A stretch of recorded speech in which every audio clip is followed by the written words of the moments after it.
pace of the Let me 2029 briefly election. interrupt you, Santosh. Yeah. So BJP is ahead in Bengal's Matabanga and Hingalajganj seats in very early leads. Please go on. Yeah, another point which Mr. Nag brought in was about the migrant laborers. Certainly, in mass numbers in Delhi, I have friends, I have factory owners who say that they are now lacking laborers, and there is no scope for them to actually bring in more people till maybe 15-20 days once they all come back from West Bengal elections. What has actually happened is there was a rumor, or maybe there was considerable discussions among these people that if they don't go back this time and vote, they would lose their identity card, they would lose their voter card, they would lose their Aadhaar card. So people have invested their own pocket money to go back. There was certainly one case where the media exposed an incident wherein BJP call centers were booking tickets for migrant laborers to go back to West Bengal to work, and one of a vernacular media reporter tells me that even those half of the people who were traveling in those trains uh, back to West Bengal to vote on BJP tickets were actually telling them openly that we will vote for Mamta. So, so certainly migrants wanted to go back, and there was certainly a kind of fear, a kind of anger among these people. There was this whole exercise wherein there was an attempt to say, for example, take away their voting rights or take away their residential rights and all those stuff. So these things certainly had to do a lot with these people moving in before the elections and voting. And also the higher number of voting also has to do with this whole SIR exercise which happened just before the elections. Right. Mr. Nag, what do you make of the SIR exercise? Because it's been an issue. And what's your opinion on it? Who do you think this is going to favor, the BJP or the TMC? The story of Bengal actually in the current phase, we should go back to 1947 when the partition of India took place. When the partition of Bengal took place, a lot of Muslims did not go across the border or they went.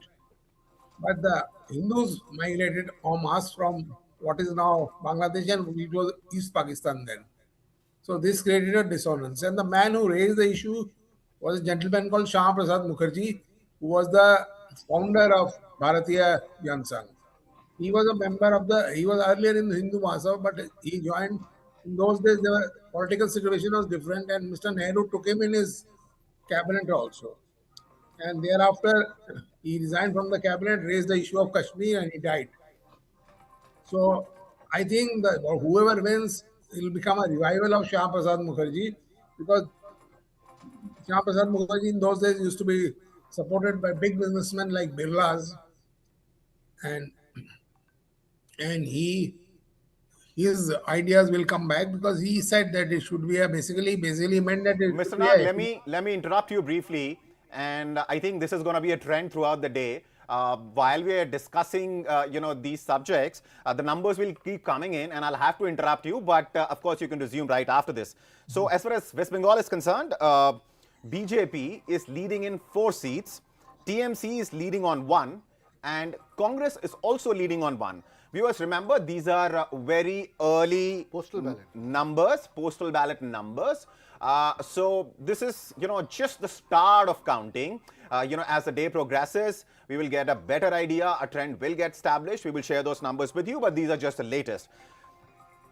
As far as Tamil Nadu is concerned, DMK Congress Alliance is leading on 1 seat. NDA is leading on 1 seat. TVK is leading on 1 seat. And so are the others. Now, let's take a look at Kerala, because as far as Kerala is concerned, LDF is leading on 27 seats and UDF is leading on 22. Remember, as far as Kerala is concerned, most of the exit polls were giving UDF the chance of forming the government, because historically Kerala has been a state where, power like a pendulum swings between these two factions, right? But as far as early leads are concerned, LDF is leading on 27 and UDF on 22, and then there is NDA leading on 3 seats. Now the magic number is something that we will discuss, but that's far away at this point in time. Let's quickly take a look at Assam. In fact, the number for Assam are still not in, and so on the number for Puducherry. So quickly, one more time for West Bengal. BJP is leading on 6 seats, TMC on 1, Congress on 1. Mr. Nag, back to you. Well, as I was talking about Bengal, Bengal is going back to the post-1947 situation when Bengal was ruled by Shyama Prasad Mukherjee, and people like Subhash Chandra Bose had disappeared. And Mr. Nehru also made Mr. Shyama Prasad Mukherjee a minister in his cabinet, but he resigned within a year, and so because he said that Bengali women across the border were being mistreated, and therefore on that condition he left the party, and he also raised a ruckus about Kashmir, and then he died. But he was not, his views were there, but he was not a very popular figure in those days in Bengal because he used to win elections, but after he died, Bengal went into a sort of flux because a lot of refugees came and Bengal was unable to rehabilitate them, and the communists came up. So that was the beginning of the communist Raj in West Bengal. And In now the Shyama 60s. Prasad, in my opinion, I think Shyama Prasad, if BJP wins, Shyama Prasad Mukherjee ideas will come back again and it will become a Hindu alone state. I don't know, because this time, whatever you say, that the BJP's campaign was based on targeting Muslims, and so now we'll go back in time to that situation time to early 1950s and to finish the unfinished agenda of the partition. If you ask me, that is going to happen. And coming to contemporary trends in the medium term, the communists had come up, but they could not manage and they have given up. And wherever communists have given up, their workers have been accommodated by BJP, not because they want to be accommodate them, but because they want more money. So these fellows, the Mr. workers Nag, are. let me interrupt you briefly one more time. And we will go back and discuss Bengal's political history. We will talk about the rise of left. We will talk about under what circumstances left rose to power and continued to rule the state for 34 odd years before Mamata Banerjee came along in 2011, wrestled the power back from the left, and TMC has been in power since then. But before we do that, so the numbers for Assam are also in. NDA is leading on 4 seats. Kerala, again, it is LDF, which is leading on 28 seats, but now it is becoming a neck-to-neck fight. UDF is also leading on 28 seats. As far as Tamil Nadu is concerned, 6 seats is what the DMK Congress alliance is leading on. NDA is leading on 1, TVK is leading on 1. Puducherry numbers are still awaited, but quickly, let me go back to Assam one more time.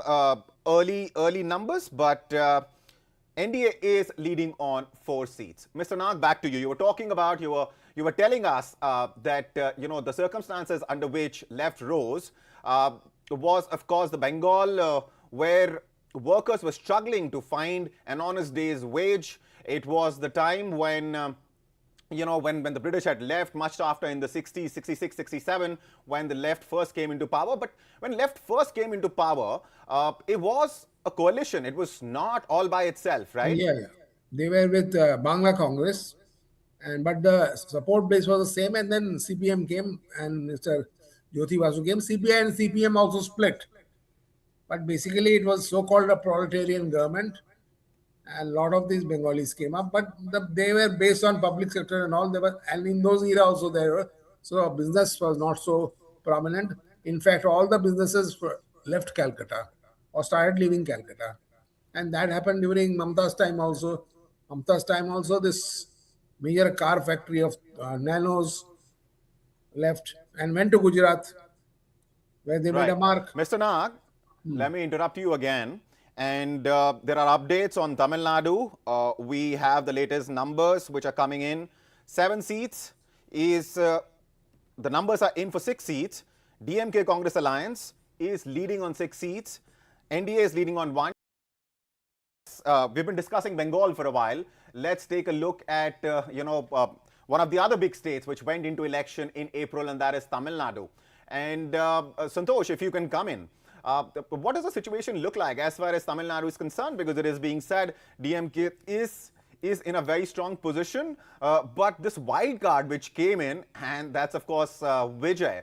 And one exit poll in particular gave Vijay in excess of 100 seats. What do you make of Vijay's entry into Tamil Nadu's politics?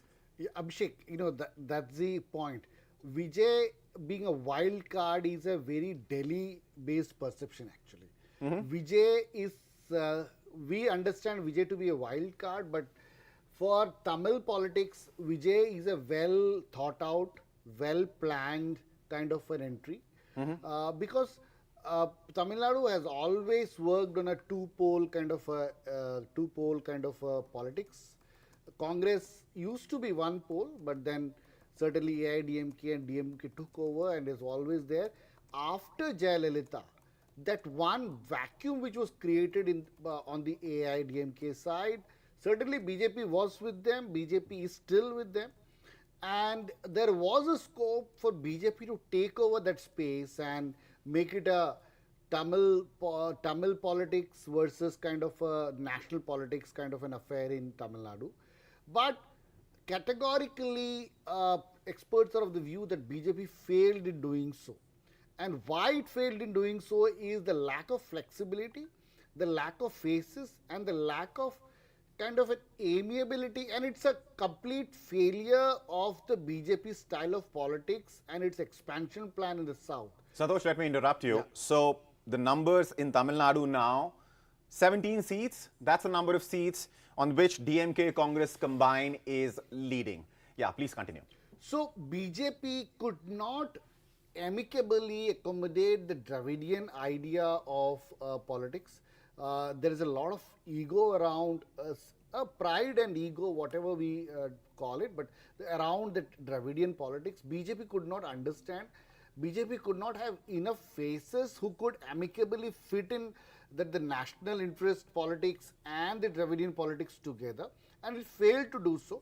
And so, Santosh, are you saying that there was enough, perhaps anger, if not anger is a strong word, if there were enough number of people upset with the DMK government in Tamil Nadu, BJP did not offer an alternative, but Vijay could be that one fellow who offers that alternative and in fact could, make a serious dent as far as DMK's tally is concerned?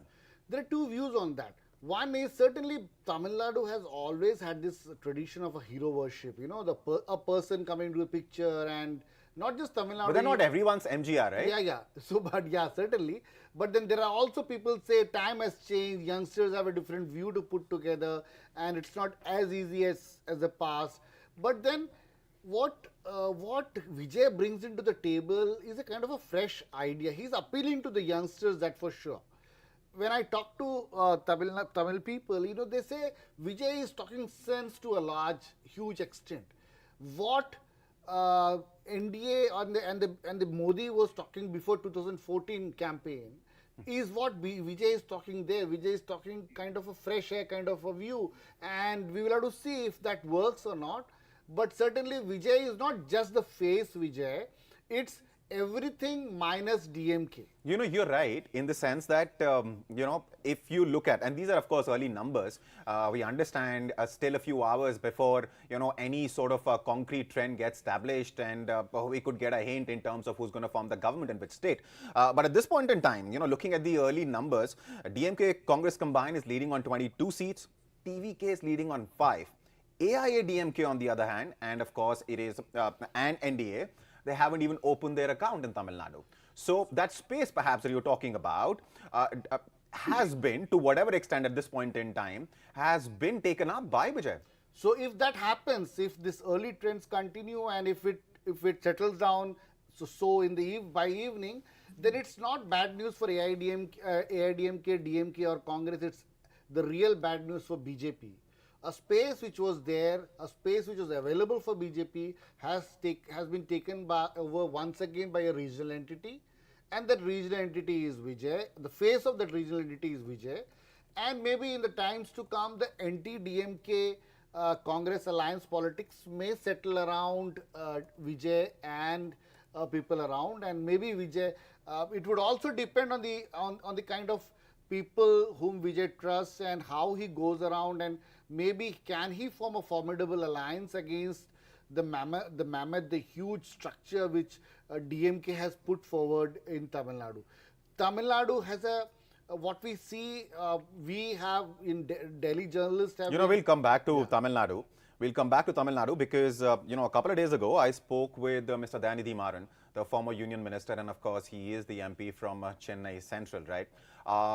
And he was very dismissive of TVK as a phenomena. He was very dismissive of Vijay's chances in the elections. My specific question to him was, of course, about what does he think the chances are as far as TVK is concerned? Because, of course, one exit poll had given him very serious numbers. So we'll come back to TVK. We will discuss that in depth because, one thing is for sure, looking at the early numbers, that it's not going to be that easy to dismiss TVK. He definitely has captured, as far as the young minds are concerned, he definitely exercises some influence. We saw it in his rallies. And someone, very interestingly, a senior colleague pointed out that as far as political parties are concerned, it's very well organized, that there's going to be a rally, so-and-so leader is going to arrive there, and, the crowd is gathered, transported there in buses. As far as Vijay's rallies are concerned, they seem to be organic in the sense that Vijay does not have an organization which, can go toe-to-toe with AIA-DMK or DMK for that matter in Tamil Nadu. We'll come back to it. Let's quickly take a look at the latest numbers. Assam, at this point in time, numbers for 9 seats are in BJP, and in fact, NDA is leading on 9 seats. And when I was, talking to various psephologists in the run-up to the elections and after the exit polls, I happened to have spoken with Yashwant Deshmukh, and he said something very interesting about Assam and how Assam is voting and why Assam, in his opinion, is very similar to how Kashmir has been voting, in the sense that Kashmir Valley has a Muslim majority, then there is Jammu, and BJP, whatever chances it has to form a government, were fueled by the number of seats it can get in Jammu. So he paints a similar picture as far as Assam is concerned. He talks about, certain areas of Assam which are strongholds for NDA now. And of course, there are certain areas where NDA can't, win, and Congress and AIUDF there are going to be, are likely to be stronger. And so listen into that bite coming up right now. Of Assam and Jammu and Kashmir, actually Assam has become a mirror image of Jammu and Kashmir in terms of politics and in terms of demographics. What you see in Kashmir Valley, that is almost like 100% Muslim population, where BJP cannot even dream of winning any seats anymore. They did not. By the way, BJP even refused to field a candidate in those 3 seats of Kashmir Valley because there was no point. They knew there is no point. So Assam Valley has become like Kashmir Valley, and Upper Assam has become like Jammu. So only difference is in Jammu and Kashmir, still the valley region has majority of the seats. So even if BJP wins 100% of the Jammu, they are still unlikely to get a majority. While in the case of Assam, the Upper Assam has majority of the seats, while the Assam Valley has minority seats. So it is a mirror image in just a twisted way. That's the ironical part of it. But yeah, Congress has a problem at hand right now because Himanta Biswa Sharma is an old Congress hand, and as they say in Sanskrit, Chanakya Niti, Sam Dam Dand Bhed. There is hardly anything that he has not used, in this campaign. And Congress at times had really difficulty in answering, to his whatever strategies that he was implying. So we will know. But what it seems from the data that we have published before the election happened, it seems that there is a very distinct polarization, and Congress is a top favorite among the Muslim voters of Assam, but is not so favorable seen as favorable among the Hindus of Assam. So that is something which is not really working in terms of electoral benefit, if I say, for the Assam Congress.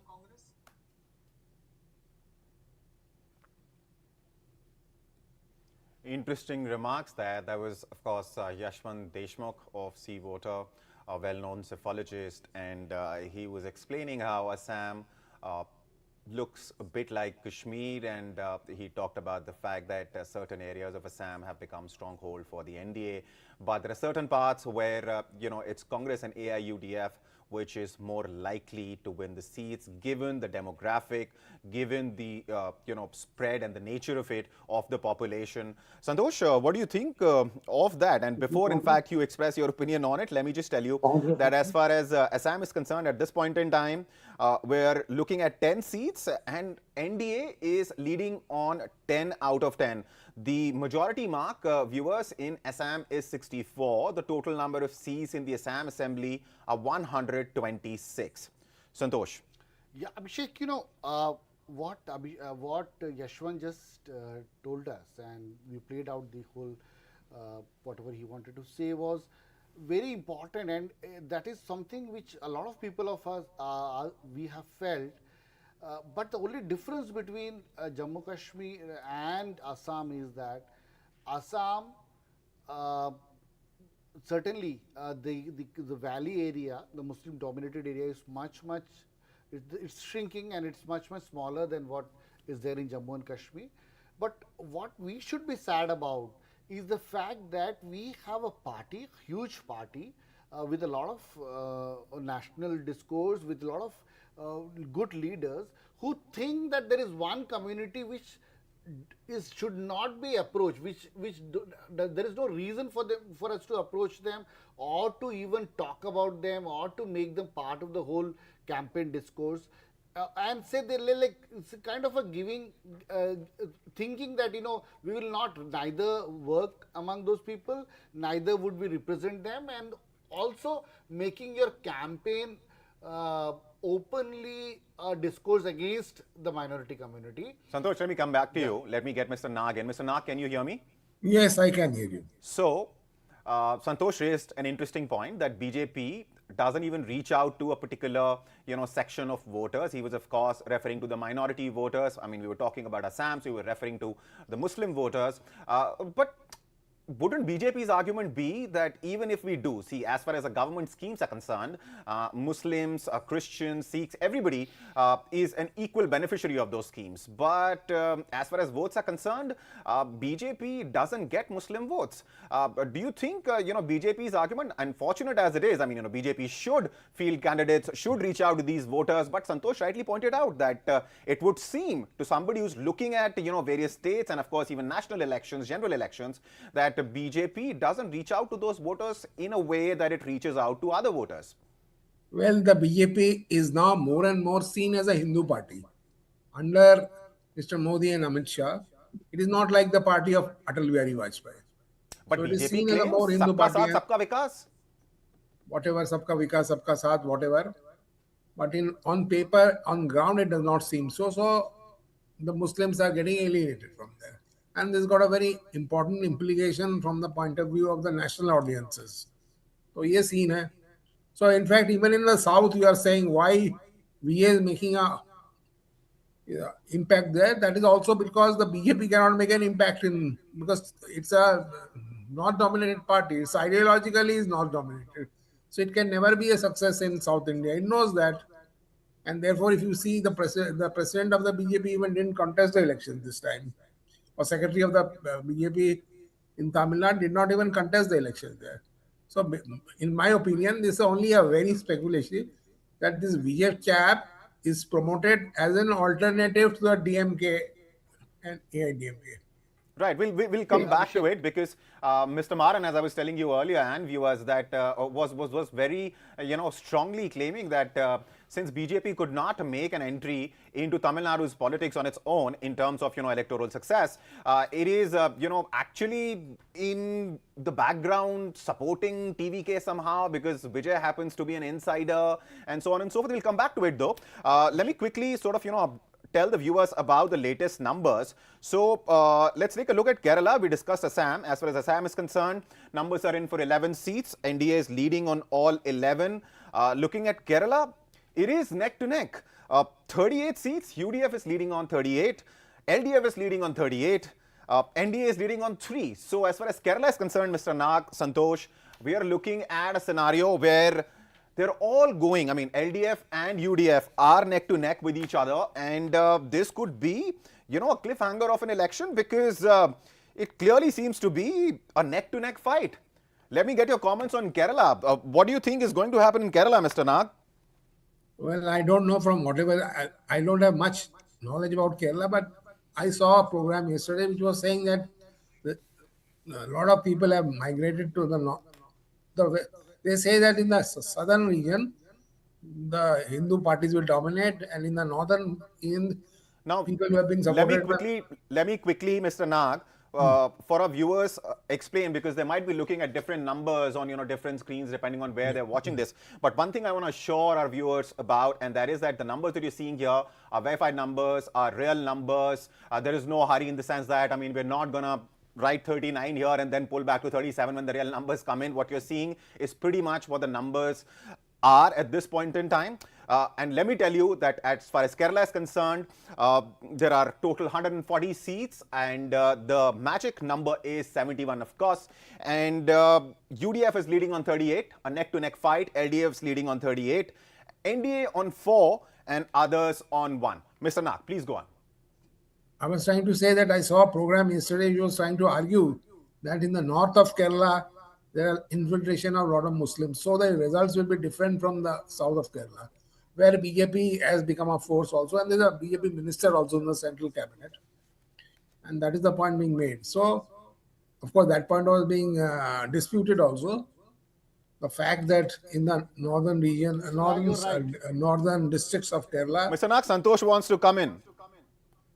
Mr. Nag, Yeah, you're please. right. If you see the cadre strength and the kind of organizational impetus which the BJP has pushed out in Kerala, they are focused more on central Kerala and south Kerala, especially.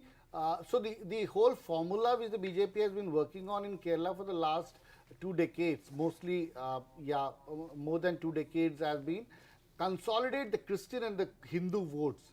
And largely they have been very successful in the 2019 elections to do that, especially the Syrian Christian votes, the traditional Christians who form the majority of the Christians in Kerala, the St. Thomas Christians. So they have been very strategically working on those kind of votes. There have been occasions when the BJP leaders go to every family for celebrating Christmas, Easter, and all those stuff. Taking cakes to families. So it's very interesting. Santosh, interestingly, let me remind you, we were just talking about, a little while ago, how BJP doesn't really pander to or doesn't really reach out to minorities. In that context, of course, but Kerala is different. Please go ahead and explain why. Very different. Yeah. So, you have campaigns wherein the BJP leaders in every mandal, every booth, take cakes to the Christian families and celebrate Christmas together. That's very interesting. But what has happened before this election is that the church, especially the Syrian Orthodox Church and the Catholic Church, has come out in open against BJP. One, quoting the FCRA bill which has come out in the parliament, and a lot of other incidents which has happened in North India against the churches, the worship places, and all those things. And there have been, unfortunately, a lot of public statements among the Christian community against the BJP, which has dented the BJP campaign altogether. The kind of hard work they put in for the last 2 decades, especially bringing in a very moderate, rational face like Mr. Chandrasekhar, who is not just a politician but also an entrepreneur, kind of very moderate face for a lot of people. So BJP is working on a kind of a Christian plus Hindu combination, and they're still working on, irrespective of the result which comes in today, that kind of a hard work which BJP is doing would continue. And the discourses which happen out of Delhi is not what happened in Kerala. BJP in Kerala is very different. Abhishek, adding to my point in Assam, what is sad is the fact that BJP is one party which is looked as a national party, and the campaign and the whole idea of not reaching out to a particular community is the campaign of the party to consolidate the majority vote. So the fact that they are not reaching out to the Muslim is an appealing factor for their cadres actually in Assam. So that's unfortunate. Just to add to Mr. Nag's point of TVK thing, what BJP would be regretting if this trend continues is the fact that they fell short of accommodating TVK and the alliance, bringing in TVK into the NDA alliance in Tamil Nadu. And I am privy to a bit of a conversation wherein it was not a tough thing. He could have been brought in. all that he wanted was he wanted to lead the whole NDA thing, which BJP was not ready. If BJP could be ready in Bihar to be a second fiddle to Nitish Kumar all this while, and be patient enough to come to power now, it could have also done in Tamil Nadu, because Tamil Nadu is a difficult terrain, they know. But somehow the local unit did not, and the center could not push enough, and they fell short of an alliance. But there are also people like Mr. Maran, what Abhishek was just mentioning, who still believe that the TVK leader is a prop up by the BJP. And please note, he is a Christian, he is a practicing Christian, and he has a lot of appeal among the minority communities in Tamil Nadu, Santosh, and beyond Tamil Nadu also. Santosh, well, that may or may not be the case, that Vijay has been propped by BJP. I mean, we'll find out. It's not something that which is going to stay hidden, but at this point in time, people are studying him as a phenomenon all by himself. But having said that, the logic behind what Mr. Maran was explaining, and I sort of agree with that rationale, and his argument was that, see, as far as Vijay is concerned, he's come in without any kind of, force of ground workers with him. He has his fans, yes. His rallies were massive, yes. And a lot of it was organic, yes. But fact of the matter is, to win elections at this point in time in this country, no matter which state you're talking about, including for general elections as well, you need cadre, you need people on ground, you need booth level workers. And as far as AIADMK is concerned, it might be weaker than perhaps it was under Jayalalitha, the former chief minister, the late former chief minister. And DMK also has that, set of, workers that it needs on the ground. But as far as TVK is concerned, yes, Vijay will get the numbers, because at the end of the day, he's a popular star and he has an appeal, and he, the young voters of Tamil Nadu perhaps might be enchanted with him. But that is unlikely to translate into votes. Mr. Nag, what do you think? I agree with you. First of all, it may not translate into votes, but maybe politics is changing, and now the younger people want to vote, and they want to vote without realizing the philosophy going behind vote. Another thing is that, as I said, the BJP can never be strong in Tamil Nadu, because it does not reflect a culture which is true of South India. Basically, the party is constructed in a way that it reflects the culture of North India and now West India. And that may be the reason why they are running into faults.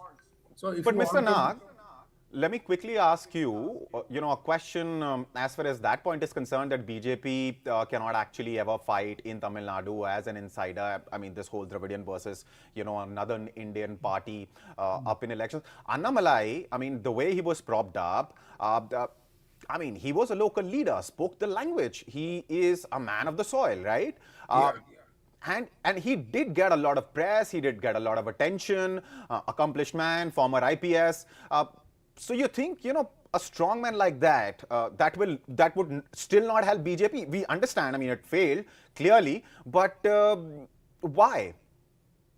Because it is not rooted in the culture of South India. South India is a different nation in that sense. So, to be a South Indian, you should have a different philosophy. And now, I'll let you come in, Santosh. Let him finish his point. Yeah.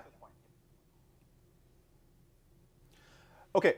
So we have numbers coming in from Tamil Nadu, and DMK's M.K. Stalin, of course, the chief minister, the sitting chief minister, is trailing from Kolathur seat. That's as far as Tamil Nadu's numbers are concerned. But viewers, remember, these are very early numbers. At this point in time, numbers are out for 68 seats. 48 is the number of seats on which DMK, Congress combined, is leading. TVK is leading on 15. Clearly, anybody who was dismissing TVK as something which is not really the kind of phenomena that it seemed to be when you looked on screen, when you saw the size of rallies as far as Vijay is concerned, would be looking at these numbers and finding them shocking. But for those who did see Vijay's appeal, will perhaps not be. So TVK leading on 15 seats in Tamil Nadu, DMK, Congress combined leading on 48 seats, NDA on just 2 seats, others on 3. Mr. Nag, go ahead, and then I'll let Santosh come in because he had a point to make. Well, basically, I was saying that whatever be the philosophy of South India is different from that of North India. And it has been, the nation has been constructed on a North Indian philosophy only. Of course, RSS has been making inroads in the South, I know, for a long time. But however, they have failed. And I think that is the reason why this gentleman, whose name you mentioned, BJP leader who is an Anamalai. IPS officer, he did not contest the elections also this time. Right. Because they understand that there is a basic problem. And this gentleman, this VA fellow, is been able to get some seats because the country is also changing. And in this change of country, the philosophy is also changing. And the younger people are becoming more important. And therefore, he thinks that he can get more votes. So basically, आपको समझना चाहिए कि देश बदल रहा है, and this reflects the changing country also. And I think the BJP bosses have also understood that, and that is the reason why they have pushed up Vijay as a rival to DMK, because Vijay will attract a lot of crowds and a lot of attractive votes also. And so that is the reason. So whether what will happen, we don't know, but that is the thing. And the same thing happened in Kerala also. Apparently, Mr. Nag, let me interrupt you for a bit. Let me apprise the viewers about the numbers coming in. As I told viewers a little while ago, MK Stalin is trailing from Kolattur seat.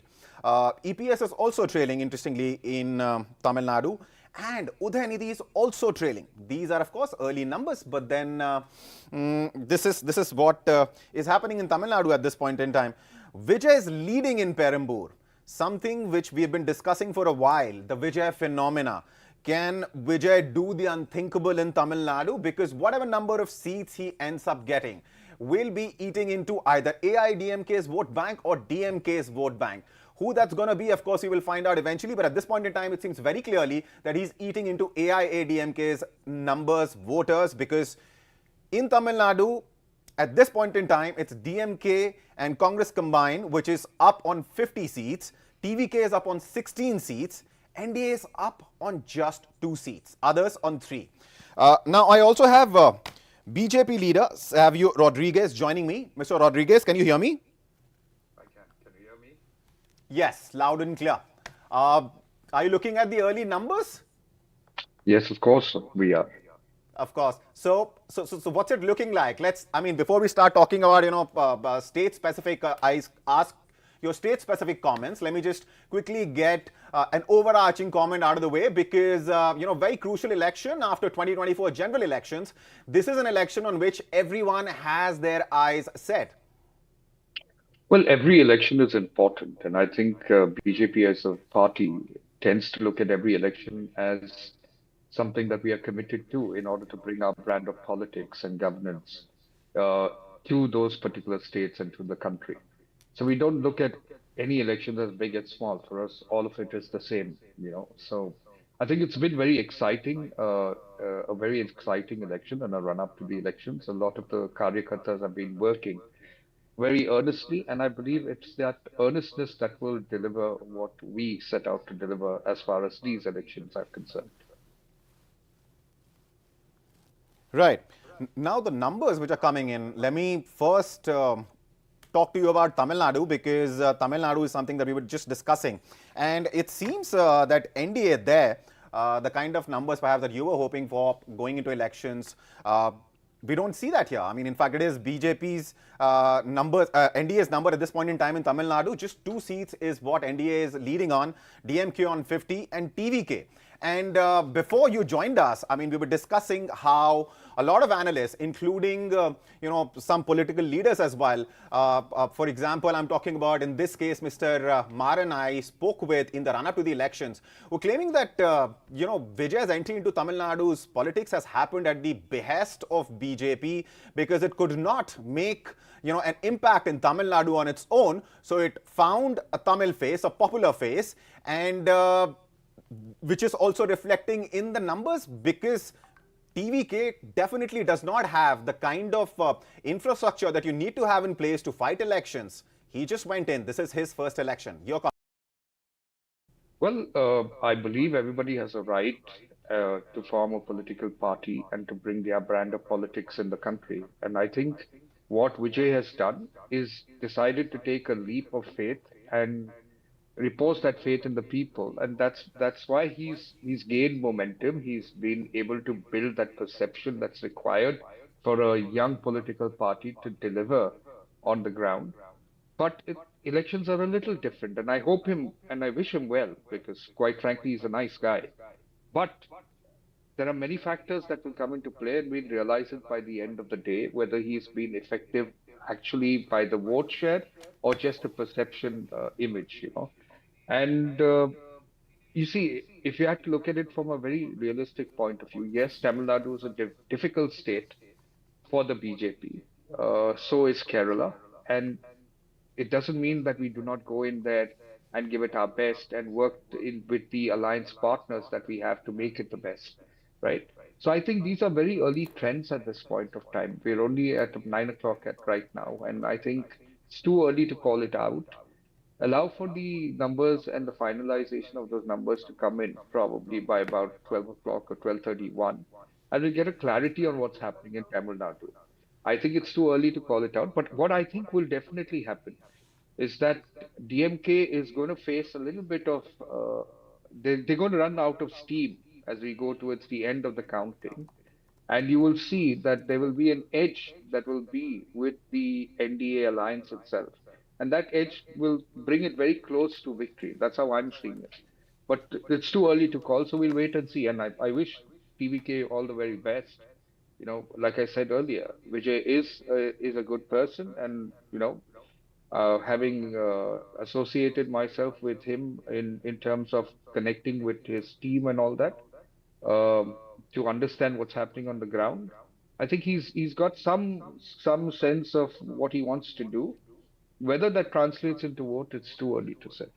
If Mr. Rodriguez could enlighten us why BJP alliance did not work.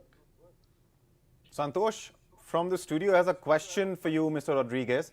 He's asking if you could enlighten us as to why NDA did not work in Tamil Nadu.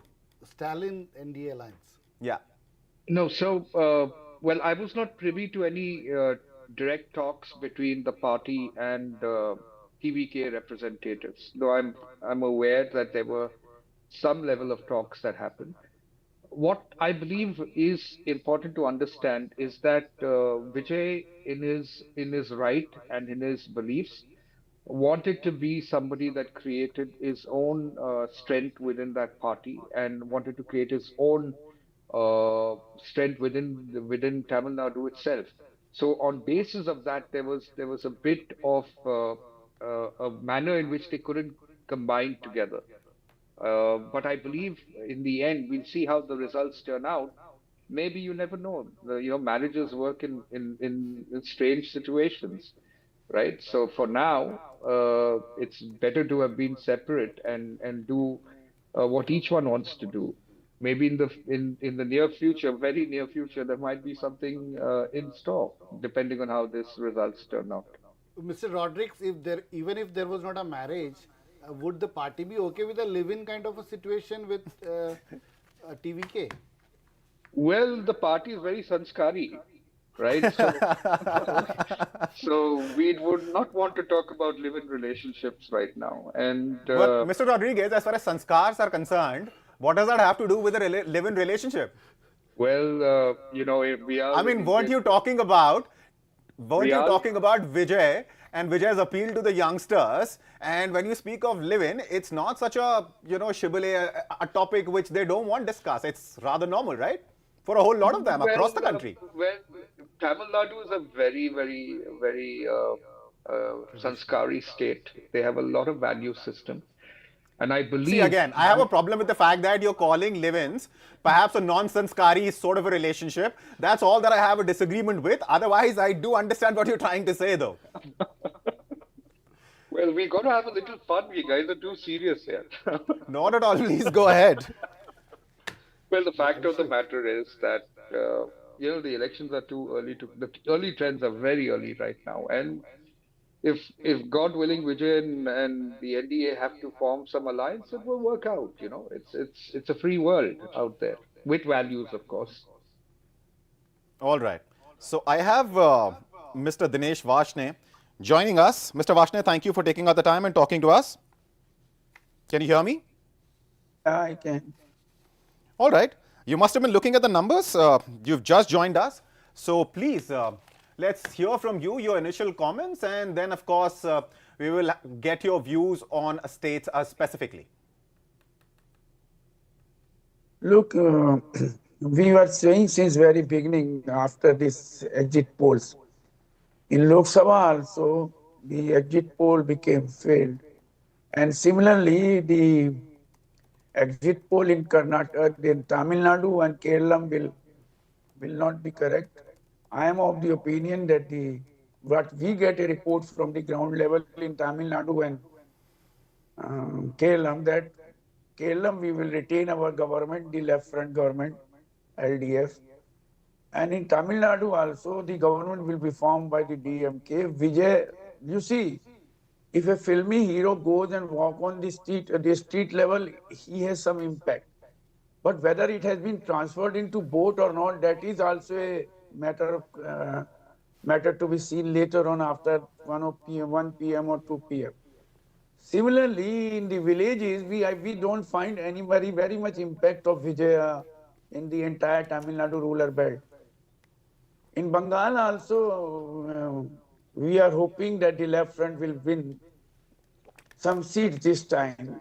We will not be zero like last assembly, though the attempt has been made by the... Mr. Vashne, the long pause that you took between that sentence and the word after that, and let me repeat it, I was just taking a sip of water, I stopped, and your sentence was, left is going to win in Bengal. I hope a few seats. That was the pause that you took between in that sentence. And I was like, let me hear from Mr. Vashne why he believes that's going to happen. But please go ahead, sir. Look, we have worked very hard in the last 5 years among our cadres in the West Bengal. And we are very sure, even one of the estimate given by one of the local paper has also agreed that left may win some seats this time in West Bengal. Though attempt has been made by the media and the television channel that it is a election in Bengal between BJP and TMC, but they have not taken into consideration the mobilization the left parties had during their election rallies as well as their election campaign. Despite the fact that we don't have that much of money to use in the elections or to throw away in the elections like BJP, nor we have those type of Gundaism which TMC is doing. But we are sure that in Bengal also, BJP is not going to have government. Rodriguez, and can you come we are in? not a part of the alliance. Mr. Vashne is talking about Gundaism and... Manipur. And, sorry? Manipur. Yes. So, and also, of course, left's record in Bengal has not been very clean on that front. As far as, violence related to elections, polls is concerned, that's something which we did see a lot of, when left was ruling West Bengal. What do you think about left's chances, though, Rodriguez, at this point in time in Bengal? Well, as my esteemed colleague himself said, that he's not really sure that they might have some seats, and then he mentioned that they hardly worked. I don't know whether he was mentioning that they worked hard or they hardly worked. No, we worked hard. I said we worked very hard. Okay, No, Rodriguez, I agree with you. The pauses that Mr. Vashne is taking, is making us all go on a different tangent altogether. But I think I believe everybody has a right to be optimistic, and that's what he is. He's being optimistic to get a few seats. The left is practically, TMC has beaten the left, right, and center in West Bengal, and I think BJP will just put a nail on their coffin as far as West Bengal is concerned. But the left is finished in West Bengal. Their kind of politics West Bengal has rejected and will continue to reject. They will be rejected in other states as well. But for certain in this election, the left will be rejected in West Bengal. Right. Do you also think that you'd be able to get some of the left votes? Because, for example, let's look at Naxalbari, what happened there in 2021. BJP now has that seat in its kitty. And it used to be, of course, a stronghold of the left.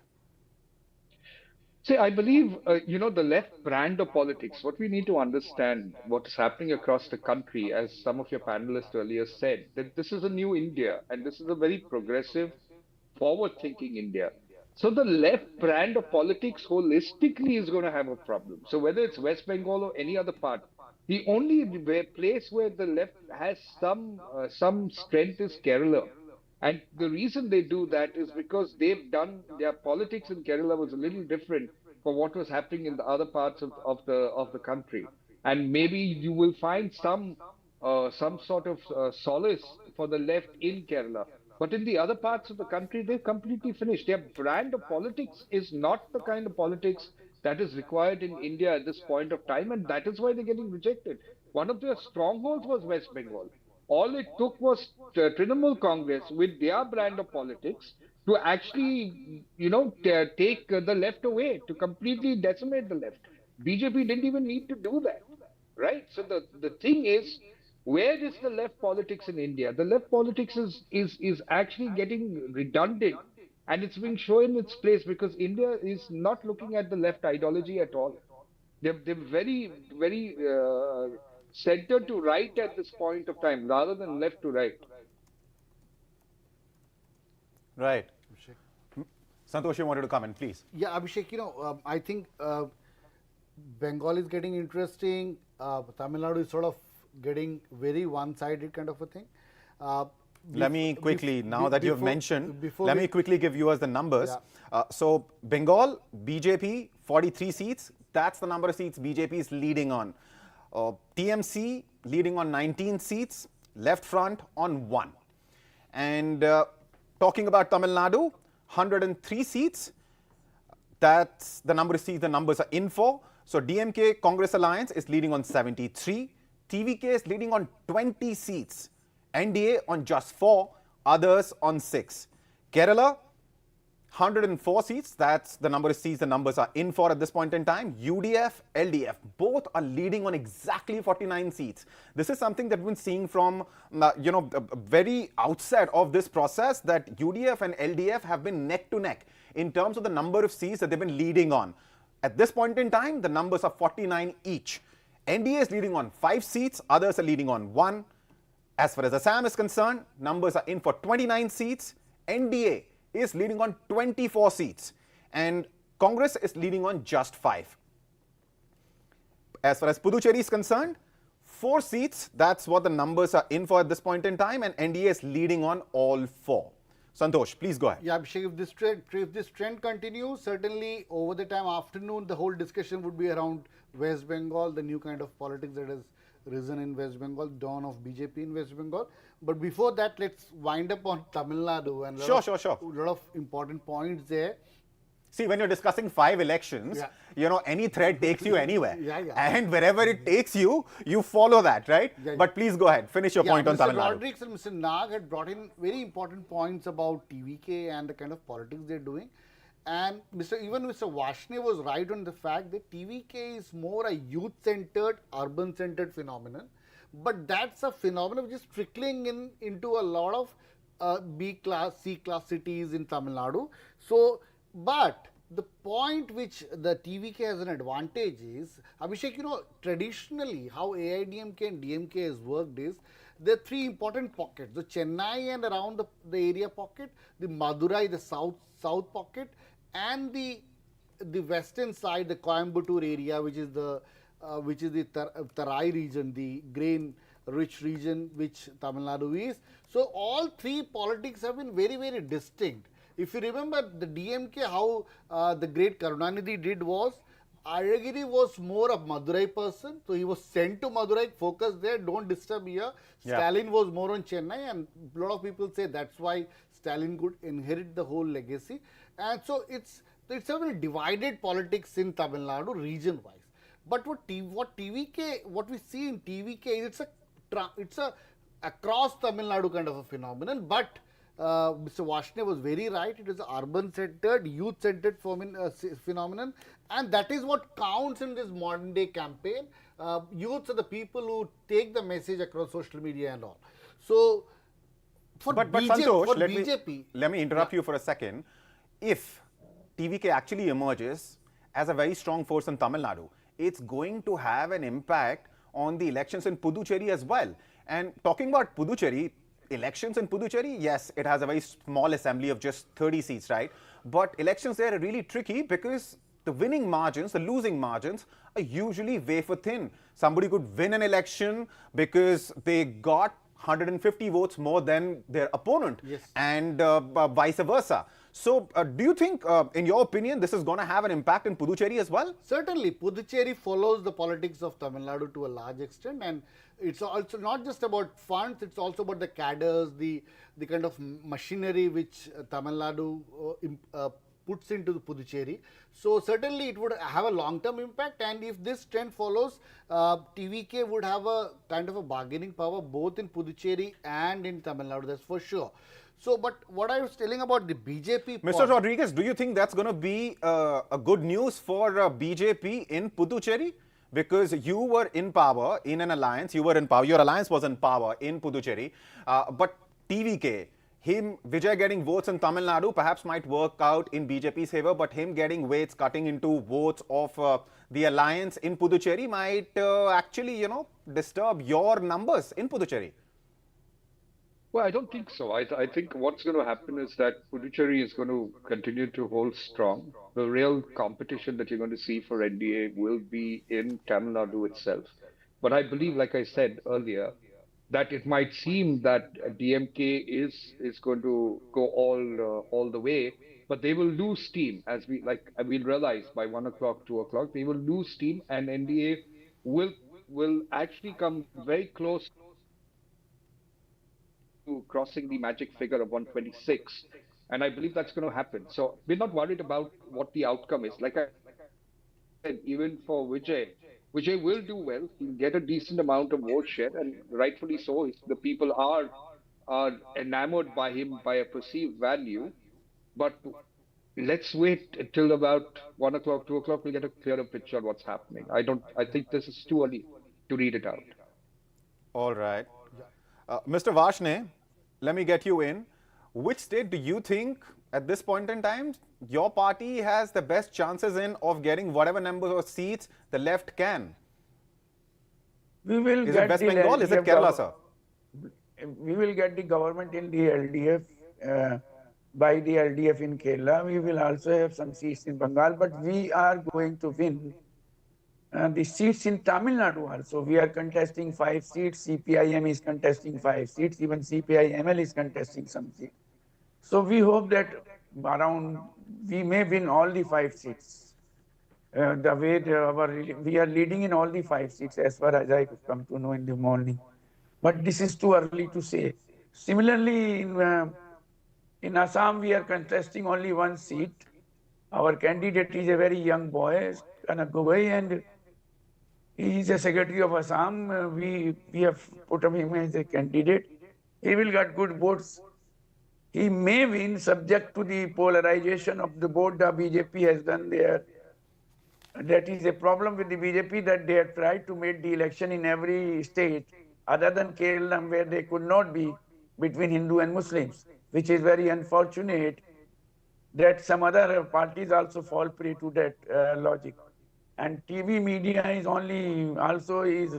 giving fuel to this logic of Hindu and Muslim logic everywhere. And TVK, I'm again telling you, he will not get more than, by maximum, he will get 15 seats, because these early trends are these postal ballots. I don't know whether machines have started counting or not, because earlier the first is the postal ballot. Right. Now, Mr. Rodriguez, you wanted to wait before you comment on what's going to happen in various states until about 1 more point I would PM. like to... But one more point I the would like to visuals say, that I'm going to cue for my viewers on screen excuse me, will paint a very different picture, because these are the visuals of jalebis being made at the BJP headquarters in Delhi. Well, like I said, elections for the BJP, it's not only the election day or the counting day, it's the run-up to the election campaigning. That is actually something that the party takes very seriously, and every Karyakarta is an integral part of that exercise, So it's it's a momentous occasion for us. And it's irrespective of victory or non-victory. We've always been that way, and we will always be, excited about what the results are going to be. We know what the results will be in terms of our expectations, but it's a great feeling. So I don't want to sound overly optimistic, but I believe that the people of each state who believe in the NDA and the BJP kind of politics will vote for the BJP. If there are those who might not, will not vote. And that's the right of the people, and that's acceptable. If we don't win in certain areas, we will go back to the drawing board, learn about it, and correct our errors. Unlike some political parties where the elections, some leaders who want to be the prime minister lose almost 90 odd elections, and they assume that they will lead the country in the coming years, which is really foolish. You have to look at each state in its uniqueness. I disagree with Mr. Vasnik when he says that BJP does polarizing politics about Hindus and Muslims. I think that's incorrect, and I think How's that incorrect, Rodriguez? Because we have the Chief Minister of Assam on record talking about polarization. There are other states where plenty of examples where BJP leaders have made remarks to that effect. Well, by and large, a particular leader's comments, for whatever reasons in that territory, lead to do with his understanding of certain segments of the minorities in that territory is not a reflection of the BJP and its work in the minorities. All right. India. Let me interrupt you for a second. If you're looking at the same leader's statement, he has also. I'll come back to you, Mr. Rodriguez. In the meantime, let us play out the visuals of jalebis being made at the BJP headquarters, and then immediately after, BJP's contestant in Kerala, Rajiv Chandrasekhar, he has spoken, so let's listen into him as well.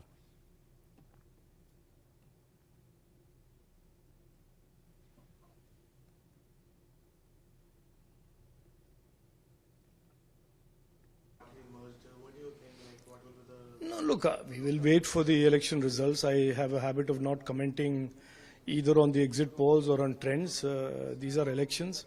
The people of Kerala have been given an opportunity to vote, and they will take a decision. They will say what their decision is, and the results will come out by the midday today, and we will then at that point comment.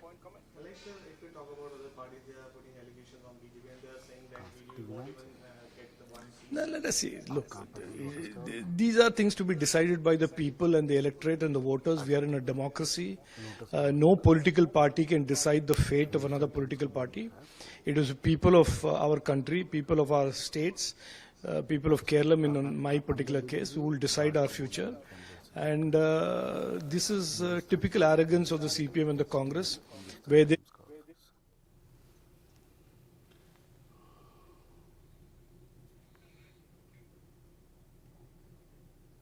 All right, that was, of course, BJP's Rajiv Chandrasekhar talking about the numbers and the situation in Kerala. Viewers, let's just quickly go over the latest numbers. West Bengal, 71 seats. That's the number of seats the numbers are in for at this point in time. BJP is leading on 46 seats. TMC on 24. Left Front on 1. That's the situation in West Bengal. So BJP clearly ahead of TMC by a long margin. But remember, these are early numbers. As far as Tamil Nadu is concerned, numbers are in for 140 seats, out of which DMK Congress combined is leading on 75. And the wild card, Vijay, is leading on 39 seats. That's a massive number for somebody who's just formed a party and is fighting two strong forces in Tamil Nadu, AIA, DMK and DMK. NDA, on the other hand, in Tamil Nadu is leading on 17 seats and others are leading on 9. As far as Kerala is concerned, numbers are in for 107 seats. UDF is leading on 51, LDF is leading on 50. This is the first time UDF has inched ahead of LDF. The margin at this point in time is just one seat, But ever since we started this coverage and numbers started coming in, it was UDF and LDF pretty much similar number of seats. In fact, on most occasions, exactly the same number of seats. NDA in Kerala leading on 5 seats, others on 1. As far as Assam is concerned, 40 seats, that's what the numbers are in for at this point in time. NDA is leading on 32, Congress on 8, others 0. Puducherry numbers are in for 6 seats. NDA is leading on 3, DMK and Congress combine on 2, others on 1. And after this, I would also like to welcome, we have Vivian Richards John Kumar joining us from Puducherry. Can you hear me, Vivian? Welcome. Am I audible? Yes, audible.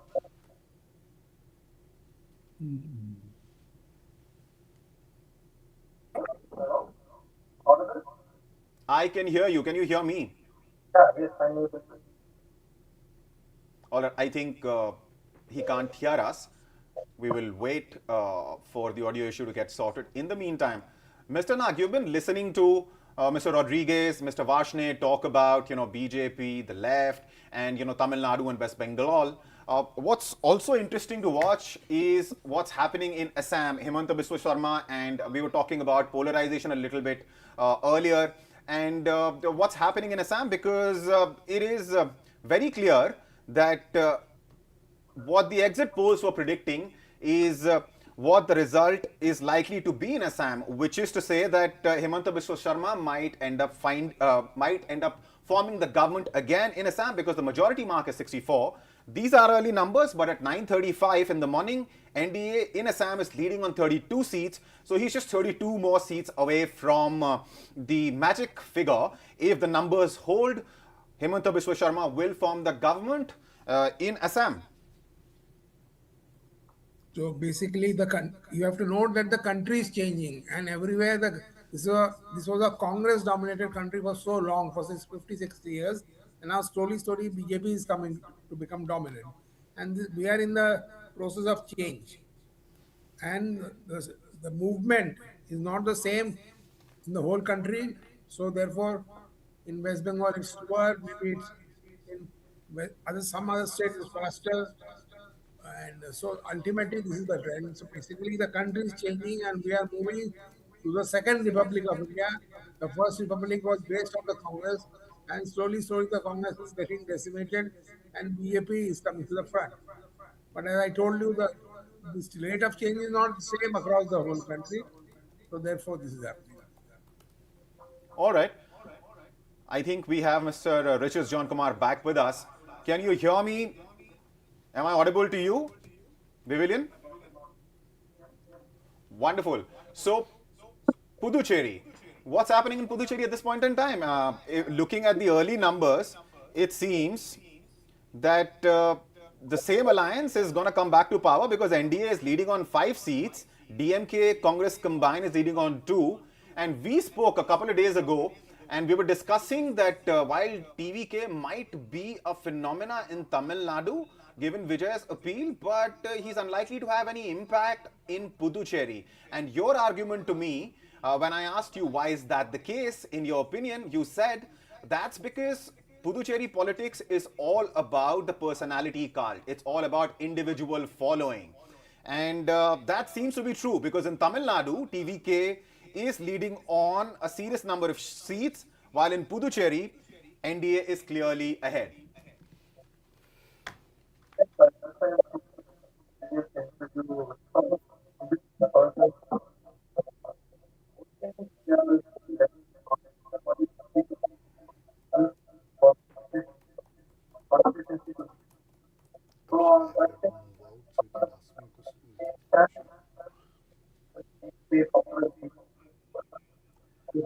I think his audio issue is still not fixed. Let's wait for it. Let's wait for him to join us again, and we will discuss Puducherry with him. That said, Santosh, you have to leave now. So your final comments based on the numbers, and let me read the numbers one more time before I give you the floor for your comment. So West Bengal numbers are in for 80 seats at this point in time. BJP has taken a lead on 55 seats. TMC just on 24, left front on 1. That's West Bengal. Tamil Nadu, 147 seats. That's what the numbers are in for. 69 is the number of seats that DMK Congress combined is leading on. TVK is leading on 43. NDA on 25, others on 10. So Vijay clearly emerging as a serious player in Tamil Nadu, despite the fact that this is the first election he is fighting. Now Kerala, 109 seats. That's what the numbers are in for at this point in time. UDF is now inching ahead of LDF. There is a clear gap of 8 seats. 55 is the number of seats UDF is leading on. 47 is the number of seats LDF is leading on. NDA is leading on 6. That's the situation in Kerala at this point in time. In Assam, NDA is leading on 37 seats and Congress is leading on 11. Puducherry, 5 seats is what the NDA is leading on. DMK Congress combined leading on 2. So Santosh, a clear picture seems to be emerging in most states except perhaps the only UT because of course the numbers are in for just 7 seats, and we're talking about an assembly of 30 seats. Please go ahead. As far as West Bengal is concerned, BJP is, I think, by a margin of, in fact, on twice as many seats ahead of TMC on 56. Yeah, Abhishek, thank you so much, Abhishek. Most of the picture looks mostly clear. If this trend continues and there is no surprises happening around noon, certainly this trend would continue. Starting with Tamil Nadu, and let's wind up with West Bengal. I was talking to an interesting conversation with a BJP leader in Tamil Nadu. He says, one of the very pain point which they face while communicating the development side of the BJP out there in Tamil Nadu is, say, if you want to talk about a Sukanya Samriddhi Yojana or a Har Ghar Jal Yojana, the very name of the scheme actually triggers negative reaction with the Tamil Nadu cadre. So BJP will have to certainly change its strategy out there in Tamil Nadu. We had been talking about the Annamalai factor. The very point why Annamalai is not contesting and if why elections there is of BJP is not around Annamalai is the fact that the whole idea of BJP being around one person's face and very centralized kind of a politics and to some extent we should be honest to the fact that the BJP as a whole, as a party, could not digest the fact that Annamalai was becoming a phenomenal factor out there in southern politics and Tamil Nadu in particular. So BJP will have to change its attitude if BJP wants to make any inroad out there in Tamil Nadu. For now, BJP's best bet would be find amicable ways to work with TVK and be there, consolidate their powers, consolidate their cadre and start working constructively in Tamil Nadu. So Tamil Nadu looks very clear and also very important factor. There could be a kind of, if DMK comes to power, this tenure of the DMK plus Congress would be a tenure of generational shift. We should know that Stalin is 73. So this could as well be the last tenure for Stalin. His son Uday is around 49 now, crossing over to 50. So purposely the DMK would try to bring in a generation shift. So that's a kind of a change in politics which could happen in DMK. But as it looks, it seems a settled kind of a scenario out there in Tamil Nadu. Kerala, it's kind of a photo finish for UDF. UDF could make it, but the real fun out there in Kerala would start only after the election results are in, because Kerala would find it tough, the Kerala UDF would find it tough to settle on a person to lead the whole party, to be the CM face, because there are multiple contestants out there, and that would be the thing which would play out in Kerala after the results are out. Puducherry, as you said, it's too early to comment on, but NDA certainly has an alliance, as an edge over there with a very strong local ally there. Assam seems to be settled, but the only unfortunate part is what is winning out there in Assam is a very kind of negative politics and not so kind of a healthy campaign which happened out there. West Bengal is going to be very, very interesting. Abhishek, you and me, over the days after the elections results, maybe only talking about West Bengal, because the after settling out, after mitigating on Kejriwal factor, BJP had to work on Mamta factor, how to settle Mamta out there, and if BJP is able to bring in its government in West Bengal, which seems very much happening now as far as the early trends are concerned. BJP would have done a long-standing ambition, would have fulfilled a long-standing ambition of its. And one of an editorial was mentioning about it. Whatever BJP is doing is actually easing out the future politics for Congress, because one by one, the state parties, the state big biggies have been settled down by BJP, clearing for a lot of national two-party kind of politics in the country with times to come. But the election results would certainly reflect how big a Mamta as a fighter has been and what all factors did work out in West Bengal. So as of now, things seems very clear, Abhishek. And thank you so much for bringing me in here. And it was wonderful talking to you, Abhishek. Thank you, Santosh. Now, I want to read out the numbers one more time before I come to you, Mr. Rodriguez. And as far as West Bengal is concerned, 61 seats, that's the number of seats BJP is leading on. Almost double the number of seats TMC is leading on. Viewers, these are, of course, early numbers. Situation is going to become clear. Yes, there seems to be a trend which is at play here, but becoming clearer. The trend will start getting established more clearly, I think, in a couple of hours from now, as Rodriguez was also pointing out.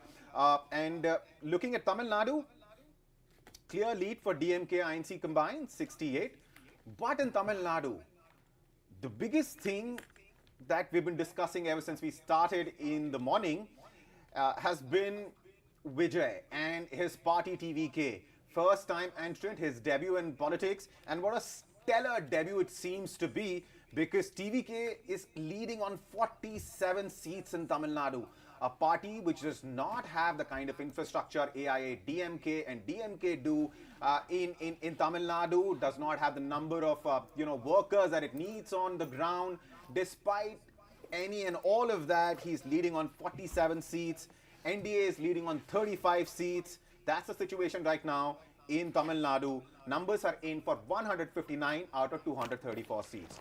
Now moving to Kerala, UDF is inching ahead for 57 seats. That's what the alliance, which also has Congress as the leading partner, leading on 57 seats. LDF on 46, NDA on 6, others on 2. Assam, NDA 45, Congress 18, others 0. Puducherry 5, that's the number for NDA. 3, the number for DMK, Congress combined, others 2. Now, viewers, the numbers that you might be seeing in various places, they might be different because, of course, the numbers that we are giving you are the real numbers, numbers which have been verified, numbers which have been double-checked. Of course, we will try to bring you the fastest updates, but more than that, we'll try and make sure throughout the day that we bring you the sure numbers. You can also watch the data related to election and our election coverage on both the Hindustan Times app and the Live Mint app. Now, let me come to you, Mr. Rodriguez, and talk to you about what Santosh touched upon. And that was, he said that BJP should figure out a way in which it can work with Vijay in Tamil Nadu because it's clearly emerging as a force. But fact of the matter is, Vijay, in the run-up to the election, multiple occasions has said that BJP is his ideological opponent, while DMK and AIA-DMK are his political opponents. So how would that work out? Even if BJP wants to work with Vijay in Tamil Nadu, it seems Vijay might not be ready. Well, that's why I said wait for the election results to come out. Marriages are actually worked out when both parties require each other, rather than one person wanting another person and the other person not wanting the other person, right? But do you want the marriage? Do you like the boy? No, we're not saying that. We're saying that. We're saying situations demand of a particular marriage to happen. And if the situation is demanded, we will look at it and cross that bridge when it arrives. All right. Right now, there's no harm in flirting with each other. Once we decide to get serious, we will think about it. All right. Mr. Nath, so the numbers are clear now in multiple states. Of course, we're nowhere close to counting being finalized, but that said, in most states, except perhaps in Puducherry, there's a clear trend which seems to be emerging. In Kerala, it is UDF, which has inched ahead of the LDF. In West Bengal, BJP is up and leading on more than 60 seats. TMC is leading on around 34. As far as Assam is concerned, NDA has taken a clear lead.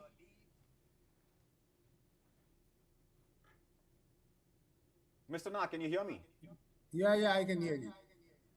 Right. So, looking at the latest numbers, pretty much in line with what you were telling me in the morning, sir. As I said earlier, the country is changing, and this is a bigger battle, long-term battle. It's a battle between the Congress and the BJP. The country was under the Congress rule for so many years. Now the times are changing, and now we are into the BJP era. And this transition can't happen overnight. It happens gradually. So now it is that process is on, and now it's basically over the years you'll see how BJP will strengthen, and the Congress will die down. That is what is happening. And in some places, we have got different parties like Trinamool Congress, they are also going down. In Punjab, they have got Akali Party, that might also go down. So that is what is happening. And all this is being piloted by Mr. Modi, who is actually taking the game beyond the RSS. Because the RSS philosophy, the RSS has done all the groundwork over the years. But now Mr. Modi, assisted by Mr. Amit Shah, is taking the game. So he's bringing his philosophy. So that is what will happen. Now, over the years, you'll find that slowly, in every election, you'll find the BJP becoming stronger and the Congress becoming weaker. And Mamata Banerjee is only a midway. Mr. Nag, let me interrupt you for a second because we were trying to talk to Mr. Vivian Richards, John Kumar earlier from Puducherry, but we kept getting disconnected. We have him back on for a brief period. So let's just hear from him.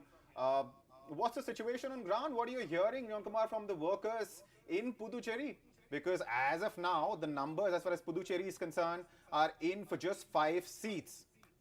Yes, as I've already told you before that the NDA is making a clear margin over in Puducherry and it's going to be winning in a very good lead. So we all know that for the past 10 years, what has happened in Puducherry's election, where there was a very big drastic change from Congress to the NDA government for the last 5 years. So without the support of the union territory, nothing could be done over here. So due to these reasons, people are very clear that NDA government should be formed over here. And for the past 5 years, what our NDA government with our Chief Minister as well as from the central, our Honorable Prime Minister and our Honorable Home Minister have done a very clear work in Puducherry's elections and with the constituency over here. So there is no changes going to be happening for this election also. So we are expecting a higher lead from the last election. So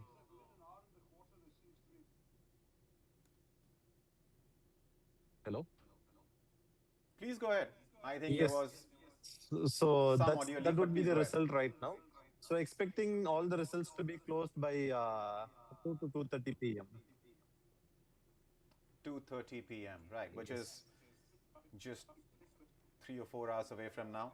But that Exactly. said, as far as Puducherry is concerned, you must be looking at what's happening in Tamil Nadu because the numbers in case of Tamil Nadu are rather startling for a lot of people because Vijay and TVK have emerged as a phenomena. They're leading on, Vijay's party is leading on 37 seats in Tamil Nadu, and that's a massive number.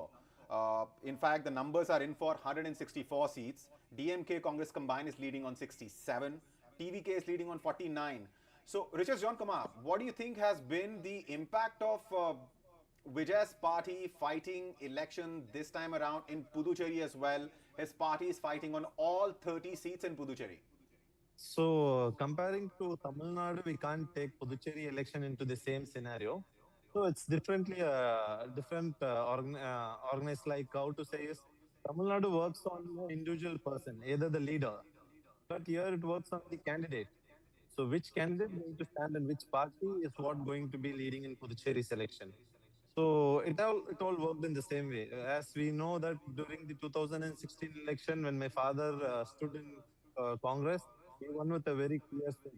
Then later, when he joined into BJP on 2021 election and myself on 2021 election, we all made again a clear sweep in Puducherry election. So it doesn't depend on which party we stand.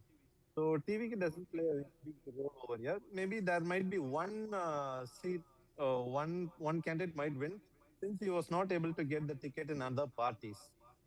So that might be the impact. Other than that, Puducherry, it's going to be only on the central government's opinion. So we all know that what's going to happen without the support of central government. So India is going to form over here. So there is no other second thought about people's opinion, as well as we also know what is going to be the clear vision, what's going to happen over here. Right.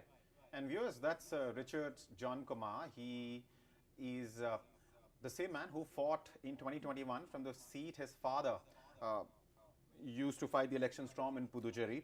He has a distinction of being one of the youngest MLAs. He was 26 or 27 years old in 2021 when he won from that seat. This time around, he's not fighting in the election, but his father is, who's also a cabinet minister in the Puducherry government. Now, to talk about Tamil Nadu, there is a shocking picture that I'm looking at, and let me tell you what I'm looking at. Of course, my producer will try and pull this up on the screen as well. But I'm looking at a picture which has MK Stalin trailing from Kolathur in Tamil Nadu. EPS also trailing. Udayanidhi Stalin of DMK also trailing. The only individual who's leading at this point in time from his seat is TVK's Vijay. The man who made his political debut this year in Tamil Nadu is leading on the seat that he's fighting the election. In fact, let me give you the latest numbers for Tamil Nadu and tell you why this is such a shocking thing to see, because nobody expected. Yes, there was one exit poll which claimed that TVK could win as many as 100 seats in Tamil Nadu, but apart from that, others mostly gave him anywhere between 10 to 15 odd seats. But what we're looking at this point in time, we're looking at TVK leading on 53 seats in Tamil Nadu. DMK Congress combined leading on 68. So the gap between DMK Congress combined and TVK is not that big, because when you look at NDA's number, NDA is leading on 38 seats in total. So if you look at TVK and NDA's number, that number combined is way bigger than DMK Congress's combined numbers, which is 67. Your thoughts, Mr. Rodriguez? Well, like I said quite earlier, that it's too early to call out the elections. Each political party is doing what they did to their best. Eventually, we would know the real situation at about 2 o'clock, 2:30 this afternoon. And if marriages are supposed to happen, marriages will happen. You know, let's be optimistic. We are in an India that's a very optimistic India, and that's what we're looking forward to. I'm like I said earlier also, Vijay is a good person, and he's doing what he believes is right. And if there is a need for us at any point of time to combine, we'll combine. But that's a later stage. We cross that bridge when we get it.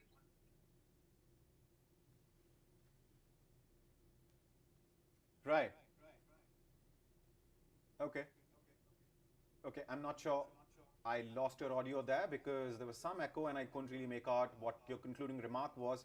But having said that, I'm assuming and I'm hoping that you can hear me. And looking at the numbers in Bengal as well, it's a very interesting picture. I mean, BJP, I'm sure there is a reason we saw all those jalebis being made at the headquarters. I mean, you, of course, want us to wait till about 1:32 when the picture becomes clearer and the numbers start solidifying. But looking at the numbers at this point in time, BJP surely should be a happy party, because the number of seats it won in 2021 was 77. And looking at the numbers right now are the 121 seats where the numbers are in for. BJP is already leading in West Bengal on 77 seats. TMC is leading on 42. Left Front is leading on 2. This time around, Mr. Rodriguez, what did BJP do differently in Bengal?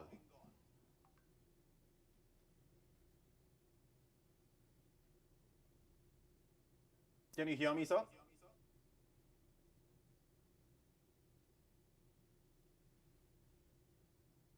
I'm not sure if Mr. Rodriguez can hear me.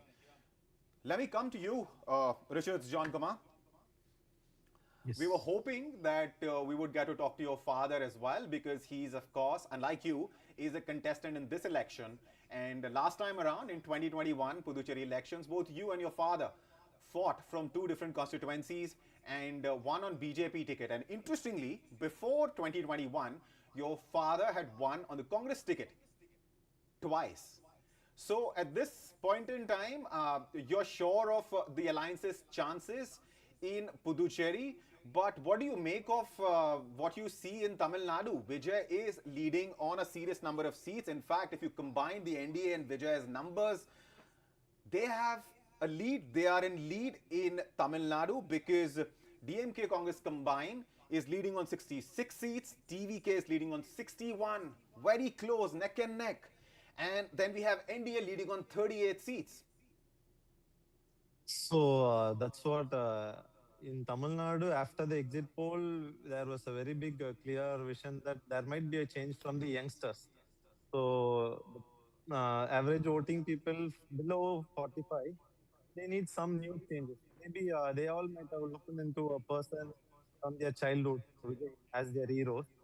So maybe there are chances for a normal people other than party people. So normally, let's take me, if I'm a normal person from Tamil Nadu, so I don't look to parties or anything. So there will be always that we have seen him from the youngsters, from the young age. So there might be some difference that we need to put a vote for the person who we have looked from the childhood and we have grown up.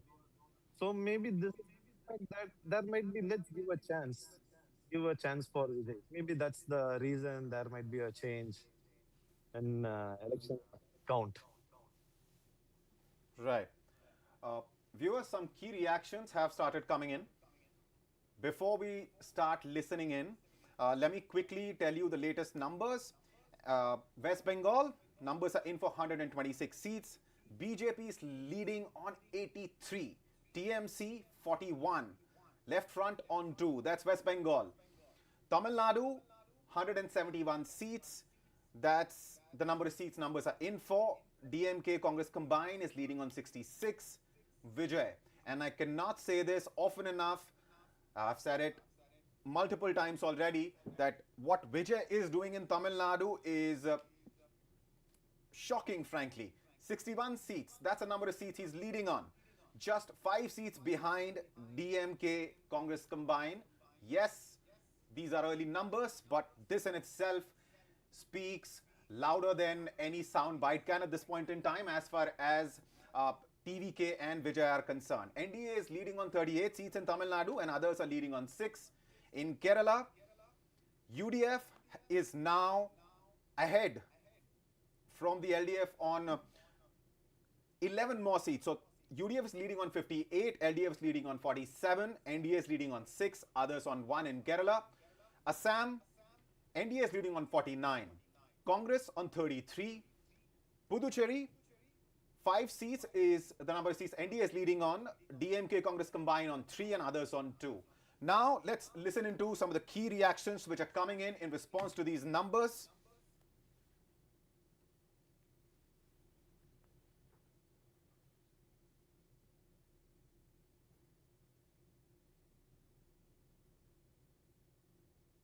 The encouraging thing is that within an hour and a quarter there seems to be a very clear trend in our favor, and even some reasonably popular politicians from the LDF are trailing, which I agree is entirely premature, because they've counted a couple of rounds. It'll be 8-10 rounds to count. But I just want to say that I think it's very clear that the Kerala electorate has to be congratulated. They understand the issues. Even if they like a particular MLA or minister or whatever, as an individual, they realize that casting a vote there means casting a vote for a continuation of misgovernance. And for that reason, they have decided it's time for a change. And even people whose individual popularity we are not disputing seem to be behind. This, I think, is a very good sign. And for us in the UDF, we are not going to make any premature celebrations, but I can see that it'll take already a major reversal for things to look very different. Let's talk again in an hour or so, hour and a bit, and we'll certainly, I think, if we get a confirmation of this trend with more than half the votes counted in most places, then I think we are heading very clearly forward. For the moment, it's a good beginning. And if UDF comes to power, will you be a contender for? No, look, we will wait for the election results. I have a habit of not commenting either on the exit polls or on trends. These are elections.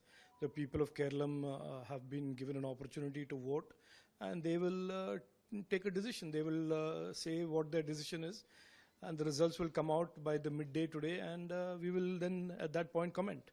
Malaysia, if we talk about other parties, they are putting allegations on BJP and they are saying that BJP won't even get the one seat. Now, let us see. Look, these are things to be decided by the people and the electorate and the voters. We are in a democracy.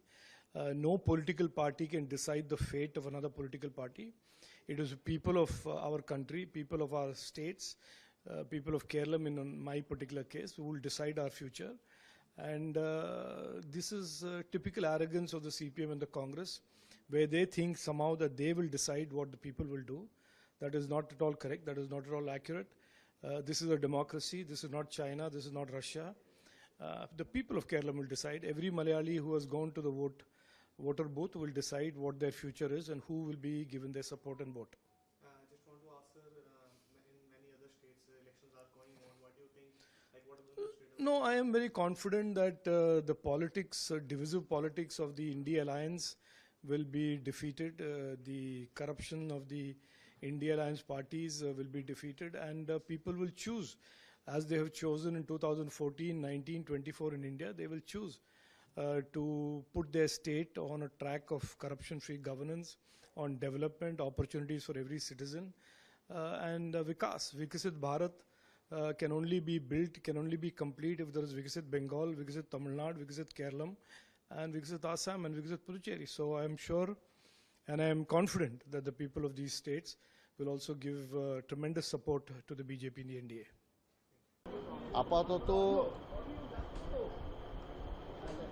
আপাতত আমরা অপেক্ষা করব election রেজাল্টের পরে কার্যকর্তারা যারা গণনায় গিয়েছে তারা যাতে সুস্থভাবে সফলভাবে ফিরে আসতে পারে সেটারও আমরা দেখব।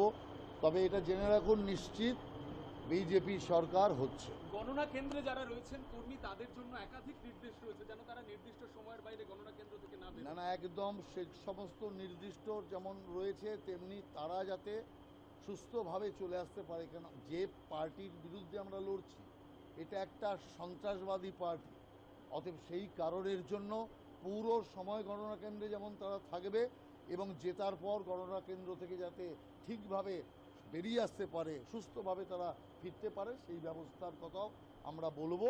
এবং আপনি ধরে রাখুন যে সময়ের অপেক্ষা আপনার 11টা নাগাদ আপনি বুঝতে পারবেন যে পুরো ট্রেন্ড ক্লিয়ার। এখনও বিজেপি এগিয়ে আছে এবং এরপরে তৃণমূল যত জায়গায় এগিয়ে আছে দেখবেন সেগুলো সব পিছিয়ে গিয়েছে এবং তৃণমূল কংগ্রেস এই রাজ্যে থেকে বিদায় হচ্ছে তৃণমূলের সরকার, বিজেপির নতুন সরকার এই রাজ্যে স্থাপন হবে। পশ্চিমবঙ্গের জন্য এই নির্বাচন কতটা ঐতিহাসিক, কতটা গুরুত্বপূর্ণ?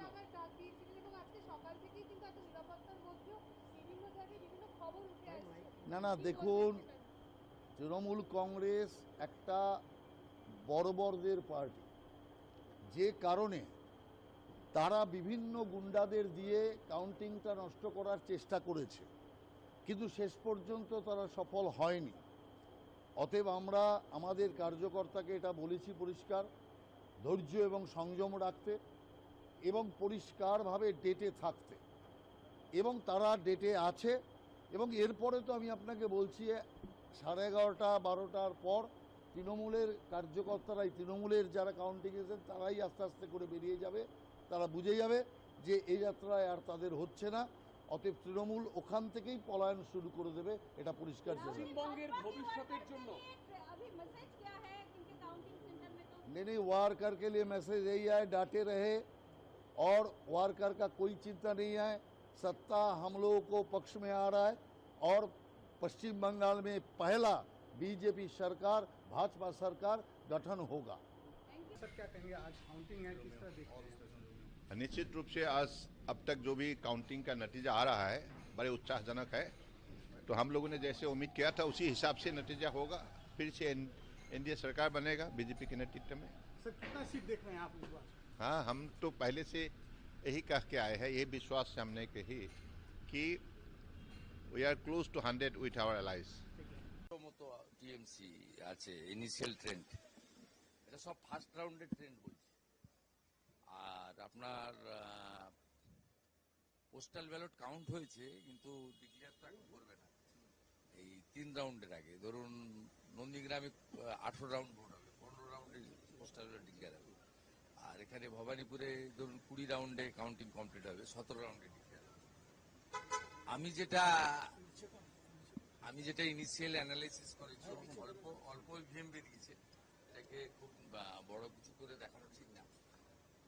তাতে হিন্দু ইভিএম বিজেপি আর মুসলিম ইভিএম টিএমসি, তবে আগের মতো নয়। মানে হাই কনসলিডেশন যেটা ওনারা করেছিলেন 21-24, হাই কনসলিডেশন হয়নি, ক্র্যাক হয়েছে। মালদাতে বা মুর্শিদাবাদের বহু সিটে বা উত্তর দিনাজপুরেও যেটুকু নিয়েছি, করণদিঘি বা অন্য জায়গায় কংগ্রেস ভালো কোনো কোনো ইভিএমে পেয়েছে মুসলিম বেল্ট। ইনিশিয়াল এই 1-2 রাউন্ড চলছে। আর আমার নন্দীগ্রামে ফার্স্ট রাউন্ড আমি পেয়ে গেছি, 3000 লিড আছে, 18 রাউন্ড অব্দি যাবে। এটাতে আমার এক্সপেক্ট ছিল 1100 লিড পাবো, এটা আমি থাইস পেয়েছি, 3 গুণ পেয়েছি। दादा अभी जो रुझान आए हैं, हिंदी में अभी जो रुझान आए हैं, क्या लग सरकार रहा है? भाजपा कर रहा है, सीटों ये का मान के चलिए। आप लोग का जो चल रहा था, जो इनिशियल ट्रेंड रहा है 135 plus BJP, 100 approx teams. Nandigram और भवानीपुर का क्या रिपोर्ट मिला है आपको अभी तक? देखिए भवानीपुर में तो इनिशियली तो टक्कर रहेगा। ये जो पहले राउंड हुआ है इसमें 14 जो बूथ है, 6 मुस्लिम प्रॉन बूथ है, उसमें भी वो लोग जो 90-95% मुस्लिम वोट को पिछले बार मिलता था, इस बार नहीं मिला, क्रैक है। और जो 8 हिंदू बूथ है उसमें मेरा लीड है। ये भवानीपुर का मैं 9-10 राउंड से आप देख लेना, मैं पूरा संभाल के आगे चला जाऊंगा। ये 77 वार्ड आ जाएगा, उसमें ममता बनर्जी का काफी लीड होगा। मालदा और 3, 4, 5 राउंड 6 राउंड तक उसको मैं मेकअप कर दूंगा। वो उसका 10 राउंड का बाद उनका बहुत खड़ा होना मुश्किल हो जाएगा। मिलके देखिए पूरा जो ट्रेंड है एंटी इनकम्बेंसी साथ साथ हिंदू पोलराइजेशन, इनिशियली हम लोग देख लिया, Hindus are consolidated in favour of lotus, it's a very good signal for us. In Nandigram, I had in first round more than 3,000 vote, only 14 booth counted, and मेरा जो internal calculation था 1100 vote में lead होना था, उसमें मैं 3 गुना lead में चल रहा हूँ। मुर्शिदाबाद मालदा में भी देख रहे दादा, बीजेपी को बढ़त मिल रही है, कई सीटों पे टीएमसी पीछे चल रही है, उन इलाकों में भी जहाँ पे मुस्लिम बहुल क्षेत्र ज्यादा है। मुस्लिम वोट बाइफर्केशन हुआ है, बाइफर्केशन हुआ है, खास करके मालदा, मुर्शिदाबाद, उत्तर दिनाजपुर में बाइफर्केशन हुआ है। और जो साउथ बंगाल और कोच बिहार जो मुस्लिम ज्यादा टीएमसी को दे रहा है इनिशियली, लेकिन जिस तरीके से 90-95% हुआ था उनका 21 में 24 में, उस तरीके से कंसोलिडेशन नहीं है, क्रैक है। ईवीएम पे आरोप लगाना शुरू हो गया है टीएमसी की तरफ से, कई लोग वो झूठा बात छोड़िए। I will speak after 11 AM, it's good. Counting agents को क्या मैसेज देना चाहेंगे अभी की? धैर्य रखना चाहिए, ये कुछ नहीं है, सभी इनिशियल ट्रेंड है, बहुत आगे जाना है, पूरा इतना सब माने कूल एंड काम। Nandigram you leading by 3,000 votes in the first round. Yes. 3,500 vote है। ये मेरा आंकड़ा है ना, वहाँ 5 मुसलमान बूथ था आउट ऑफ 14 जो काउंट हुआ। मुसलमान बूथ में भी टीएमसी को हालत खराब कर दिया नंदीग्राम। शुभेंदु अधिकारी मुसलमान बूथ में भी खराब कर दिया। ये मेरा थोड़ा सिग्नल था। ज्यादा दिन तक लोग को गुमराह करने नहीं हो सकता। প্রথম দিকে যা ট্রেন তাতে করে মধ্য কলকাতার বেশ কিছু তৃণমূল অফিস সেগুলো ফাঁকা হচ্ছে ধীরে ধীরে। না না, I am not passing any comment. কেন বহুদলীয় গণতন্ত্রে কেন থাকবে না party office? No no, it's not good. ওরা যে কালচার করেছে, দেখুন কুকুর মানুষের পায়ে কামড়ায়, মানুষ কখনো কুকুরের পায়ে কামড়ায় না। ভারতীয় জনতা পার্টি এসবে বিশ্বাস করে না। বিরোধী পক্ষের যারা আছেন তারাও করুন, একসঙ্গে কোনোভাবে হিংসা, কোনো উত্তেজনার মধ্যে যাবেন না, কোনো কিছু করবেন না। আমাদের স্টেট প্রেসিডেন্টও কাল বলেছে, আমিও আজকে বলছি, এগুলোর মধ্যে যাবেন না। বাংলা শান্তি চাই। তবে initial trend I will speak after 11 AM। Now I am monitoring everything. দাদা পোস্টাল ব্যালটের এই যে রেজাল্ট, এটা কি পোস্টাল ব্যালটের রেজাল্ট ডিক্লেয়ার হয়নি? না, মানে এই যে আপনারা ফার্স্ট রাউন্ডে BJP head in more than 135 seat. এটা first round EVM. Postal ballot counting চলছে, কিন্তু ডিক্লেয়ার হবে আপনার 3 রাউন্ডের আগে, মানে শেষের 3 রাউন্ডে। दादा सीटों का एक्सपेक्टेशन कुछ जिस तरीके से आंकड़ा बढ़ रहा है, सरकार हो रहा है, अभी ये बोलना ठीक नहीं है, जल्दीबाजी हो जाएगा। সকাল সকাল রাজ্যবাসীর উদ্দেশ্যে কি বার্তা দেবেন আজকের দিনে? আজকে রাজ্যবাসীকে কিভাবে বার্তাটা কি বার্তা? সবাই শান্তি রাখুন, পারস্পরিক সহমর্মিতা রাখুন, কোথাও কেউ কোনো উত্তেজনার বশে করবেন না। এখন ইনিশিয়াল ট্রেন্ড, অন্তত 50% কাউন্টিং হোক, বেলা 12টার পরে কমেন্ট করবেন, জনতা জনার্দনের উপর ভরসা রাখুন এবং কোথাও কোনো সমস্যার মধ্যে, ঝামেলার মধ্যে, উত্তেজনা ইত্যাদির মধ্যে যাবেন না।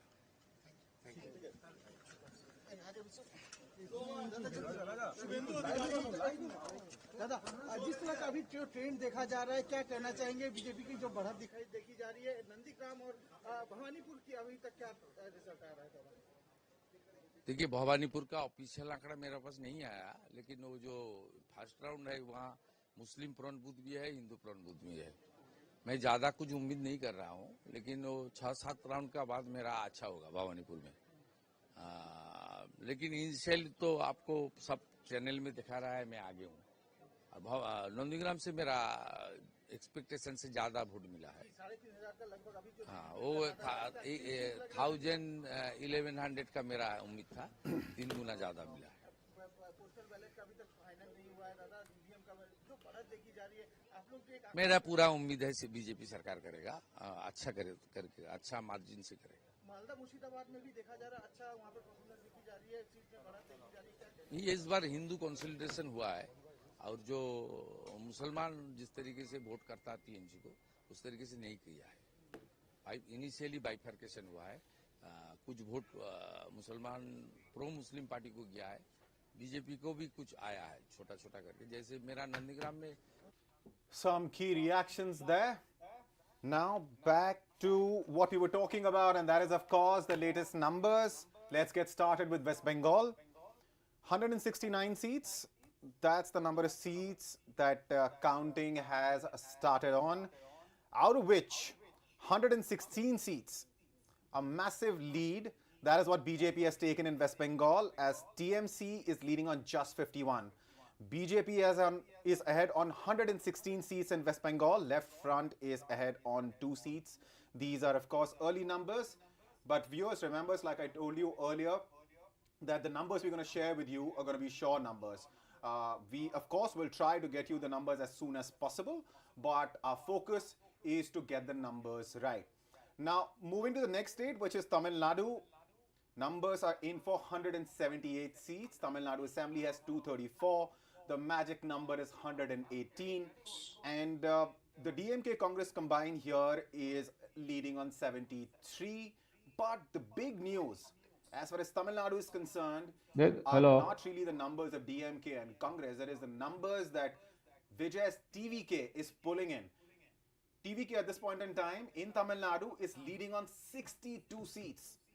Just 11 odd seats less than DMK Congress combined.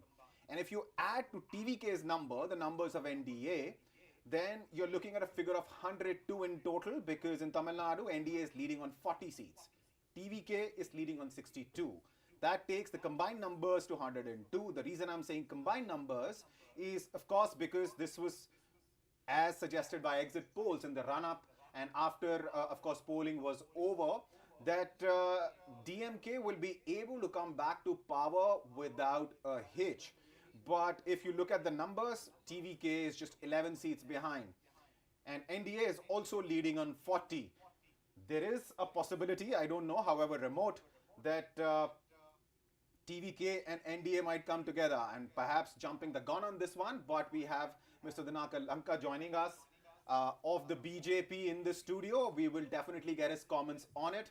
I was talking to Mr. Savio Rodriguez earlier of the BJP, and he gave an analogy, and I asked him, he was talking about a perfect marriage, and I asked him whether BJP likes the boy, that is Vijay, in Tamil Nadu, and if that happens, then we could be looking at something which was not expected in Tamil Nadu. Now, moving to Kerala quickly, we're looking at 140 seats in total, out of which numbers are in for 115 seats at this point in time. UDF is leading on 64.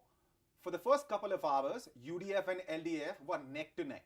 Pretty much the same same number of seats as what we were talking about. But now UDF has clearly inched ahead, is leading on 64 seats.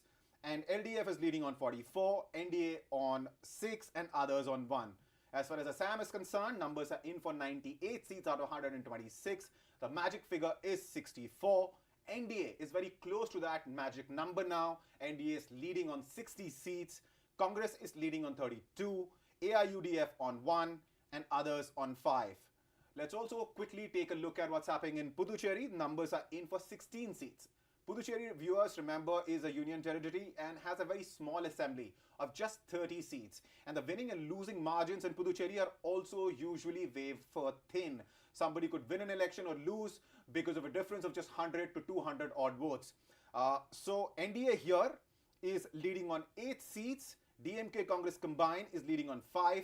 Others are leading on 3. Now let me get Mr. Lanka Dinakar's comment on the situation, because we have just discussed the numbers, the latest numbers, which you must be watching on the Hindustan Times app and Live Mint app and on YouTube. These are the sure numbers. You might find different numbers elsewhere, but that's because we're trying to bring to you the numbers we are really sure about. Having said that, so your quick comment on the numbers that you're seeing, especially in the context of Bengal, and then we will discuss Assam, Kerala and Tamil Nadu along with Puducherry as well. Yeah, as far as people of our country, most particularly the elections which were held for 5 states, very clear BJP mark under the leadership of Prime Minister Narendra Modi ji is very clear. As far as West Bengal is concerned, across the nation, people watch very interestingly what happens in West Bengal. As expected by the BJP, beyond 2/3 majority, we are going ahead in West Bengal. As of now, the numbers out of 294 assembly segments, 293 is going to be declared today. Results so far available: 194 seats trends, in which 141 is the BJP very clear majority in going ahead, whereas Trinamool Congress confined to 51 seats. That seems to be very clear. The people of West Bengal vexed with Mamata Banerjee, rude jungle Raj, which should be removed, is the mindset very clearly visible in the Bengal voters, and the confidence on the Prime Minister Narendra Modi's administration rule, and there is a lot of trust on the BJP, which has been showing by the people of the Bengal. It is very clear, visible their trust on Prime Minister Narendra Modi and BJP is very clear in West Bengal. And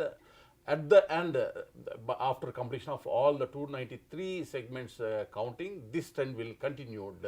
Definitely BJP is going to register landslide victory, and we are going to form government in West Bengal. As far as Assam is concerned, there also trends like West Bengal, very clear, the three-fourth majority side is going ahead, BJP under the leadership of Himanta Biswa Sharma ji. It is a very clear mandate is getting BJP favor in Assam. It is as expected by the post-poll surveys also very clearly mentioned about Assam. But interesting part is West Bengal, there are few survey agencies not given this kind of huge majority for the BJP in surveys, but people have reposed their confidence on Prime Minister Narendra Modi ji. And Tamil Nadu also. In Tamil Nadu also, very interesting fact, all the surveys, almost all surveys given as their choice for DMK, but the figures are very clear. TVK, cine actor Vijay is showing remarkable performance, and BJP and AIDMK together also going ahead.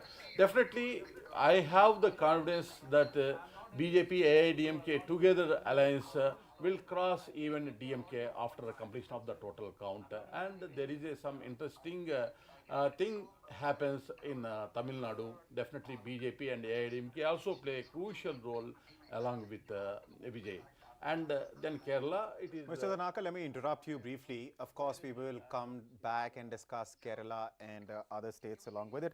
Let me quickly welcome senior journalist R.K. Upadhyay and Javed Ansari also with us. Mr. Dhanakar, let's quickly get their comments out of the way, and then we will discuss, states specifically. We discussed West Bengal. We have gotten your comment on Assam as well. Of course, we will discuss Kerala, Tamil Nadu, and Puducherry after that. Mr. Ansari, welcome. Can you hear me, sir? Yeah. So where is There's too much of talk back from the studio. I can't hear you. Mr. Ansari, can you hear me, sir? Yes, now I can. All right. Numbers, you must be looking at them, especially the numbers coming in from Bengal. Is it in line with what your expectation was as far as Bengal is concerned? Because this was supposed to be a very, tightly fought election. Indeed, it was tightly fought election. It still appears to be a tightly fought election with the BJP clearly ahead. As we speak, it's 138 playing 124. So the BJP certainly has it. I'm sorry, let me briefly interrupt you. The numbers that we have at this point in time are BJP in West Bengal is leading on 155 seats. TMC is leading on 52. So the difference between BJP and TMC, the number of seats BJP is leading on, has crossed 100. Please, now go on. Okay, so I was looking at numbers from a different agency, nonetheless. So then it clearly means that the BJP is running. If the numbers that you're talking about are correct, then it clearly means that the BJP is running away with this election. And the exit polls, some of the exit polls that predicted a big BJP win will prove to be correct. The other significant development is what's happening in Tamil Nadu and the fact that the BJP has made some inroads in Kerala. They'll be very happy with how they've done in Bengal.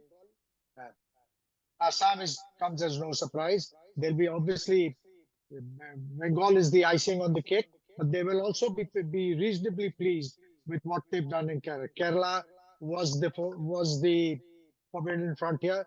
They've broken through the Iron Curtain. They've established, if these numbers hold, this will prove that they've established a bridgehead. And the BJP, just look back to how it's performed in Bengal over the years. 15 years ago, the BJP was a peripheral player at the best. It edged out the Congress, it's edged out the left, and it's now, the last elections, it emerged as the challenger, and now today it's on the cusp of victory.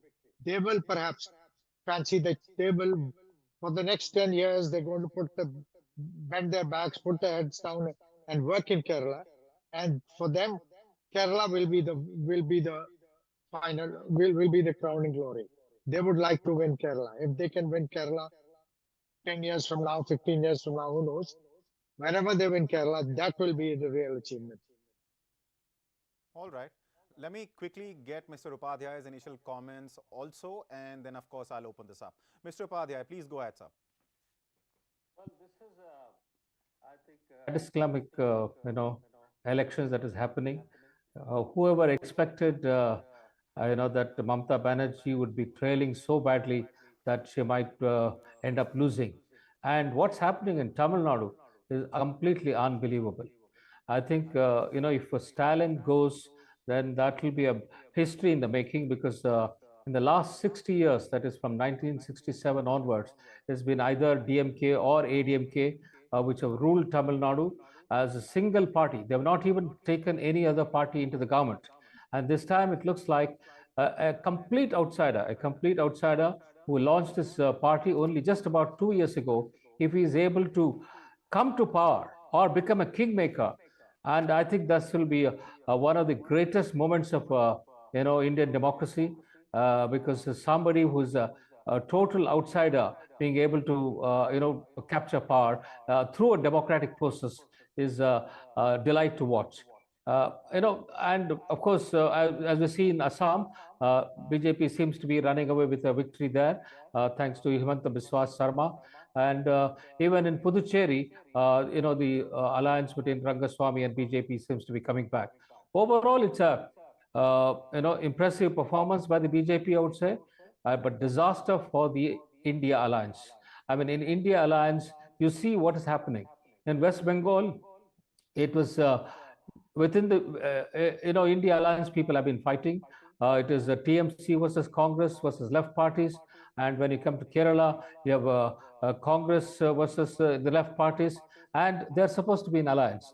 And that seems to be the funny thing. But at the end of it, and then they all get together and try to oppose the BJP. The kind of politics they've played in the last 10 years, they have to reflect on that and why people are rejecting them.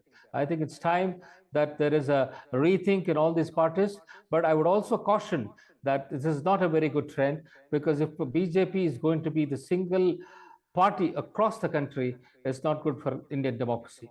We need good opposition parties, strong opposition parties, which will, take on the government, point out their mistakes. If that is not happening, it's not good for Indian democracy. And I think, all the opposition leaders, including Rahul Gandhi, Mamata Banerjee, Stalin, they should all sit together and find out why they have been failing so badly and what needs to be done. All right. Mr. Dhanakar, before I give you the floor, let me quickly give you the numbers as well, the latest numbers for West Bengal.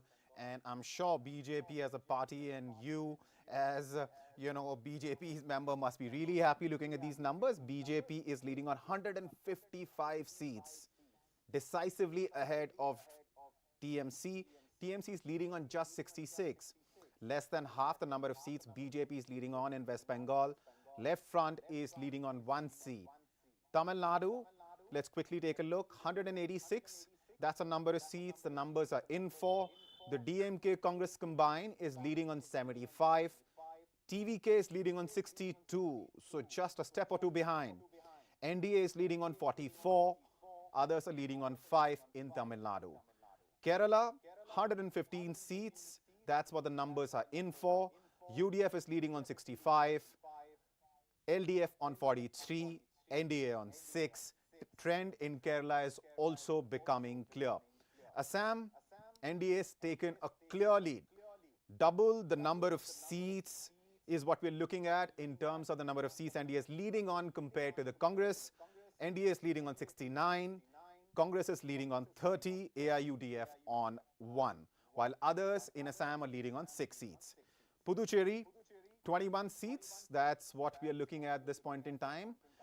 And NDA is leading on 11. Out of those 21, the numbers are in for. And DMK Congress combined is leading on 6. Others are leading on 4.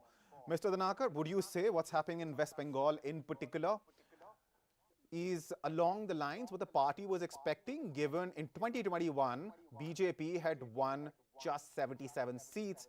And these are early numbers, sure, but the number of seats BJP has taken a lead on in Bengal is 154, more than double the number of seats TMC is leading on. Absolutely. It seems to be majority would be beyond two-thirds. I expect if the figures presented, it continues. Definitely, I hope it continues. And So are you saying BJP is going to cross 200 in West Bengal? it seems to be. Seems to be still 72 seats are there. If we observe that, we cross beyond 200 seats in West Bengal itself. It is very clear that Nari Shakti Vandan issue is played a role because Mamata Banerjee, being a woman, she hesitated to support a woman reservation and providing more space for women in Lok Sabha and Assembly. It seems to be very clear anger of women as expressed in West Bengal as well as Assam, along with the other categories voters also. They gave their concern towards the BJP, to support the BJP for double engine Sarkar in West Bengal, trust on Prime Minister Narendra Modi ji, and the cadre rank and file across the state in West Bengal, how the BJP performed is a visible fact today, results which we are watching. It is amazing. In democratic process, the first time peaceful election held in West Bengal without having untoward incidents, without deaths. This peaceful election give this favorable verdict in favor of Bharatiya Janata Party. It is the people of West Bengal victory. Definitely, this shows the capacity of Prime Minister Narendra Modi ji. What the people are expecting from Prime Minister Narendra Modi ji, once again it gets proved in West Bengal. Assam, where people repose their confidence on Himanta Biswa Sharma ji, his performance as double engine Sarkar for last 15 years, how we performed in Assam, it is going to be carried forward for another 5 years. People verdict are very clear. In Puducherry, definitely we are retaining our government. Double engine Sarkar is going to be formed in Puducherry. In Kerala, we are showing a significant growth in vote and as well as seats also. Almost all 6 seats as of now we are in majority. And in Tamil Nadu, also BJP has its footprint across the 5 states, all the states in which BJP has its footprint, and it is very clear as far as Congress is concerned, whoever the party is, whichever the party it is, whoever the leader it is, if they are aligned with Congress party, directly, indirectly, people are giving their verdict against to them. It is very clear and proved in this election. Right. Mr. Ansari, let me get you in. If the numbers, if the trends that we are seeing right now, West Bengal, Tamil Nadu, Kerala, Assam, Puducherry, if this trend continues, it's very clear that BJP is gonna come to power in Assam with a thumping majority. If the trend continues, it's going to be a similar situation in West Bengal. It can be proud of its performance in Tamil Nadu, considering what happened in last assembly elections in Tamil Nadu. Kerala, perhaps not so much, but as Mr. Danaka pointed out, it is definitely gaining ground. So the implications of these trends on national politics, because these were set to be the most consequential elections after the general elections in 2024. What do you think is going to be the impact of this on national politics, sir? It will lead to the further consolidation, if ever there was need for, of the NDA, particularly of Mr. Narendra Modi. The BJP's footprint is increasing across areas where it used to be a minor player till not very long ago. More than Tamil Nadu, I think the BJP's performance in Kerala is, for me, is a lot more significant than in Tamil Nadu. In Tamil Nadu, it's in alliance. In Kerala, it is the one which is driving they performed on their own.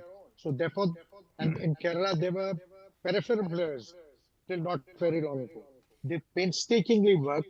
They've established a bridgehead, and there's now elbow room for them to work on this and take this forward. Much like what they've done in Bengal. 15 years ago, the BJP, people used to nobody used to talk of BJP. BJP was not considered a serious player in Bengal. But look, today they are on the cusp of victory. Assam comes as no surprise. In Tamil Nadu, they've been in alliance with the IDMK, so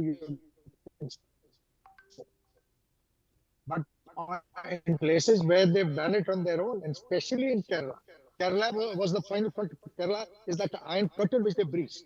Kerala used to be, a stranglehold between the UDF and LDF, and every 5 years, barring the last time, the power would change hands. Now the BJP has slowly started making inroads, and that's significant. That space needs to be watched. Right. Mr. Upadhyay, you were saying earlier that what's happening in West Bengal seems to be cataclysmic, and that opposition, especially if BJP's performance, the trend that we're looking at continues and BJP comes to power in West Bengal with such big numbers, because at this point in time, we're looking at BJP is leading on in West Bengal on more than 150 seats, 154 to be precise. You were talking about opposition and how now it has tighter and tighter space within which it has to operate, within which it has to function. What's your opinion? How is this going to impact the national politics? And viewers, we also have Professor Pushpesh Pant joining us in the studio. Welcome, sir. Can I go ahead? Yes, please go ahead. Yeah, I think as far as West Bengal is concerned, this will be a brand new politics for West Bengal. And I would say that, they have not probably not seen any kind of a development in the last 10, 15 years. Mamata Banerjee, for all her good intentions, has virtually ruined the West Bengal's economy. Even the central projects which are good for the people, she has stalled them. They're not even implemented them. So that's not the way you rule the country, where, your people are deprived of even what they're supposed to get. I think this has been a payback time for the people, and they've shown us that we will not accept this kind of a politics. If Suvendu Adhikari is able to give a good government, hopefully that Bengal will start, looking different, because as we see that a lot of Bengalis who are going out of Bengal in search of jobs. I live in Bangalore, and I see so many Bengalis coming here looking for jobs. They're such bright young people, and if they're not able to, get jobs in their own place, this is a very sad state of affairs, and hopefully this will bring out a change. As far as the opposition space is concerned, I'm a little worried. As I mentioned earlier, it's getting narrower and narrower. Just look at what's happened in the last 1 year, 1.5 years.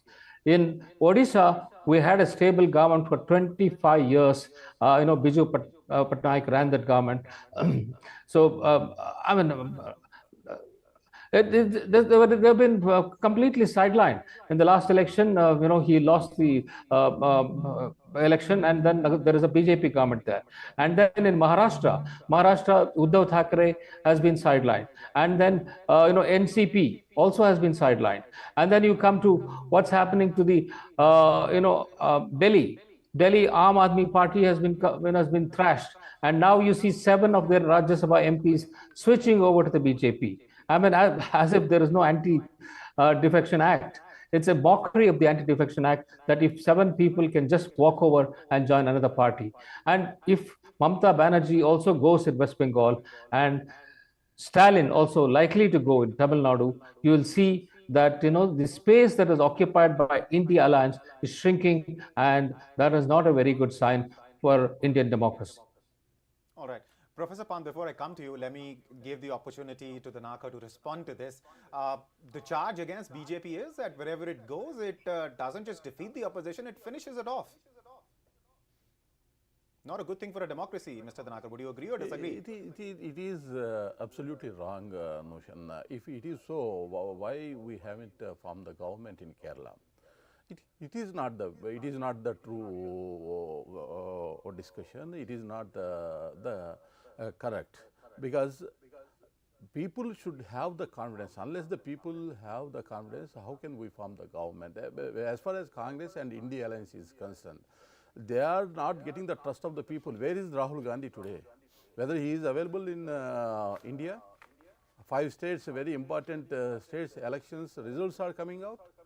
So without blaming BJP, what kind of wrongdoings which is happening with Congress and their alliance partners, let them consider and they have to make introspection. BJP always welcome healthy election and a healthy opposition for the sake of Viksit Bharat. But unfortunately, opposition party, rather than hating Modi ji individually, they are not speaking what the people exactly required. So it is a failure on the part of opposition. Their failure should not Mr. be. Danakar, that criticism is based on certain facts, right? For example, we all know what happened with Shiv Sena in Maharashtra. We just saw what happened with AAP in the Rajya Sabha, 7 of its MPs walking over, right? So the criticism, as far as BJP is concerned, is based on facts. No, let the people judgment will prevail. Ultimately, people give their verdict. If some party leaders, they lose confidence on their own party, they took some decision, how can you blame BJP? If the particular party is fair enough to deal with their leaders, they may not be do such kind of decision, they may not take such kind of decision. Instead of doing right politics by the opposition party by themselves, with their party leaders and rank and files, how can they blame the BJP? If there is a wrongdoing from the BJP side, people will not give this kind of verdict. All right, so let me get Professor Pant in. He has been very patiently waiting while there was a thread of conversation we had to wrap up.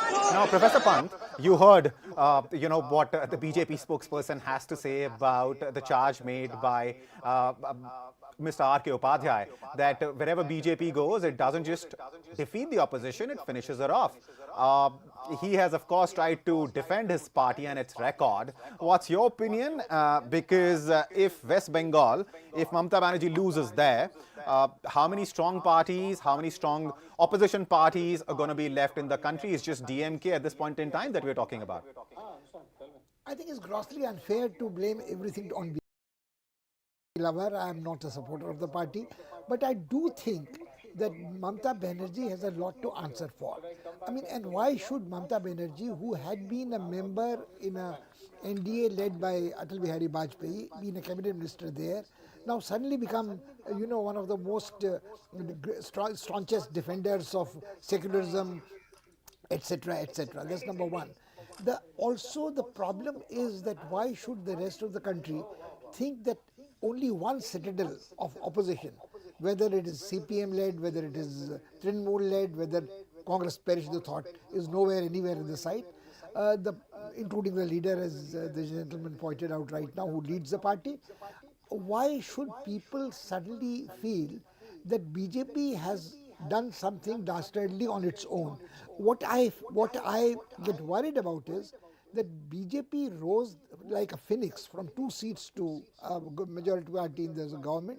Yes. It has lost elections, it has lost number of seats in Lok Sabha after that, but then people still forget that the majority of the people in India, for one reason or the other, vote for BJP. You may say there is fear, you may say there's been browbeaten, you may say that their members have been split, bribed, broken over, but what kind of cadre, what kind of leaders our opposition party had, where 7 MPs can go straight away on one stroke. All right, BJP may be blackmailed then, but they were vulnerable to blackmail, and vulnerable to blackmail to an extent that they did not think for a blink of an eye to go over to the other party. How had they found their way in the Rajya Sabha? And one gentleman had been nominated the deputy leader of the Rajya Sabha itself. So yeah. I think there's one part of the thing.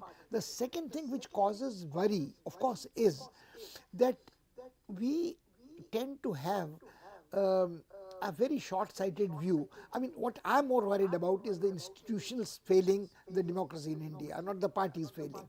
It's very easy to say that Baba Saheb Ambedkar had said that an institution is only as good as the people who occupy it. Yeah. But you have a Prime Minister, and who is the Prime Minister of the country. I mean, he may at times give the impression that he is the leader of the BJP, which he is, But the point is that as long as he is a leader of the party elected to majority with support of its supporting parties Allies, in the yes. parliament, he is the Prime Minister of India. Now the point is that if you have a state which adopts a confrontationist position against the center, be it the DMK in Tamil Nadu, be it Mamata Banerjee in West Bengal. Professor Pant, I'm sorry, I'm going to interrupt you briefly because this is the nature of, election day coverage. Numbers keep coming in. But of course, I will come back to you. Looking at Tamil Nadu, shocking numbers. There was one exit poll which claimed that TVK could win 100 plus seats in Tamil Nadu. TVK has just crossed that number. In fact, has just touched it, not crossed it.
है और जो 8 Hindu booth है उसमें मेरा lead है। ये भवानीपुर का मैं 9-10 राउंड से आप देख लेना, मैं पूरा संभाल के आगे चला जाऊंगा। ये 77 वार्ड आ जाएगा, उसमें ममता बनर्जी का काफी लीड होगा।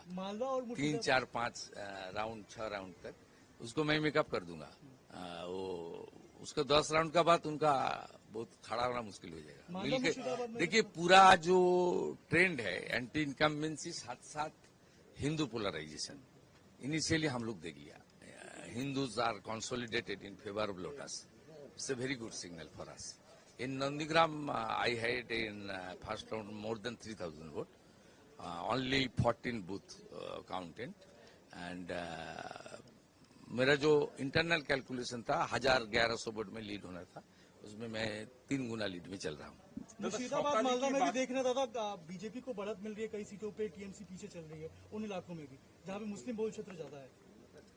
मुस्लिम वोट बाइफर्केशन हुआ है, बाइफर्केशन हुआ है, खास करके मालदा मुर्शिदाबाद उत्तर दिनाजपुर में बाइफर्केशन हुआ है।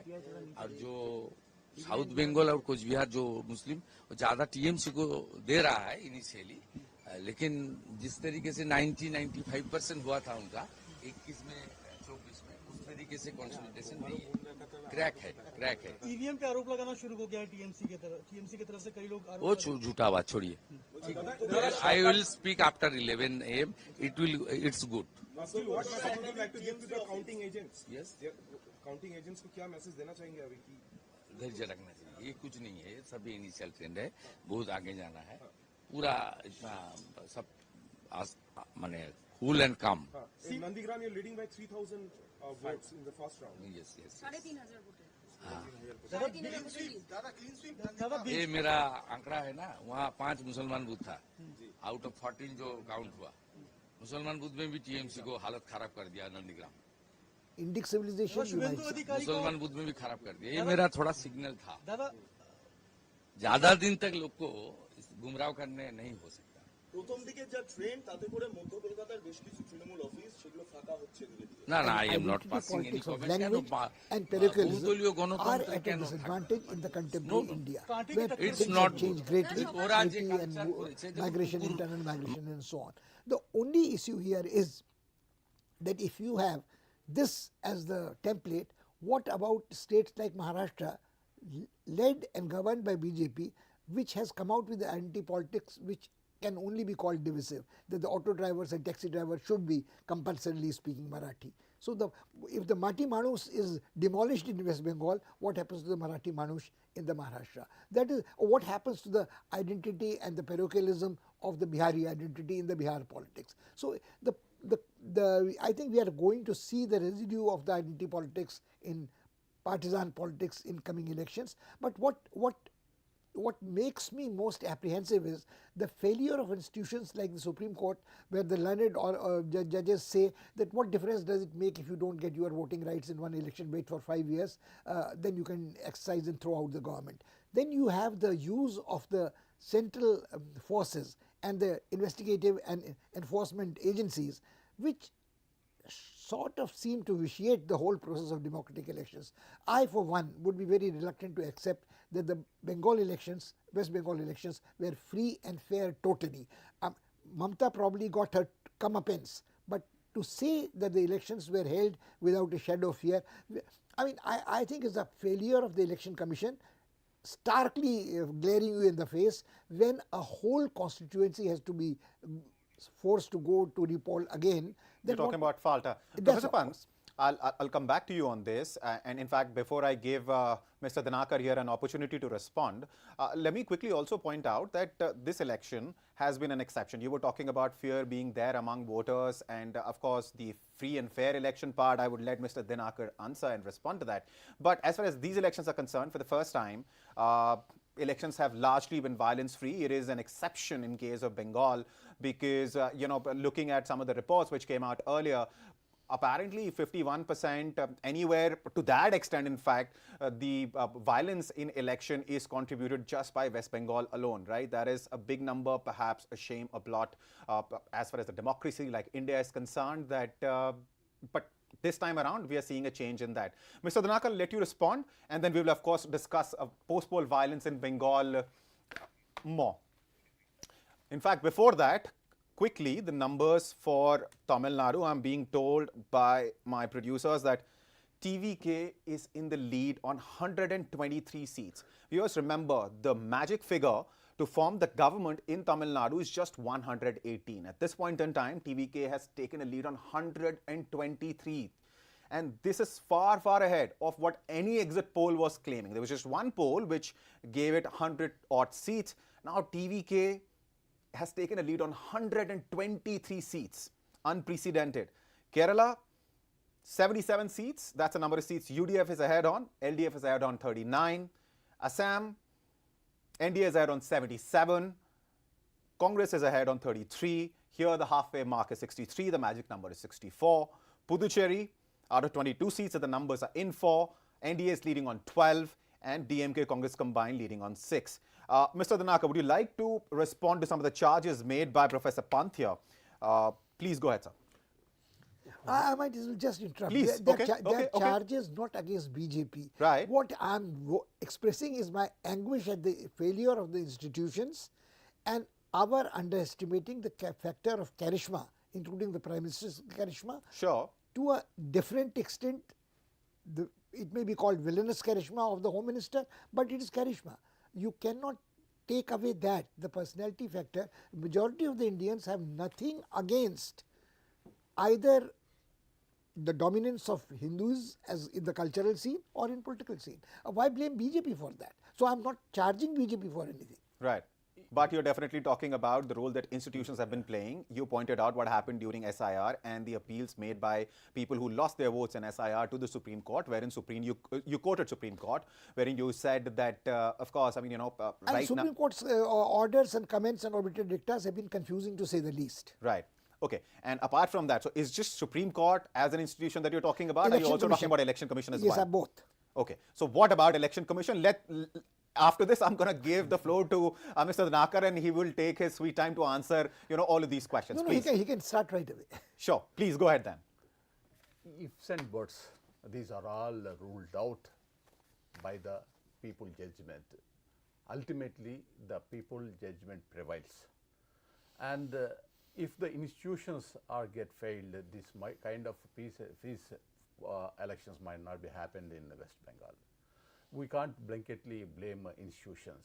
Just to showcase our agnosticism on institutions, we can't rule out the people verdict. Even institutions, if the institutions get failed, this kind of peace poll might not be happened across the country, not only West Bengal. As you see in Assam, Tamil Nadu, Kerala, and across all the states which held elections were held in 5 states, peacefully elections were completed. We need to appreciate Election Commission for such kind of efforts, and union forces, how they have been provided safety and security for the voters. So it is now the results are coming in favor of BJP. People gave the verdict across the country. Definitely, there few people what they had made comments prior to election may change now. They give different kind of explanations, different kind of their way of outputs they may give. But ultimately, the fact is on record. It is as far as the SIR is concerned, it is a fair exercise which made duplication of votes removed. Previously, it was there. More than one vote was cast by the same person, it was removed. And even while we want to make Aadhaar to connect with voter card, that was also not considered by making few kind of people who went to the court. They also stalled for making that linking of Aadhaar with voter. So you're and saying now SIR, whatever the vote, who is legitimately who holds the vote is continuing as a voter. Who is not legitimately not voter, who crossed the borders, can we give a vote? Is it fair? As far as our citizens are concerned, they are losing the government schemes and benefits. Beneficiaries are those who are crossing borders. Can we allow? No. This is in democracy. Our citizens should have the vote. Legitimate voters should have the vote. And they should give the verdict. That is the way. Only West Bengal where this kind of problem is there. Why not some other places? Even in Bihar also same kind of allegations made. But a single person who has not given vote, they haven't come. Either Congress party or RJD, they didn't come forward to make any kind of allegation. Whatever they made.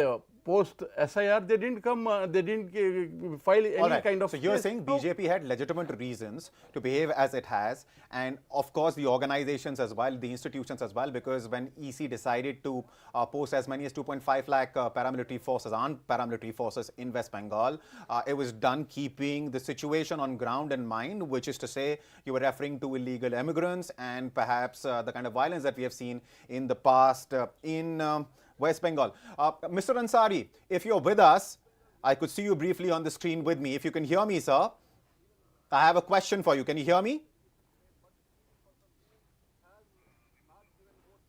Okay. All right. I think there is some audio issue there. We will go back to Mr. Ansari as and when he can hear us clearly.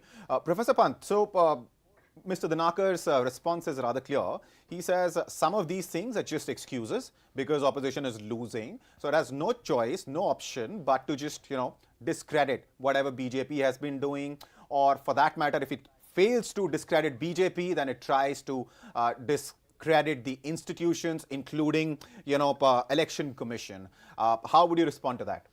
No, well, I think there are two issues which are very clear. I think what I stated very explicitly was that the majority of the Indians seem to support broadly the agenda of BJP. So it is the will of the people which ultimately reflects in the elections.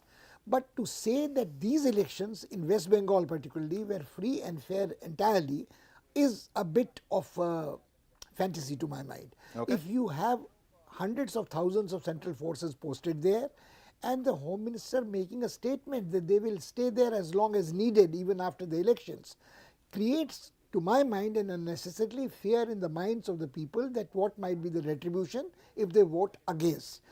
This is not to suggest what Mr. Dinakaran has a very good point. Professor Pant, let me quickly come in because as far as the Home Minister's statement and the number of forces, CAPF forces which have been sent and stationed in West Bengal, see, West Bengal historically has been a state which has seen post-poll violence. I mean, if you go back just to 2021, you're talking about 58 deaths. You're talking about as many as 300 incidents of violence. At the end of the day, it is the common man, the man who's on the ground. Doesn't matter whether he's a TMC supporter, BJP supporter, or supports some other party, left or Congress for that matter, should not be facing the brunt of this kind of violence. And how do you stop violence? You have to find the gundaism. Doesn't matter who it is being done by of course, legal means. And what are those legal means? Those legal means are having forces on ground. Yes, but there is an interesting issue here. Sure. The forces on ground in a federal scheme does not have to be central forces without the consent of the state government. Now, in this case, either you say the law and order has broken down in West Bengal, and post-election, if there is violence to be threatened, you get rid of Mamata Banerjee and then have the central forces there. I think there's a totally different situation. All right, Mr. Dhanaka, please come in. It is absolutely wrong. Whether people have the confidence or not, Honorable Home Minister gave his concern for the sake of safety and security of the people.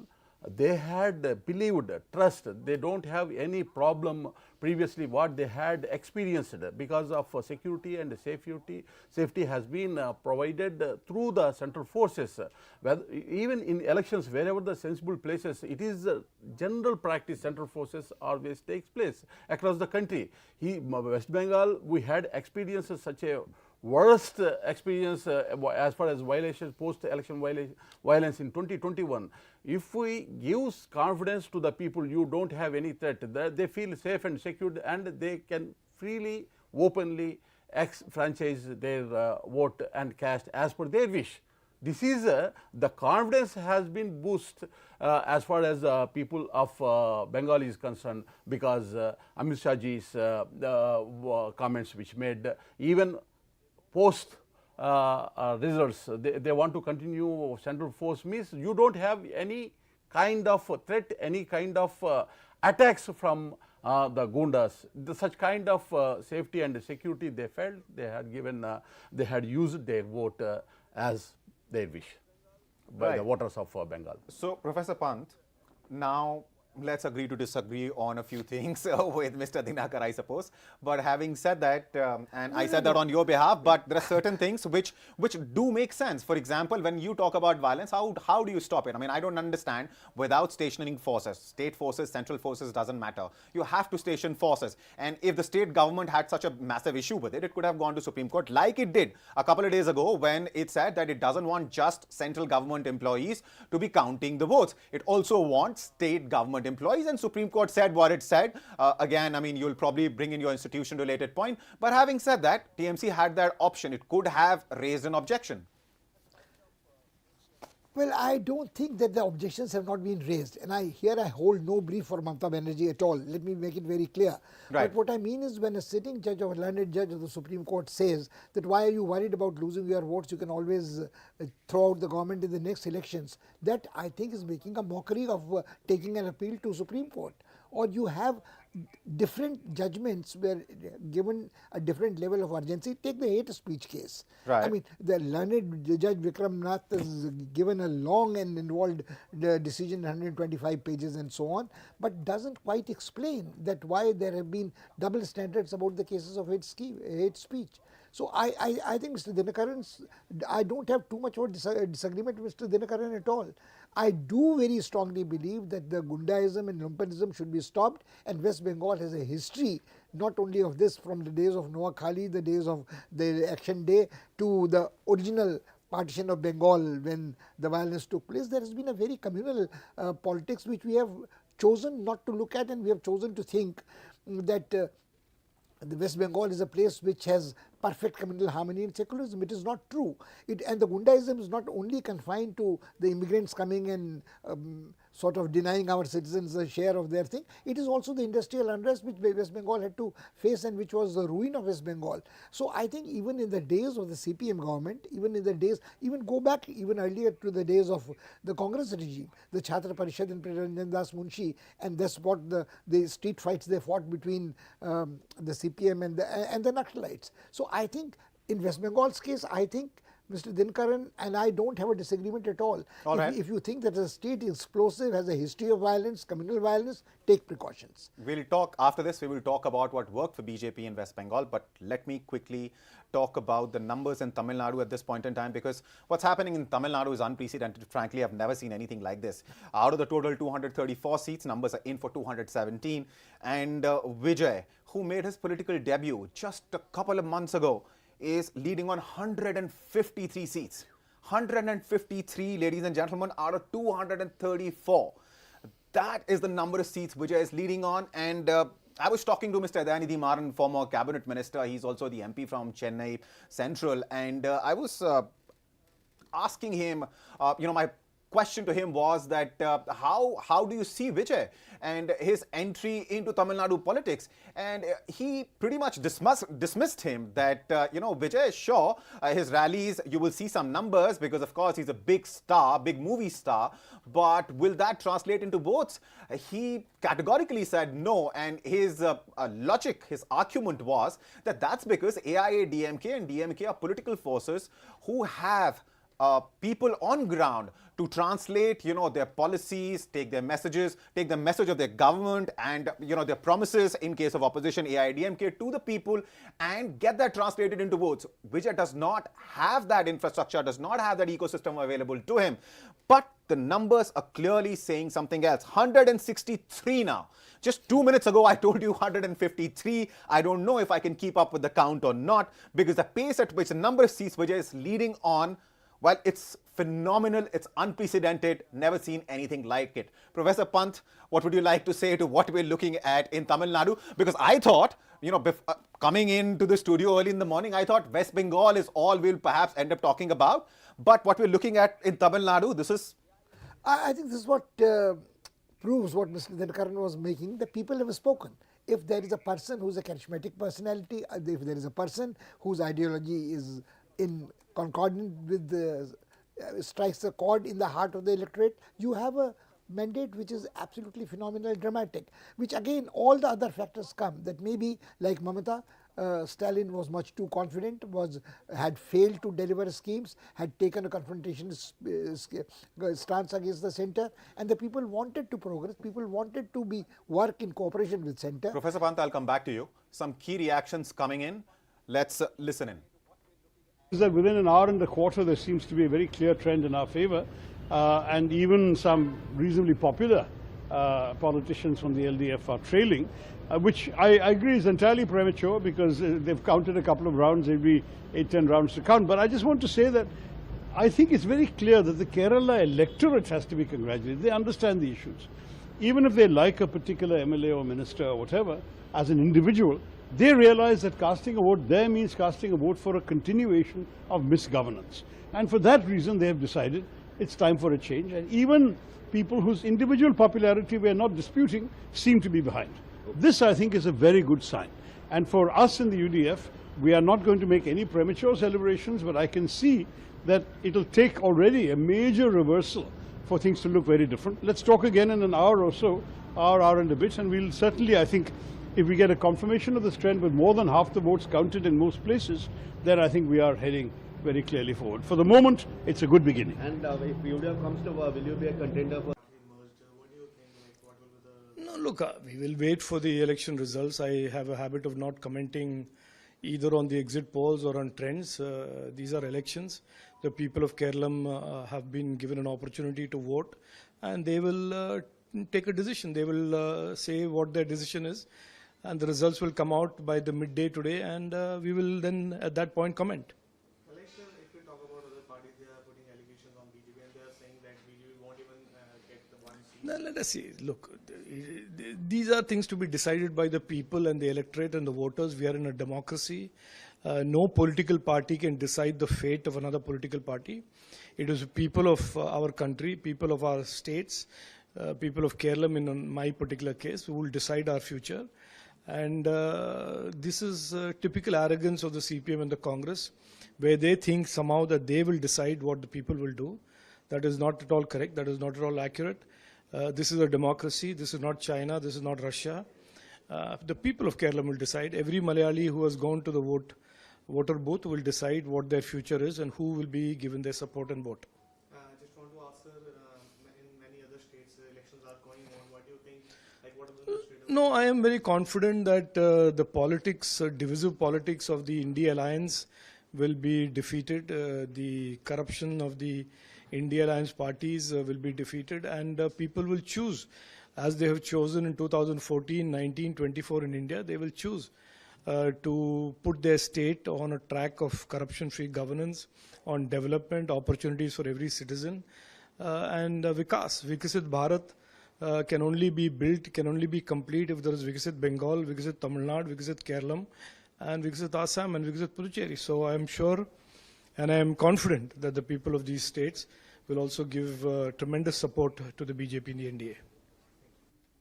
Ladies and gentlemen, we are seeing something unprecedented in Indian politics. We're looking at a party which came into existence just a couple of months ago. We're talking, of course, about Vijay and his party TVK in Tamil Nadu. And the numbers which have come in for Tamil Nadu at this point in time out of 234 seats, counting is on 225. We have the numbers for those seats, and TVK is leading on 170. Just before we slipped into those into that bite chunk, we were looking at 163 by the time we came back 30 seconds later. 170. That is the number of seats Vijay is leading on. Then DMK Congress combined is leading on 29. NDA is leading on 24. In the meantime, my colleague Saubhatra Chatterjee, Deputy Political Editor, Hindustan Times, has also joined us in the studio. Saubhatra, let me get your comments out of the way. We're looking at something unprecedented as far as Tamil Nadu is concerned. 170 out of 234 to a political party which did not even exist in 2026. I mean, it just came into existence, a couple of months back. Yes, I completely agree with you. I think this is the biggest success story of a political startup. If we consider Aam Aadmi Party or other parties such as AGP in the early phase of this millennium in Assam. Clearly, this is a party, this is a leader, Vijay is an extremely popular leader in Tamil Nadu, cutting across all caste or cutting across all age barriers.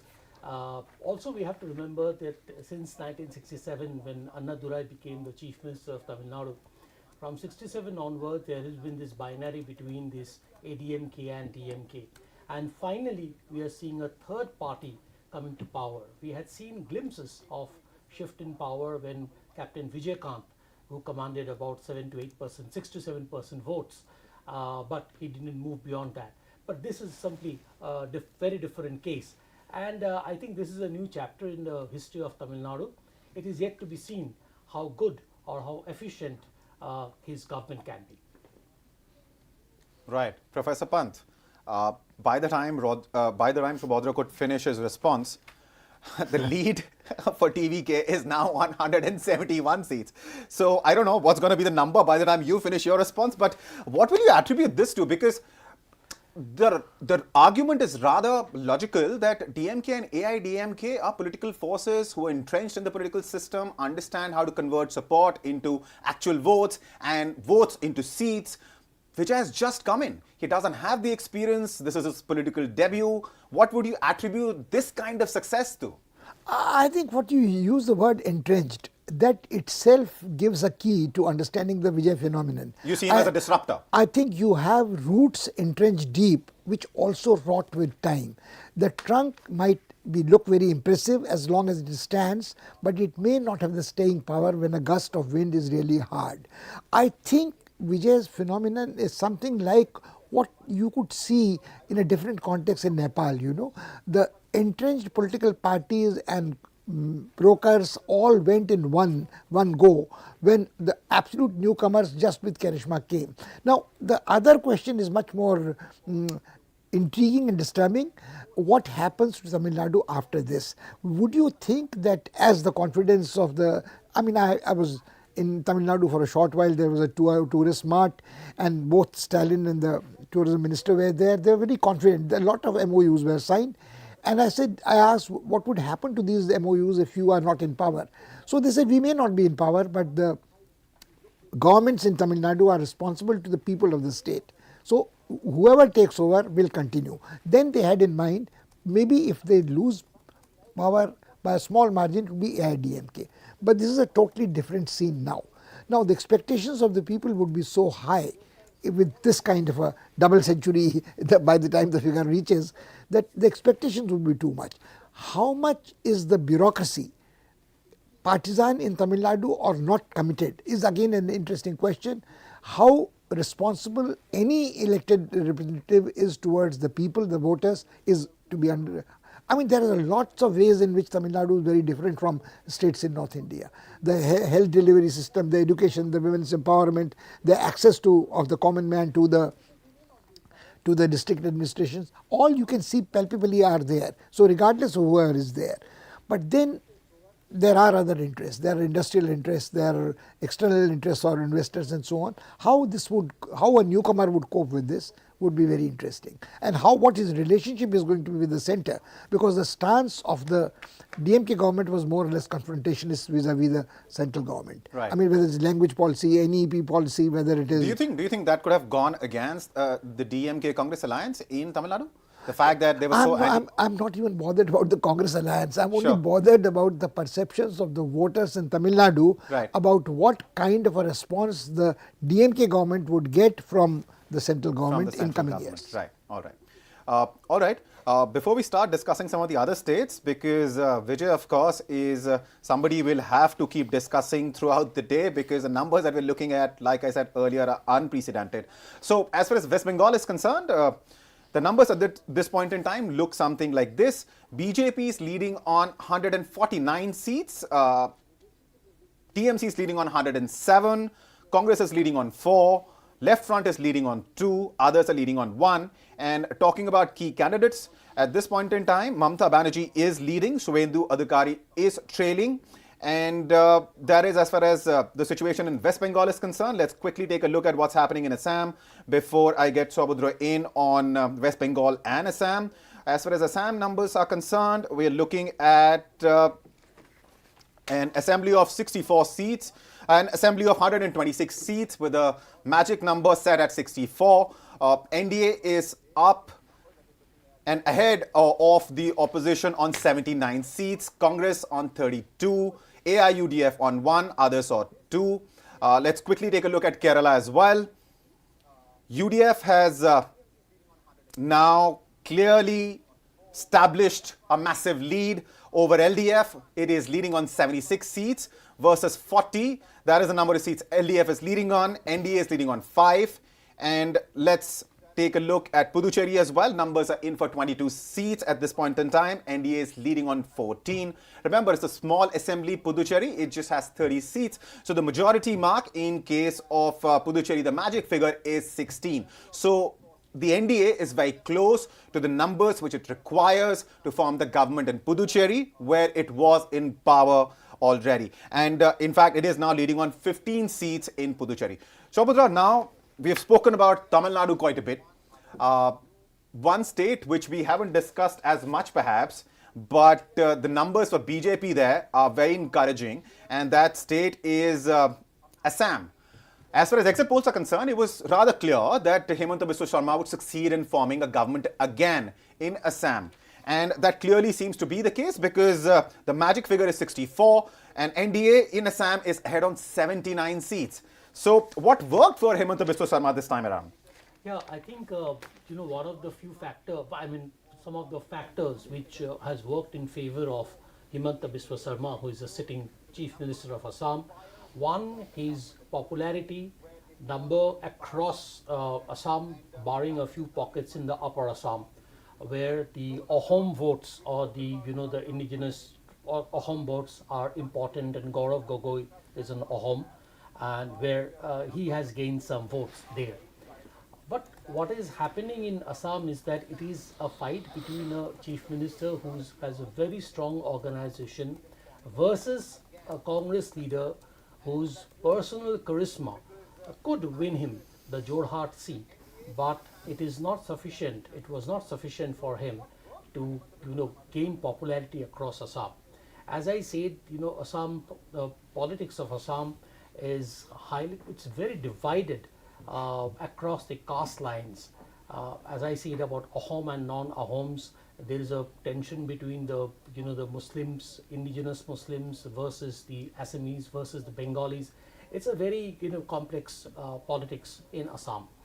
But I think the Congress's choice, and let's remember also that Himanta Biswa Sharma was originally from Congress, and he left the party because the Congress leadership, particularly Rahul Gandhi, decided to side with Tarun Gogoi, the Gaurav Gogoi's father. So while BJP in Assam is a very well organized, very well oiled machinery, the Congress primarily depended on Gaurav Gogoi's personality and Gaurav Gogoi's ability to gain the Ahom votes. But here it's between a personality clash and a well oiled organization. Also, if we look at the map of Assam, there are pockets where the Muslim population is very dominant, be it the lower Assam, Borpeta, with districts like Bolpeta or Norbari, or if you go to the Barak Valley, which is Karimganj or Hailakandi, these areas. So it's not that the Congress gained Muslim votes across Assam. Congress primarily depends on a lot on Muslim votes to win in Assam, but didn't happen. So these are the factors, I think, which has helped the BJP retain its hold in Assam for another 5 years.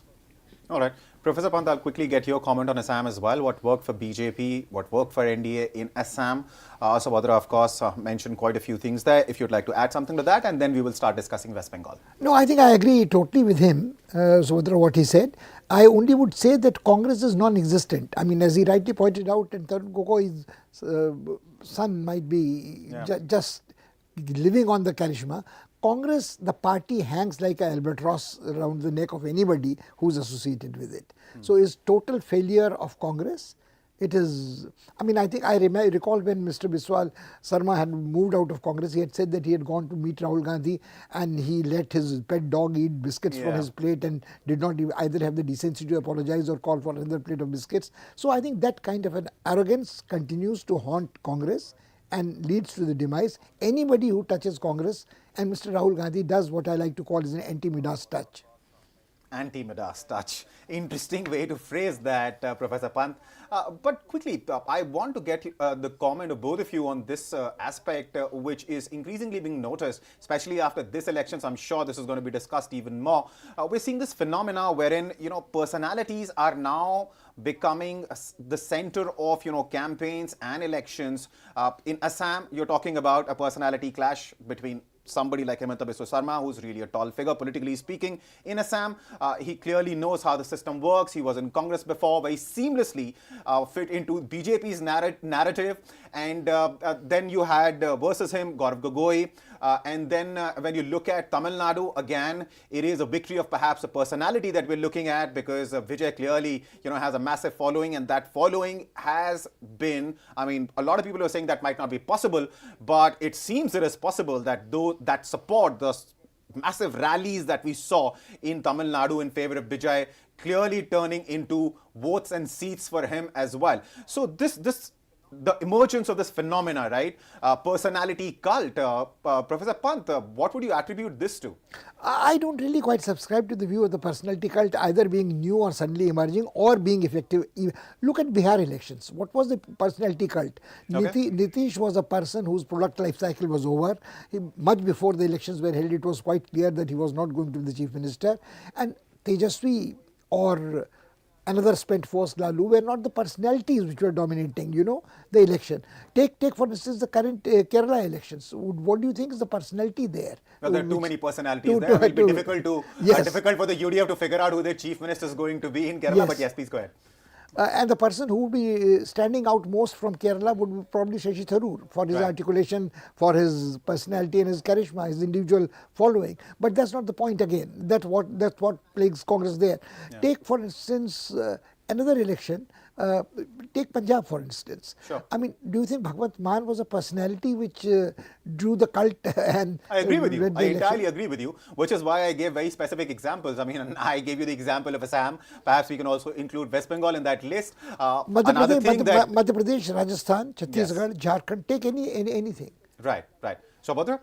See, I personally believe that personality-driven politics can take you to a certain level, but beyond that, you need a strong organization to, translate or transform the popularity into votes. Uh, as far as Tamil Nadu is concerned, the Tamil Nadu politics is very different. We have seen it's the only state in India where there are 69% reservation for SC and STs. Yet we have seen a Brahmin, J. Jayalalitha. She has been a chief minister of Tamil Nadu. We have seen DMK party, a solid cadre-based party, coming back repeatedly in power.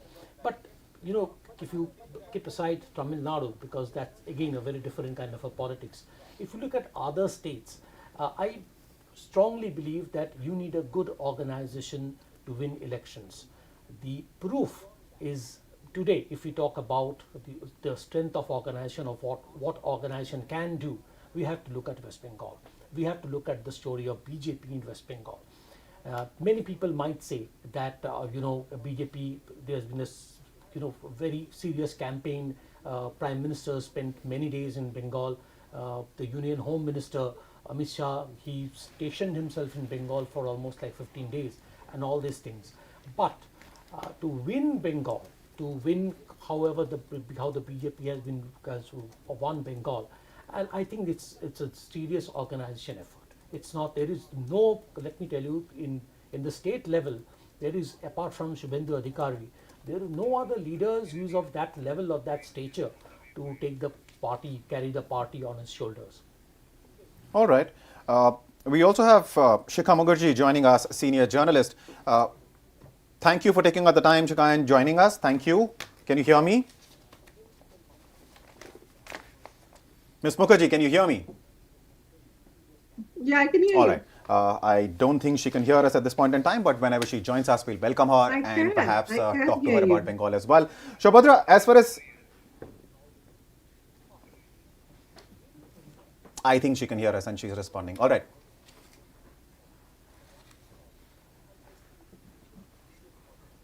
Yeah, you were asking me, yes. Ms. Mukherjee, please go ahead. Sorry, I didn't get your question. Please ask again. Hello, can you hear me? There seems to be some lag between my audio reaching her and her response. Let me ask you the question again, Ms. Mukherjee. We were discussing West Bengal and we were discussing the kind of numbers that we're looking at, because at this point in time, as far as West Bengal is concerned, numbers are in for 265 seats. And out of which BJP is leading on 145, TMC is leading on 112 seats, Congress on 4, Left Front on 2, others on 2. There seems to be a clear trend emerging in favor of BJP. Magic number, remember viewers, in Bengal is 148. So BJP, if this trend holds, is just 3 seats away from that magic figure of 148, and the total size of the assembly is, of course, 294. Ms. Mukherjee, what would you attribute BJP's success in West Bengal to? Because this was a very tightly fought election, and Mamata Banerjee, fought it tooth and nail. Okay, the BJP's success in West Bengal, I think, are the following. One, as Dr. Pant was saying, the organization of the BJP. They really worked hard at improving their organization at one level, and analyzing what were the weaknesses of the Trinamool Congress and how they could be used to advance the BJP's numbers. And in that, I think what is emerging is a very interesting way of managing elections, which is the SIR has affected the deletion of names in very crucial pockets of West Bengal where the Trinamool had expected to pick up seats. Number one. Number two, the SIR has also removed from the rolls people who would have otherwise supported the Trinamool Congress. Number three, what we are seeing is perhaps a split in the Muslim vote bank for the Trinamool Congress. And this split is a consequence of the BJP's, probably the BJP's efforts to reach the Muslim voters through two routes. One, the Humayun Kabir effect, which is that the Muslims in West Bengal have been exploited by the Trinamool Congress as a vote bank without providing the kind of benefits to the vote bank that she had either promised or they had expected that would come their way. The second effect is that the left and the Congress votes, the left and the Congress surge, revival, resuscitation in Bengal is an indication that there are seats where the votes are getting split in very interesting ways.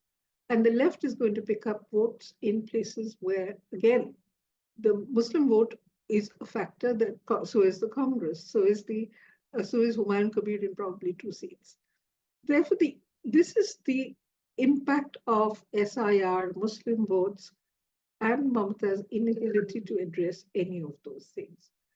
For the simple reason that she was also worried about, she was very, very worried about how to prevent any further erosion of Hindu votes by anything that she does, because she needs the Hindu votes to win as well, not just the Muslim votes or the women's votes or whatever. So if you're looking at how the BJP managed by focusing on A, anti-incumbency, B, anti-incumbency, which includes how the Muslims have been treated by her government as a vote bank and there have been no rewards or benefits to them. B, by looking at how there is disaffection within the Trinamool and working on that by the word they have been using is neutralizing. People who may have been wavering in terms of their support. And 3, I think the BJP has been astonishingly successful in getting their organization to function far better than it has in the past. And that one major reason for that is that for 5 years, the BJP has been the official opposition, and it has been working on the ground to make sure that the organization at the booth level is much stronger than it was in 2021 and in 2024. So there have been, it's not just the Prime Minister and the Home Minister camping here for 15 days. It is people like Bhupendra Yadav, who has been around almost living in West Bengal out of a suitcase for 6 months. And they have been masterminding the management of the election, the micromanagement of pockets of votes and pockets of influence that they have. This is going to be a fascinating election because at the end of the day, it will have, from the trends as it appears, the Trinamool and the BJP are going to be slugging it out over the next 5 years, number one. Number two, the left and the Congress have impacted the Trinamool Congress votes perhaps more than they have the BJP votes in terms of cutting into the Trinamool's vote banks. What it suggests is that the left and the Congress re-emergence is going to change the equations to some extent in certain parts of West Bengal. And it's going to be a very, very turbulent next 5 years that we are looking at.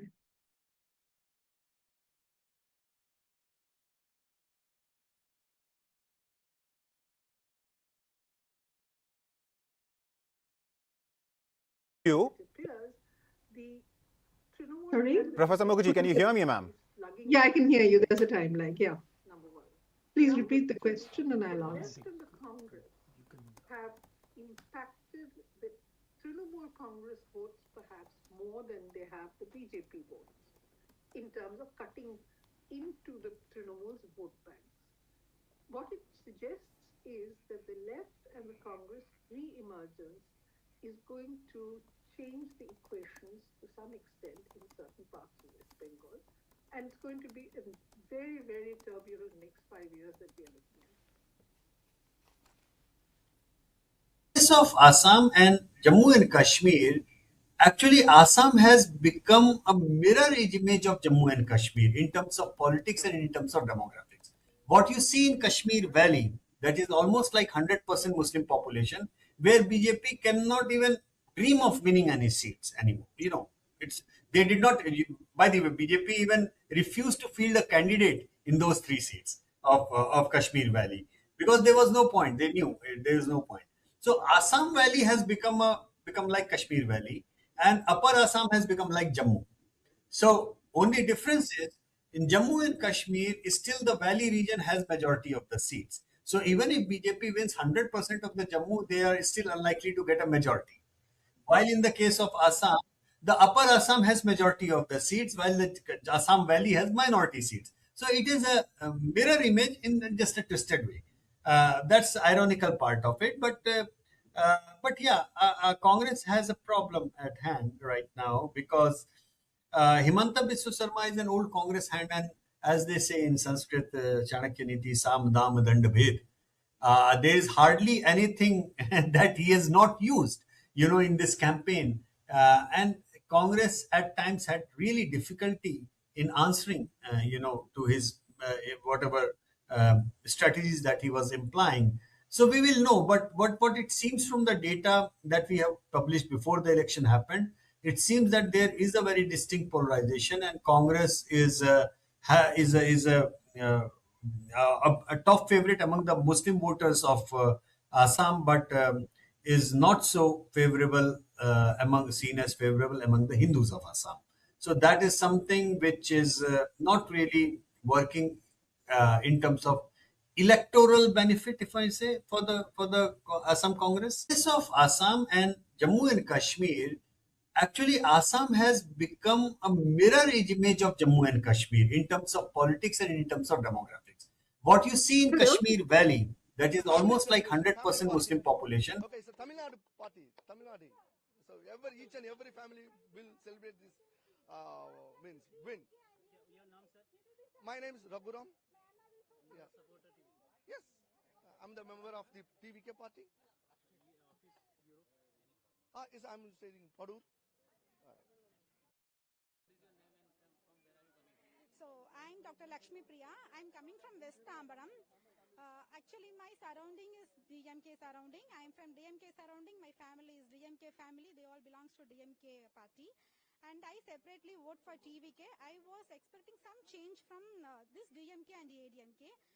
So as like enna madriye, so nariya per they are wishing to fine. So and like me itself, so many of the people are expecting for the change. So I think so this change will be a good change. My Anna Vijay will do something to the Tamil Nadu. I think so. I hope so.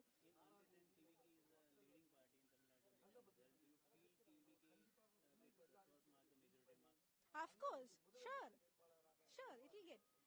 What's doubt on that? Who will be the chief minister? Vijay? Joseph Vijay. See, Joseph Vijay will be the next chief minister of Tamil Nadu. Without doubts. Like this. I left my family now. I left my job now. I'm here to celebrate only of this CM celebration.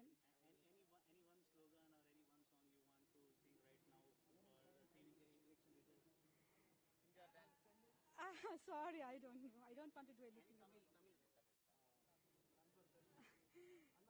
Sorry. Om Shakti, Parashakti, Timuka or Tiya Shakti. பண்ணிருக்காங்க. நாம தான் கண்டிப்பா ஜெயிப்போம். அது மக்கள் உறுதிப்படுத்திட்டாங்க. வந்துங்க. அனைத்து மக்களுக்கும் நன்றி. அண்ணா நீங்க ஜெயிச்சிட்டீங்கண்ணா. நாங்க இருக்கோம் நாங்க. கங்க்ராச்சுலேஷன் அண்ணா. கங்க்ராச்சுலேஷன் அண்ணா. வாழ்த்துக்கள். வாழ்க.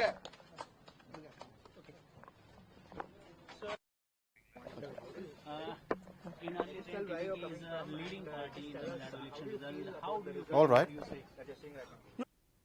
So Saubhadra, Ms. Mukherjee, we briefly heard her talk about what worked for BJP in West Bengal. 2 points. One was, of course, the split in Muslim votes and perhaps even the women vote, the female votes walking away from Mamata Banerjee. A vote bank she could claim was all hers. There's a crack apparently in that as well, and that is why we're seeing the kind of numbers that we're seeing in context of West Bengal. What do you think, BJP did, which took away a female vote, especially from Mamata Banerjee? I think the most important part is the split in the Muslim votes, especially if you if you look at the electoral map of West Bengal. In the second phase of the Bengal had two phases of election, and in the second phase, the number of seats that went to poll, BJP had only 18 seats. So the second phase of the South Bengal was the bastion of Trinamool Congress, and in that area, I think what has happened is that if you look at the data, it's very clear that ISF, which is associated with Naushad Siddiqui, ISF has been able to garner a substantial number of Muslim votes, and as a result, the Trinamool's vote has come down. Shubhata, let me briefly interrupt you just to let the viewers know about the latest figures from West Bengal, because BJP at this point in time has crossed the magic number. The number to form the government in West Bengal, viewers, is 148. BJP has crossed that threshold. In fact, it has even crossed 150 mark. It is now leading on 153 seats in West Bengal. So a lot must have gone in favor of BJP for BJP to come out with these kind of numbers, because it was a tough fight. It has been a tough fight. It still is a tough fight, because TMC is also on the other side of 100. It is leading on 110 seats. Congress on 3, Left Front on 2, others just 2. But BJP has clearly crossed the 148 mark, yes, and 150 as well. Yes. Shubhata, please continue. I think, after 2014 Lok Sabha victory, this is the most significant electoral victory for the BJP. For many reasons, West Bengal was the last bastion for the BJP, a state where it has never ever come to power, and this is the first time they are all set to return to power, come to power in West Bengal. So this is significant. This is one of the biggest electoral victories of the BJP, and I think, yes, the organization, the BJP organization, the way they have worked hard for the last 5, not just 5 years, for the last 10 years. In the last election, they got 77 seats, up from 2. Which was a signal that BJP is gaining popularity. And today, as you rightly said, the BJP is now having 153 seats as against the Trinamool's 110 seats. What has also happened, and probably we have to look closely at the electoral data sometime to find out, is that a large section of the educated Bengalis, they have also shifted to the BJP. Earlier, in the last 2 elections, that is in 2021 election, we have seen that a big chunk of the left supporters had shifted to the BJP, and this time the BJP's acceptability has gone even much more, and a large section of the Bengalis, educated Bengalis, they have shifted to the BJP. Also, the Muslim factor is crucial factor for Mamta, because Mamta largely depended on the Muslim votes. And as you spoke about the women votes, that is another thing, and I think Ms. Mukherjee has also pointed out rightly, that is another crucial vote bank for the Mamta. She particularly depended on Muslims plus Mahila to win this election. I think the SOPs which the BJP has presented, I think the the large number of schemes which the BJP announced, and I don't know, but I suspect that this Arjikar episode, the rape and murder of a doctor in Arjikar, which had seen unprecedented public uproar in the middle of the night. Calcutta had seen, and even other parts of the Bengal has also seen women, thousands and thousands of women coming out on the streets to protest against the rape and murder of the Arjikar doctor. That was unprecedented, and probably that also signifies that why the substantial section of the women voters, they have turned towards the BJP. Overall, I think there's a lot of anti-incumbency factor against Mamta, who has ruled Bengal for 15 years. So we have to look at closely again, we have to look closely at the data to see which regions, how the BJP has substantially gained in which regions. But preliminary data which I have seen it shows that in North Bengal and in the areas which are adjoining Jharkhand, Orissa, those areas, Right. the BJP has clearly swept. All right. Ms. Mukherjee, can you hear me, ma'am? Yeah, I can hear you. Yeah. You can't hear me, I guess. I don't think Ms. Mukherjee can hear us. I was told that she can. I can Saubhadra, hear you, interesting but points raised by you there, because you know, a lot of people were saying, especially you know, at the start of this year as we were going into election, and you know, parties were just warming up, were starting their campaign, that RG car case will have repercussions, and the educated Bengalis that you refer to, right? That is perhaps the last barrier that BJP had to break, apart from, of course, the Muslim and female voters. But this was the last barrier. It was the Bengali intellectual who was resisting BJP's charms, you know. But it was the RGK. You know, the middle class Bengalis. Right. I think middle class Bengalis, for them, this episode was a real shocker. And well, I've been in Delhi for many years now, but I have too many friends in Calcutta, and you know, my parents, my mother and my relatives are in Calcutta. So they all tell me, I mean, this, what happened, I mean, Ms. Mukherjee can explain us better. Yeah. What happened after the Arjikar episode, after the Arjikar, the heinous crime against the doctor in Arjikar, the level of public uproar, the level of protests, it is unheard of, it is unprecedented. I have never ever seen in my life, I've spent 25 years in Calcutta, I've never ever seen that women in the middle of the night, thousands and thousands, even lakhs of women coming down on the streets to protest against the Arjikar episode. And I have seen in my own eyes that, you know, the auto rickshaws or the taxi drivers, sympathetic towards the cause, they are offering free rides to the protesters to go home, reach home safely. I mean, this has shook you know, the Calcutta crowd, and it has shook the conscience of the Bengal. And this was clearly one of the incidents, I believe, that it has taken away a substantial middle class vote and women vote from the Trinamool Congress. Right.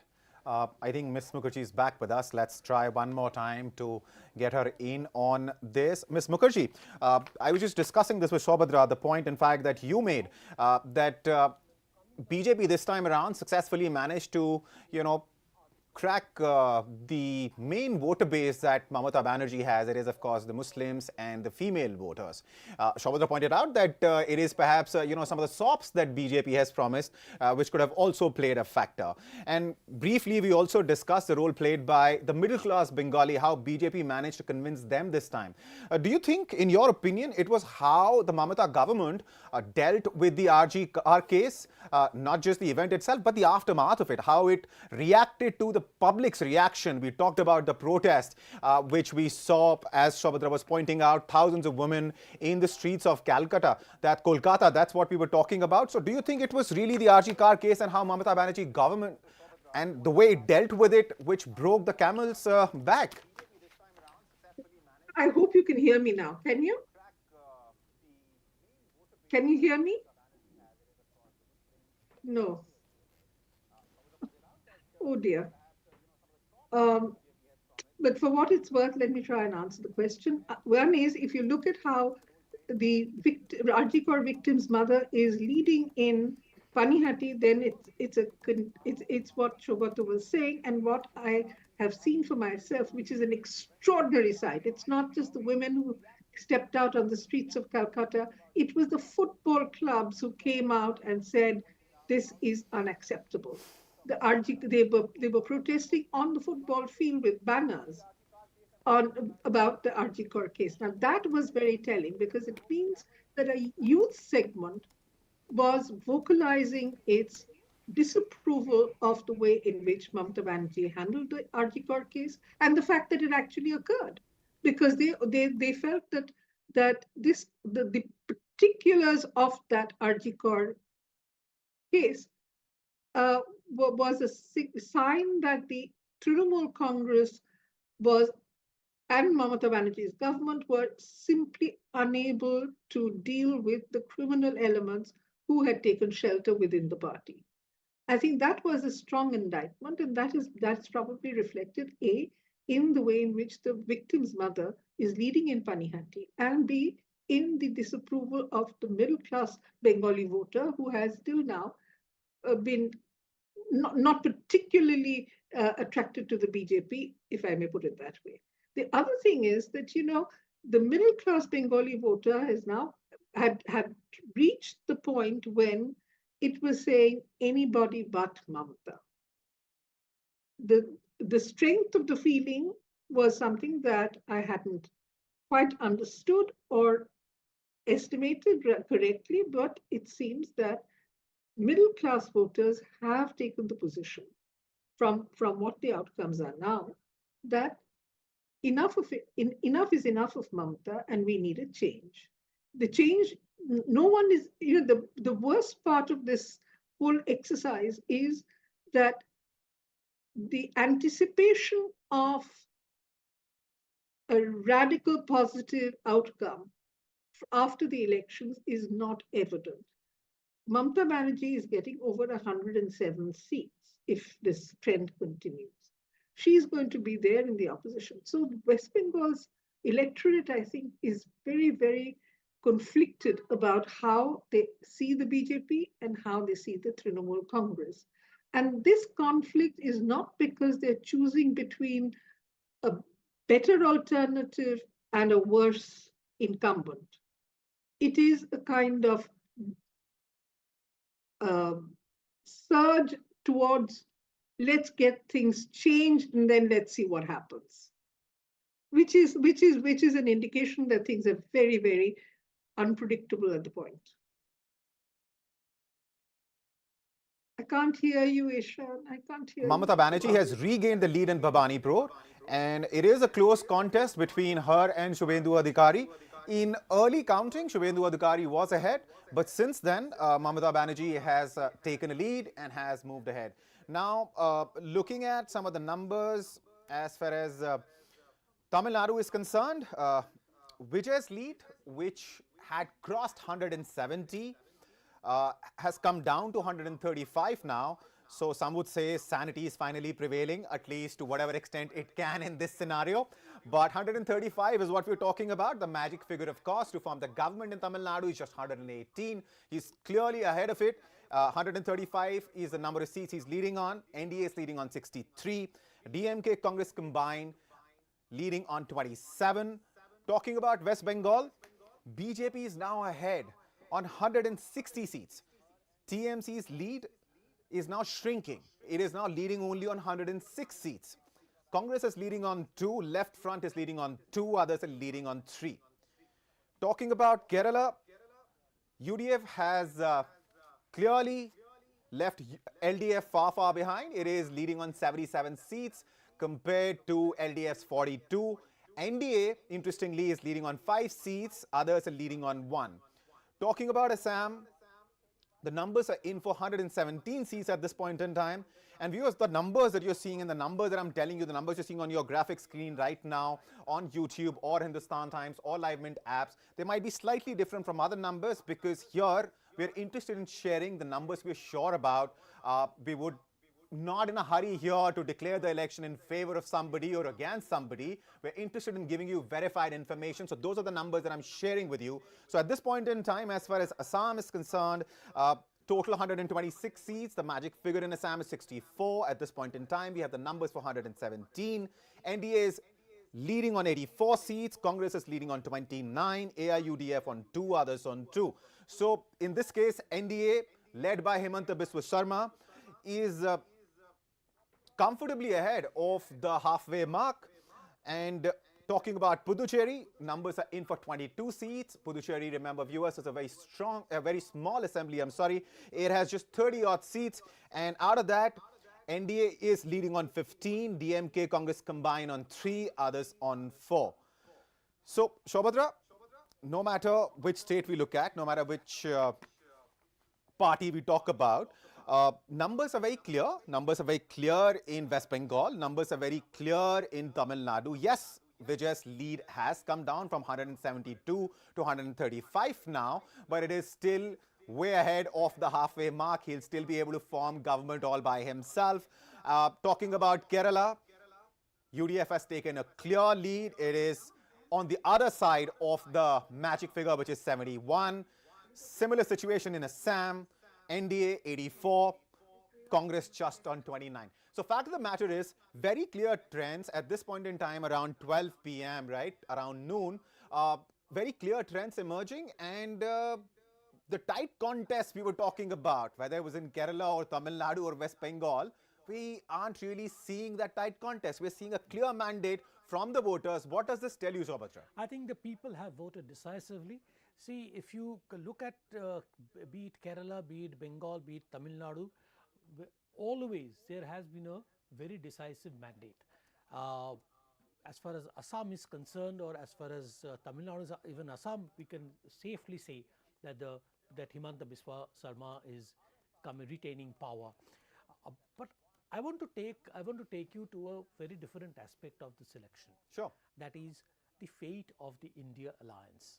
Now, this election is the biggest defeat for the India alliance after the last three Lok Sabha elections. You know, the two big constituents of the India alliance, Mamata Banerjee's Trinamool Congress, and then we have DMK in Tamil Nadu. Both these parties, you know, both of them have lost their grounds, have lost the elections, and this is a big blow to the prospects and the future of the India alliance. Now, this alliance was really hoping and pinning their hopes on the victory of these two parties, the DMK and the Trinamool. But now it is weakened, and it has many ramifications, I believe. One will of course be the Congress, which has won Kerala, which is going to emerge stronger within this alliance, and all eyes will now be on 2027 UP elections. And within the India alliance, the alliance is getting weaker as a result of the West Bengal elections, or as a result of the Tamil Nadu elections. There will be major changes in the coming days in Rajya Sabha, where the BJP already has a majority, and it is set to increase its seats, especially due to the West Bengal results.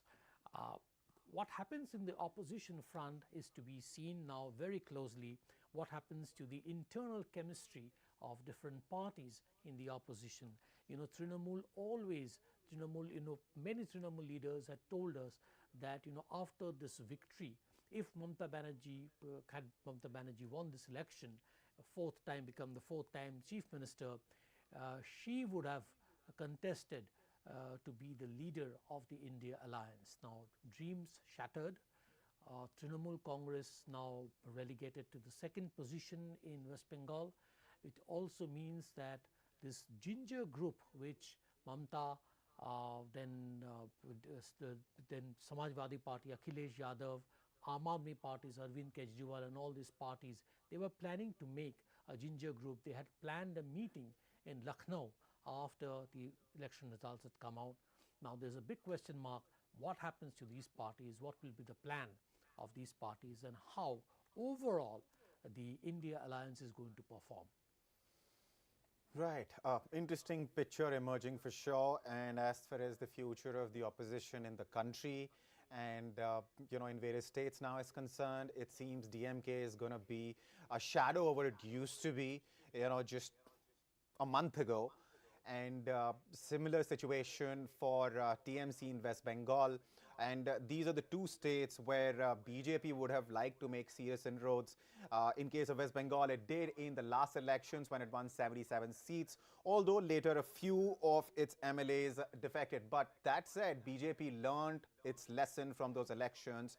And, you know, as many analysts and as most of the experts that we've joined by today continue to iterate and underscore that BJP takes elections very seriously. It doesn't matter whether it is a municipality level election or you're talking about assembly elections or national elections. And that's clearly seems to be showing the kind of results that BJP expected their efforts will. Because at this point in time in West Bengal, 164 seats, that's the number of seats BJP has taken a lead on. And historically, as far as Bengal is concerned, whenever the governments change in Bengal, the mandate that the Bengalis give to the party that they're choosing is usually decisive. There is no confusion. It's not a case of 19 or 20 seats. It's always a case of, very clear-cut mandate. We saw that in case of left. We saw that with Mamata Banerjee herself when she came to power for the first time in 2011, right? 2011. So, Saubhatra, what is this phenomenon? So, whenever Bengalis decide, they're very decisive. Till the time they don't decide, they're rather passive. But once they do make up their minds, they would rather, completely in support of, the party that they choose, completely decimate the opposition. I think this is the beauty of Bengal. This is the beauty of democracy in Bengal. Please remember that in 2016, the last left front government, they had 2/3 majority in the West Bengal Assembly. And 2006, then 2011, when Mamata Banerjee came to power, she swept Bengal. And for last 2-3 elections, she always had great numbers in her support. And the BJP, as we discussed earlier, they came from 2, then 77, and now, as the latest figures in Hindustan Times tell you, BJP is at 161, with Trinamool at 105. Right. All right, just as we were speaking, I was just refreshing the numbers because, see, initially we were looking at TVK's numbers and those numbers were rising like crazy because at one point in time in Tamil Nadu, TVK managed to cross the 170 mark. I don't know, what to say on this because this is unprecedented. This has never happened before that a party which came into existence a couple of months ago, enters into the fray, electoral fray, fights two really solid parties, AIA, DMK on one hand, DMK and Congress as allies on the other hand. BJP is there, of course, along with AIA, DMK, and manages to cross 170. And at this point in time, its lead has substantially come down. It has come down to 121. But that in itself is a big figure, a big number, and of course on the other side of the halfway mark. So TVK, if this trend even holds, then TVK should be able to form government in Tamil Nadu on its own. As far as West Bengal is concerned, now the number for BJP has increased. BJP's tally is at 167 in West Bengal. And for the first time since TMC crossed the 100 mark, for the first time it has come under it. It is now leading only on 99 seats. And Congress is leading on 2, Left Front is leading on 2, others are leading on 4. Talking about Assam, 118 seats, that's the number of seats, numbers are in 4. NDA is leading on 83, Congress is leading on 31, AIUDF on 2, others on 2. Talking about Puducherry, now the numbers are in for 25 seats and NDA has taken a decisive lead. In fact, others are not even in a contest because NDA is leading on 20 seats. Puducherry has just 30 seats, so the halfway mark is 15 and the winning and the magic figure is 16. DMK and Congress are ahead on 2 seats in Puducherry and others are ahead on just 1. So that's what the situation is like at this point in time. I'm also joined by senior journalist Kalyani Shankar and Aarti Radhika Jairat. Can you hear us? Ms. Shankar, can you hear me? Yeah, I can. All right. Looking at the numbers, what would you say? Because these are your initial comments, so I'll give the floor to you. Please feel free to pick the state that you'd like to first comment on. And then, of course, I'll loop you into the larger, broader conversation that we were having before you joined us, ma'am. See, I would like to reserve my judgment after 3 o'clock. Okay. As of now, just going on. But according to what figures we have, BJP seems to be doing very well. Much rather to the expectation of the other parties, actually.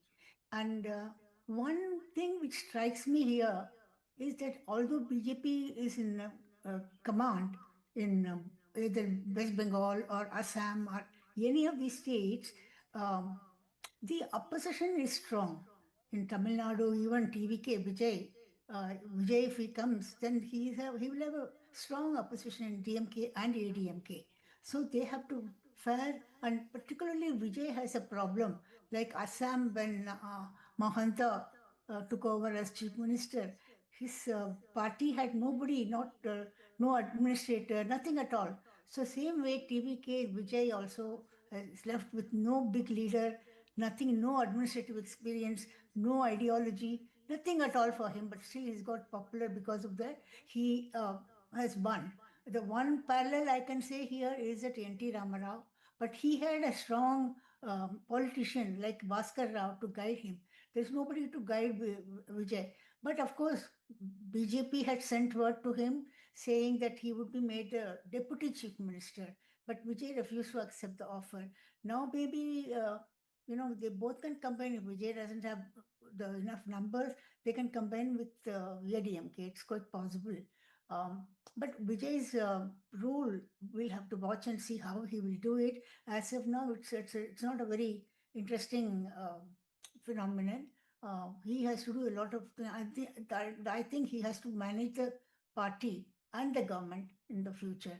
And as for Kerala, UDF was expected to win anyway, and there again you have a strong opposition. Then now the fight will start within the Congress. Who would become the chief minister? There are already half a dozen people who are waiting to become the chief minister, and Congress will have a tough time to nominate one of them there. And West Bengal is a very, very interesting case because it has been very, very tight fight between the two parties. And even now, I'm not sure whether Mamta can make up for another 10, 15 seats extra in the coming hours. We don't know. And Mamta was strong earlier. She had also been working earlier. And the BJP has been working for West Bengal for the past 2 years. The Prime Minister has been going there.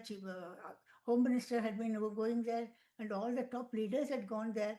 And they have been, wooing Bengal as much as possible. And of course, if they win it, then that will be a very great thing. And for them, it's a big thing for Sharma Prasad Mukherjee also from that place. And that's a very big victory for BJP if it wins. And anyway, even if Mamta wins, which is difficult now, but she will also have something to boast about, the fourth term chief minister. And then we'll have to see how the BJP government works in West Bengal. Assam, of course, was very much expected. Mohanta has been the face of the BJP there, and he's been doing well. And there's nothing quite easy for him to continue his whatever programs. As for Congress there, the Gogoi was doing well, but then he was not promoted much earlier, and he didn't have enough time to work for the Congress progress. So that's where he is. And as for Congress, if you look at it, Congress is almost gone, except in Kerala. No other place they've done well. Even in Tamil Nadu, where they were the top coalition partner, there also they've not done very well. And I think altogether, this is the BJP, party which has done well so far. Ma'am, I'll come back to you. Let me get Ms. Jarat's view. Yes, yeah. I'll come back to you, ma'am. Let me get Mr. Jarat in as well on the conversation. Ms. Jarat, so we've been talking about what we are noticing in West Bengal for a while. But what do you make of Vijay's performance in Tamil Nadu? Because the numbers that we're looking in this case are unprecedented. His lead, although, has come down substantially from where it was about 45 minutes ago at 172. Now it is at 117, which is very close to the halfway mark. In fact, just one seat under it. So what do you make of Vijay's performance in Tamil Nadu? Well, it's not the first time that a film star would have swept a state. We have seen MGR do that in, Tamil Nadu. We have seen NTR do that in Andhra Pradesh. So Vijay is, following in very famous footsteps. But what is very interesting here is the kind of what looks like the complete collapse of the DMK. And, I think this is a blow from which Stalin is going to take a very long time to recover. In the meantime, while he's trying to recover and, sort of shore up his flanks again, who knows what kind of electoral landscape or socio-political landscape will take shape in Tamil Nadu under somebody like Vijay, who at the moment we have no clue what his ideology is, he is a complete unknown. He's come on the back of his popularity as a film star, but he, as Kalyani pointed out, he doesn't have a strong administrator. He doesn't have political people. He's really a very raw person to governance. And which parties are going to, sort of form the government with him? Will there be a break in the BJP-AIDMK alliance? I don't know who's got how many seats in that alliance. Will the BJP have enough numbers to shore up the numbers for Vijay and form the government with him? As you know, before the elections began, there were talks between the BJP and Vijay for an alliance. Some leaders in the BJP were very keen, on having an alliance with Vijay. But ultimately, I think they decided to go with the AIDMK, which was a tried and tested partner and a tried and tested party in Tamil Nadu. So I think the coming days in Tamil Nadu are going to be very interesting with this new phenomenon. And, I think what Vijay has introduced in Tamil Nadu, it probably marks the beginning of the end of this bipolar Dravidian politics that has dominated, Tamil Nadu for the last 50 years.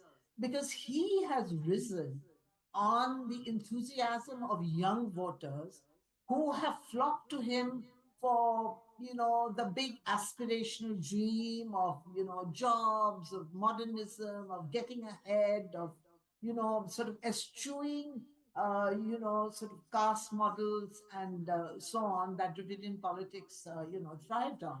So that's a very interesting change that we're seeing in Tamil Nadu. And it'll be interesting to see how this unfolds and what shape, what takes place in Tamil Nadu following this development. I'd like to make a comment on West Bengal because I think it is way too early to take a call on West Bengal, although the figures seem to suggest a BJP almost like a sweep, because from my understanding, only about 3 to 4 rounds of EVMs have been counted. You're right. EVM, You're right. Counts have happened. Also, most of the EVMs that have been opened and are being counted currently are from the north of Bengal, which is a BJP stronghold, and from the south tribal areas where the BJP was expected to do well. The BJP already has some hold. Mamta's belt, which is the presidency belt, in the sort of south and middle of Bengal, the counting of EVMs has not even started. So, these figures could undergo a drastic change, or you may see the BJP sweeping forward to a really remarkable, spectacular victory. So I would hold my horses on West Bengal for at least another 2 hours till more EVM rounds are counted and till, it is geographically more widespread than it is currently. I agree with you, but at this point in time, let me tell you that 274 seats, the numbers are in for 274 seats out of 294. And I agree with you that there should be no hurry in, calling elections. At the end of the day, we are talking about the most important thing in a democracy, that is the will of the people. And of course, if we could wait for 5 years, if the electorate can wait for 5 years, surely they can wait for 2 more hours to find out who's actually going to win. But having said that, the numbers at this point in time, ma'am, are painting a clear picture. So let me just, share those numbers with viewers. BJP is leading on 176 seats in West Bengal at this point in time. TMC is leading on 90. For the first time, about 15 minutes ago, TMC slipped under 100 seats after crossing that figure.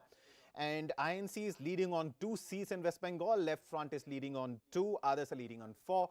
Viewers, some key reactions are coming in. Let's listen to those. And then, of course, we will further discuss what's happening in some of the other states, because Tamil Nadu and West Bengal, what we're seeing there are naturally things which more of us are curious about and we have been discussing more of.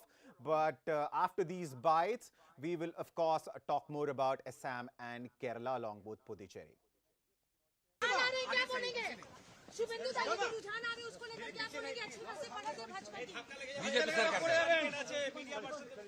180 plus BJP will form the government.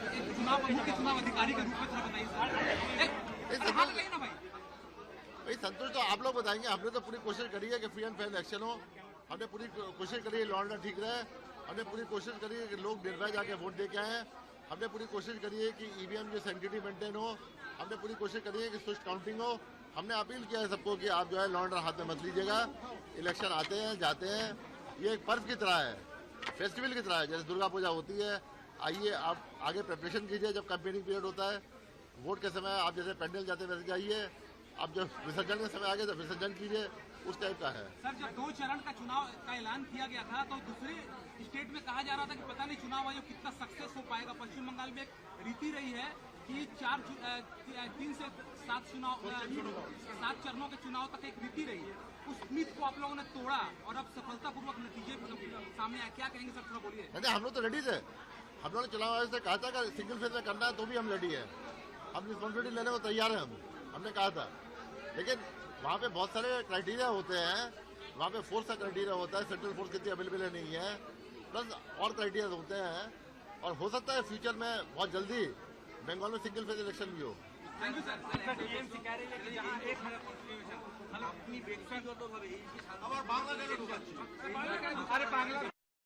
1000 से कम वोटों से नतीजे आएंगे वहाँ पे repolling की मांग की जाएगी। हम लोग रिपोल का मांग करेंगे। रिपोल अब कैसे होगा? अब तो रिकाउंटिंग का पूरा प्रोसीजर फिक्स्ड है, सब आरओ जानते हैं। अगर उस क्राइटेरिया के अंदर आता है तो रिकाउंट होगा, वरना नहीं होगा। वो क्राइटेरिया फिक्स्ड है, तो सब जानती है पॉलिटिकल पार्टी, हमें बोलने की जरूरत नहीं है। आरओ जानते हैं। जो भी किताब में होगा, जो भी रूल में होगा, जो भी रेगुलेशन में होगा, वो 100% फॉलो होगा। सर इसका मतलब है कि 1000 से जब कम के जो नतीजे आएंगे उस पर क्या तृणमूल की जो बातें है वो डिपेंड करता है कि রিপোলিং হোক, ওখানে ফলতার মতো, কারণ ওখানে রিকাউন্টিং হোক, কারণ ওখানে ভিভিপ্যাট রাস্তায় পড়েছিল। ভিভিপ্যাট যেটা রাস্তায় পড়েছিল ওটা ডিএম প্রিলিমিনারি ইনকোয়ারি করেছেন। দেখুন আপনার কমিশনিং হয়, ওখানে মকপল হয়, उस समय वीवीपैट যেটা বের হয় সবাইকে দেখাই যাচ্ছে কি আপনি এখানে সেটা রাস্তায় কেন পড়ে থাকবে সেটা প্রশ্ন। রাস্তায় পড়ে যেটা আছে সব ইনকোয়ারি হবে, প্রত্যেক নাম্বার আছে। ওরা বলছে কোন এমপ্লয়ি যে আছে শেডিং করা ছিল, নিয়ম ছিল শেডার জন্য, শেড না করে কই নিয়ে গেছে, এখানে প্র্যাকটিসার নিয়ে গেছে, ওখানে ফেলে ফেলেছে। কিন্তু এটা ইলেকশন ভিভিপ্যাট নেই। এটা প্রত্যেক ভিভিপ্যাট নাম্বার থাকে, কোন মেশিন থেকে বেরিয়েছে, কোন তারিখে বেরিয়েছে, কোথায় বেরিয়েছে, सब जिनिस चलছে। এটা ইলেকশন থেকে কোনো যোগাযোগ নেই ওটা। थोड़ा सा माइक नीचे करो तो दाढ़ी भी दिखेगी। हाँ नीचे करो, डाल दे। हाँ रोल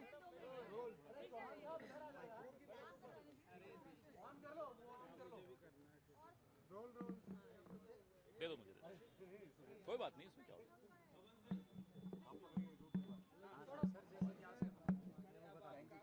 बोलिए सर, जिस तरीके की ट्रेंड्स अभी आ रहे हैं, व्हाट आर योर कमेंट्स? मैं तो अभी ट्रेंड्स ही नहीं देखे, आते ही तो आप लोगों से मिल लिया, तो अभी रुकिए, अभी तो ट्रेंड्स की शुरुआत है। इतने शुरुआती रुझानों में अभी कुछ टिप्पणी करना उचित नहीं होगा। 1-1.5 घंटे 2 घंटे में जब थोड़ी और स्थिति स्पष्ट होती है तब इस पर चर्चा करें, उचित रहेगा। सर तमिलनाडु में टीवी के जो है वो डीएमके गठबंधन में कुछ 1-2 घंटे प्रतीक्षा कीजिए, थोड़ी स्थिति और स्पष्ट हो, फिर इस पर टिप्पणी करें, फिर चर्चा करें, उचित रहेगा। बंगाल का जो रुझान अभी आए हैं हर स्टेट के लिए अभी बहुत शुरुआती रुझान है। पोस्टल बैलेट्स के बाद शायद 1 राउंड हुआ होगा या 2 राउंड हुए होंगे, थोड़ा इंतजार कीजिए, फिर इस पर बात करते हैं।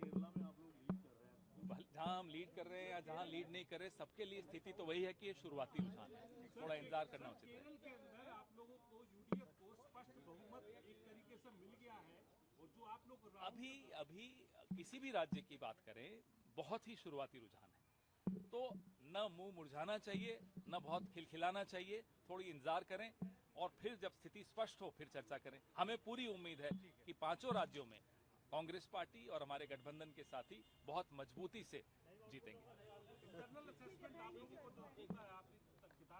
न एग्जिट पोल्स पे ज्यादा रुचि लेते हैं, न इंटरनल असेसमेंट तो इंटरनल होती है, उसको तो सार्वजनिक नहीं किया जाता, लेकिन पूरी उम्मीद है कि इस बार लोकतंत्र बहुत मजबूती से जीतने वाला है। Thank you. केरल में तो आपके लिए खुशी खबर है, लेकिन बंगाल के अंदर इंडिया ब्लॉक के लिए खुशी खबर नहीं दिखाई।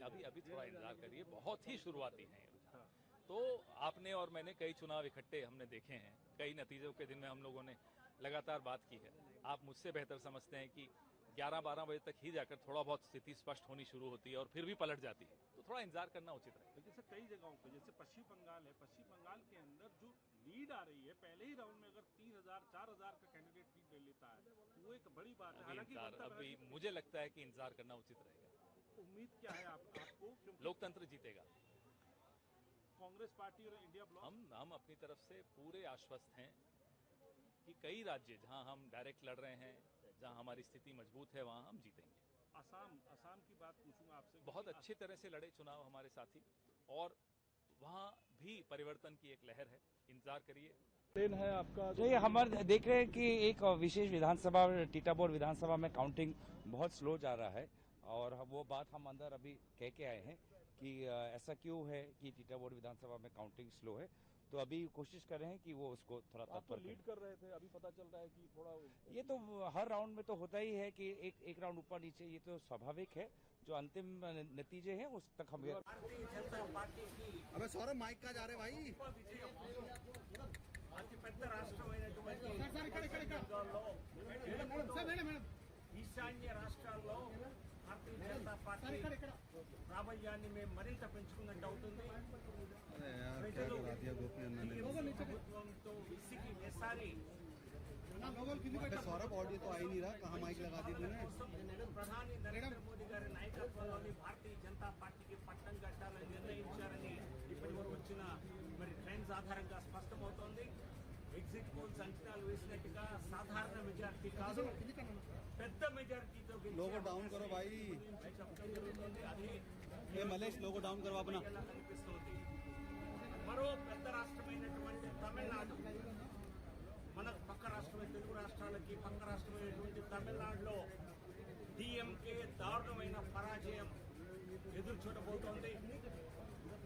డిఎంకే ప్రభుత్వం మళ్లీ తిరిగి వస్తుందని అనేక అంచనాలు వేసినా అవన్నీ తప్పని రుజువయ్యాయి. ఖచ్చితంగా ఈసారి స్టాలిన్తో సహా ముఖ్యమంత్రి ఎంకే స్టాలిన్, ఆయన కుమారుడు ఉప ముఖ్యమంత్రి స్టాలిన్, ఉదయనిధి స్టాలిన్, వారు కూడా వెనకంజలో ఉన్నారు ఇప్పటికి కూడా. అంటే ఏ స్థాయిలో ప్రజా వ్యతిరేకత డిఎంకే ప్రభుత్వం కూడగొట్టుకుందో స్పష్టంగా అర్థమవుతోంది. సో తమిళనాట ఫలితాలు కూడా భారతీయ జనతా పార్టీకి, ఎందుకంటే మా కూటమి ఎన్డీఏ కూటమి ఏడీఎంకే నాయకత్వంలో ఇప్పటికీ ఆధిక్యంలో ఉన్నది. ఏది ఏమైనప్పటికీ డిఎంకే కాంగ్రెస్ కూటమిలో ఓటమి ఎన్డీఏకి పెద్ద విజయంగా మేము తప్పనిసరిగా చూస్తాం. సాయంత్రానికి కానీ బహుశా 2-3 గంటల ప్రాంతానికి కానీ స్పష్టమైన సంఖ్యాబలం ఎన్డీఏకి ఎంత వచ్చేది నిర్ధారించబడుతుంది. అయినా కూడా కాంగ్రెస్ డిఎంకేల ఓటమి ప్రజా గెలుపుగా, ఎన్డీఏ గెలుపుగా మేమైతే చూస్తాము. అస్సాంలో మరి 10 సంవత్సరాల పాలన తర్వాత మరొక్కసారి పెద్ద విజయాన్ని మేము సాధించగలుగుతున్నాం. మరి అస్సాంలో మరో 5 సంవత్సరాలు భారతీయ జనతా పార్టీ ప్రభుత్వం ఉండబోతోంది. ఎక్కడ బీజేపీ ఒక్కసారి గెలిచినా మరలా గెలిచేలా ప్రజా దీవెనలను పొంది పరిపాలనతో, మంచి పరిపాలనతో, అలాగే మంచి సౌకర్యాలతో జీవన విధానాల్ని మెరుగుపరిచి ప్రజల యొక్క ఆశల్ని నెరవేర్చి మళ్ళీ అధికారంలో రావడంలో ఇంతకుముందు మేము మహారాష్ట్రలో సాధించాం, మధ్యప్రదేశ్లో అనేక మార్లు సాధించాం, గుజరాత్లో 5 సంవత్సరాల నుంచి చేస్తూనే ఉన్నాం, హర్యానాలో 3వసారి గెలవడం జరిగింది. ఈసారి మరి అస్సాంలో కూడా 3వసారి గెలిచి భారతీయ జనతా పార్టీ గెలుపు, మోడీ గారి నాయకత్వంలో భారతీయ జనతా పార్టీ గెలుపు అన్నది అది సుపరిపాలనతోనే సాధ్యమవుతోంది.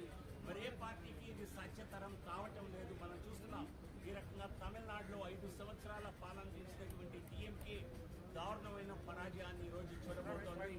అదే పరిస్థితి కాంగ్రెస్కి అనేక రాష్ట్రాల్లో కలుగుతోంది.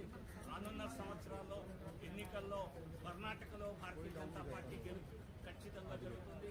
పశ్చిమ బెంగాల్ లాంటి రాష్ట్రంలో గెలిచిన భారతీయ జనతా పార్టీ, గెలుస్తున్నటువంటి భారతీయ జనతా పార్టీ ఖచ్చితంగా తెలంగాణలో ఖచ్చితంగా గెలుపు బావుగా ఎగరేస్తుంది. దానికి వారం రోజులు తిరగకుండానే మీకు ప్రధానమంత్రి నరేంద్ర మోదీ గారి పర్యటన మరి దానికి కూడా నాంది వేయటం జరుగుతుంది.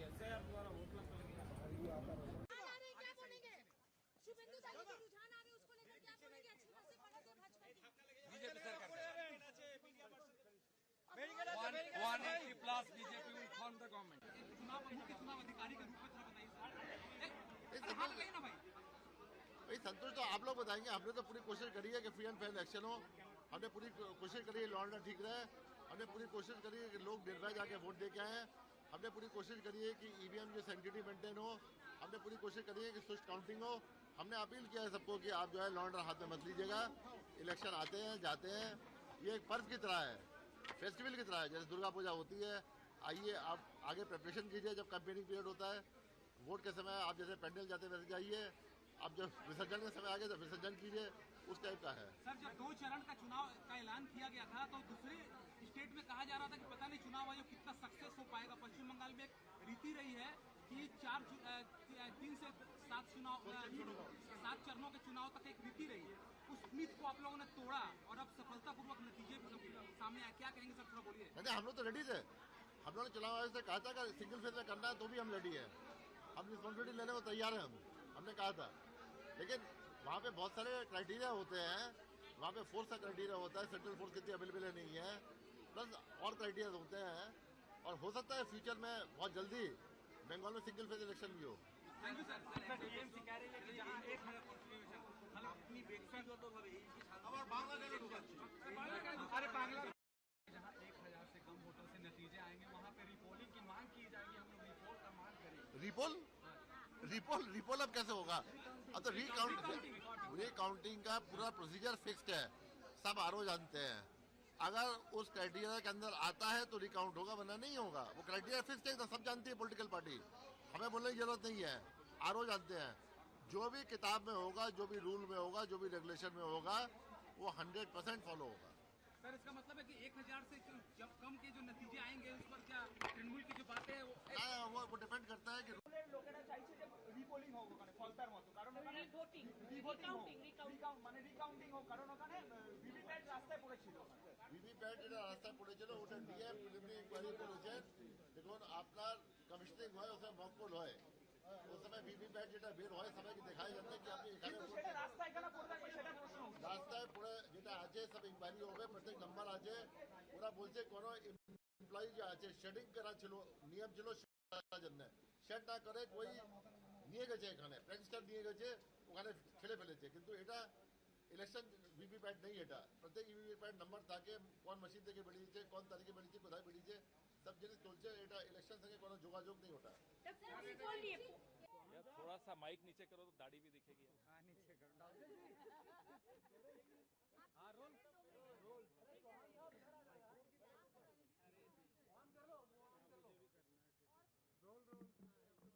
दे दो मुझे, कोई बात नहीं, इसमें क्या होगा।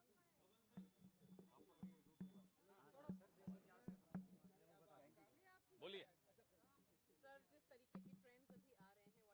मैं तो अभी ट्रेंड्स ही नहीं देखे, आते ही तो आप लोगों से मिल लिया, तो अभी रुकिए, अभी तो ट्रेंड्स की शुरुआत है। इतने शुरुआती रुझानों में अभी कुछ टिप्पणी करना उचित नहीं होगा। 1-1.5 घंटे 2 घंटे में जब थोड़ी और स्थिति स्पष्ट होती है तब इस पर चर्चा करें, उचित रहेगा।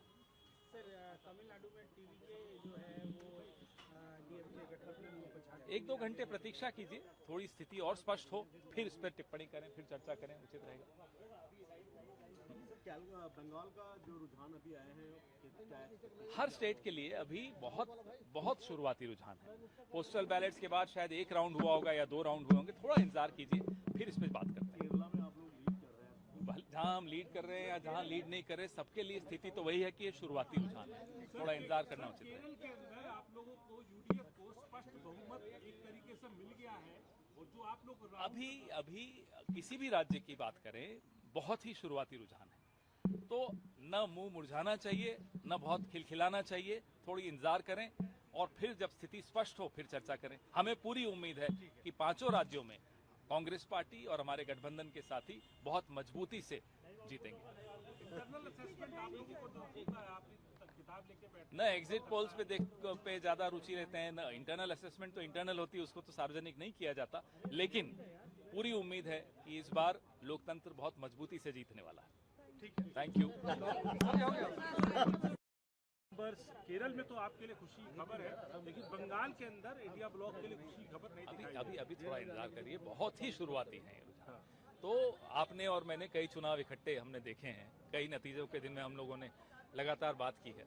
आप मुझसे बेहतर समझते हैं कि 11-12 बजे तक ही जाकर थोड़ा बहुत स्थिति स्पष्ट होनी शुरू होती है और फिर भी पलट जाती है, तो थोड़ा इंतजार करना उचित है। लेकिन सर कई जगहों पे जैसे पश्चिम बंगाल है, पश्चिम बंगाल के अंदर जो लीड आ रही है पहले ही राउंड में अगर 3000-4000 का कैंडिडेट लीड ले लेता है तो वो एक बड़ी बात है। हालांकि अभी मुझे लगता है कि इंतजार करना उचित रहेगा। उम्मीद क्या है आपको? लोकतंत्र जीतेगा। कांग्रेस पार्टी और इंडिया ब्लॉक हम अपनी तरफ से पूरे आश्वस्त हैं कि कई राज्य जहां हम डायरेक्ट लड़ रहे हैं, जहां हमारी स्थिति मजबूत है, वहां हम जीतेंगे। असम की बात पूछूंगा आपसे। बहुत अच्छी तरह से लड़े चुनाव हमारे साथी और वहां भी परिवर्तन की एक लहर है, इंतजार करिए।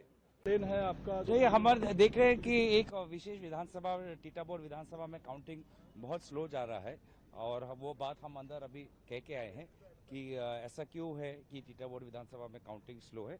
तो अभी कोशिश कर रहे हैं कि वो उसको थोड़ा आप तो लीड कर रहे थे, अभी पता चल रहा है कि थोड़ा ये तो हर राउंड में तो होता ही है कि एक राउंड ऊपर नीचे, ये तो स्वाभाविक है। जो अंतिम नतीजे हैं उस तक हम अबे सौरभ माइक का जा रहे भाई।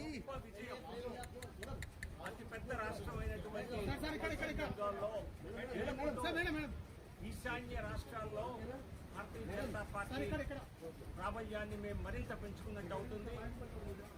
ప్రజలు ఈ ప్రభుత్వంతో విసిగి వేసారి सौरभ ऑडियो तो आ ही नहीं रहा, कहाँ माइक लगा दी तूने? ప్రధాని నరేంద్ర మోదీ గారి నాయకత్వంలోని భారతీయ జనతా పార్టీకి పట్టం కట్టాలని నిర్ణయించారని ఇప్పటి వరకు వచ్చిన మరి ట్రెండ్స్ ఆధారంగా స్పష్టమవుతోంది.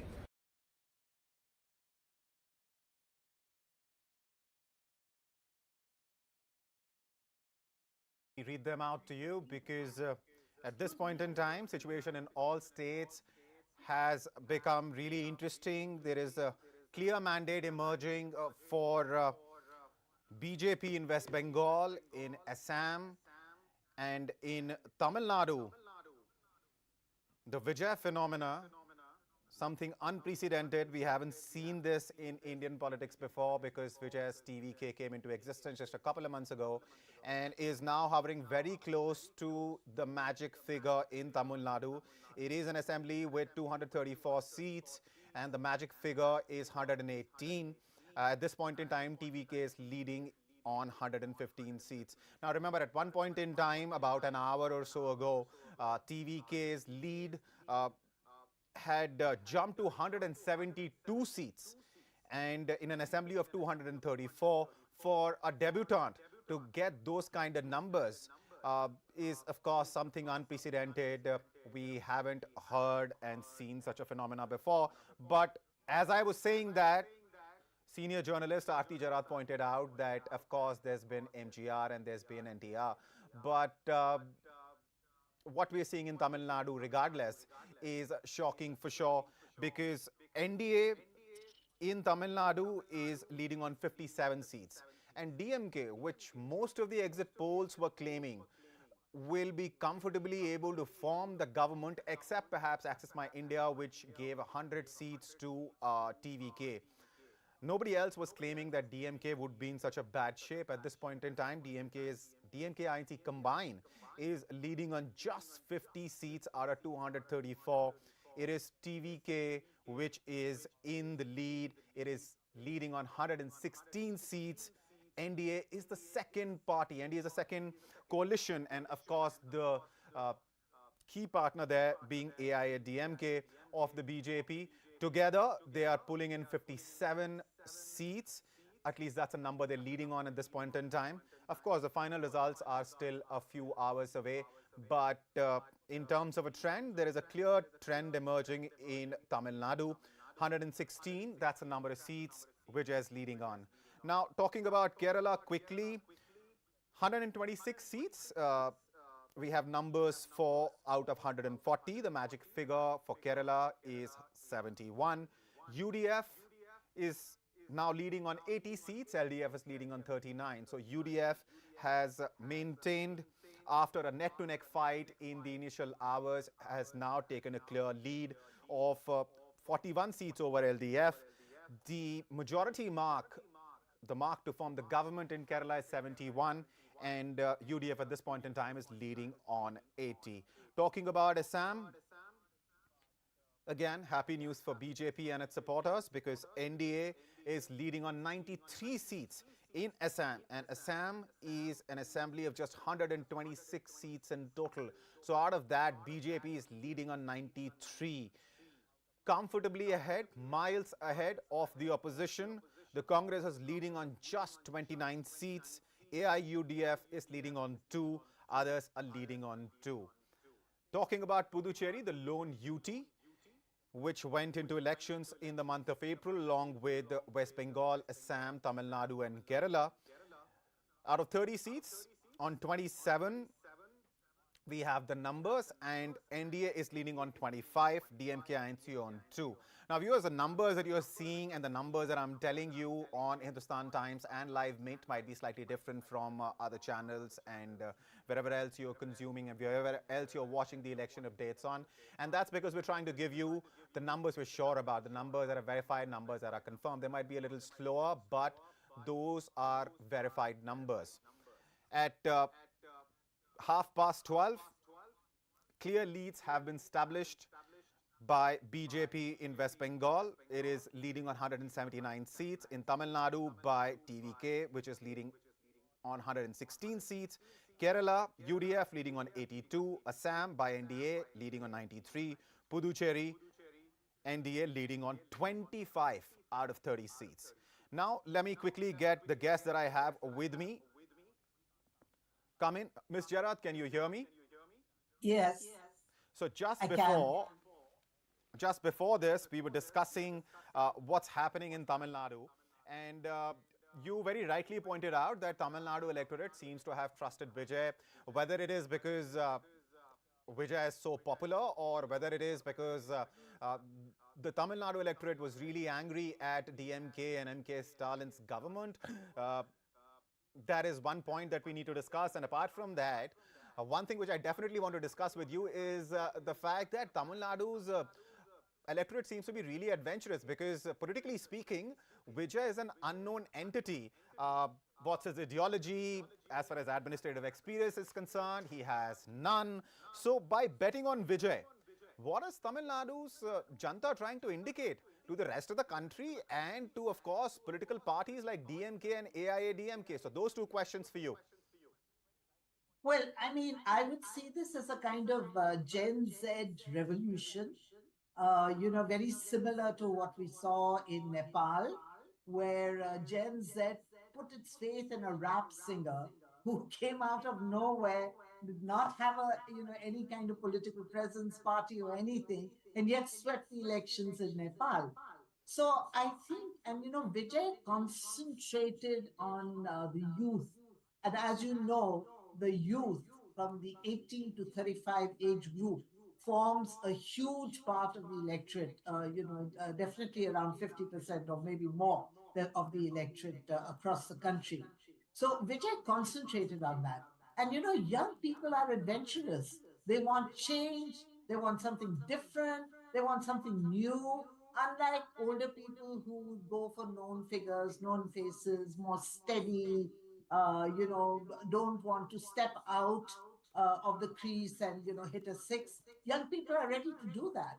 And, I think it shows the impatience of the youth that, mind you, Tamil Nadu is a state that is doing well economically. It's amongst one of the big contributors to GST, GDP, income tax and everything. And, we do see a lot of migration from the north to places in Tamil Nadu, particularly Coimbatore, in search of jobs, because jobs in Tamil Nadu are available. But clearly for an impatient youth, that's not enough. They are so aspirational, they want more. And they're ready to take their chances with a new person who's talking a new language, a different language to the two established parties.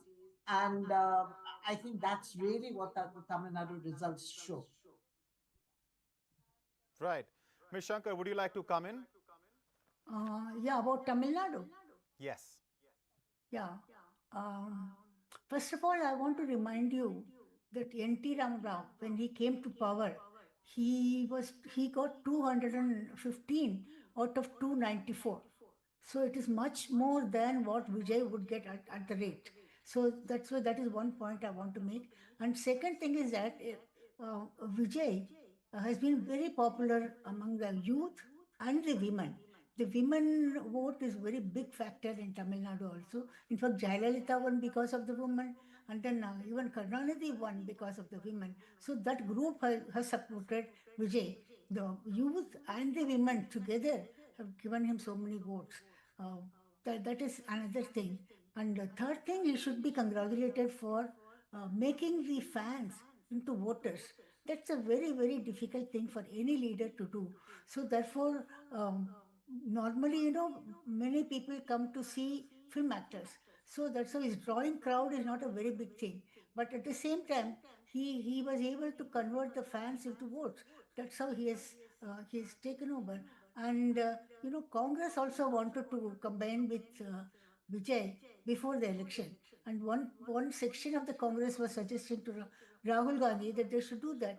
But they discussed it on second thoughts. They said that they'll go with the DMK only. And after that, they demanded power sharing, all that. So that part of it is over. And now Vijay has he can join with ADMK. And then if he has only 3 seats or 5 seats, then he can join, or they can support from outside. So that is another thing. The women, he has not offered much to the women actually. Still, they have supported him. That's one big But thing. some of the issues And that he he raised. has not offered much free goodies also. When the other two parties were really going ahead with 5,000 rupees, 3,000 rupees, and all that, so many free bus ride and laptop, everything they had promised. I remember in one election, uh, last before one. I think one candidate in Tamil Nadu had promised a trip to the moon and then a robot in every house. So, I mean, this is wild promises which they make, and most of them they are not able to do it. But still, Tamil Nadu people know they know about the, how to get the freebies. That is one thing which has been popularized by Jayalalitha also. MGR didn't give, he only gave 2 rupees a kg rice. That was Right. all. Beyond that, he didn't give much. Ms. But Shankar, let me come back to you. he was himself very, he attracted people. Again, the same youth and women. That combination was a very, very valid thing. And now is the time when Vijay, how he will work with Modi. Because Modi also offered him the deputy chief minister's seat. I mean, then he refused it. So now he will have to make up with Modi to get good things for Tamil Nadu. And then he also has to have some seasoned politicians Ms. to Shankar, can guide you him. hear me? Let me circle back to you, ma'am. Yeah, one sec. Can you hear? Can you hear me? Yes, I can. Yeah. But let me circle back to you. I just wanted to get Ms. Jarrett's view also on the larger implications of what we are seeing. Because in Assam, we are talking about Congress being left far behind by NDA. In West Bengal, if the trend holds, BJP is going to be able to form the government with a very clear mandate from Bengal's electorate. If you're talking about Kerala, that is perhaps the only good news that the Congress can look forward to, because there UDF is clearly leading and far, far ahead of LDF. UDF is leading on 82 seats. And as far as Tamil Nadu is concerned, for the DMK Congress combined, there's not much there. So nationally, Ms. Jarrett, what do you think this means for the opposition? Because now one of the charges on BJP always has been that, wherever BJP forms a government, the opposition finds itself in a worsening spot.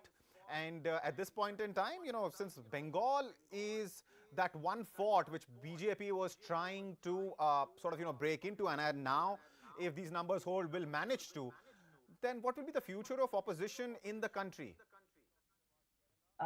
Very, very dark. In just 2 words. If you look at it, I mean, now we're talking on that if these trends hold, I still am going to be cautious about Bengal, but if these trends hold, Yeah, you're absolutely. looking There is a at qualifier, ma'am. we're looking at two major pillars of opposition politics being swept out of their states. One is M.K. Stalin in Tamil Nadu, and the other is Mamata Banerjee in West Bengal.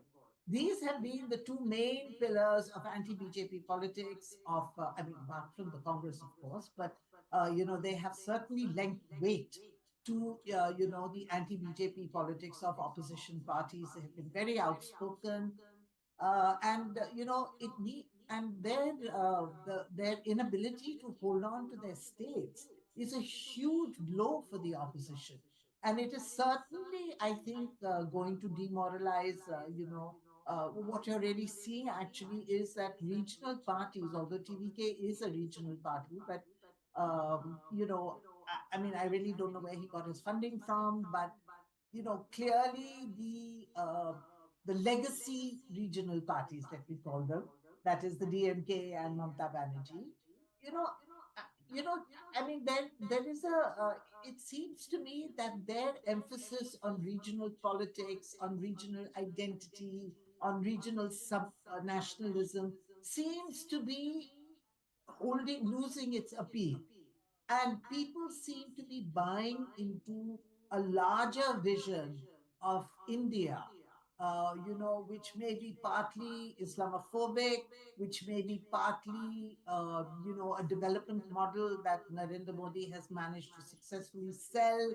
So I think that there is a huge change taking place in India in the aspirations of people. And the scary part, of course, is the disappearance or the weakening of secular politics in this country, and the weakening of federal politics. Because again, both Mamata Banerjee and Stalin have been big spokespersons for federalism. But if we're seeing, a kind of Unitarian model slowly taking shape in India, then it is a big seismic change in, federal politics, in regional politics, in the secular politics, and it's a very different kind of India we're looking at. Also, just before elections, one possibility which was being discussed by quite a few people online and, of course, in TV debates as well, was the fact that if BJP manages to win West Bengal, make a serious breakthrough, win the elections there, form the government, then we might see midterm polls in the country. What are your thoughts on that? Because BJP clearly is at 240 seats. Far lower than what it would ideally like to. Also, globally, looking at the scenario, we're looking at a war. There is a pause, of course, at this point in time between Iran, US and Israel. But if the war starts again, then we're looking at an economically grim situation, no matter which country you talk about, but definitely India, because India is a large importer of gas and oil from Middle Eastern countries and other countries. So if oil prices go up, it's going to have an impact on the economy. So the speculation was that if BJP manages to win, big mandate in West Bengal, manages to make inroads in Kerala, and perhaps get a result to its liking in Tamil Nadu, because Assam was granted to Himanta Biswa Sharma as if it was, decided even before elections started. So keeping all of this in mind, considering BJP is going to emerge stronger, much, much stronger, and as you rightly pointed out, two pillars of the opposition, two very strong pillars are going to be weakened after this election, then do you think there is a real possibility of midterm polls where BJP will seek a bigger mandate for itself? Well, I mean, I know that there has been a lot of speculation about this, and there's been a lot of chatter. People have been discussing this possibility. But I think two factors need to be kept in mind. One is the BJP's own experience with calling an early poll, which Vajpayee did the Vajpayee government did in 2004. They called polls 6-8 months earlier than they were actually due, and we know the result of that. The BJP lost. The UPA government came to power because the Congress managed to emerge as the single largest party. So, of course, the political scenario is quite different. The Congress is much weaker today than it was at that time. But still, I mean, it's a big risk to take the decision to call a midterm poll. Secondly, I think we have to watch the global scenario and what happens to oil prices, what is the hit that the Indian economy will take with rising oil prices. at the end of the day, an election is expensive. And, do we have the oil reserves to fuel a midterm poll, which is going to cost a lot of money to the state exchequer? So I think that this is something that the government, this is one big factor that the BJP will have to take into account before it takes the gamble with a midterm poll. On the other hand, see, with two main pillars of the opposition, sort of crumbling now and, almost going, does the BJP really need to call a midterm poll? I mean, there are many ways in which it can just dominate in parliament. We recently saw the kind of exodus from Aam Aadmi Party in the Rajya Sabha, with 7 of Aam Aadmi Party MLAs merged with the BJP. Who knows what will happen with the TMC, TMC MPs as they see their party weakening in Bengal? Who knows what will happen with DMK MPs as they see Ms. their Sharat, let party me interrupt weakening you in Bengal? for a few seconds. We have a Mamata Banerjee bite coming in. Let's listen to what the sitting chief minister of West Bengal has to say about the kind of trends which are emerging. Let's listen in. সবাইকে নমস্কার জানিয়ে বলছি, please দয়া করে কেউ counting এজেন্টরা এবং প্রার্থী ক্যান্ডিডেটরা তারা ভোটিং এলাকা ছেড়ে আসবেন না। স্ট্রং রুমে যেখানে কাউন্টিং হচ্ছে, মানে সেন্টারে, সেখান ছেড়ে কেউ আসবেন না। এটা বিজেপির প্ল্যান। প্রথম 2-3 রাউন্ডে আমি কালকে থেকেই বলছি যে ওদেরগুলো আগে দেখাবে, আমাদেরগুলো পরে দেখাবে। এবং অনেক জায়গায় 2-3 রাউন্ড কাউন্টিং করার পরে প্রায় 100টা জায়গায় কাউন্টিং বন্ধ করে রেখে দিয়েছে। এবং কল্যাণীতে ধরা পড়েছে 7টা মেশিন, যেখানে কোনো মিল নেই। এটা টোটাল ফোর্সফুলি সেন্ট্রাল ফোর্সকে দিয়ে চারিদিকে তৃণমূল কংগ্রেসের উপর অত্যাচার করছে, অফিস ভাঙছে, জোর করে দখল করছে। এসআইআর নামে আপনারা দেখেছেন ভোট লুট করেছে যাতে যে সিটগুলো জিততে পারে। কিন্তু এখনও এমন 70টা সিট আছে, 100টা সিট আছে যেগুলো আমরা এগিয়ে আছি, সেগুলো বলছে না। টোটালটাই মিথ্যে নিউজ খাওয়াচ্ছে। আগে ডিআইসিও এই খবরগুলো দিত, কিন্তু তাকে কালকে চেঞ্জ করে দেওয়া হয়েছে। টোটালটাই ইলেকশন কমিশন নিজের ইচ্ছেমতো খেলছে এবং সাথে কেন্দ্রীয় বাহিনীকে নিয়ে। এবং আমাদের পুলিশরা টোটাল মাথা নত করে কেন্দ্রীয় বাহিনীর আন্ডারে কাজ করছে। সুতরাং আমি আমাদের কাউন্টিং এজেন্টদের, আমাদের সমস্ত পার্টির কর্মীদের বলবো, অত মন খারাপ করার কারণ নেই। আমি বলেছিলাম সূর্যাস্ত পরে আপনারা জিতবেন। 3 রাউন্ড 4 রাউন্ড কাউন্ট হলেও এটা 14 রাউন্ড থেকে 18 রাউন্ড কাউন্ট হয়, তখন আপনারা জিতবেন। Wait and see, watch. আমরা সবাই আপনাদের সাথে আছি, আপনারা কেউ ভয় পাবেন না, নিশ্চিন্তে থাকুন। আমরা বাঘের বাচ্চার মতো লড়াই করে যাব।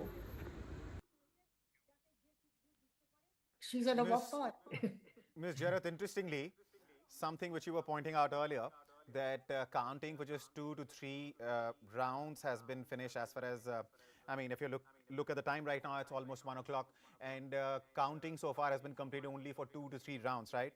And which is what the Chief Minister has been saying. She's urging in this bite that we just heard in Bangla, her party workers and agents that they shouldn't come to this place. They should stay wherever they've been stationed, because she alleges that this was always BJP's plan.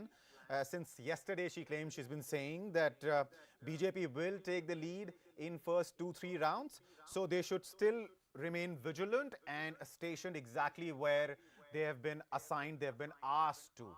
So, Ms. Jarat, she clearly is, of course, keeping a close eye on what's happening, and is not ready to concede despite the massive lead that BJP seems to have taken. She wants her party workers to remain vigilant. And the numbers, if I can read out for my viewers before I seek your comment, BJP at this point in time is leading on 180 seats. The halfway mark, viewers, is 148. TMC is leading on 91, about half the number of seats that BJP is leading on. Left Front is leading on 2, Congress on 2, others on 2. Ms. Jarat, over to you. So what you were saying, pretty much something along those lines, which Mamata Banerjee is also saying. She's urging her party workers that, listen, it's just 2 to 3 rounds which are over now on most of the seats. So please remain vigilant. Well, the BJP may still win Bengal. I'm not ruling that out at all, because, the BJP ran a very aggressive campaign. and not just an aggressive campaign, but they have been working on the ground for the last 2-3 years together with the RSS to understand each constituency, map it, map the demographics, map the sort of the geography, see where their strongholds are, see where their weak places are. So the BJP has been working very, very hard for this victory. So they may still win. I'm only saying, because I have seen, how sometimes we've jumped the gun. And I remember one election very clearly, the 2015 election in Bihar, which ultimately the Mahagathbandhan of Nitish Kumar and Lalu Yadav won. But early trends were giving BJP a massive lead. And every TV channel was calling the elections in favor of the BJP. And ultimately, it came out completely differently. So, it's just because of my experience, and maybe because I'm not like a Gen Z person, I'm much more, cautious. I would like to hold my horses on Bengal. I think only about 20 or less than 20% of the votes have been counted. So, there's still 80% votes left to be counted, and about 80 odd constituencies from the presidency area, which is Mamata Banerjee's stronghold. Those results are not being released yet. I'm sure the counting is going on, but the EC is not releasing the trends. So who knows, we may have a Bihar-like situation. On the other hand, these trends may just consolidate and the BJP may be headed for a massive victory. But I do believe that given Bengal's history and given the kind of massive turnout we saw this time, whichever party wins is going to get a solid mandate from the people of West Bengal. Yeah, and historically that's been true in Bengal. Whichever party comes to power with a decisive mandate. Having said that, in the meantime, we have an in-house translation of what Mamata Banerjee just said ready, and it goes something like this. She is, of course, accusing the BJP of scamming counting, and she is claiming that BJP votes being shown first in counting and has called the process of counting biased. Ms. Shankar, would you like to come in, please?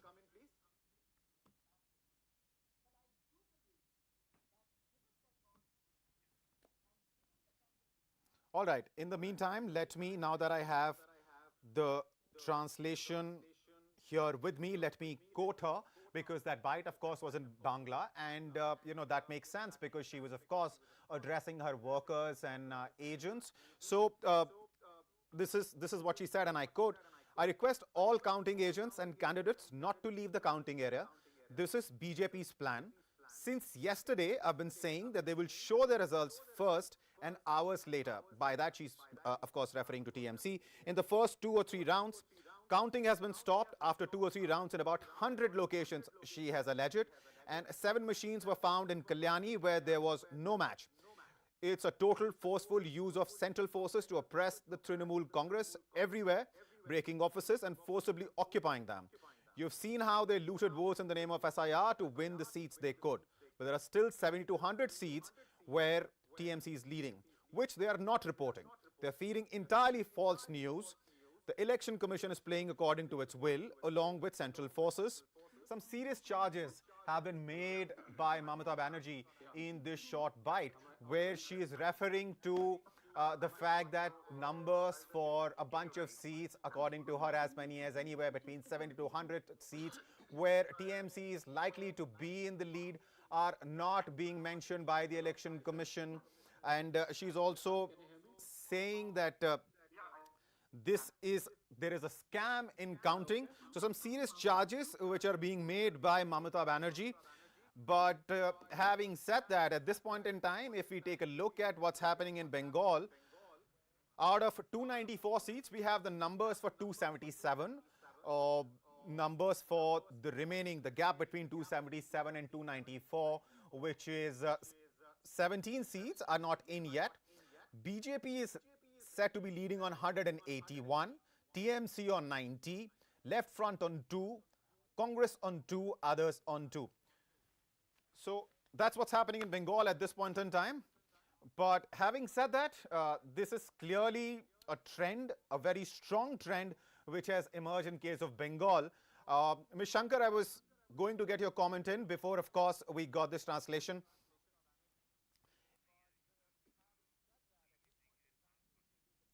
Ms. Singh, welcome. I hope you could hear some of the translation that I did of Mamata Banerjee's bite, where she has alleged that there is a scam in counting, and she is not really a fan of the process of the counting process, because she claims that numbers are not being reported for anywhere between 70 to 100 seats, basically where her party is leading or could be leading. And she has urged in a bite in Bangla, because of course she was talking to party workers and agents, that they should remain where they've been stationed, because she further claimed that BJP's plan was exactly this, to show the lead in the first 2 to 3 rounds, and they wanted the TMC workers perhaps to be complacent. So she urged them to go back to their stations and not come there. Ms. Singh, what do you make of what's happening in Bengal? Because at this point in time, a very clear trend has been established, and the lead that BJP seems to have taken, it is leading on 181 seats. Can this come down and perhaps, in further rounds, and TMC, which is now at 90, not even 100, can TMC cross that 100 figure?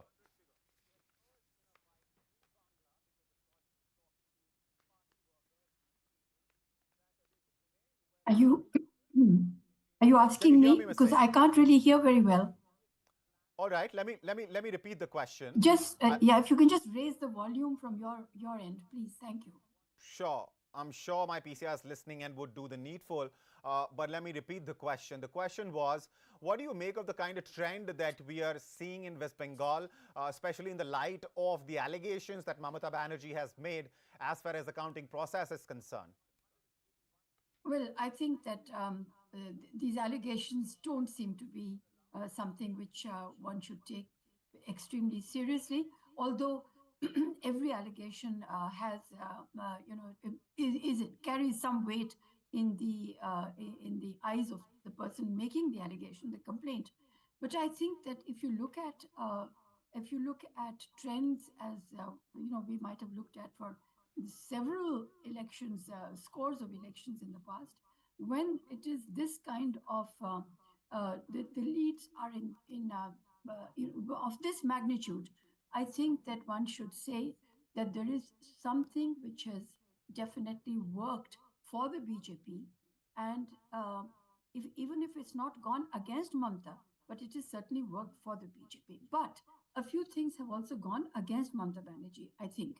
And one of them, what has worked for the BJP, let me start with that, is that there is definitely a Hindu consolidation, which I would say appears, in many parts of the country, except for South India. We'll come to that later. But Hindu consolidation, to a much lesser extent, the SIR exercise, and also with the anxiety that it bred, saying that if one is not seen with the forces that will come into power, one stands to lose a lot. And I think also that the BJP promised 3,000 rupees to women, and although Mamata Banerjee has a slew of welfare schemes, including the fact that she's given 1,500 rupees now, or before that 500 rupees per month to women, to crores of women for a very long time. But I think what's really happened is, and one should praise Mamata Banerjee for that she did not give that kind of money per month as a dole.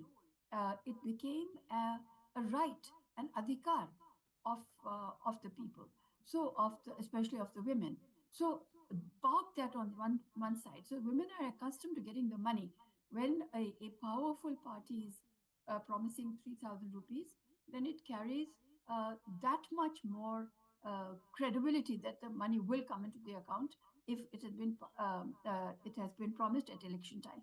But I would say, please, also that there has been an element of Joy Bangla against Jai Shri Ram. Whether it is Joy Bangla plus Jai Shri Ram, which BJP has packaged and depicted, or whether it was only Joy Bangla, despite the fact that in the last few units of time, Mamata Banerjee has actually inaugurated the temple at Digha. She consecrated it. She has also inaugurated other temples. So was this a realization that you have a Hindu assertion which had been triggered off by a very targeted campaign by the BJP's, the people who are figuring out how they have won the past elections, whether whether this became evident to her too late is something that we can look at.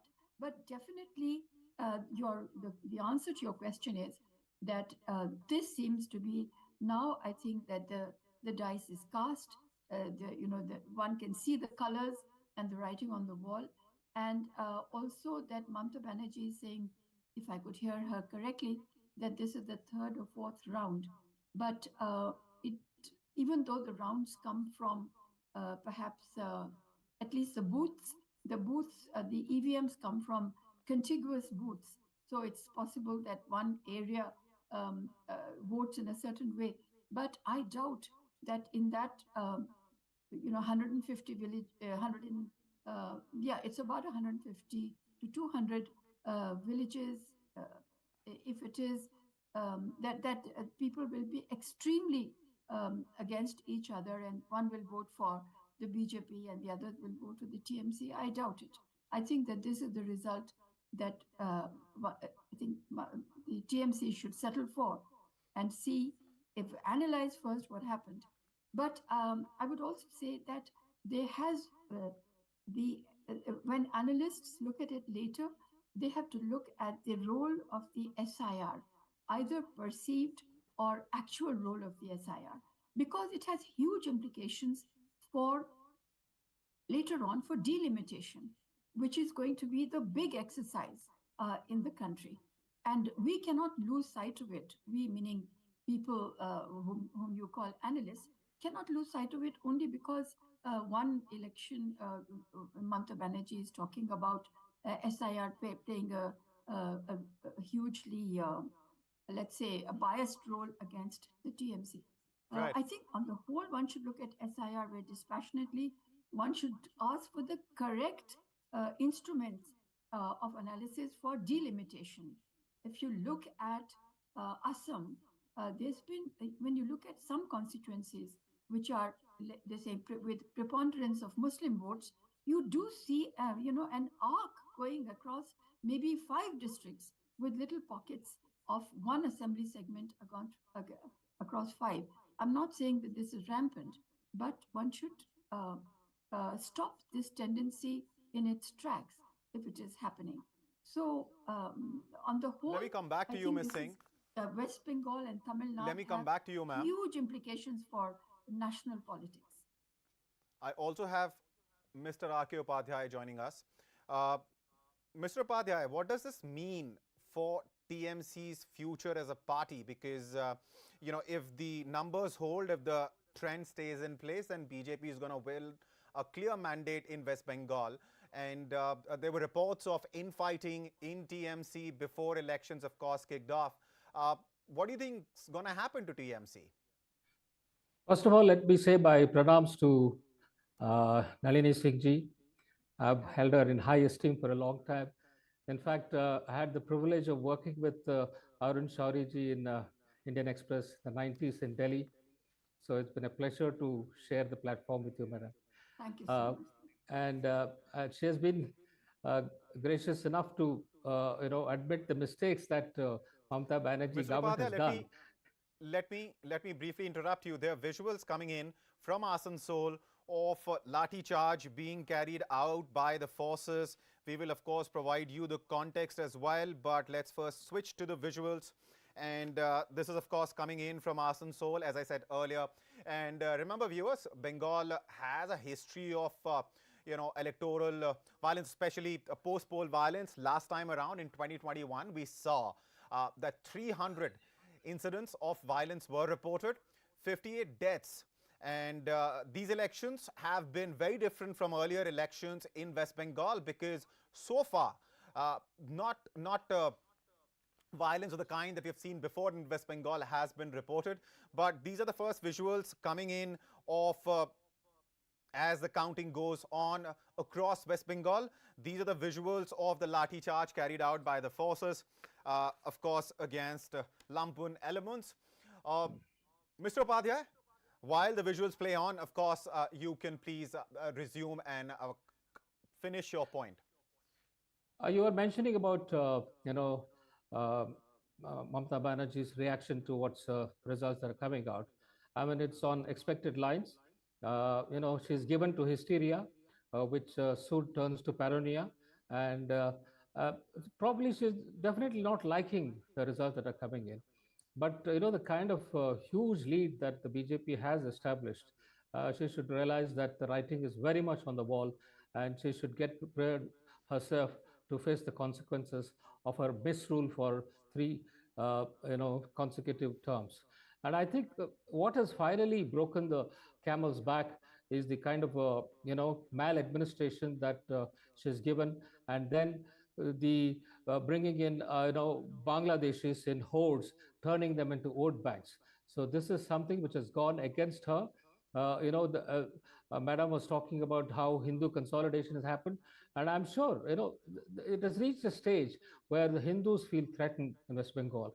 The official figures are only about 28% Muslims, and I'm told it's crossed to 35% in many places, and there are districts where it's 50%. So this is something which is unacceptable, because you can't have so many foreigners living in your country and enjoying the fruits of the labor of the other people.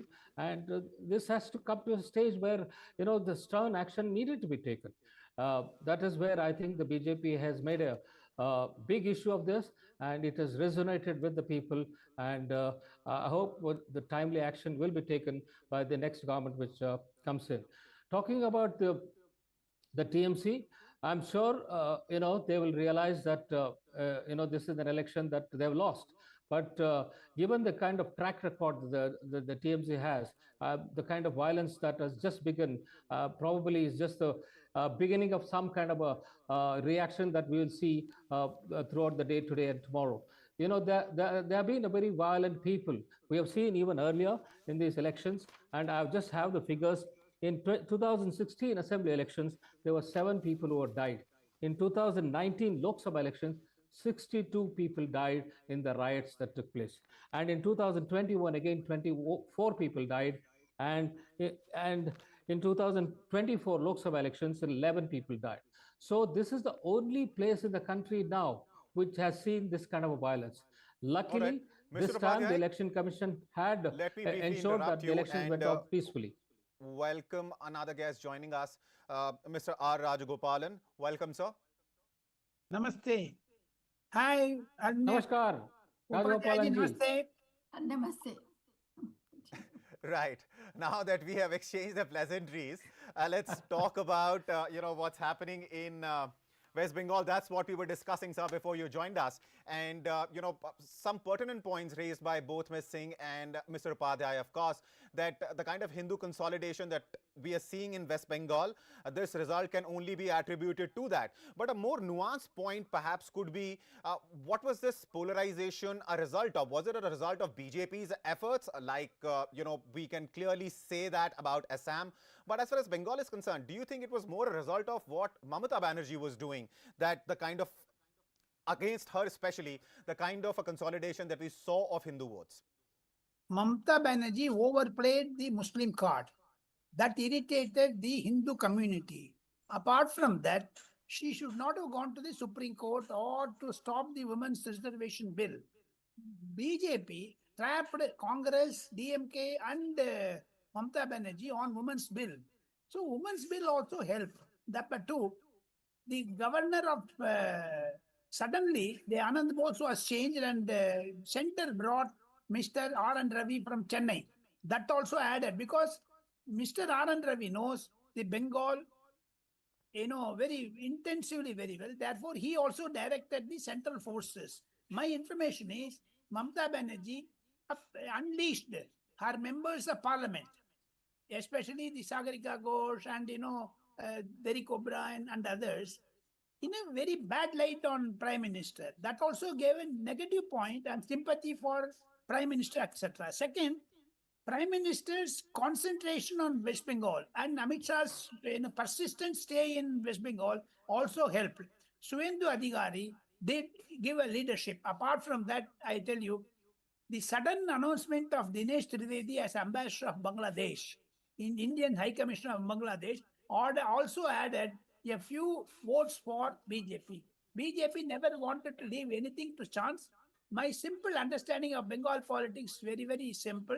Mamata Banerjee, their arrogance has been smashed by the voters. If you ask me Tamil Nadu, I can answer, and then I will leave for under the channel. Please.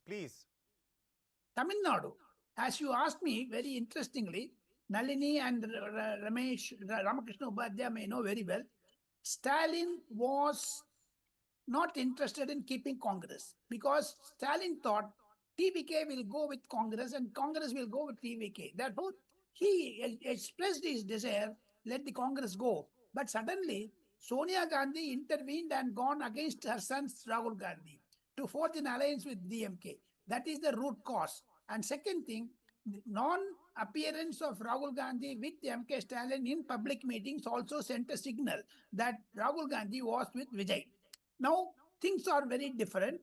MK Adagiri, the brother of Stalin, told me, who was union minister under Manmohan Singh's government, he told me that the anti-incumbency is due to drug menace, illicit liquor, universities like R.J. Carr in Anna University also, rapes repeatedly taking place. R.N. Ravi, when the governor of Tamil Nadu was to address the state assembly, 22,000 murders have taken place last year. 6,500 women have become widow because of arak and drug. So these are all negative facts. Added to that, Udayanidhi Stalin irresponsible remark on Sanathan that also had an echo effect on Tamil Nadu politics. BJP might not have won more than 3 or 4 seats, but still that Hindutva has entered in 2031, it will definitely boomerang on, even on Vijay.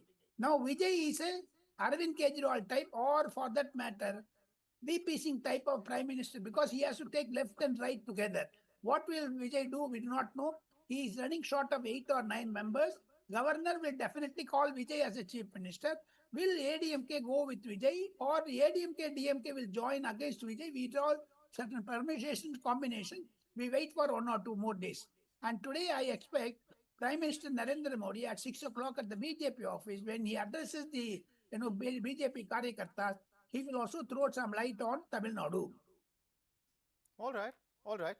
Interesting, because what we're seeing in Tamil Nadu, I was talking to Dayanidhi Maran the other day, and he was very dismissive of TVK. In fact, he said movie stars, they do have fan following, but that doesn't mean it will necessarily translate into vote.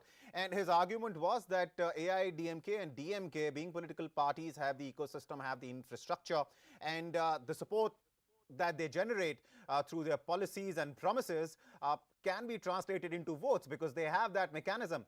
Vijay, on the other hand, is a new entrant. This is his debut. Yes, he will make a lot of headlines. He will cause a lot of flutter, but he might not necessarily be able to even make an impact on Tamil Nadu elections. But the numbers that we're looking at, and this question is for both you, sir, and Ms. Singh, and that question is, Vijay, in absence of any kind of support, no ground, set of workers, how could he have won such a number of seats? I shouldn't say one, I should say leading on, but it is a clear trend, and he's clearly, ahead on 114 seats at this point in time in Tamil Nadu. Vijay had a, positive impact on the, voters. He did not give advertisement. He did not give interview to anyone. He stayed away from media. But he had only one issue. In Karur stampede, 41 persons were killed. He understood that it was the DMK's act. He openly said it also, and the Supreme Court, there is a case pending from the CBI side. Yeah. Now, my understanding, that 41 persons killing. No, it's accident, they say, but Vijay suspects that DMK had a role in it. That gave a sympathy for Vijay in all the constituencies. Vijay did not go more than 16 places in Tamil Nadu. Whereas Udayanidhi Stalin, MK Stalin visited at least all 334 constituencies, including Edappadi Palaniswamy. Sympathy factor worked in the favor of Vijay, number one. Number two, you asked me about the government formation. It is for the governor because he never had an alliance with anyone. Pre-poll alliance ADMK, DMK had, they cannot come together because they are diametrically opposite ideologies, they have. Second thing, the option is governor forms a minority government like Vishwanath Pratap Singh and Inder Gujarat and Devagowda, or go for next election. 50,000 crore rupees have been spent in this election. No one will go for another election. 2 or 3 years, this type of things will go. I foresee Vijay consolidating his position in 6 months' time. The Tamil Nadu financial situation is very, very, very bad. There is a financial emergency in Tamil Nadu because everyone wanted to give free. Everyone wanted to give free. Except that's a joke in WhatsApp. Except wife, everyone you get free in Tamil Nadu. So therefore, that cannot be a major attitude. Tamil Nadu is facing a financial crisis. How Vijay is going to cope it up with that? We want to finally rounding it up. Tamil Nadu election results will definitely have a bearing on the national politics, especially on Congress. Congress has been totally routed in Tamil Nadu and Puducherry. It will have a long cascading effect. We want in India a strong, vibrant opposition, but Rahul Gandhi is failing in that. All right. Let me get Miss Singh in on this at this point in time. Miss Singh, what's your assessment of Vijay's success in Tamil Nadu? The numbers, of course, will change because counting is still underway, and in fact, quite a few hours left actually for the counting to finish. But in terms of number of seats that Vijay is leading on, this is unprecedented for a party which was formed just a couple of months ago. He's leading on 115 seats. NDA is in second place. It's not DMK, INC combined. It is NDA which is in second place, leading on 60-odd seats. And DMK, INC combined is in third place in the state, leading on just 47 seats. Well, as far as TVK is concerned, look, your own screen is showing 115, and he only needs 3 more to get past the majority mark. And I'm sure those 3 will be forthcoming. They will run to him. There's every kind of reason for which they should be part of TVK. But let's wait. He might just cross the majority mark himself. People have been saying that, you've also said that actually it's the young who then could have influenced their families also to vote for Vijay. So you're calling it, people are calling it the Gen Z election or the Gen Z boost.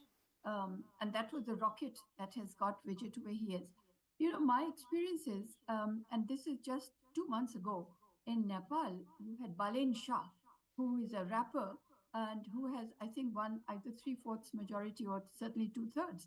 And just 2 months later, he's facing rebellion amongst the people because he's saying he's doing what he said he would do, and which is taking very strict action. So very strict action, but according to what he had said he would do. So I would say there is a volatility in the way Vijay has come up. And that is something that should make him pause. But what should also make the so-called Dravidian parties pause is that Vijay not only seems to have taken the minority vote, being a Christian himself, and I think the Muslims have also done their calculation, probably voted for TVK. But what is interesting is that he has taken the Dalit vote, apparently, or a large proportion of it. So the Gounder vote, if it has gone to Vijay, to TVK, then I think this should actually be something which should be watched by all parties, whether national parties or regional parties, that the Dalit vote can actually decamp. I'm using a rather rude word, but they can actually migrate to a newcomer, which is by itself a huge thing.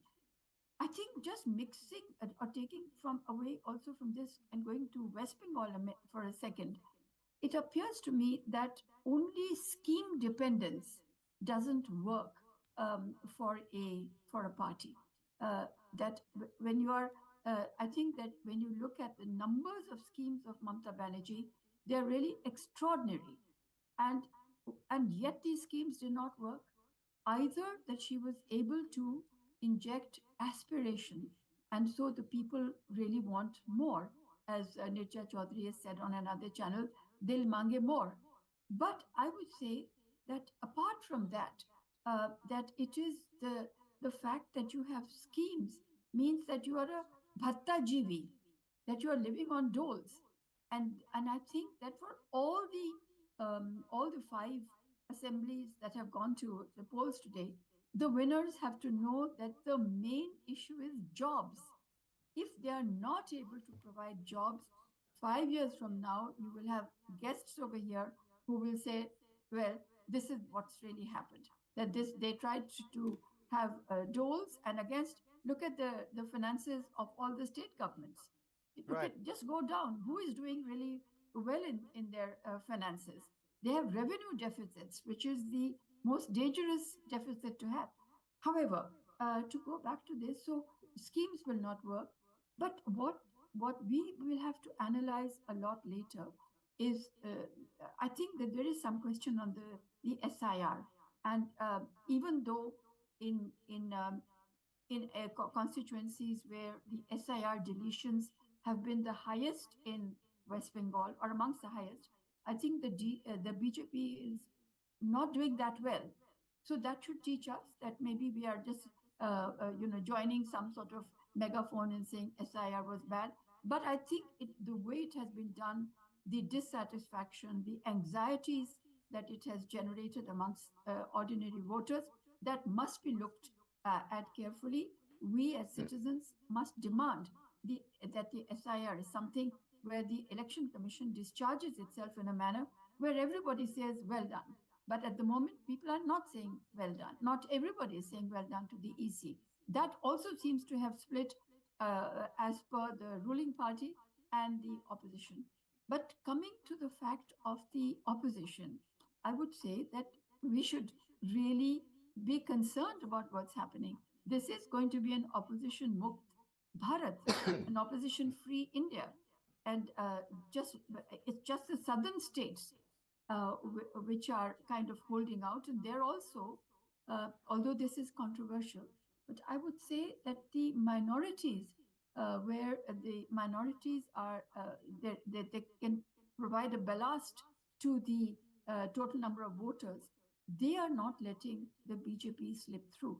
As I said, the Christians and the Muslims in Tamil Nadu, if you look at the Christians and Muslims in Kerala, you might just get some sort of a subterranean message that the minorities are giving again by these assembly elections, that we do not feel happy voting for the dominant ruling party of the country, which is the BJP or the BJP alliances.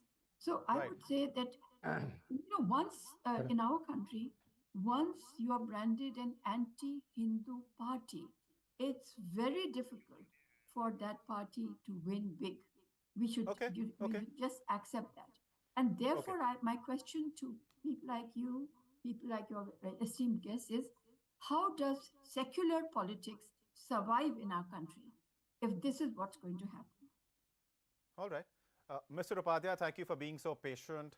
I wanted to comment on Vijay's victory. There's no point. TVK and Vijay phenomena with you as well. But a pertinent point being raised by Ms. Singh here is the fact that if you look at opposition in the country, it doesn't matter at the national level or at the state level, now you're looking at a situation where BJP is stronger, nationally perhaps not, because it is at just 240 seats in the Lok Sabha, but that aside, in states it is coming and emerging very strongly. And do you also see the fact that BJP is emerging so strongly in these elections that midterm polls where BJP could perhaps seek a clearer mandate, a stronger mandate for itself are also likely? Now, before going to that question about the opposition, I would like to point out that Vijay has come riding a tornado. It's not just an ordinary election. This kind of election happens only in about 20, 30 years. The last time we saw was when N.T. Ramarao swept through the elections. I mean, he had formed a party just 9 months before that. And, he came with 180 odd seats. So that is a kind of election that Vijay has won. It's not just any caste or community or, anything that has come in the way. He has got votes from across the board in Tamil Nadu. I think we need to be clear about that. And he has got the support from all over. Why is that? Why has that happened? You see, there are two established parties in Tamil Nadu, AIDMK and DMK. They have ruled for the last 60 years. Between them, it has been either this or that. And only once Ms. Jayalalitha was able to have 2 consecutive terms. Otherwise, each party has, displaced the other. And I think it has reached a flashpoint where people are fed up with the kind of politics that these, established parties are indulging in. All that they do is, indulge in a lot of corruption, help themselves with crores of rupees in the name of various projects. And I think it has peaked during the DMK's rule. And the DMK, the number of corrupt ministers who were jailed and then who came back, and even on bail they become the ministers again.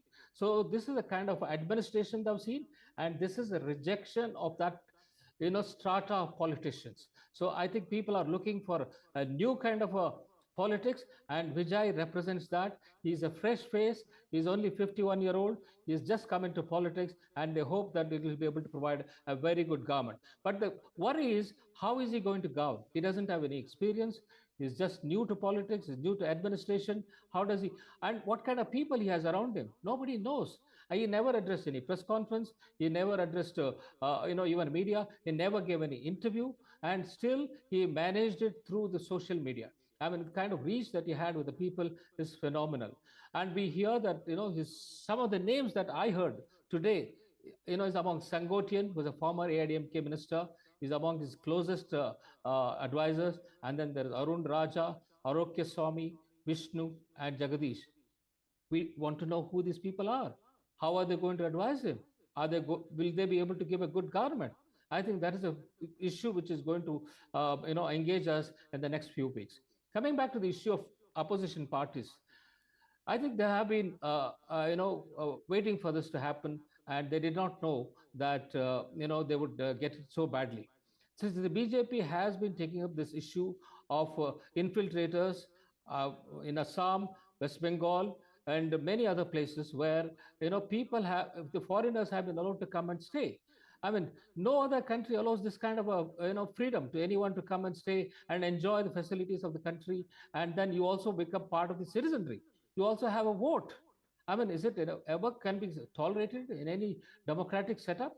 And I think that is where the tipping point has been reached, even in West Bengal, and the Hindu consolidation is a result of that. Malini Madam was asking about the secularism. Yes, secularism is an issue, and then we need to ensure that this doesn't go beyond a point where we start attacking each other. No, that should never happen. But the point is, can you allow this kind of a administration where you allow the foreigners to come and settle down, and then you think that nothing is going to happen? So this is a realization that should come in, and let us hope that the West Bengal government now will take up the cleanup job, but it will do it in a very humane manner. You need to do it in a humane manner. We have to convince the Bangladesh government to take back the citizens. So there is no way that you can allow so many crores of people being part of our country illegally, being here in this country. And the opposition parties have to realize that they have been playing the wrong kind of politics. The wrong kind of politics, giving bad governments and indulging in all kinds of corruption. So this will not help them. They need to sit together and then form out a strategy as to how to take on the BJP. So what is happening to India Alliance now? The India Alliance, among them, they fought these elections. And how are they going to sit together and work out, how to go forward? I'm sure they should find a way for their own survival. All right. Ms. Singh, Mr. Upadhyay raised a very interesting point there, that India should start a dialogue with Bangladesh and discuss the situation of illegal immigrants. But that's easier said than done, right? Absolutely. It's not going to be easy. And Himanta Biswa himself has said in the last 2 years, he has been able to send back 1,024 people. So you realize the difficulty of that situation, because it's not easy. You have to convince that, because we don't have any kind of a treaty. But then we have to find a way out as to how we go about doing it. All right. I don't know whether what do you think about? Madam has a solution. Upadhyaji and Anchor Abhishek, is it? Yes. I would say to you, please look at it a little bit like this: that the SIR's axe fell the deepest, it cut the deepest in Murshidabad. Now, that means that the most illegal Bangladeshis, illegal voters were in Murshidabad. Murshidabad happens to be a completely backward district of West Bengal. It is, now it used to be about 150 years ago, the glory of the British Raj in the east. They had a gold mint, they had all kinds of, it was historically a very, very important economic center.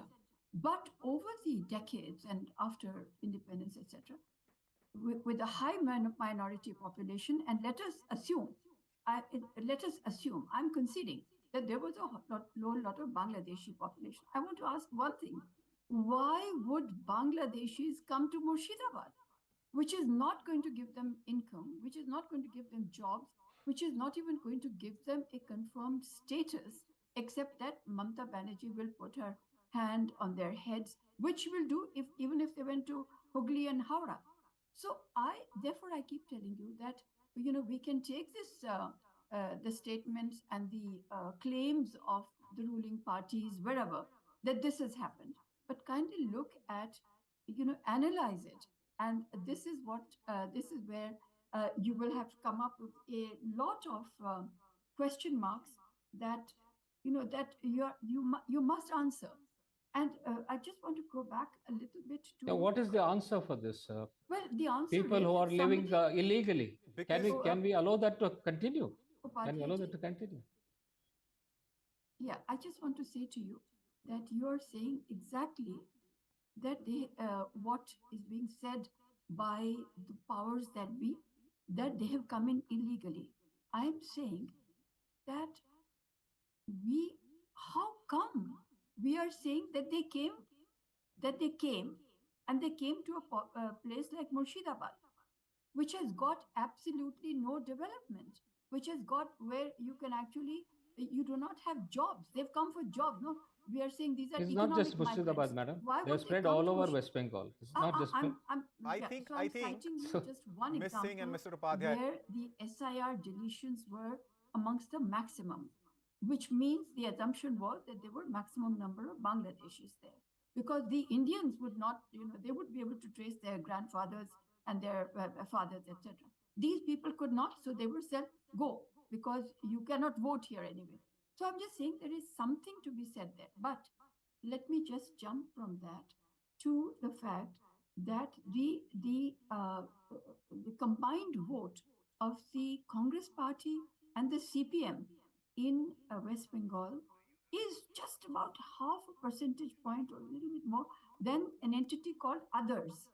That means that these two, large parties have sunk to this, or have shrunk to this, this level, that the others have overtaken, which could be Owaisi, which could be the other Muslim parties, etc. But this is something that we should look at. Let's just turn back a little bit. I'll just finish in a second, or maybe 20 seconds.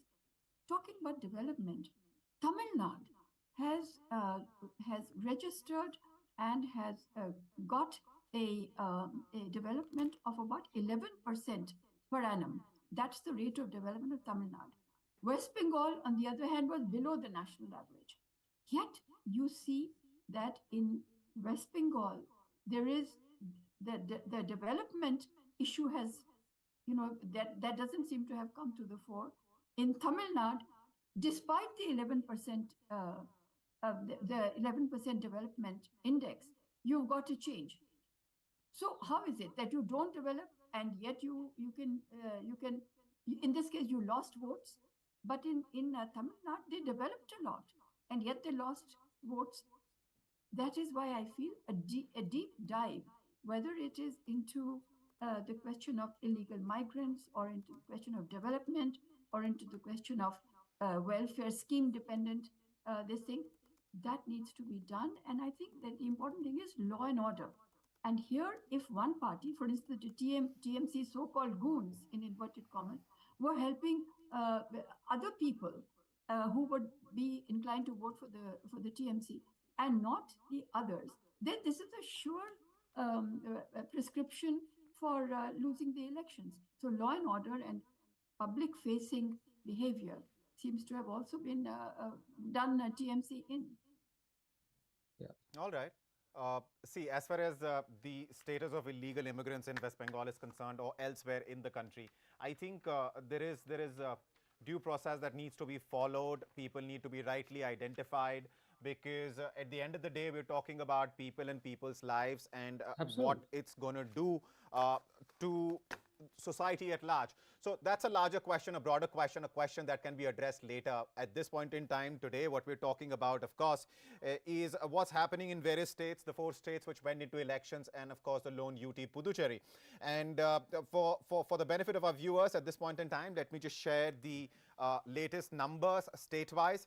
West Bengal, out of 294 seats, numbers are in for 280. BJP is leading on 189 seats. Out of those 280, TMC is leading on 86 seats. Congress is leading on 2. Left Front is leading on 2. Others are leading on 1. Looking at Tamil Nadu, out of 234, there are numbers for 227 with us at this point in time. TVK is leading on 118. Viewers, remember the magic number for Tamil Nadu to form the government is 118, and that's exactly the number of seats TVK is leading on. Earlier, a few hours ago, TVK was in fact leading on more than 170 odd seats. Its lead since then has come down. But what's also happening and what is also worth noting is the fact that NDA seems to be gaining in strength. It is not DMK and Congress alliance which is in the second position, as perhaps a lot of people were saying when the exit polls came in, and after that, it is in fact NDA with 57 seats.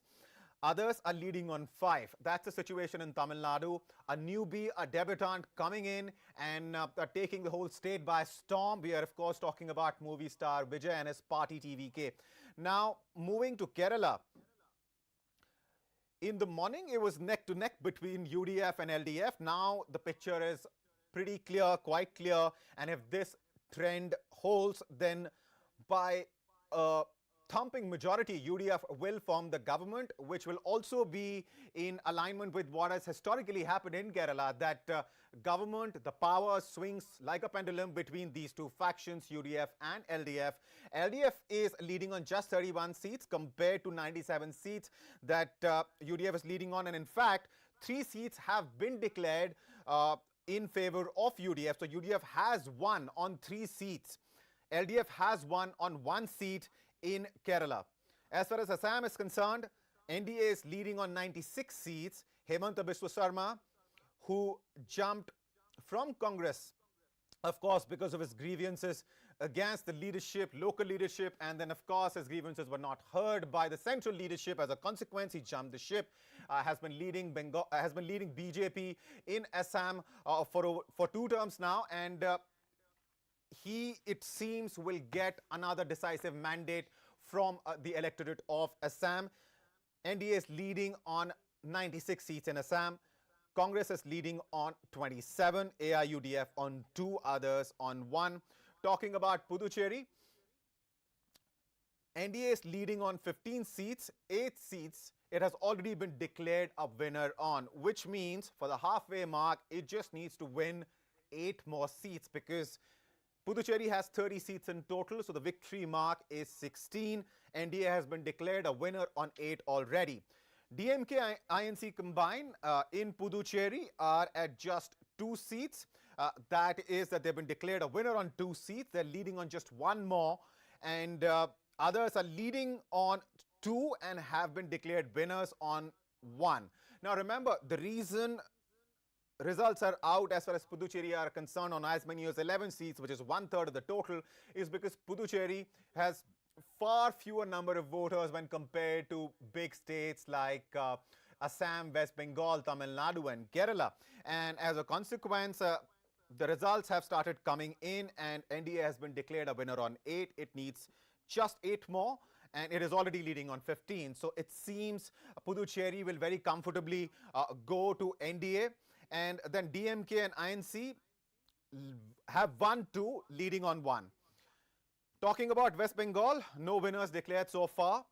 Mamata Banerjee, just about 45 minutes ago, came out, urged her workers to stay vigilant, to stay where they've been stationed, because she alleged that it was always BJP's plan to, prop up its numbers and talk about its numbers and talk about its leads. She has called the counting process a scam, has also accused the Election Commission. But despite all that, the numbers are speaking loud and clear. And at this point in time, I am talking about 48 minutes past 1, and at this point in time, BJP is leading on 187 seats. Viewers, Bengal has 294 seats, and TMC is leading on just 88 seats in West Bengal. Something went terribly, terribly wrong for Mamata Banerjee and her politics. We've had experts here from morning tell us about what those multiple things could be. Just a few minutes ago, Nalini Singh, senior journalist, and Arkyut Upadhyay were talking about, of course, this mandate that BJP seems all set to get, and of course the role perhaps played by the angst that the Hindu voter of West Bengal had against the policies of Mamata Banerjee's government. Congress in West Bengal is leading on just 2 seats. So that is the situation at this point in time, viewers. And as far as the latest numbers are concerned, I just share those with you. Now let me go back to the guest that I have with me. Missing what we were talking about West Bengal, it is almost been 45 minutes since we've been discussing, since we've been talking. BJP's lead is solid. It is continuing to hover around the 188 plus mark, 185 plus mark in fact. And what Mamata Banerjee said, being a fighter, being somebody who fought against, of course, left in West Bengal, built a party from scratch. It is rather logical to see her fight till the very last minute, but it is very clear what is likely to happen in Bengal now. Absolutely. I agree with you entirely that with this kind of these kinds of numbers showing now, maybe after 5 rounds, 6 rounds, I'm not sure how many rounds we have, but I think that this is something which is, if you can extrapolate this, I think just on the margins, there may be a little bit up and down. But this is what it is.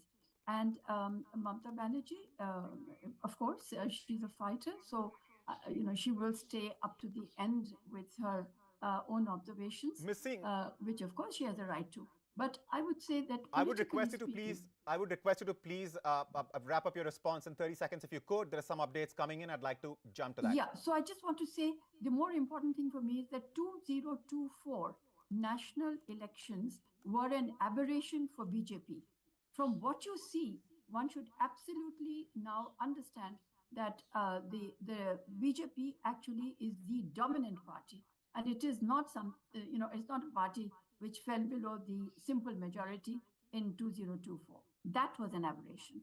This is what I'd like to say at the end. All right. I'm joined by senior journalist Prakash M. Swamy. Thank you so much for taking out the time, sir, and talking to us. Thank you. All right. The floor is yours. Do let us know, what do you make of these numbers? Because a clear trend has been established in every single state. The winner, the parties which are leading, for example, in West Bengal, Tamil Nadu, Kerala, Assam and Puducherry, have managed to get a very clear and clean lead ahead of the competition. Let's first think about West Bengal. Sure. You want me to start with West Bengal? You want me to start with Tamil Nadu? Please go ahead. Please go ahead. Take your pick. Okay. West Bengal, Mamata Banerjee thought she is like another Jyoti Basu. She can rule forever. But then the hard work put in by Prime Minister Modi and Home Minister Amit Shah has dethroned her. Because there are only 2 chief ministers who were deadly against BJP government in Delhi. One is Mamata Banerjee the second is M.K. Stalin of Tamil Nadu. But Mamata Banerjee's kind of opposition bordered on violence. So kind of raiding the BD office and everything. So Bengal is one of the most educated society state which produced people like Rabindranath Tagore, Swami Vivekananda, Bhagwan Ramakrishna, and intellectual people like so those people decided enough is enough and we need a change. As you know, the changes are the only thing permanent in the world. And Congress is nowhere near there. And communists which ruled that state for about 40, 50 years have been decimated totally. So the only option for the people of Bengal is to choose a government which will be aligned with the government in the center. So they chose the BJP. And BJP effort didn't come through just like that. It's not a luck. The hard work put in by Prime Minister and Home Minister ensured the victory in West Bengal. Coming to Tamil Nadu, a tsunami has taken place in Tamil Nadu. I'm from Tamil Nadu. I'm talking to you from Chennai. After 1967, after the Congress lost the elections to the DMK, it was always ruled by ADMK and DMK and DMK and ADMK for the past 60 years. For the first time, a non-Dravidian party is closer to power. I wouldn't call it definitely they want to form the government, but they're closer to power with 109 seats as against 65 of ADMK and 60 of DMK. That's a good sign because people want to change. And the youth, the Gen X in Tamil Nadu, were impatient with the Dravidian parties because they didn't do anything much. People, they talked a lot, high-level corruption, which hit the sky. So Tamil Nadu was an example of a misruled state in India where all the states are developing. Tamil Nadu was much in the forefront of development in India and lagged behind, and all the MOUs with foreign countries remained only on the paper. So nothing came through. And the loans got by the state government is more than 10 lakh crores.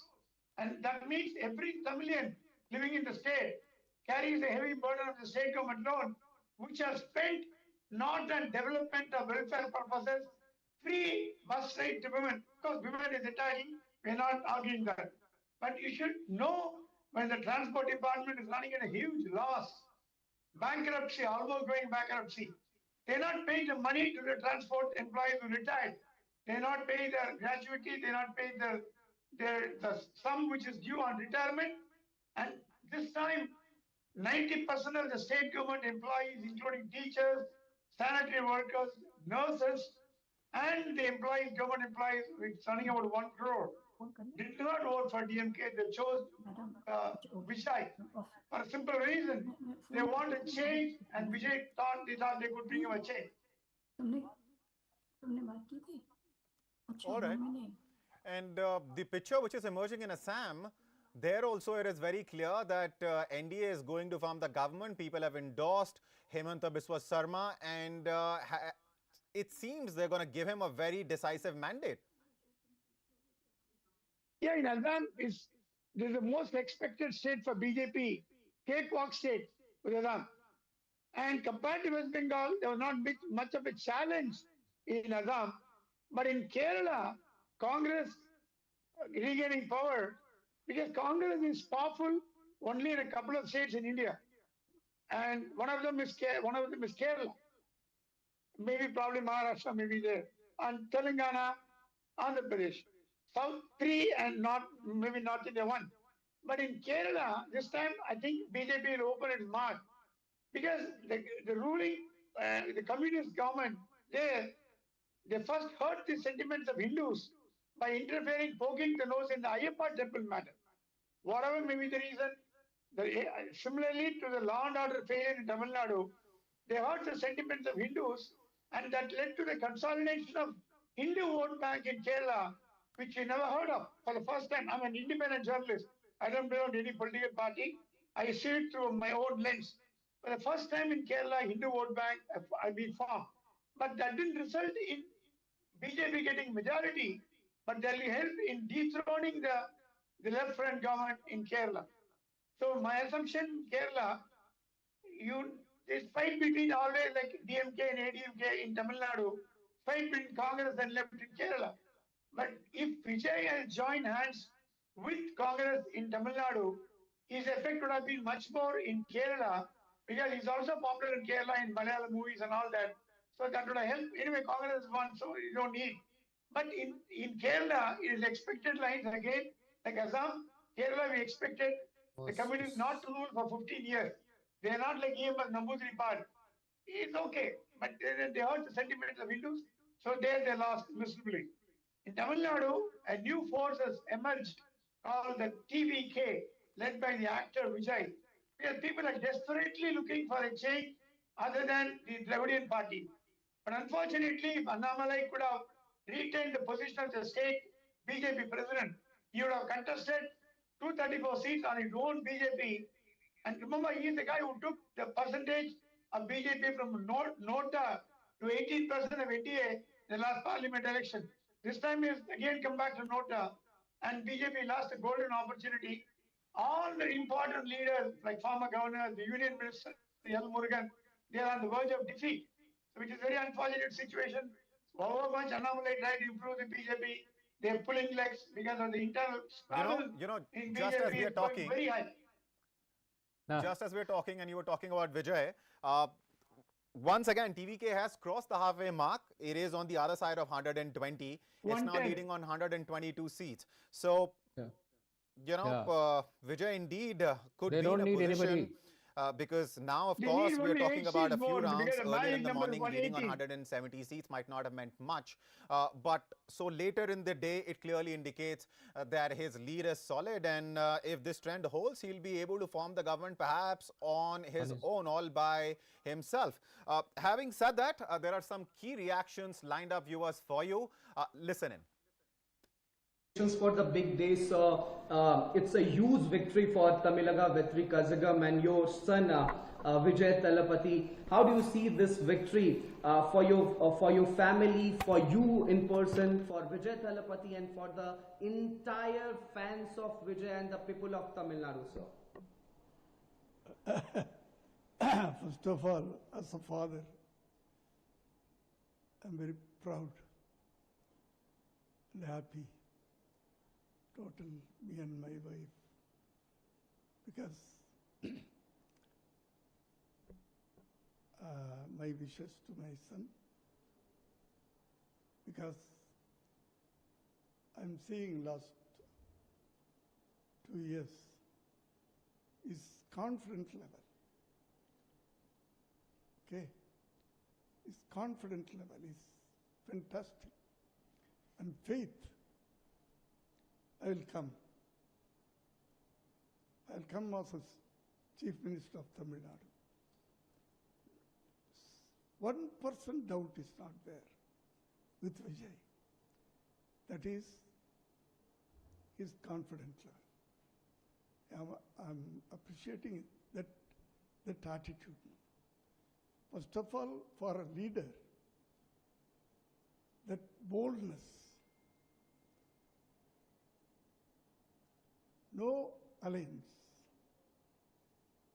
I will stand with my own legs.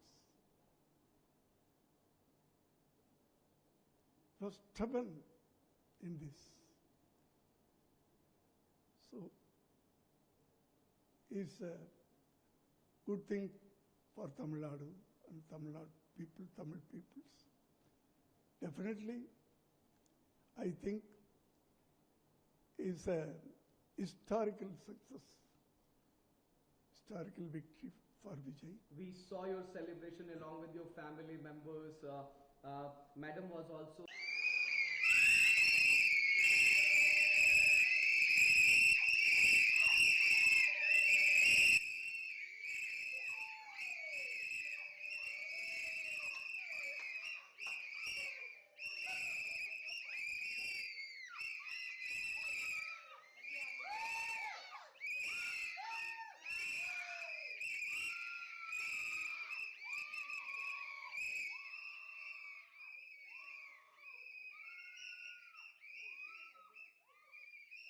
एक बहुत ही चालाक खेल रहा है चुनाव आयोग।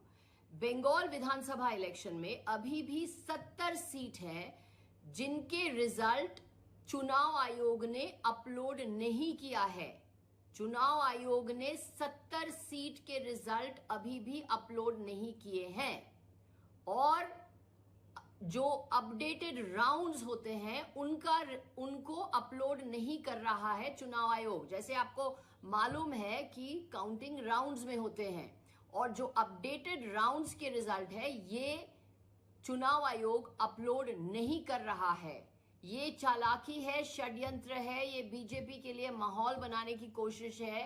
क्योंकि ऐसा क्यों है कि अभी भी 70 सीट में अभी भी रिजल्ट क्यों नहीं अपलोड किए हैं चुनाव आयोग?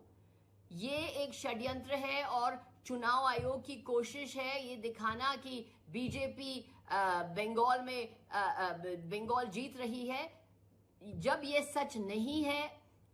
सच तो ये है कि ममता बनर्जी चौथी बार बंगाल की मुख्यमंत्री बनेगी और बीजेपी की हार निश्चित है। प्रश्न ये है कि अभी भी 70 सीट में जो रिजल्ट है ये अभी भी अपलोड क्यों नहीं किए हैं चुनाव आयोग? ये प्रश्न बहुत ही महत्वपूर्ण है। असम और बंगाल के जनता जनार्दन को बहुत बहुत हृदय से धन्यवाद ज्ञापित करता हूं और ये जो हिस्टोरिक मैंडेट है इस मैंडेट के लिए असम के जनता, बंगाल के जनता जो आशाएं, जो आकांक्षाएं भाजपा नेतृत्व के सामने रखा है और हमारे ऊपर प्रधानमंत्री नरेंद्र मोदी जी और असम के लोकप्रिय मुख्यमंत्री हिमंत बिस्वा शर्मा के प्रति जो भरोसा जताया है उसके लिए बहुत बहुत धन्यवाद ज्ञापित करता हूँ। माता की जय, जय भाजपा, तय भाजपा, जय मोदी, जय जयकार पूरे भारत में, इस समय पूरे हिंदुस्तान में भारत माता की जय, वंदे मातरम, जय श्री राम के जय घोष गूंज रहे हैं। भारत माता की जय। पश्चिम बंगाल में ऐतिहासिक जीत है। ममता का कुशासन हार गया, भाजपा का सुशासन जीत गया, माननीय मोदी जी पर भरोसा जीत गया और ममता दीदी का भय हार गया। और श्री अखिलेश यादव जी जो तुतुहरी बजा रहे थे रोजाने, आज वो कहाँ है, उनको खोजना चाहिए आप लोग। जब हारेंगे ईवीएम खराब, जब जीतेंगे ईवीएम अच्छी।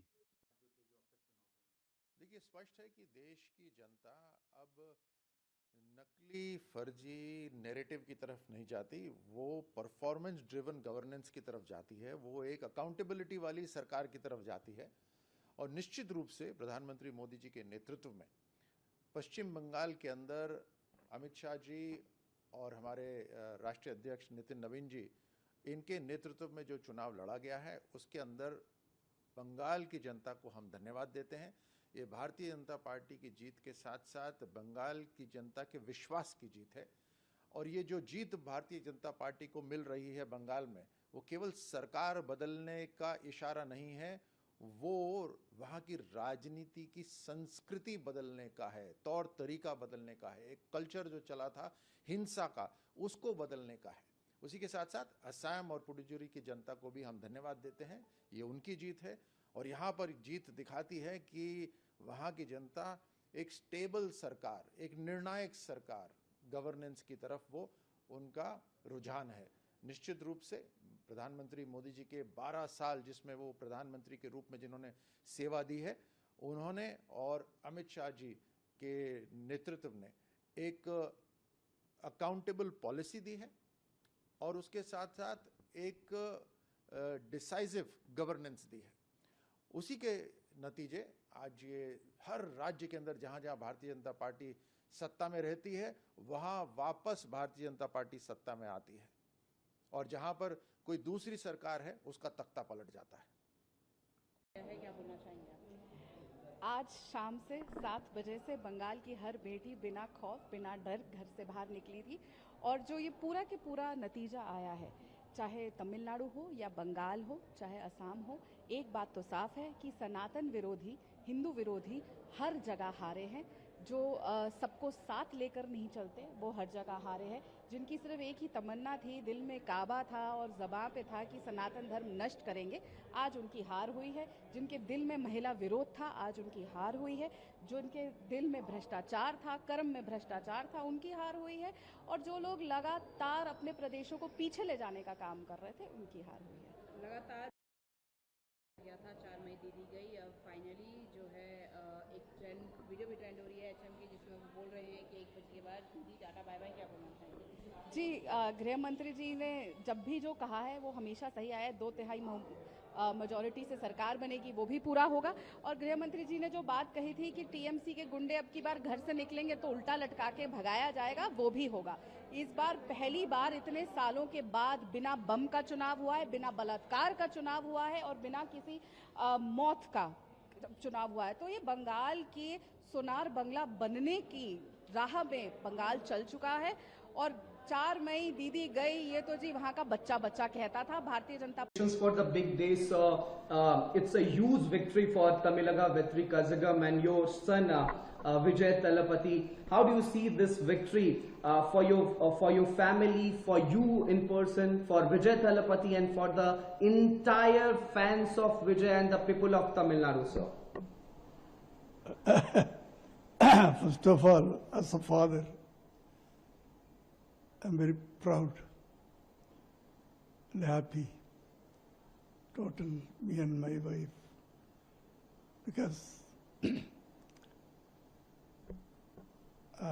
my wishes to my son, because I'm seeing last 2 years is confidence level, okay? His confidence level is fantastic.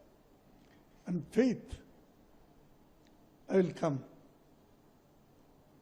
I will come as Chief Minister of Tamil Nadu. 1% doubt is not there with Vijay. That is his confidence level. I'm appreciating that attitude. First of all, for a leader, that boldness, no alliance. I will stand with my own legs. Was stubborn in this. So, it's a good thing for Tamil Nadu and Tamil Nadu people, Tamil peoples. Definitely, I think is a historical success, historical victory for Vijay. We saw your celebration along with your family members. Madam was also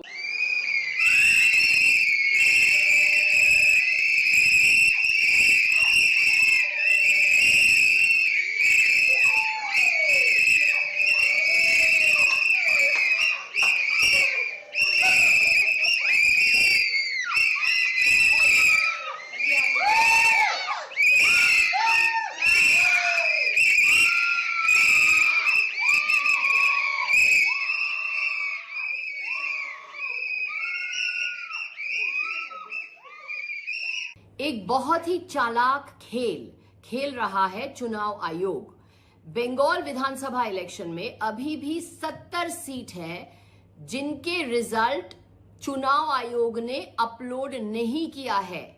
चुनाव आयोग ने 70 seat के result अभी भी upload नहीं किए हैं और जो अपडेटेड राउंड्स होते हैं उनको अपलोड नहीं कर रहा है चुनाव आयोग। जैसे आपको मालूम है कि काउंटिंग राउंड्स में होते हैं और जो अपडेटेड राउंड्स के रिजल्ट है ये चुनाव आयोग अपलोड नहीं कर रहा है। ये चालाकी है, षड्यंत्र है, ये बीजेपी के लिए माहौल बनाने की कोशिश है। क्योंकि ऐसा क्यों है कि अभी भी 70 सीट में अभी भी रिजल्ट क्यों नहीं अपलोड किए हैं चुनाव आयोग? ये एक षड्यंत्र है और चुनाव आयोग की कोशिश है ये दिखाना कि बीजेपी बंगाल में बंगाल जीत रही है, जब ये सच नहीं है। सच तो ये है कि ममता बनर्जी चौथी बार बंगाल की मुख्यमंत्री बनेगी और बीजेपी की हार निश्चित है। प्रश्न ये है कि अभी भी 70 सीट में जो रिजल्ट है ये अभी भी अपलोड क्यों नहीं किए हैं चुनाव आयोग? ये प्रश्न बहुत ही महत्वपूर्ण है। असम और बंगाल के जनता जनार्दन को बहुत बहुत हृदय से धन्यवाद ज्ञापित करता हूं।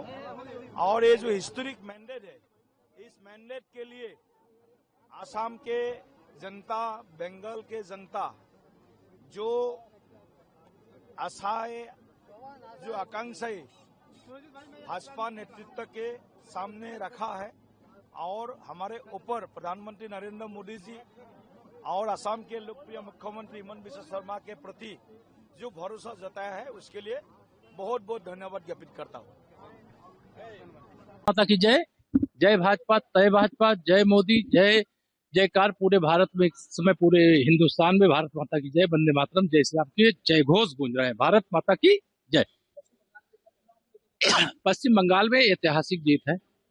ममता का कुशासन हार गया, भाजपा का सुशासन जीत गया, माननीय मोदी जी पर भरोसा जीत गया और ममता दीदी का भय हार गया। और श्री अखिलेश यादव जी जो तुतुहरी बजा रहे थे रोजाने, आज वो कहाँ है, उनको खोजना चाहिए आप लोग। जब हारेंगे ईवीएम खराब, जब जीतेंगे ईवीएम अच्छी। देखिए, स्पष्ट है कि देश की जनता अब नकली फर्जी नैरेटिव की तरफ नहीं जाती, वो परफॉर्मेंस ड्रिवन गवर्नेंस की तरफ जाती है, वो एक अकाउंटेबिलिटी वाली सरकार की तरफ जाती है। और निश्चित रूप से प्रधानमंत्री मोदी जी के नेतृत्व में पश्चिम बंगाल के अंदर अमित शाह जी और हमारे राष्ट्रीय अध्यक्ष नितिन नवीन जी, इनके नेतृत्व में जो चुनाव लड़ा गया है, उसके अंदर बंगाल की जनता को हम धन्यवाद देते हैं। ये भारतीय जनता पार्टी की जीत के साथ साथ बंगाल की जनता के विश्वास की जीत है। और ये जो जीत भारतीय जनता पार्टी को मिल रही है बंगाल में, वो केवल सरकार बदलने का इशारा नहीं है, वो वहाँ की राजनीति की संस्कृति बदलने का है, तौर तरीका बदलने का है, एक कल्चर जो चला था हिंसा का, उसको बदलने का है। उसी के साथ साथ असम और पुडुचेरी की जनता को भी हम धन्यवाद देते हैं, ये उनकी जीत है। और यहाँ पर जीत दिखाती है कि वहाँ की जनता एक स्टेबल सरकार, एक निर्णायक सरकार, गवर्नेंस की तरफ वो उनका रुझान है। निश्चित रूप से प्रधानमंत्री मोदी जी के 12 साल जिसमें वो प्रधानमंत्री के रूप में जिन्होंने सेवा दी है, उन्होंने और अमित शाह जी के नेतृत्व ने एक अकाउंटेबल पॉलिसी दी है और उसके साथ साथ एक डिसाइसिव गवर्नेंस दी है। उसी के नतीजे आज ये हर राज्य के अंदर जहाँ जहाँ भारतीय जनता पार्टी सत्ता में रहती है, वहाँ वापस भारतीय जनता पार्टी सत्ता में आती है और जहाँ पर कोई दूसरी सरकार है, उसका तख्ता पलट जाता है। क्या बोलना चाहेंगे आप? आज शाम से 7 बजे से बंगाल की हर बेटी बिना खौफ, बिना डर घर से बाहर निकली थी। और जो ये पूरा के पूरा नतीजा आया है, चाहे तमिलनाडु हो या बंगाल हो, चाहे असम हो, एक बात तो साफ है कि सनातन विरोधी, हिंदू विरोधी हर जगह हारे हैं। जो सबको साथ लेकर नहीं चलते, वो हर जगह हारे हैं। जिनकी सिर्फ एक ही तमन्ना थी, दिल में काबा था और ज़बां पे था कि सनातन धर्म नष्ट करेंगे, आज उनकी हार हुई है। जिनके दिल में महिला विरोध था, आज उनकी हार हुई है। जो उनके दिल में भ्रष्टाचार था, कर्म में भ्रष्टाचार था, उनकी हार हुई है। और जो लोग लगातार अपने प्रदेशों को पीछे ले जाने का काम कर रहे थे, उनकी हार हुई है। लगातार गया था, 4 मई दे दी गई। अब फाइनली जो है एक ट्रेंड, वीडियो भी ट्रेंड हो रही है एचएम की, जिसमें वो बोल रहे हैं कि 1 बजे के बाद दीदी टाटा बाय बाय। क्या बोलना चाहेंगे? जी, गृह मंत्री जी ने जब भी जो कहा है वो हमेशा सही आया है। 2/3 मेजॉरिटी से सरकार बनेगी, वो भी पूरा होगा।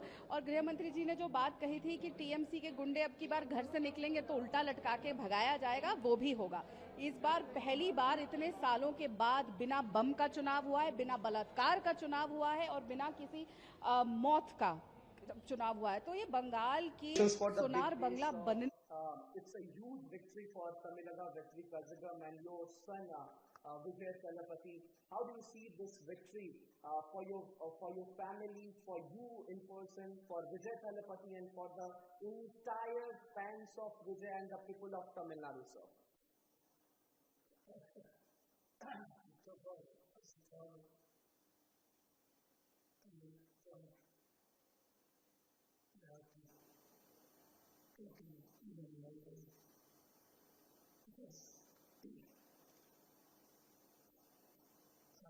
My wishes to my son, because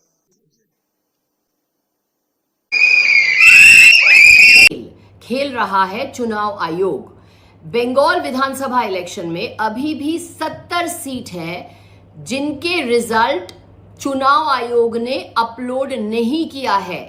चुनाव आयोग ने 70 सीट के रिजल्ट अभी भी अपलोड नहीं किए हैं और जो अपडेटेड राउंड्स होते हैं उनको अपलोड नहीं कर रहा है चुनाव आयोग। जैसे आपको मालूम है कि काउंटिंग राउंड्स में होते हैं और जो अपडेटेड राउंड्स के रिजल्ट है ये चुनाव आयोग अपलोड नहीं कर रहा है। ये चालाकी है, षड्यंत्र है, ये बीजेपी के लिए माहौल बनाने की कोशिश है। क्योंकि ऐसा क्यों है कि अभी भी 70 सीट में अभी भी रिजल्ट क्यों नहीं अपलोड किए हैं चुनाव आयोग? ये एक षड्यंत्र है और चुनाव आयोग की कोशिश है ये दिखाना कि बीजेपी बंगाल जीत रही है, जब ये सच नहीं है। सच तो ये है कि ममता बनर्जी चौथी बार बंगाल की मुख्यमंत्री बनेगी और बीजेपी की हार निश्चित है। प्रश्न ये है कि अभी भी 70 सीट में जो रिजल्ट है ये अभी भी अपलोड क्यों नहीं किए हैं चुनाव आयोग? ये प्रश्न बहुत ही महत्वपूर्ण है। असम और बंगाल के जनता जनार्दन को बहुत बहुत हृदय से धन्यवाद ज्ञापित करता हूं और ये जो हिस्टोरिक मैंडेट है इस मैंडेट के लिए असम के जनता, बंगाल के जनता जो आशाएं, जो आकांक्षाएं भाजपा नेतृत्व के सामने रखा है और हमारे ऊपर प्रधानमंत्री नरेंद्र मोदी जी और असम के लोकप्रिय मुख्यमंत्री हिमंता बिस्वा शर्मा के प्रति जो भरोसा जताया है उसके लिए बहुत बहुत धन्यवाद ज्ञापित करता हूँ। माता की जय। जय भाजपा, तय भाजपा, जय मोदी, जय जयकार पूरे भारत में, इस समय पूरे हिंदुस्तान में भारत माता की जय, वंदे मातरम, जय श्री राम के जय घोष गूंज रहे हैं। भारत माता की जय। पश्चिम बंगाल में ऐतिहासिक जीत है। ममता का कुशासन हार गया, भाजपा का सुशासन जीत गया, माननीय मोदी जी पर भरोसा जीत गया और ममता दीदी का भय हार गया। और श्री अखिलेश यादव जी जो तुतुहरी बजा रहे थे रोजाने, आज वो कहाँ है, उनको खोजना चाहिए आप लोग। जब हारेंगे ईवीएम खराब, जब जीतेंगे ईवीएम अच्छी। As a lot of people in Tamil Nadu has voted for Mr. Vijay Thalapathy to be the Chief Minister of Tamil Nadu, how excited you are? You are blowing the whistle here. What I can ask from you, I'm totally confused because the people of Tamil Nadu has given a ballistic majority to Mr. Vijay. How do you see this, ma'am? I'm so happy. She's not only his mother. She is the first son of Vijay. First son. Today, he is so happy. From morning 3:30. हमारे न केवल Bharatiya Janata party के कार्यकर्ताओं के लिए बल्कि भारत देश की पूरी जनता जनार्दन के लिए नरेंद्र मोदी जी एक इंस्पिरेशन है, एक प्रेरणा है। जिस तरह का लीडरशिप उन्होंने देश को दिया है, जिस तरह का लीडरशिप उन्होंने पार्टी को दिया है, आज उसी का परिणाम है कि भारत को पूरी दुनिया एक बहुत बड़े संभावना के रूप में देख रही है और बहुत सारी ताकतें भारत को एक थ्रेट के रूप में देख रही हैं। तो नरेंद्र मोदी जी का नेतृत्व है जिसने भारत को एक नए आयाम पर पहुंचाया है, हमारी पार्टी को एक नए आयाम पर पहुंचाया है। आज उनका संबोधन सुनने को मिलेगा, हम सब के लिए फिर से एक प्रेरक विषय होगा। तो इसलिए लोग खुश हैं और उनका मानना है बीजेपी रहेगा, हमारा और भी विकास होगा और भी प्रगति होगा। सारा देश में आज बीजेपी का ही माहौल है और हम आदरणीय प्रधानमंत्री जी ने जिस हिसाब से नेतृत्व दी है, उनके नेतृत्व पर देश की जनता का भरोसा है, विश्वास है और यही मानना है कि मोदी जी के नेतृत्व में ही भारत आत्मनिर्भर भारत बनेगा। স্যার যেটো আশা কৰা হৈছিল, যি ধৰণৰ ফলাফল নিৰ্বাচনী প্ৰচাৰৰ সময়তো আপুনি কৈছিল, তেনেধৰণৰ ফলাফল আহিছে। আৰম্ভণিৰ পৰা কৈ আছিলো we are close to 100 along with your allies। शुरुआत से भी मैं आज भी बोलता हूं, तो यही साबित हुई क्योंकि जनता की जो मूड बड़े पॉजिटिव, बड़े सकारात्मक रहे। शुरुआत से ही जनता का ही कहना था कि बीजेपी हमारे लिए सबसे बड़े विश्वास का ये है, जगह है और बीजेपी के जरिए ही हमारे जीवन को हम आगे बढ़ाने के लिए हम प्रतिबद्ध है। इसलिए जनता ने आज हमें इतनी बड़े ऐतिहासिक उन्होंने मदद दी है। বিৰোধী আৰম্ভণিৰ পৰাই কৈছো, কেৱল কাকতৰ পাতত সংবাদ মাধ্যমে বিৰোধীক ঘেৰা ৰাখিছিল। প্ৰকৃতাৰ্থত তৃণমূল পৰ্যায়ত জনতাই কেতিয়াবাই বিৰোধীক ইতিমধ্যে নাকচ কৰিছে। भाजपा की शानदार विजय हुई है। बंगाल की जनता ने आदरणीय प्रधानमंत्री नरेंद्र मोदी जी, श्री अमित शाह जी गृह मंत्री जी, भारतीय जनता पार्टी के राष्ट्रीय नेतृत्व के ऊपर उन्होंने विश्वास और भरोसा जताया है। वहां की जनता ने शानदार जीत भारतीय जनता पार्टी को दी है और पहली बार वहां भाजपा की सरकार बनी है। पूरे बंगाल में कमल ही कमल खिला है। आसाम में तीसरी बार भारतीय जनता पार्टी की सरकार बन रही है। पुडुचेरी में भारतीय जनता पार्टी की सरकार के लिए स्पष्ट जनादेश है और इसी तरीके से तमिलनाडु और केरल में भी भारतीय जनता पार्टी और एनडीए आगे काफी अच्छी सफलता प्राप्त कर रहे हैं। मैं इस अवसर पर आदरणीय सभी वहां की जनता को, जिन्होंने भारतीय जनता पार्टी के पक्ष में मतदान किया, लोकतंत्र और राष्ट्र को सशक्त बनाए जाने के लिए जो जनादेश दिया है, इसके लिए मैं उनको हार्दिक बधाई, आभार प्रकट करता हूं। और माननीय प्रधानमंत्री नरेंद्र मोदी जी, अमित शाह जी और भाजपा के राष्ट्रीय नेतृत्व को कुशल संगठन के माध्यम से जो उन्होंने सफलता प्राप्त की है, इसके लिए मैं उनको बहुत बधाई देता हूं। जिन कार्यकर्ताओं ने अथक परिश्रम किया, जिनके बल पर ये जीत आज हासिल हुई है, उनको भी बहुत बधाई देता हूं। उनका काम ही यही हर बार आरोप लगाना, चुनाव के पहले भी लगाते हैं, बाद में भी लगाते हैं। तो उनके जनता उनके आरोपों को अब कोई ध्यान ही नहीं देती, उसको बिल्कुल स्पष्ट रूप से खारिज कर दिया है। और इससे बड़ा जनादेश क्या हो सकता है। अभी भी उनको अपने नीतियों पर पुनर्विचार करने की जरूरत है। पश्चिम बंगाल में स्वामी विवेकानंद जी का सनातन संस्कृति, सुभाष चंद्र बोस जी का भारत माता, रविन्द्रनाथ टैगोर जी का आशीर्वाद भारतीय जनता पार्टी को मिला है। हम कह सकते हैं कि भारत की सांस्कृतिक राजधानी में भगवा लहरा गया है।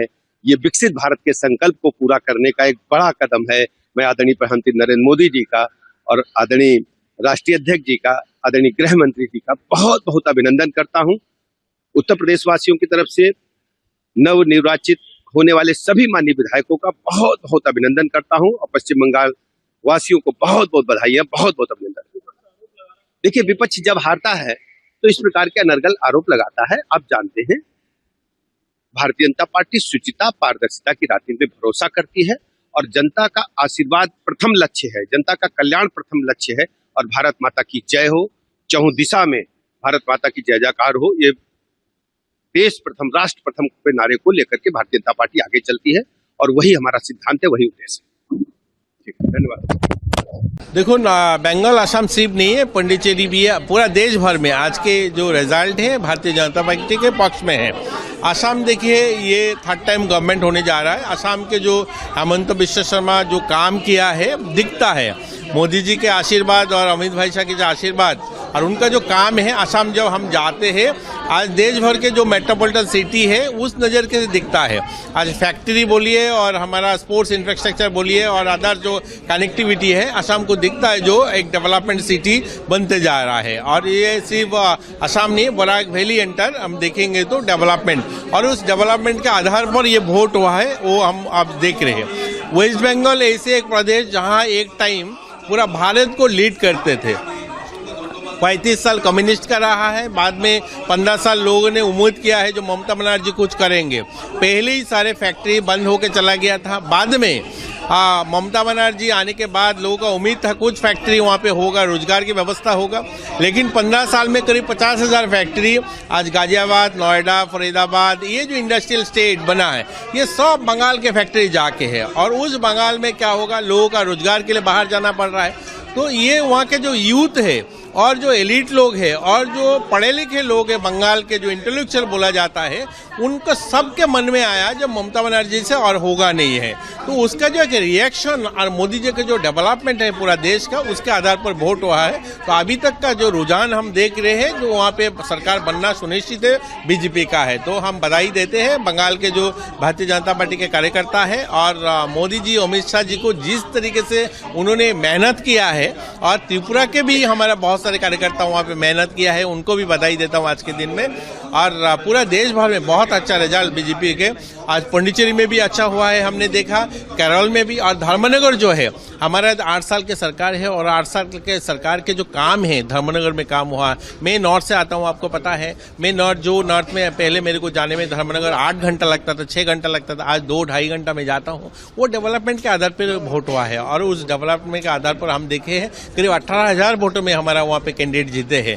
तो धन्यवाद है भारतीय जनता पार्टी सारे कार्यकर्ता को इतना अच्छा रिजल्ट के लिए है। और आप लोगों भी, सब लोग मेहनत किया है, सब लोगों ने इतना दिखाया, आप लोग आज भी रिजल्ट दिखा रहे हो, आप लोगों को भी धन्यवाद है आज की इस खुशी में।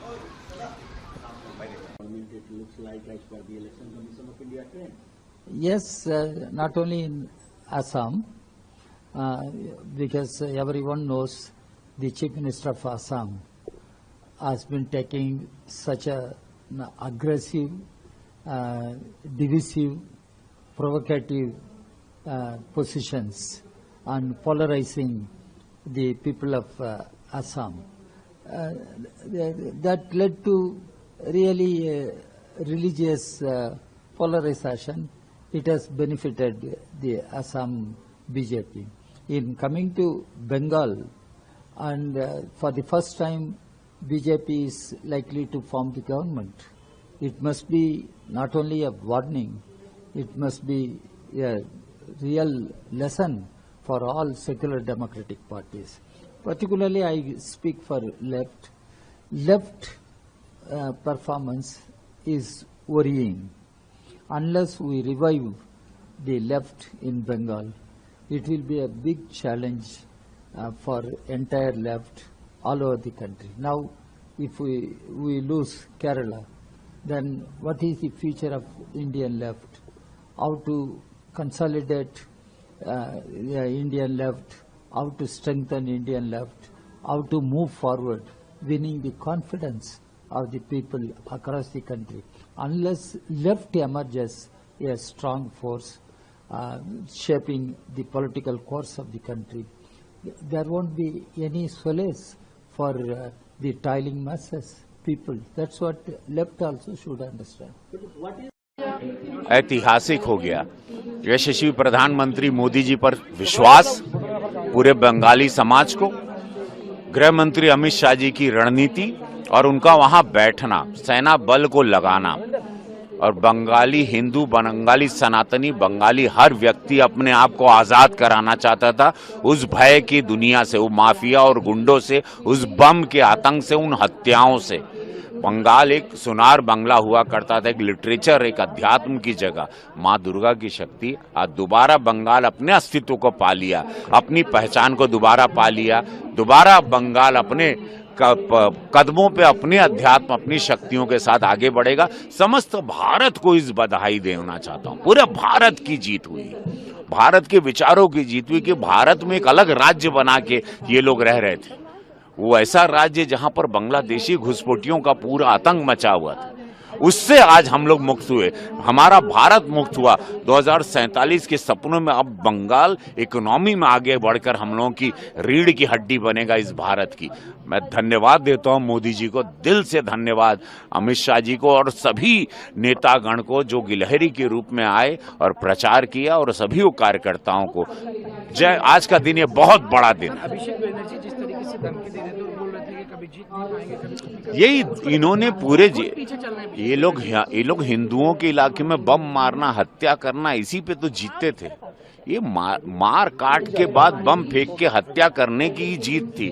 अभी भी इन लोग कह रहे थे 4 तारीख के बाद रुक के बताए तो मार देंगे, तो हमको भी हमारी सभाओं में हमको मारने आ गए थे। मैं खुद उस पूरे न्यूज चैनल में देखा, सब आए थे वहां आतंक मचाने। तो वो मैंने भय अंधेरे में खिड़कियों में से लोगों को डरते हुए डर के अंधेरा करके लोग हाथ दिखा रहे थे, रवि किशन जा रहे हैं, भाजपा का प्रचार हो रहा है। लेकिन जो गुस्सा था करेंटली जो निकला है वो आतंक भय से, विकास से, बेटियों की सुरक्षा से अब सब लोग चाहते थे, अपने बच्चों का भविष्य चाहते थे।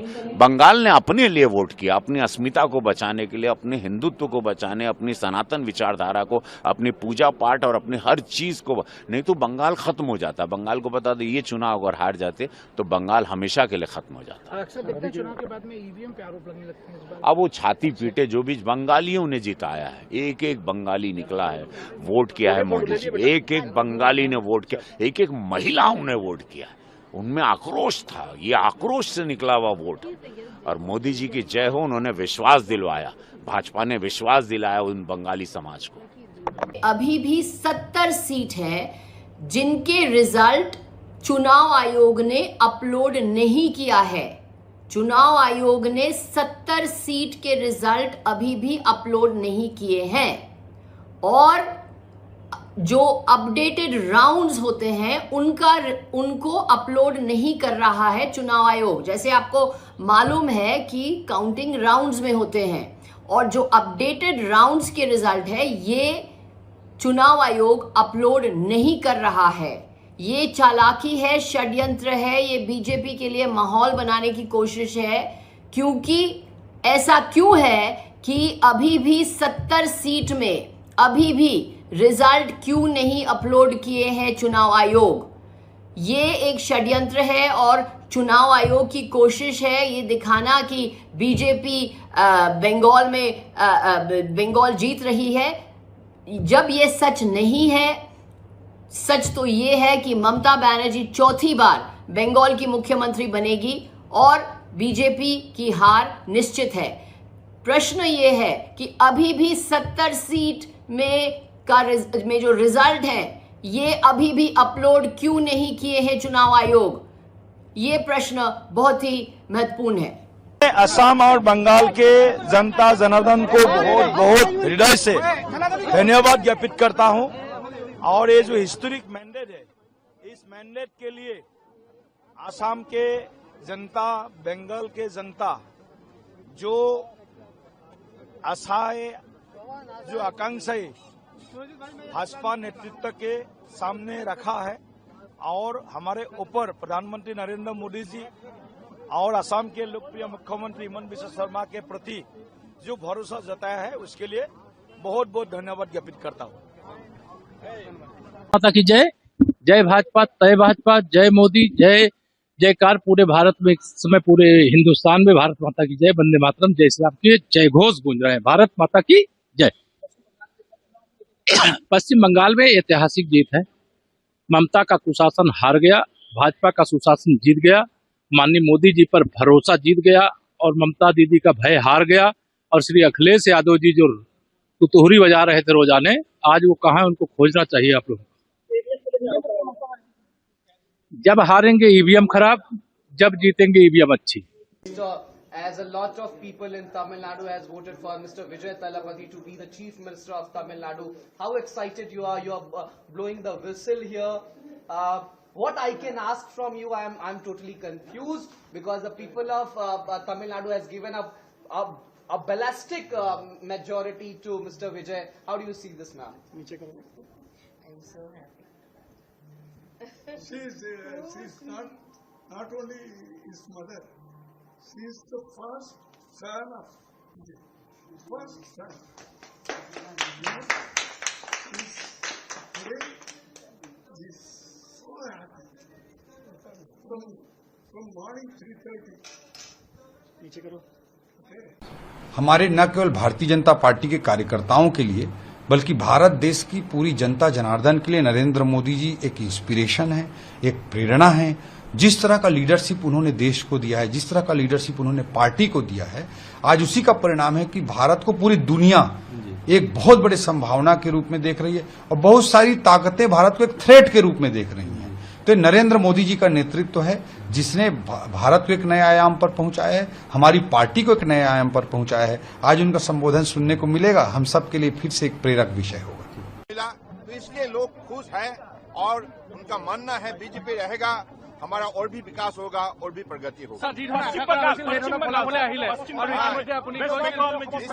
सारा देश में आज बीजेपी का ही माहौल है और हम आदरणीय प्रधानमंत्री जी ने जिस हिसाब से नेतृत्व दी है, उनके नेतृत्व पर देश की जनता का भरोसा है, विश्वास है और यही मानना है कि मोदी जी के नेतृत्व में ही भारत आत्मनिर्भर भारत बनेगा। স্যার, যিটো আশা কৰা হৈছিল, যি ধৰণৰ ফলাফল নিৰ্বাচনী প্ৰচাৰৰ সময়তো আপুনি কৈছিল, তেনেধৰণৰ ফলাফল আহিছে। আৰম্ভণিৰ পৰা কৈ আছিলো, we are close to 100 along with your allies। शुरुआत से भी मैं आज भी बोलता हूं, तो यही साबित हुई क्योंकि जनता की जो मूड बड़े पॉजिटिव, बड़े सकारात्मक रहे। शुरुआत से ही जनता का ही कहना था कि बीजेपी हमारे लिए सबसे बड़े विश्वास का ये है, जगह है और बीजेपी के जरिए ही हमारे जीवन को हम आगे बढ़ाने के लिए हम प्रतिबद्ध है। इसलिए जनता ने आज हमें इतने बड़े ऐतिहासिक उन्होंने मदद दी है। বিৰোধী আৰম্ভণিৰ পৰাই কৈছো, কেৱল কাকতৰ পাতত সংবাদ মাধ্যমে বিৰোধীক ঘেৰা ৰাখিছিল। প্ৰকৃতাৰ্থত তৃণমূল পৰ্যায়ত জনতাই কেতিয়াবাই বিৰোধীক ইতিমধ্যে নাকচ কৰিছে। भाजपा की शानदार विजय हुई है।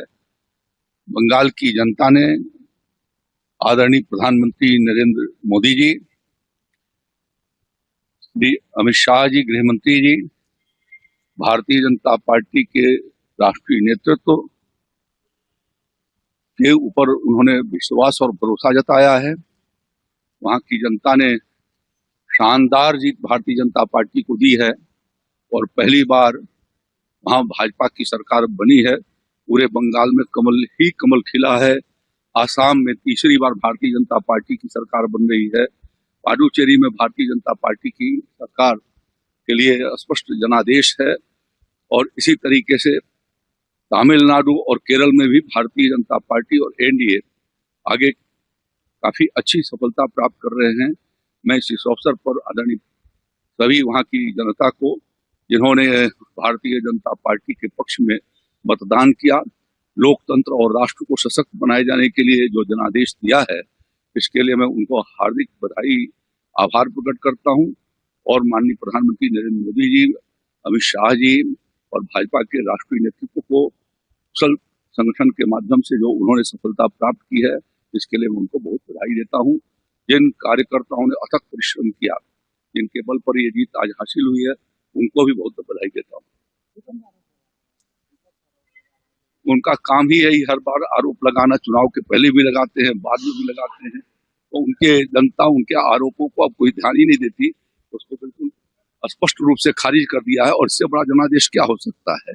अभी भी उनको अपने नीतियों पर पुनर्विचार करने की जरूरत है। पश्चिम बंगाल में स्वामी विवेकानंद जी का सनातन संस्कृति, सुभाष चंद्र बोस जी का भारत माता, रविन्द्रनाथ टैगोर जी का आशीर्वाद भारतीय जनता पार्टी को मिला है। हम कह सकते हैं कि भारत की सांस्कृतिक राजधानी में भगवा लहरा गया है।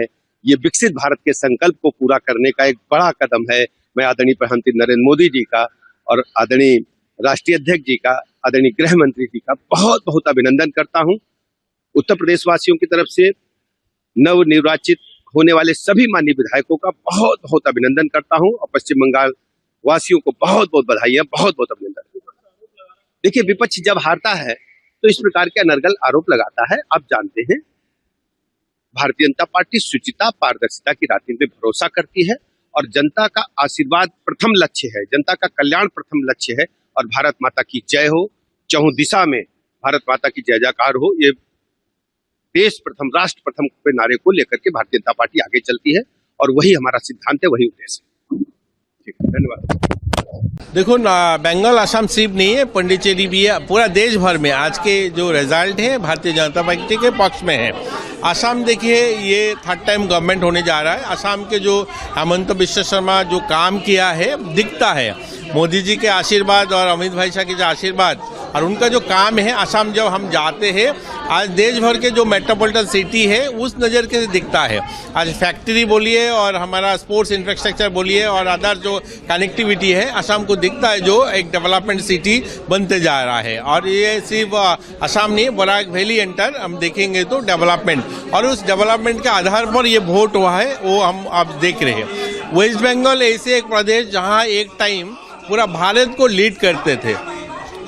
35 साल कम्युनिस्ट का रहा है, बाद में 15 साल लोगों ने उम्मीद किया है जो ममता बनर्जी कुछ करेंगे। पहले ही सारे फैक्ट्री बंद होकर चला गया था, बाद में ममता बनर्जी आने के बाद लोगों का उम्मीद था कुछ फैक्ट्री वहाँ पे होगा, रोजगार की व्यवस्था होगा, लेकिन 15 साल में करीब 50,000 फैक्ट्री आज गाजियाबाद, नोएडा, फरीदाबाद, ये जो इंडस्ट्रियल स्टेट बना है ये सब बंगाल के फैक्ट्री जाके है। और उस बंगाल में क्या होगा, लोगों का रोजगार के लिए बाहर जाना पड़ रहा है। तो ये वहाँ के जो यूथ है और जो एलिट लोग हैं और जो पढ़े लिखे लोग हैं, बंगाल के जो इंटेलेक्चुअल बोला जाता है, उनको सबके मन में आया जब ममता बनर्जी से और होगा नहीं है। तो उसका जो एक रिएक्शन और मोदी जी का जो डेवलपमेंट है पूरा देश का, उसके आधार पर वोट हुआ है। तो अभी तक का जो रुझान हम देख रहे हैं जो वहाँ पे सरकार बनना सुनिश्चित है बीजेपी का है। तो हम बधाई देते हैं बंगाल के जो भारतीय जनता पार्टी के कार्यकर्ता है और मोदी जी, अमित शाह जी को जिस तरीके से उन्होंने मेहनत किया है, और त्रिपुरा के भी हमारा बहुत सारे कार्यकर्ता वहाँ पे मेहनत किया है, उनको भी बधाई देता हूँ आज के दिन में। और पूरा देश भर में बहुत अच्छा रिजल्ट बीजेपी के। आज पुडुचेरी में भी अच्छा हुआ है, हमने देखा, केरल में भी। और धर्मनगर जो है हमारा 8 साल के सरकार है और 8 साल के सरकार के जो काम है धर्मनगर में काम हुआ। मैं नॉर्थ से आता हूँ, आपको पता है, मैं नॉर्थ में पहले मेरे को जाने में धर्मनगर 8 घंटा लगता था, 6 घंटा लगता था, आज 2-2.5 घंटा में जाता हूँ। वो डेवलपमेंट के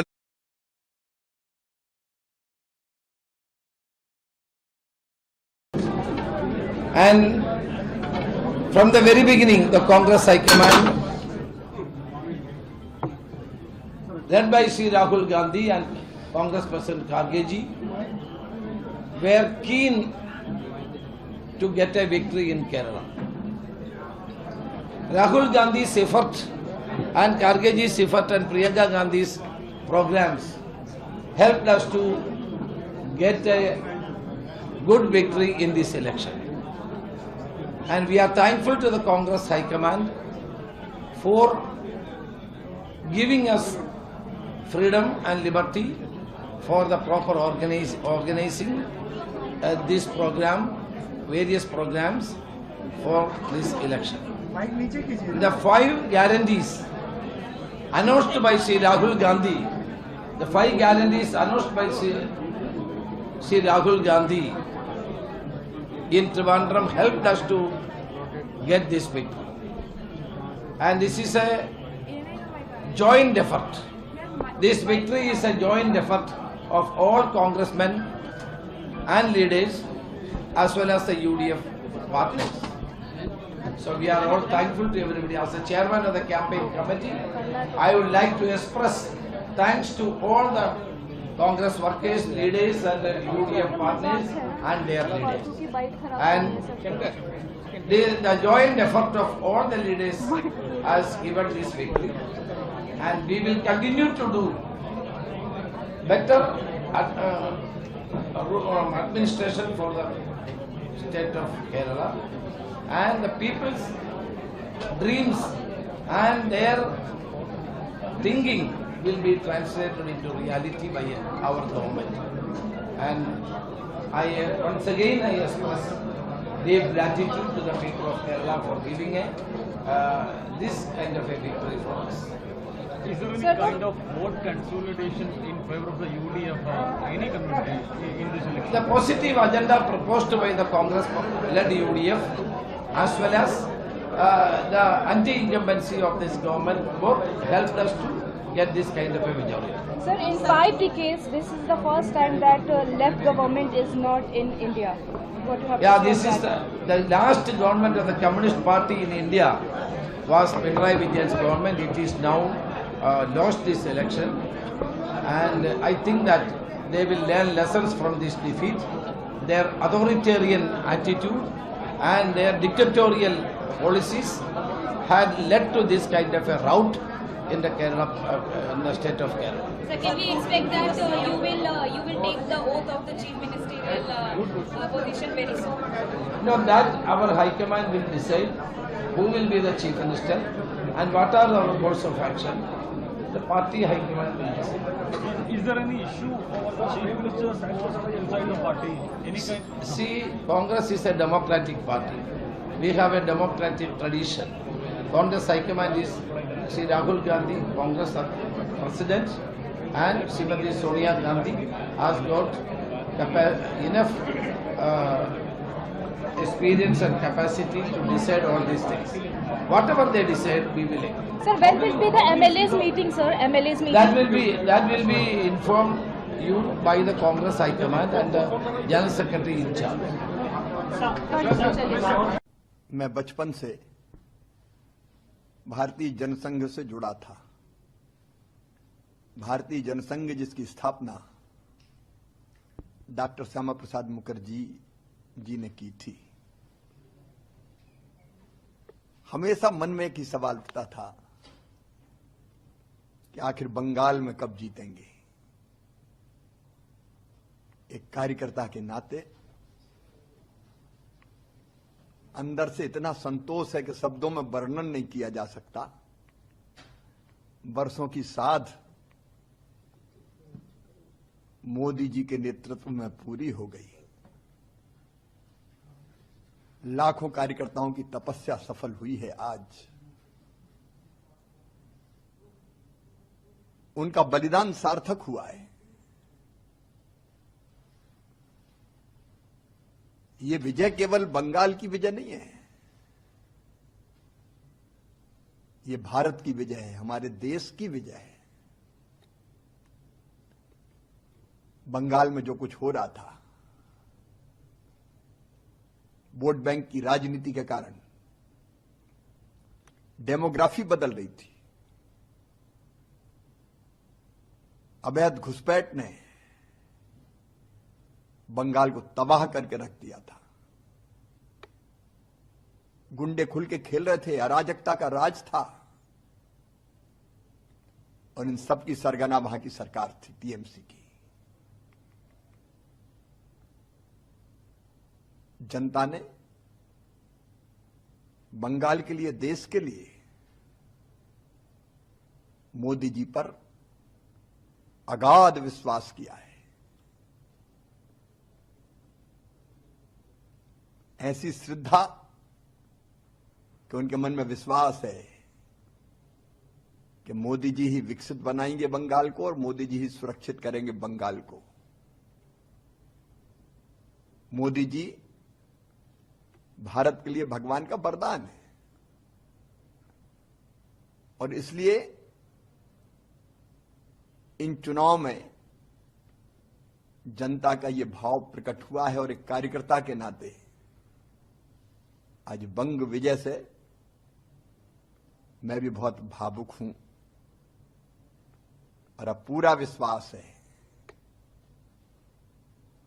कि मोदी जी के नेतृत्व में,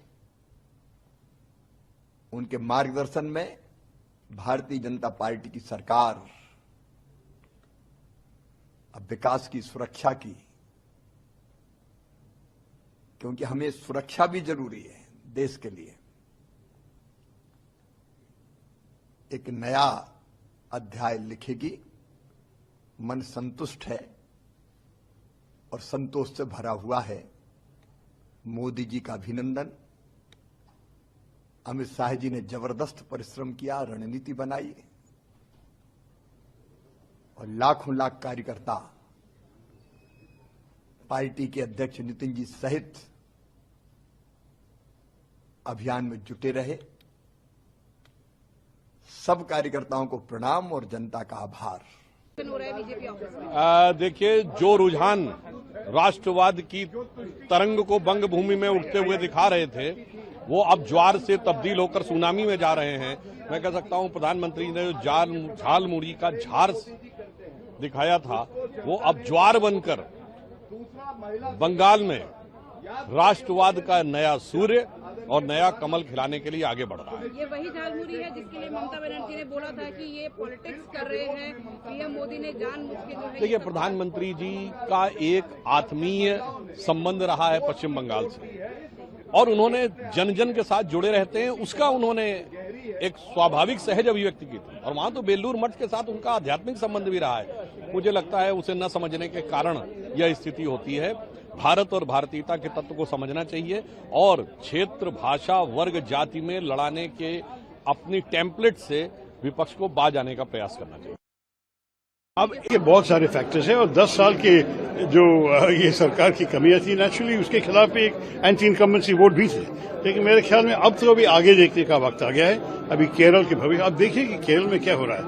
आप अगर देखेंगे हमारे युवा मलयाली सब इस राज्य को छोड़ के दूसरे राज्यों, दूसरे देश जा रहे हैं क्योंकि यहाँ उनको अवसर नहीं मिल रहा है काम के लिए, दूसरी चीजों करने के लिए।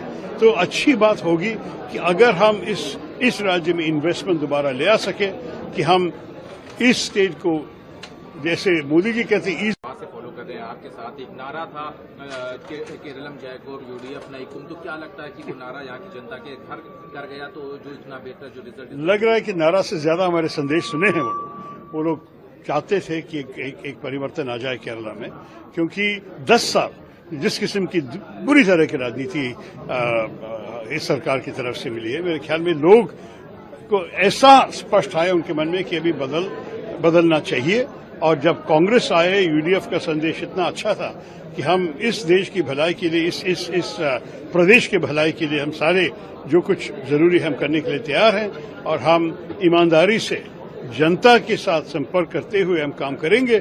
मेरे ख्याल में इस संदेश वो लोग स्वीकार करने के लिए तैयार हैं। आप लोगों ने जो इंदिरा गारंटीज रही हो या जो तमाम आपके कैंपेन्स हैं, ये सारी चीजें आज काम कर गई हैं, तो जनता का जो विश्वास अब यूडीएफ को लंबे समय के बाद मिला है,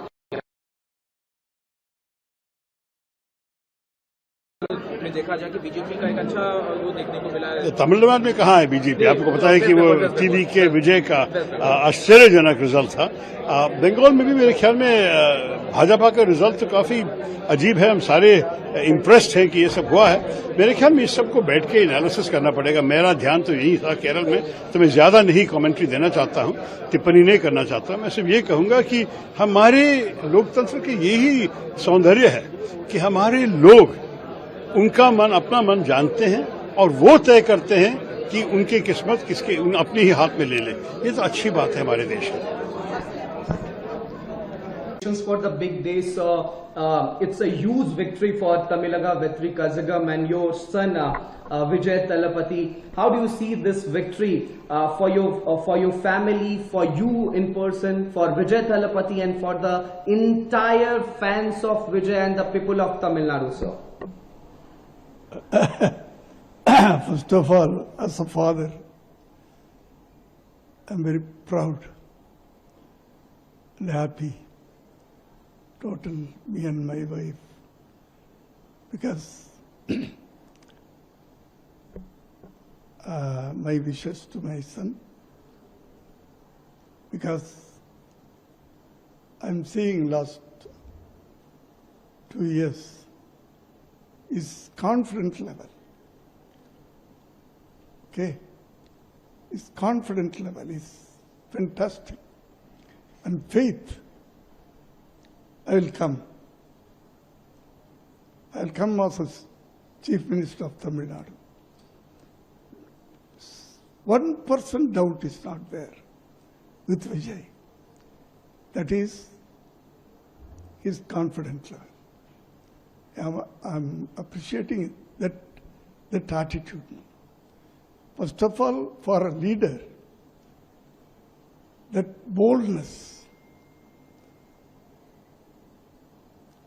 no alliance. I will stand with my own legs. Was stubborn in this. So, is a good thing for Tamil Nadu and Tamil Nadu people, Tamil peoples. Definitely, I think is a historical success historical victory for Vijay. We saw your celebration along with your family members. Madam was also. Assam और बंगाल के जनता जनार्दन को बहुत बहुत हृदय से धन्यवाद ज्ञापित करता हूं। और ये जो हिस्टोरिक मैंडेट है, इस मैंडेट के लिए असम के जनता, बंगाल के जनता जो आशाएं, जो आकांक्षाएं भाजपा नेतृत्व के सामने रखा है और हमारे ऊपर प्रधानमंत्री नरेंद्र मोदी जी और असम के लोकप्रिय मुख्यमंत्री हिमंता बिस्वा शर्मा के प्रति जो भरोसा जताया है, उसके लिए बहुत बहुत धन्यवाद ज्ञापित करता हूँ। माता की जय, जय भाजपा, तय भाजपा, जय मोदी, जय जयकार पूरे भारत में, इस समय पूरे हिंदुस्तान में भारत माता की जय, वंदे मातरम, जय श्री राम के जय घोष गूंज रहे हैं। भारत माता की जय। पश्चिम बंगाल में ऐतिहासिक जीत है। ममता का कुशासन हार गया, भाजपा का सुशासन जीत गया, माननीय मोदी जी पर भरोसा जीत गया और ममता दीदी का भय हार गया। और श्री अखिलेश यादव जी जो तुतुहरी बजा रहे थे रोजाने, आज वो कहाँ है, उनको खोजना चाहिए आप लोग। जब हारेंगे ईवीएम खराब, जब जीतेंगे ईवीएम अच्छी।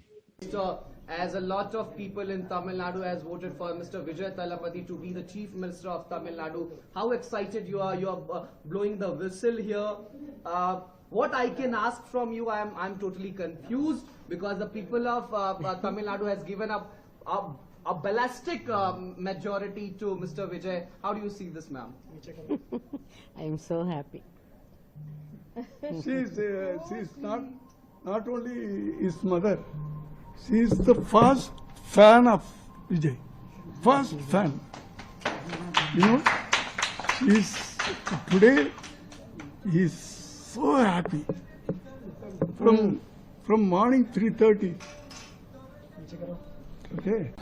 हमारे न केवल भारतीय जनता पार्टी के कार्यकर्ताओं के लिए बल्कि भारत देश की पूरी जनता जनार्दन के लिए नरेंद्र मोदी जी एक इंस्पिरेशन है, एक प्रेरणा है।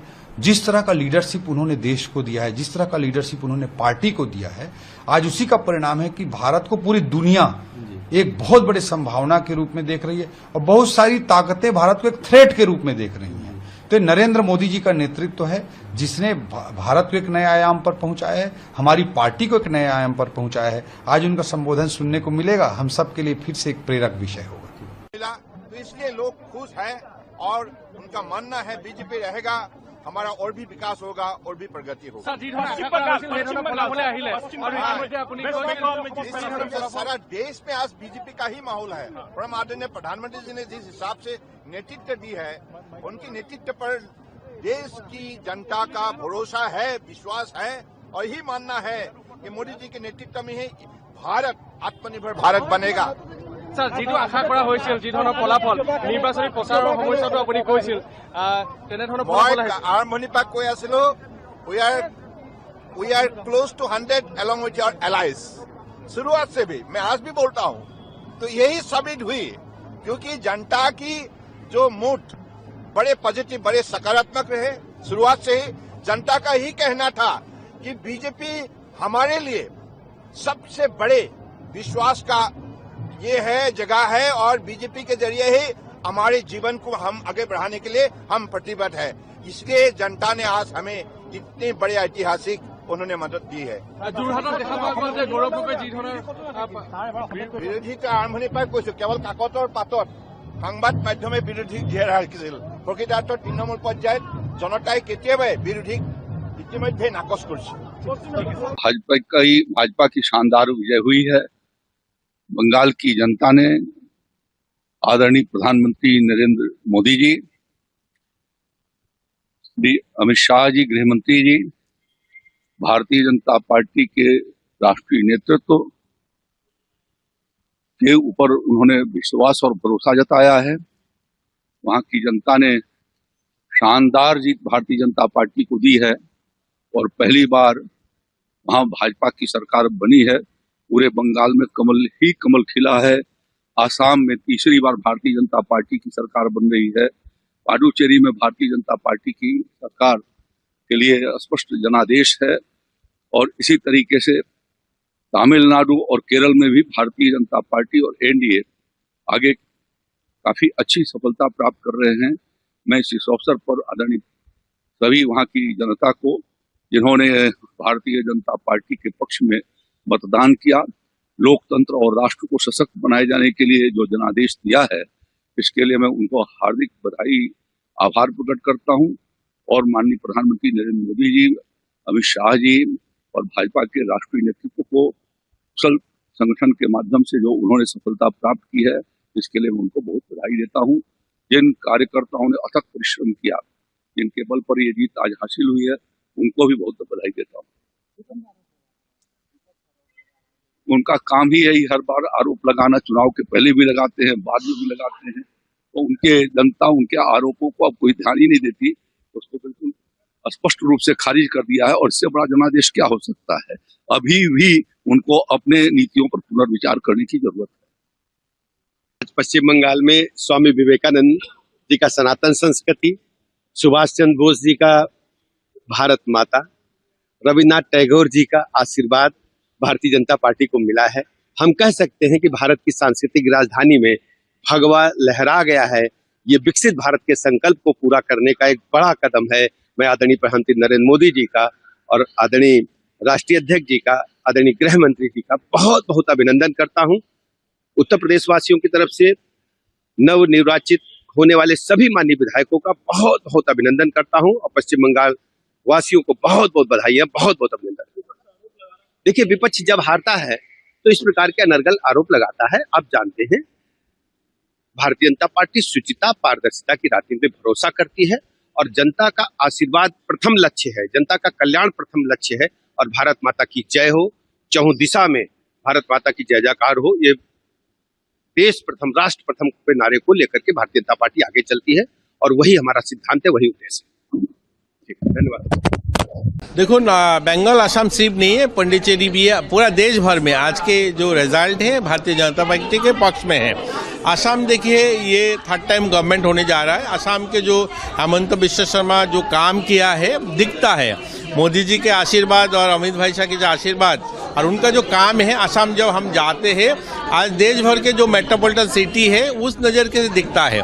आज फैक्ट्री बोलिए और हमारा स्पोर्ट्स इंफ्रास्ट्रक्चर बोलिए और अदर जो कनेक्टिविटी है, असम को दिखता है जो एक डेवलपमेंट सिटी बनते जा रहा है। और ये सिर्फ असम नहीं, बराक वैली एंटर हम देखेंगे तो डेवलपमेंट, और उस डेवलपमेंट के आधार पर ये वोट हुआ है, वो हम अब देख रहे हैं। वेस्ट बंगाल ऐसे एक प्रदेश जहाँ एक टाइम पूरा भारत को लीड करते थे।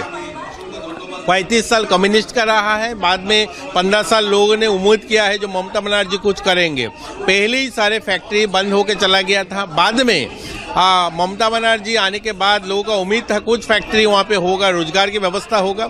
लेकिन 15 साल में करीब 50,000 फैक्ट्री आज गाजियाबाद, नोएडा, फरीदाबाद, ये जो इंडस्ट्रियल स्टेट बना है, ये सब बंगाल के फैक्ट्री जाके है। और उस बंगाल में क्या होगा, लोगों का रोजगार के लिए बाहर जाना पड़ रहा है। तो ये वहाँ के जो यूथ है और जो एलिट लोग हैं और जो पढ़े लिखे लोग हैं, बंगाल के जो इंटेलेक्चुअल बोला जाता है, उनको सबके मन में आया जब ममता बनर्जी से और होगा नहीं है। तो उसका जो एक रिएक्शन और मोदी जी का जो डेवलपमेंट है पूरा देश का, उसके आधार पर वोट हुआ है। तो अभी तक का जो रुझान हम देख रहे हैं, जो वहाँ पे सरकार बनना सुनिश्चित है, बीजेपी का है। तो हम बधाई देते हैं बंगाल के जो भारतीय जनता पार्टी के कार्यकर्ता है और मोदी जी, अमित शाह जी को जिस तरीके से उन्होंने मेहनत किया है, और त्रिपुरा के भी हमारा बहुत सारे कार्यकर्ता वहाँ पे मेहनत किया है, उनको भी बधाई देता हूँ आज के दिन में। और पूरा देश भर में बहुत अच्छा रिजल्ट बीजेपी के। आज पंडिचेरी में भी अच्छा हुआ है, हमने देखा, केरल में भी। और धर्मनगर जो है, हमारा 8 साल के सरकार है और 8 साल के सरकार के जो काम है धर्मनगर में काम हुआ। मैं नॉर्थ से आता हूँ, आपको पता है। मैं नॉर्थ में पहले मेरे को जाने में धर्मनगर 8 घंटा लगता था, 6 घंटा लगता था, आज 2-2.5 घंटा में जाता हूँ। वो डेवलपमेंट के आधार पर वोट हुआ है और उस डेवलपमेंट के आधार पर हम देखे हैं करीब 18,000 वोटों में हमारा वहाँ पे कैंडिडेट जीते हैं।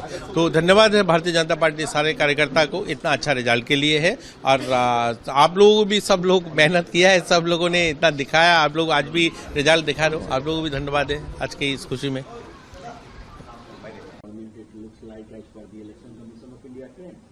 Yes, not only in Assam, because everyone knows the Chief Minister of Assam has been taking such an aggressive, divisive, provocative positions and polarizing the people of Assam.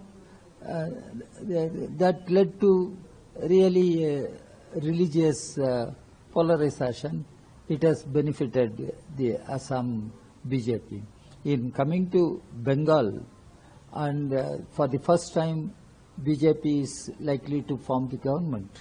It must be not only a warning, it must be a real lesson for all secular democratic parties.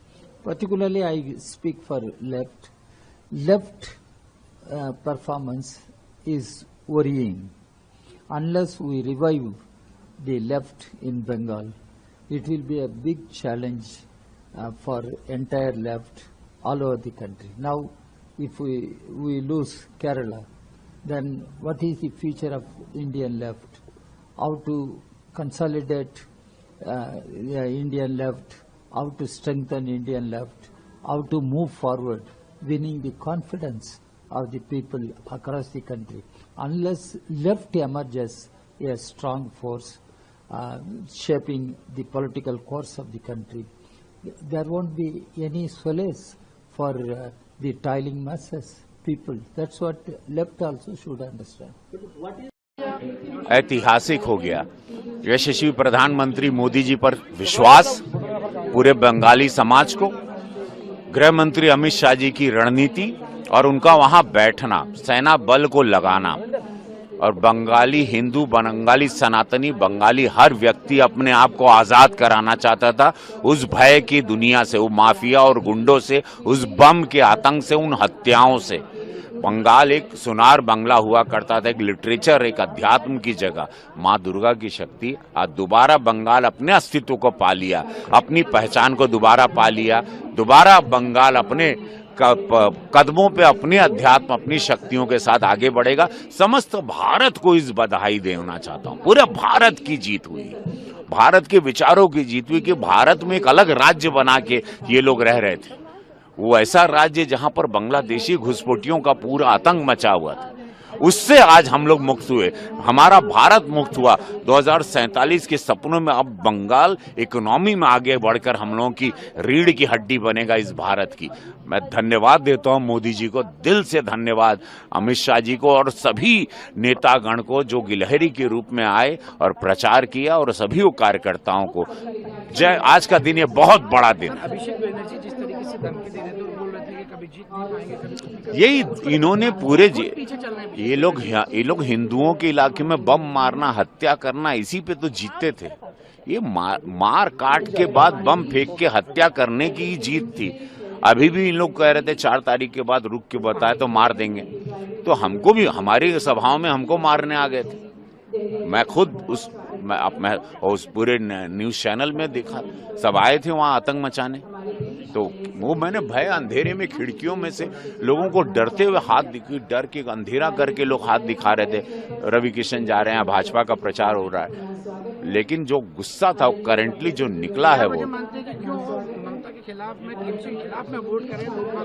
आतंक, भय से, विकास से, बेटियों की सुरक्षा से।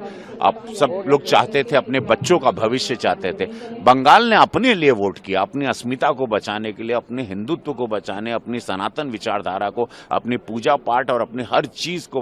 नहीं तो बंगाल खत्म हो जाता। बंगाल को बता दो, ये चुनाव अगर हार जाते तो बंगाल हमेशा के लिए खत्म हो जाता। चुनाव के बाद में ईवीएम पे आरोप लगने लगते हैं। अब वो छाती पीटे, जो भी बंगालियों ने जिताया है, एक एक बंगाली निकला है, वोट किया है मोदी जी, एक एक बंगाली ने वोट किया, एक एक महिलाओं ने वोट किया।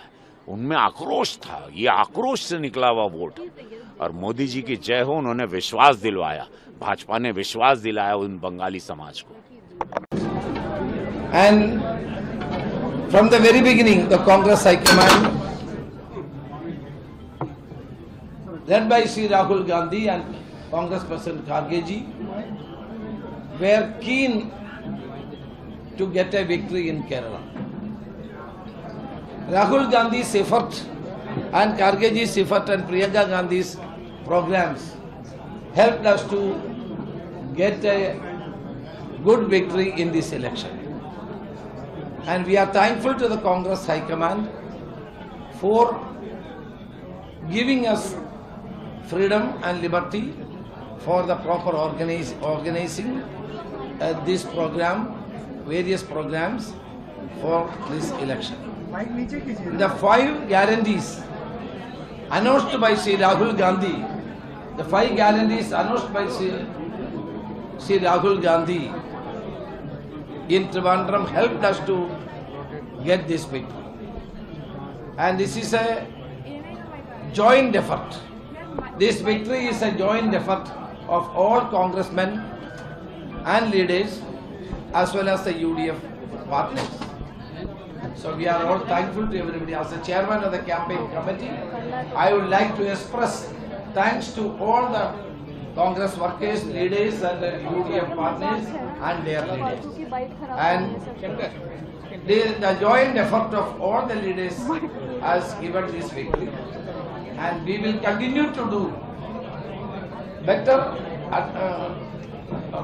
administration for the state of Kerala, and the people's dreams and their thinking will be translated into reality by our government. And once again I express deep gratitude to the people of Kerala for giving this kind of a victory for us. Is there any kind of vote consolidation in favor of the UDF any community in this election? The positive agenda proposed by the Congress-led UDF as well as the anti-incumbency of this government both helped us to get this kind of a majority. Sir, in 5 decades, this is the first time that left government is not in India. What do you have to say this is the last government of the Communist Party in India was Pinarayi Vijay's government. It is now lost this election, and I think that they will learn lessons from this defeat. Their authoritarian attitude and their dictatorial policies had led to this kind of a rout in the Kerala, in the state of Kerala. So can we expect that you will take the oath of the chief ministerial position very soon? No, that our High Command will decide who will be the chief minister and what are our course of action. The party High Command will decide. Is there any issue over the chief minister's post inside the party?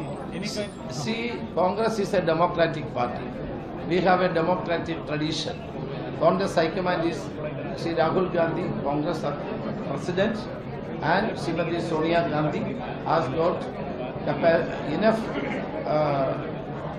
experience and capacity to decide all these things. Whatever they decide, we will act. Sir, when will be the MLA's meeting, sir? MLA's meeting? That will be informed you by the Congress High Command and the General Secretary in charge. मैं बचपन से भारतीय जनसंघ से जुड़ा था। भारतीय जनसंघ जिसकी स्थापना डॉक्टर श्यामा प्रसाद मुखर्जी जी ने की थी। हमेशा मन में एक ही सवाल उठता था कि आखिर बंगाल में कब जीतेंगे। एक कार्यकर्ता के नाते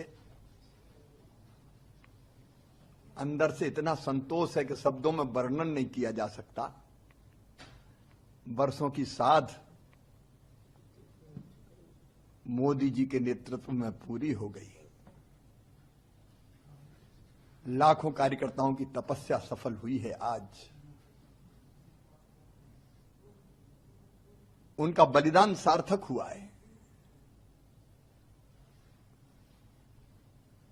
ये विजय केवल बंगाल की विजय नहीं है,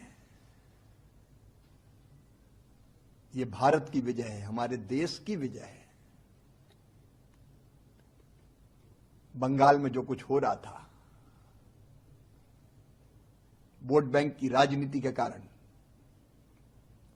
डेमोग्राफी बदल रही थी। अवैध घुसपैठ ने बंगाल को तबाह करके रख दिया था। गुंडे खुल के खेल रहे थे, अराजकता का राज था, और इन सब की सरगना वहां की सरकार थी, टीएमसी की। जनता ने बंगाल के लिए, देश के लिए मोदी जी पर अगाध विश्वास किया है। ऐसी श्रद्धा कि उनके मन में विश्वास है कि मोदी जी ही विकसित बनाएंगे बंगाल को और मोदी जी ही सुरक्षित करेंगे बंगाल को। मोदी जी भारत के लिए भगवान का वरदान है और इसलिए इन चुनाव में जनता का ये भाव प्रकट हुआ है और एक कार्यकर्ता के नाते आज बंग विजय से मैं भी बहुत भावुक हूं और अब पूरा विश्वास है कि मोदी जी के नेतृत्व में, उनके मार्गदर्शन में भारतीय जनता पार्टी की सरकार अब विकास की, सुरक्षा की,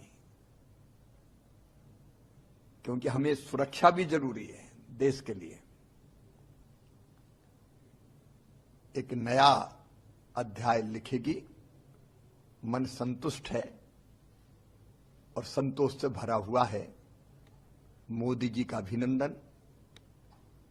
अमित शाह जी ने जबरदस्त परिश्रम किया, रणनीति बनाई और लाखों लाख कार्यकर्ता पार्टी के अध्यक्ष नितिन जी सहित अभियान में जुटे रहे। सब कार्यकर्ताओं को प्रणाम और जनता का आभार। देखिए, जो रुझान राष्ट्रवाद की तरंग को बंग भूमि में उठते हुए दिखा रहे थे वो अब ज्वार से तब्दील होकर सुनामी में जा रहे हैं। मैं कह सकता हूं प्रधानमंत्री ने जो झाल मुड़ी का झार दिखाया था वो अब ज्वार बनकर बंगाल में राष्ट्रवाद का नया सूर्य और नया कमल खिलाने के लिए आगे बढ़ रहा है। ये वही झालमुड़ी है जिसके लिए ममता बनर्जी ने बोला था कि ये पॉलिटिक्स कर रहे हैं, पीएम मोदी ने जानबूझ के जो है। देखिए, प्रधानमंत्री जी का एक आत्मीय संबंध रहा है पश्चिम बंगाल से और उन्होंने जन जन के साथ जुड़े रहते हैं, उसका उन्होंने एक स्वाभाविक सहज अभिव्यक्ति की थी और वहां तो बेलूर मठ के साथ उनका आध्यात्मिक संबंध भी रहा है। मुझे लगता है उसे न समझने के कारण यह स्थिति होती है। भारत और भारतीयता के तत्व को समझना चाहिए और क्षेत्र, भाषा, वर्ग, जाति में लड़ाने के अपनी टेम्पलेट से विपक्ष को बाज आने का प्रयास करना चाहिए। अब ये बहुत सारे फैक्टर्स हैं और 10 साल के जो ये सरकार की कमियां थी, नेचुरली उसके खिलाफ एक एंटी इनकम्बेंसी वोट भी थे, लेकिन मेरे ख्याल में अब तो अभी आगे देखने का वक्त आ गया है। अभी केरल के भविष्य आप देखिए कि केरल में क्या हो रहा है। आप अगर देखेंगे हमारे युवा मलयाली सब इस राज्य को छोड़ के दूसरे राज्यों, दूसरे देश जा रहे हैं क्योंकि यहाँ उनको अवसर नहीं मिल रहा है काम के लिए, दूसरी चीजों करने के लिए। तो अच्छी बात होगी कि अगर हम इस राज्य में इन्वेस्टमेंट दोबारा ले आ सके कि हम इस स्टेट को, जैसे मोदी जी कहते हैं, से फॉलो कर रहे हैं। आपके साथ एक नारा था केरलम जयकोर यूडीएफ नाइकुम, तो क्या लगता है कि वो नारा यहाँ की जनता के घर कर गया तो जो इतना बेहतर जो रिजल्ट लग रहा है कि नारा से ज्यादा हमारे संदेश सुने हैं वो लोग चाहते थे कि एक परिवर्तन आ जाए केरला में, क्योंकि 10 साल जिस किस्म की बुरी तरह की राजनीति इस सरकार की तरफ से मिली है, मेरे ख्याल में लोग को ऐसा स्पष्ट आया उनके मन में कि अभी बदलना चाहिए। और जब कांग्रेस आए, यूडीएफ का संदेश इतना अच्छा था कि हम इस देश की भलाई के लिए, इस प्रदेश के भलाई के लिए हम सारे जो कुछ जरूरी हम करने के लिए तैयार हैं और हम ईमानदारी से जनता के साथ संपर्क करते हुए हम काम करेंगे। मेरे ख्याल में इस संदेश को लोग स्वीकार करने के लिए तैयार हैं। आप लोगों ने जो इंदिरा गारंटीज रही हो या जो तमाम आपके कैंपेन हैं, ये सारी चीजें आज काम कर गई हैं, तो जनता का जो विश्वास अब यूडीएफ को लंबे समय के बाद मिला है।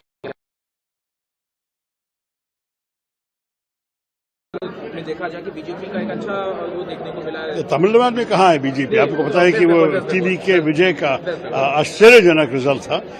बंगाल में भी मेरे ख्याल में भाजपा का रिजल्ट तो काफी अजीब है। हम सारे इम्प्रेस्ड हैं कि ये सब हुआ है।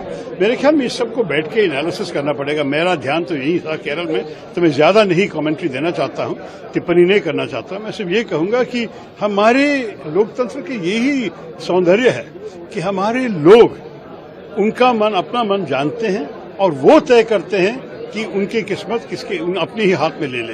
ये तो अच्छी बात है हमारे देश में। For the big day, so it's a huge victory for Tamilaga Vetri Kazhagam and your son Vijay Talapati. How do you see this victory for your family, for you in person, for Vijay Talapati, and for the entire fans of Vijay and the people of Tamil Nadu, sir? First of all, as a father, I'm very proud and happy, total, me and my wife, because my wishes to my son, because I'm seeing last 2 years, his confidence level, okay, his confidence level is fantastic. And faith, I will come. I will come as a Chief Minister of Tamil Nadu. 1% doubt is not there with Vijay. That is his confidence level. I'm appreciating that attitude. First of all, for a leader, that boldness, no alliance. I will stand with my own legs. Was stubborn in this. So, it's a good thing for Tamil Nadu and Tamil Nadu people, Tamil peoples. Definitely, I think is a historical success, historical victory for Vijay. We saw your celebration along with your family members. Madam was also. Assam और बंगाल के जनता जनार्दन को बहुत बहुत हृदय से धन्यवाद ज्ञापित करता हूं। और ये जो हिस्टोरिक मैंडेट है, इस मैंडेट के लिए असम के जनता, बंगाल के जनता जो आशाएं, जो आकांक्षाएं भाजपा नेतृत्व के सामने रखा है और हमारे ऊपर प्रधानमंत्री नरेंद्र मोदी जी और असम के लोकप्रिय मुख्यमंत्री हिमंता बिस्वा शर्मा के प्रति जो भरोसा जताया है, उसके लिए बहुत बहुत धन्यवाद ज्ञापित करता हूँ। माता की जय, जय भाजपा, तय भाजपा, जय मोदी, जय जयकार पूरे भारत में, इस समय पूरे हिंदुस्तान में भारत माता की जय, वंदे मातरम, जय श्री राम के जय घोष गूंज रहे हैं। भारत माता की जय। पश्चिम बंगाल में ऐतिहासिक जीत है। ममता का कुशासन हार गया, भाजपा का सुशासन जीत गया, माननीय मोदी जी पर भरोसा जीत गया और ममता दीदी का भय हार गया। और श्री अखिलेश यादव जी जो तुतुहरी बजा रहे थे रोजाने, आज वो कहाँ है, उनको खोजना चाहिए आप लोग। जब हारेंगे ईवीएम खराब, जब जीतेंगे ईवीएम अच्छी। As a lot of people in Tamil Nadu has voted for Mr. Vijay Talapati to be the Chief Minister of Tamil Nadu, how excited you are? You are blowing the whistle here. What I can ask from you, I'm totally confused because the people of Tamil Nadu has given up a ballistic majority to Mr. Vijay. How do you see this, ma'am? I am so happy. She's not only his mother, she is the first fan of Vijay. First fan. You know, today he is so happy. From morning 3:30.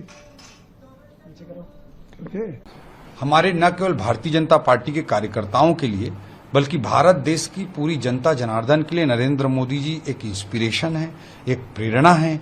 जिस तरह का leadership उन्होंने देश को दिया है, जिस तरह का लीडरशिप उन्होंने पार्टी को दिया है, आज उसी का परिणाम है कि भारत को पूरी दुनिया एक बहुत बड़े संभावना के रूप में देख रही है और बहुत सारी ताकतें भारत को एक थ्रेट के रूप में देख रही हैं। तो नरेंद्र मोदी जी का नेतृत्व है जिसने भारत को एक नए आयाम पर पहुंचाया है, हमारी पार्टी को एक नए आयाम पर पहुंचाया है। आज उनका संबोधन सुनने को मिलेगा, हम सब के लिए फिर से एक प्रेरक विषय होगा।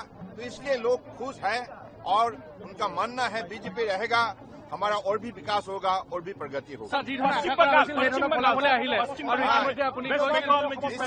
सारा देश में आज बीजेपी का ही माहौल है और हम आदरणीय प्रधानमंत्री जी ने जिस हिसाब से नेतृत्व दी है, उनकी नेतृत्व पर देश की जनता का भरोसा है, विश्वास है और यही मानना है कि मोदी जी के नेतृत्व में ही भारत आत्मनिर्भर भारत बनेगा।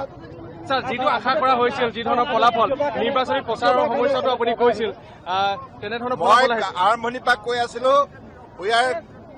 we are close to 100 along with your allies।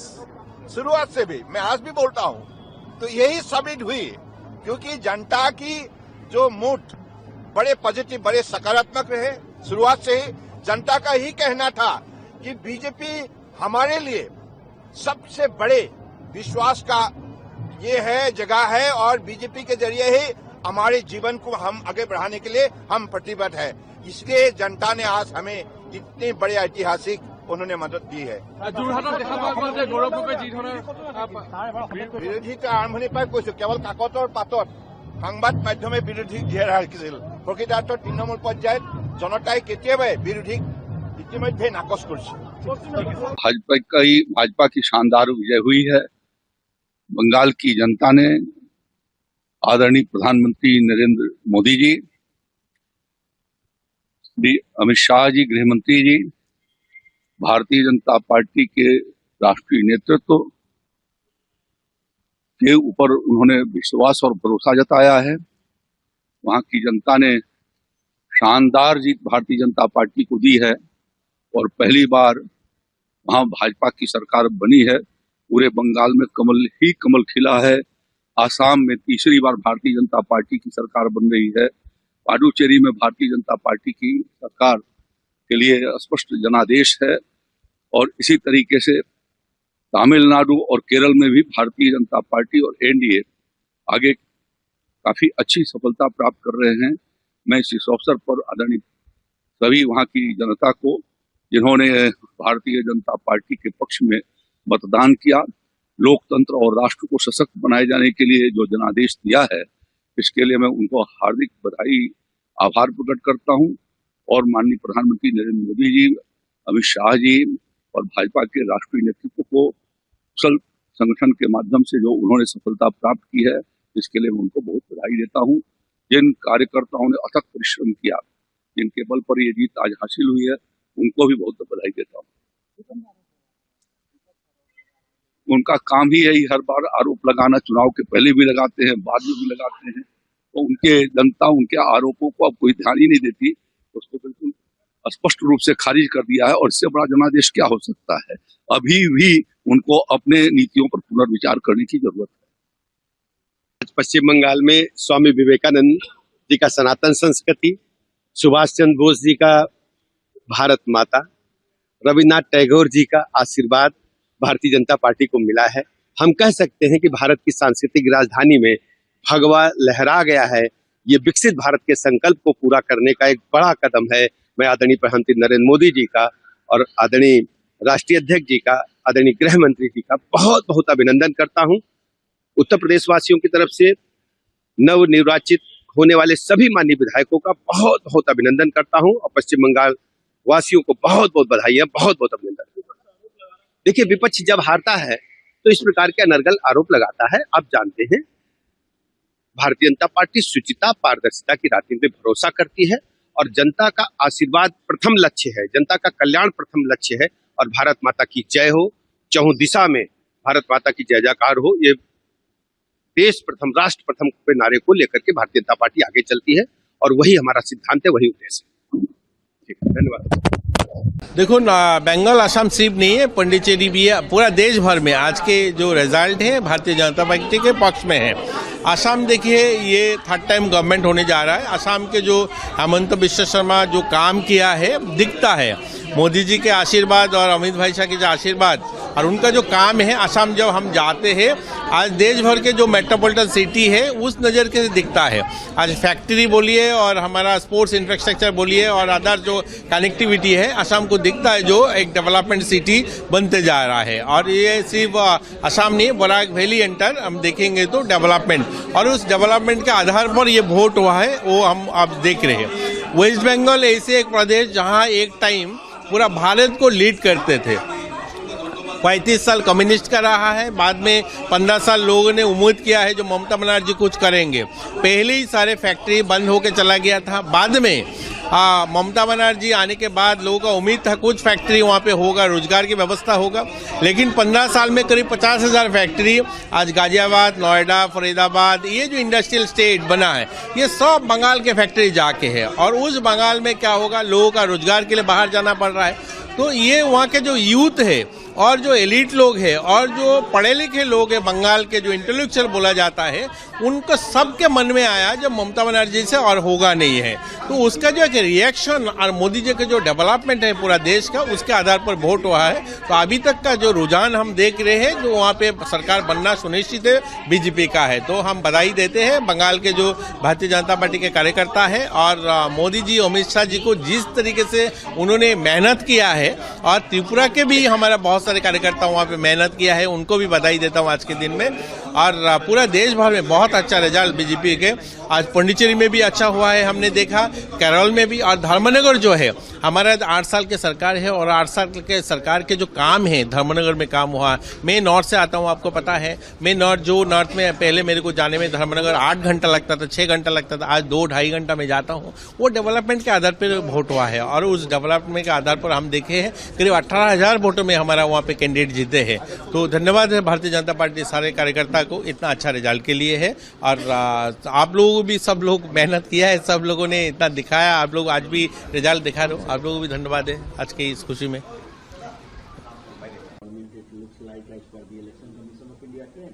Yes, not only in Assam, because everyone knows the Chief Minister of Assam has been taking such an aggressive, divisive, provocative positions and polarizing the people of Assam. That led to really religious polarization. It has benefited the Assam BJP. In coming to Bengal, and for the first time BJP is likely to form the government, it must be not only a warning, it must be a real lesson for all secular democratic parties. Particularly I speak for left. Left performance is worrying. Unless we revive the left in Bengal, it will be a big challenge for entire left all over the country. Now, if we lose Kerala, then what is the future of Indian left? How to consolidate the Indian left, how to strengthen Indian left, how to move forward, winning the confidence of the people across the country. Unless left emerges a strong force shaping the political course of the country, there won't be any solace for the toiling masses, people. That's what left also should understand. ऐतिहासिक हो गया। यशस्वी प्रधानमंत्री मोदी जी पर विश्वास, पूरे बंगाली समाज को, गृह मंत्री अमित शाह जी की रणनीति और उनका वहां बैठना, सेना बल को लगाना, और बंगाली हिंदू, बंगाली सनातनी, बंगाली हर व्यक्ति अपने आप को आजाद कराना चाहता था उस भय की दुनिया से, वो माफिया और गुंडों से, उस बम के आतंक से, उन हत्याओं से। बंगाल एक सुनार बंगला हुआ करता था, एक लिटरेचर, एक अध्यात्म की जगह। माँ दुर्गा की शक्ति आज दोबारा बंगाल अपने अस्तित्व को पा लिया, अपनी पहचान को दोबारा पा लिया। दोबारा बंगाल अपने कदमों पे अपने अध्यात्म, अपनी शक्तियों के साथ आगे बढ़ेगा। समस्त भारत को इस बधाई देना चाहता हूँ। पूरे भारत की जीत हुई, भारत के विचारों की जीत हुई कि भारत में एक अलग राज्य बना के ये लोग रह रहे थे। वो ऐसा राज्य जहां पर बांग्लादेशी घुसपैठियों का पूरा आतंक मचा हुआ था, उससे आज हम लोग मुक्त हुए, हमारा भारत मुक्त हुआ। 2047 के सपनों में अब बंगाल इकोनॉमी में आगे बढ़कर हम लोगों की रीढ़ की हड्डी बनेगा इस भारत की। मैं धन्यवाद देता हूं मोदी जी को, दिल से धन्यवाद अमित शाह जी को और सभी नेतागण को जो गिलहरी के रूप में आए और प्रचार किया, और सभी कार्यकर्ताओं को जय। आज का दिन ये बहुत बड़ा दिन है। धमकी दे रहे थे और बोल रहे थे कि कभी जीत नहीं पाएंगे, कभी कुछ नहीं कर यही इन्होंने पूरे पीछे चल रहे हैं। ये लोग हिंदुओं के इलाके में बम मारना, हत्या करना, इसी पे तो जीतते थे। ये मार काट के बाद बम फेंक के हत्या करने की ही जीत थी। अभी भी इन लोग कह रहे थे 4 तारीख के बाद रुक के बताए तो मार देंगे, तो हमको भी हमारी सभाओं में हमको मारने आ गए थे। मैं खुद मैं उस पूरे न्यूज चैनल में देखा, सब आए थे वहां आतंक मचाने, तो वो मैंने भय अंधेरे में खिड़कियों में से लोगों को डरते हुए डर के अंधेरा करके लोग हाथ दिखा रहे थे, रवि किशन जा रहे हैं, भाजपा का प्रचार हो रहा है। लेकिन जो गुस्सा था वो करेंटली जो निकला है वो आतंक भय से, विकास से, बेटियों की सुरक्षा से अब सब लोग चाहते थे, अपने बच्चों का भविष्य चाहते थे। बंगाल ने अपने लिए वोट किया, अपनी अस्मिता को बचाने के लिए, अपने हिंदुत्व को बचाने, अपनी सनातन विचारधारा को, अपनी पूजा पाठ और अपनी हर चीज को, नहीं तो बंगाल खत्म हो जाता। बंगाल को बता दो, ये चुनाव अगर हार जाते तो बंगाल हमेशा के लिए खत्म हो जाता। अक्सर चुनाव के बाद में ईवीएम पे आरोप लगने लगते हैं। अब वो छाती पीटे, जो भी बंगालियों ने जिताया है, एक एक बंगाली निकला है, वोट किया है मोदी जी, एक एक बंगाली ने वोट किया, एक एक महिलाओं ने वोट किया, उनमें आक्रोश था, ये आक्रोश से निकला हुआ वोट। और मोदी जी की जय हो, उन्होंने विश्वास दिलवाया, भाजपा ने विश्वास दिलाया उन बंगाली समाज को। And from the very beginning, the Congress High Command, led by Sri Rahul Gandhi and Congress President Kharge ji, were keen to get a victory in Kerala. Rahul Gandhi's effort and Kharge ji's effort and Priyanka Gandhi's programs helped us to get a good victory in this election. And we are thankful to the Congress High Command for giving us freedom and liberty for the proper organizing this program, various programs for this election. The 5 guarantees announced by Sri Rahul Gandhi, the 5 guarantees announced by Sri Rahul Gandhi in Trivandrum helped us to get this victory. And this is a joint effort. This victory is a joint effort of all congressmen and leaders as well as the UDF partners. So we are all thankful to everybody. As the chairman of the campaign committee, I would like to express thanks to all the Congress workers, leaders and the UDF partners and their leaders. And the joint effort of all the leaders has given this victory.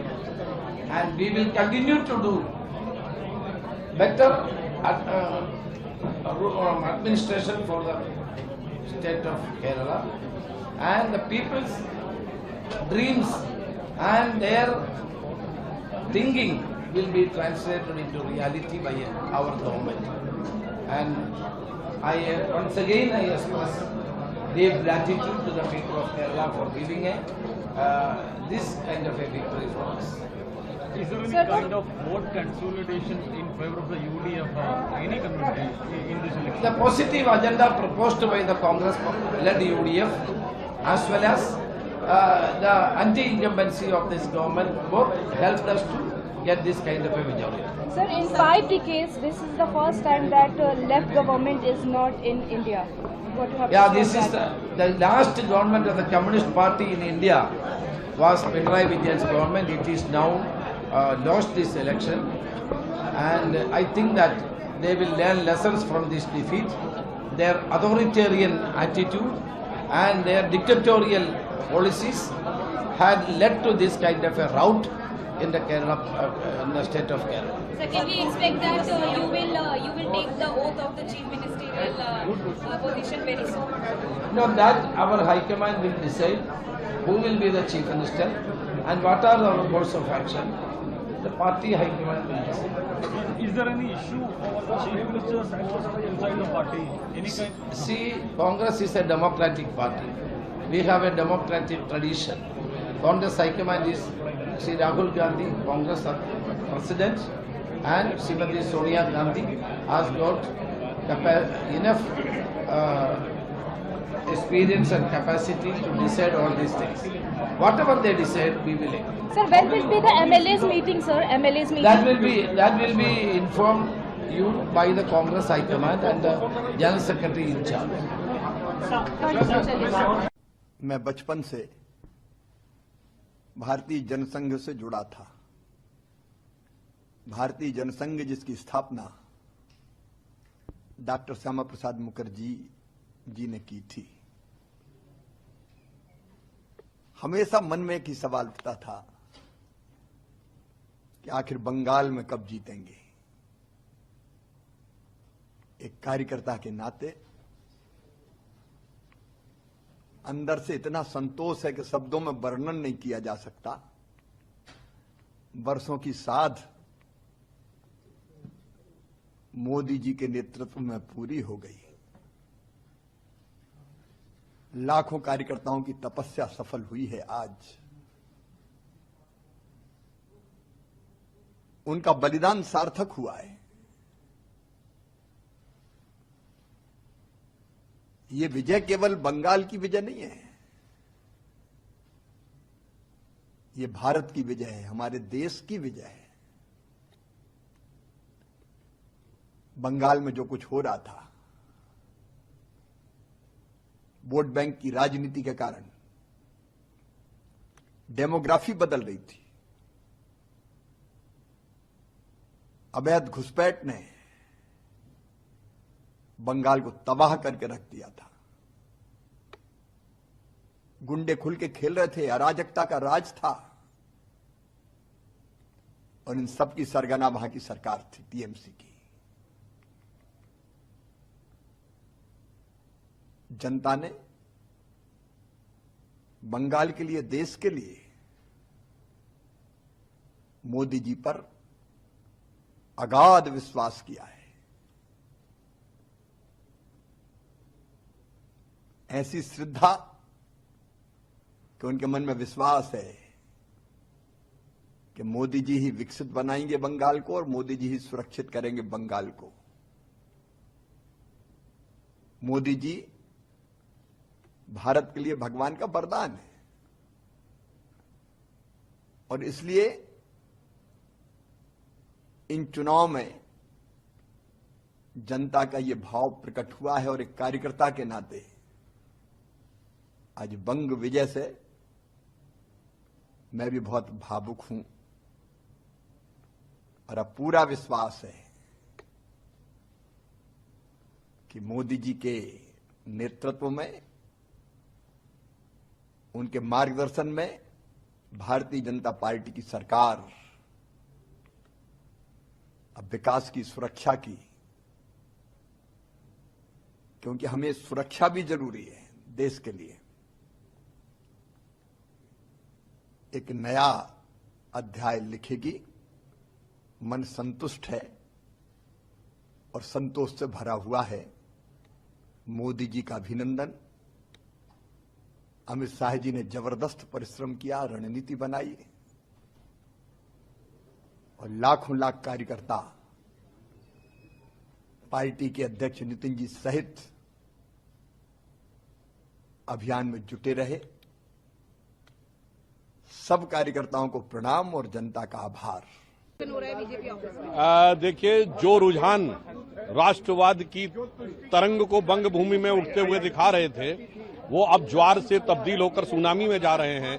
मैं कह सकता हूं प्रधानमंत्री ने जो झाल मुड़ी का झार दिखाया था, वो अब ज्वार बनकर बंगाल में राष्ट्रवाद का नया सूर्य और नया कमल खिलाने के लिए आगे बढ़ रहा है। ये वही झालमुड़ी है जिसके लिए ममता बनर्जी ने बोला था कि ये पॉलिटिक्स कर रहे हैं, पीएम मोदी ने जानबूझ के जो है। देखिए, प्रधानमंत्री जी का एक आत्मीय संबंध रहा है पश्चिम बंगाल से, और उन्होंने जन जन के साथ जुड़े रहते हैं, उसका उन्होंने एक स्वाभाविक सहज अभिव्यक्ति की थी। और वहां तो बेलूर मठ के साथ उनका आध्यात्मिक संबंध भी रहा है। मुझे लगता है उसे न समझने के कारण यह स्थिति होती है। भारत और भारतीयता के तत्व को समझना चाहिए, और क्षेत्र, भाषा, वर्ग, जाति में लड़ाने के अपनी टेम्पलेट से विपक्ष को बाज आने का प्रयास करना चाहिए। अब ये बहुत सारे फैक्टर्स हैं और 10 साल के जो ये सरकार की कमियां थी, नेचुरली उसके खिलाफ एक एंटी इनकम्बेंसी वोट भी थे, लेकिन मेरे ख्याल में अब तो अभी आगे देखने का वक्त आ गया है। अभी केरल के भविष्य, अब देखिए कि केरल में क्या हो रहा है। आप अगर देखेंगे हमारे युवा मलयाली सब इस राज्य को छोड़ के दूसरे राज्यों, दूसरे देश जा रहे हैं, क्योंकि यहाँ उनको अवसर नहीं मिल रहा है काम के लिए, दूसरी चीजों करने के लिए। तो अच्छी बात होगी कि अगर हम इस राज्य में इन्वेस्टमेंट दोबारा ले आ सके, कि हम इस स्टेट को, जैसे मोदी जी कहते हैं, से फॉलो कर रहे हैं। आपके साथ एक नारा था केरलम जयकोर यूडीएफ नाइकुम, तो क्या लगता है कि वो नारा यहाँ की जनता के घर कर गया, तो जो इतना बेहतर जो रिजल्ट लग रहा है कि नारा से ज्यादा हमारे संदेश सुने हैं वो लोग चाहते थे कि एक परिवर्तन आ जाए केरला में, क्योंकि 10 साल जिस किस्म की बुरी तरह की राजनीति इस सरकार की तरफ से मिली है, मेरे ख्याल में लोग को ऐसा स्पष्ट आया उनके मन में कि अभी बदलना चाहिए। और जब कांग्रेस आए, यूडीएफ का संदेश इतना अच्छा था कि हम इस देश की भलाई के लिए, इस प्रदेश के भलाई के लिए हम सारे जो कुछ जरूरी है हम करने के लिए तैयार हैं, और हम ईमानदारी से जनता के साथ संपर्क करते हुए हम काम करेंगे। मेरे ख्याल में इस संदेश वो लोग स्वीकार करने के लिए तैयार हैं। आप लोगों ने जो इंदिरा गारंटीज रही हो या जो तमाम आपके कैंपेन्स हैं, ये सारी चीजें आज काम कर गई हैं, तो जनता का जो विश्वास अब यूडीएफ को लंबे समय के बाद मिला है,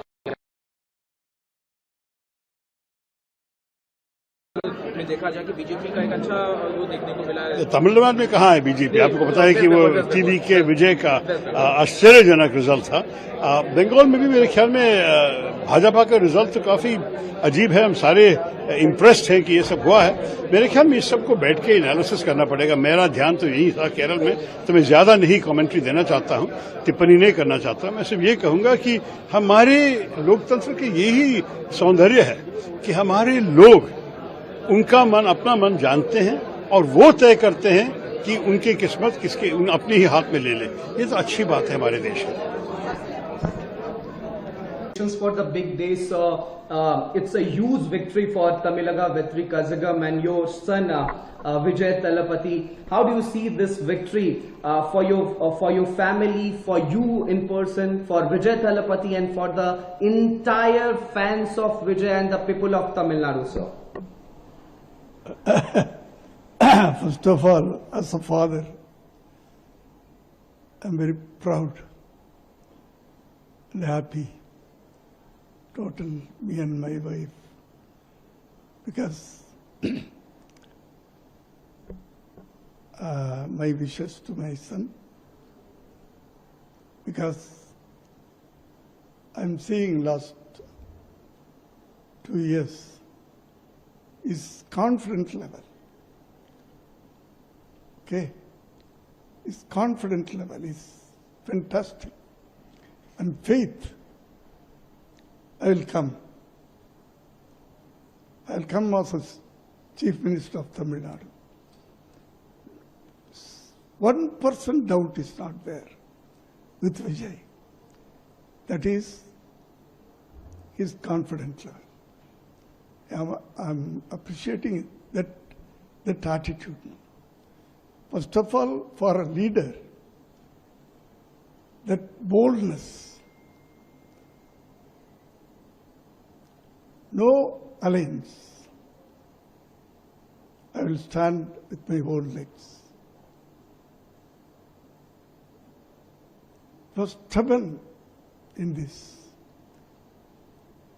So, it's a good thing for Tamil Nadu and Tamil Nadu people, Tamil peoples. Definitely, I think is a historical success, historical victory for Vijay. We saw your celebration along with your family members. Madam was also. Assam और बंगाल के जनता जनार्दन को बहुत बहुत हृदय से धन्यवाद ज्ञापित करता हूं। और ये जो हिस्टोरिक मैंडेट है, इस मैंडेट के लिए असम के जनता, बंगाल के जनता जो आशाएं, जो आकांक्षाएं भाजपा नेतृत्व के सामने रखा है, और हमारे ऊपर प्रधानमंत्री नरेंद्र मोदी जी और असम के लोकप्रिय मुख्यमंत्री हिमंता बिस्वा शर्मा के प्रति जो भरोसा जताया है उसके लिए बहुत बहुत धन्यवाद ज्ञापित करता हूँ। माता की जय। जय भाजपा, तय भाजपा, जय मोदी, जय जयकार पूरे भारत में, इस समय पूरे हिंदुस्तान में भारत माता की जय, वंदे मातरम, जय श्री राम के जय घोष गूंज रहे हैं। भारत माता की जय। पश्चिम बंगाल में ऐतिहासिक जीत है। ममता का कुशासन हार गया, भाजपा का सुशासन जीत गया, माननीय मोदी जी पर भरोसा जीत गया और ममता दीदी का भय हार गया। और श्री अखिलेश यादव जी जो तुतुहरी बजा रहे थे रोजाने, आज वो कहाँ है, उनको खोजना चाहिए आप लोग। जब हारेंगे ईवीएम खराब, जब जीतेंगे ईवीएम अच्छी। As a lot of people in Tamil Nadu has voted for Mr. Vijay Thalapathy to be the Chief Minister of Tamil Nadu, how excited you are? You are blowing the whistle here. What I can ask from you, I'm totally confused because the people of Tamil Nadu has given a ballistic majority to Mr. Vijay. How do you see this, ma'am? I'm so happy. She's not only his mother. She is the first fan of Vijay. First fan. You know, today he is so happy. From morning 3:30. Okay. हमारे न केवल Bharatiya Janata party के कार्यकर्ताओं के लिए बल्कि भारत देश की पूरी जनता जनार्दन के लिए नरेंद्र मोदी जी एक इंस्पिरेशन है, एक प्रेरणा है। जिस तरह का लीडरशिप उन्होंने देश को दिया है, जिस तरह का लीडरशिप उन्होंने पार्टी को दिया है, आज उसी का परिणाम है कि भारत को पूरी दुनिया एक बहुत बड़े संभावना के रूप में देख रही है और बहुत सारी ताकतें भारत को एक थ्रेट के रूप में देख रही हैं।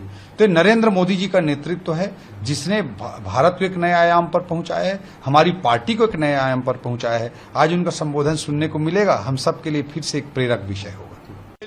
तो इसलिए लोग खुश हैं और उनका मानना है बीजेपी रहेगा, हमारा और भी विकास होगा और भी प्रगति होगा।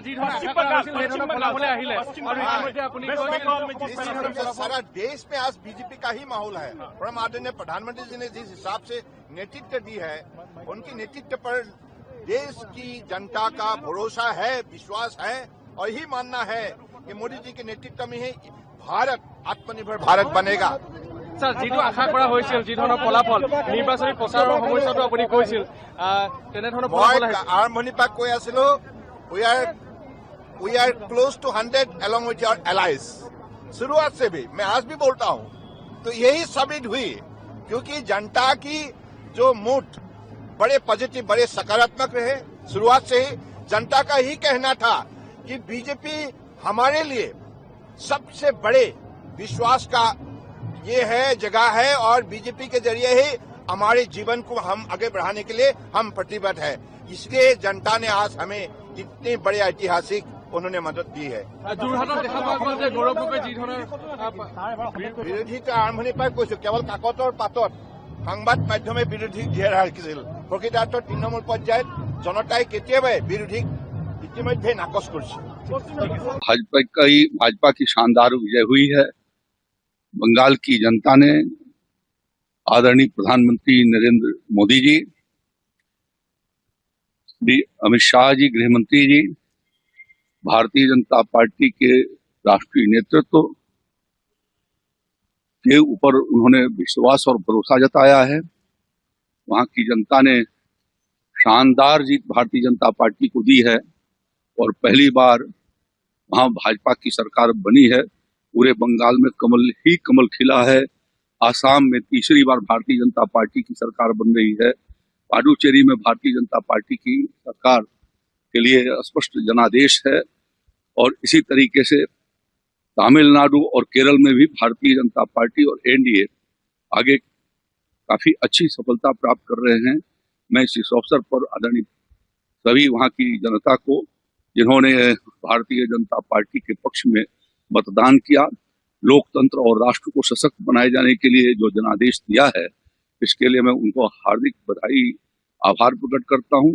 और माननीय प्रधानमंत्री नरेंद्र मोदी जी, अमित शाह जी और भाजपा के राष्ट्रीय नेतृत्व को कुशल संगठन के माध्यम से जो उन्होंने सफलता प्राप्त की है, इसके लिए मैं उनको बहुत बधाई देता हूं।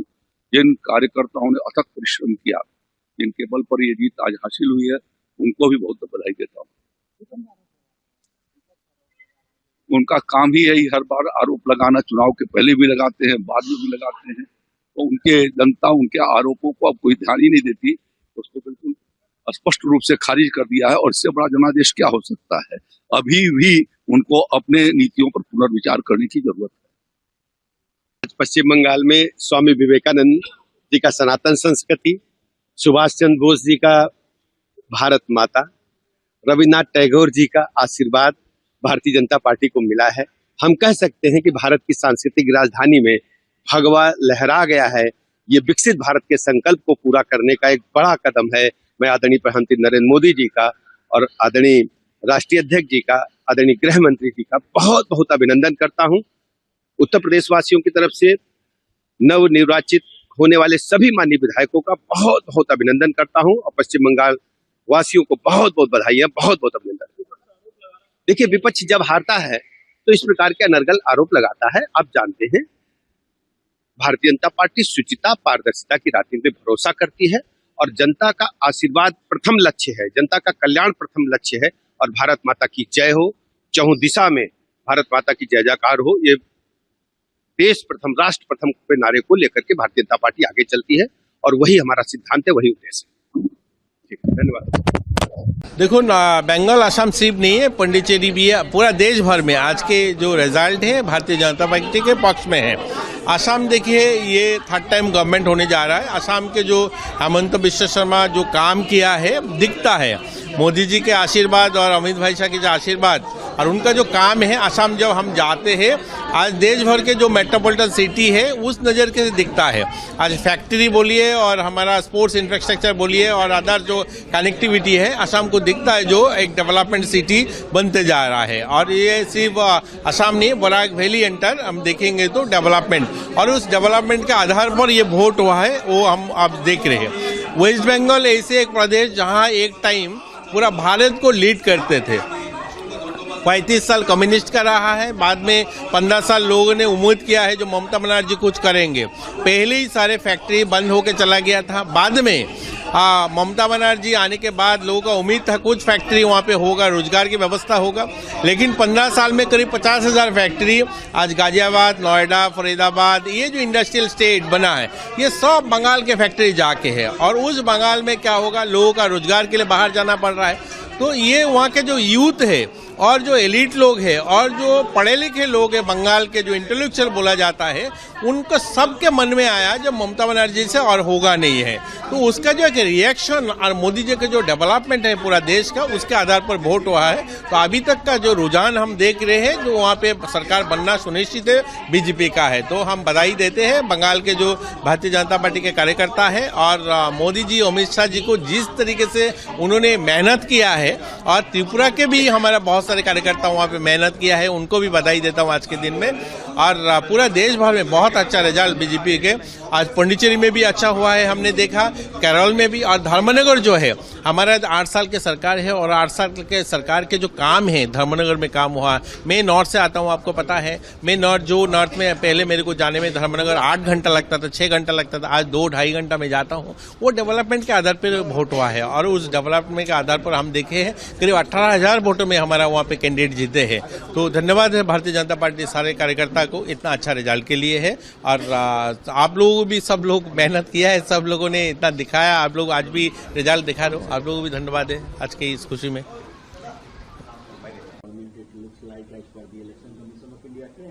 Yes, not only in Assam, because everyone knows the Chief Minister of Assam has been taking such a aggressive, divisive, provocative positions on polarizing the people of Assam.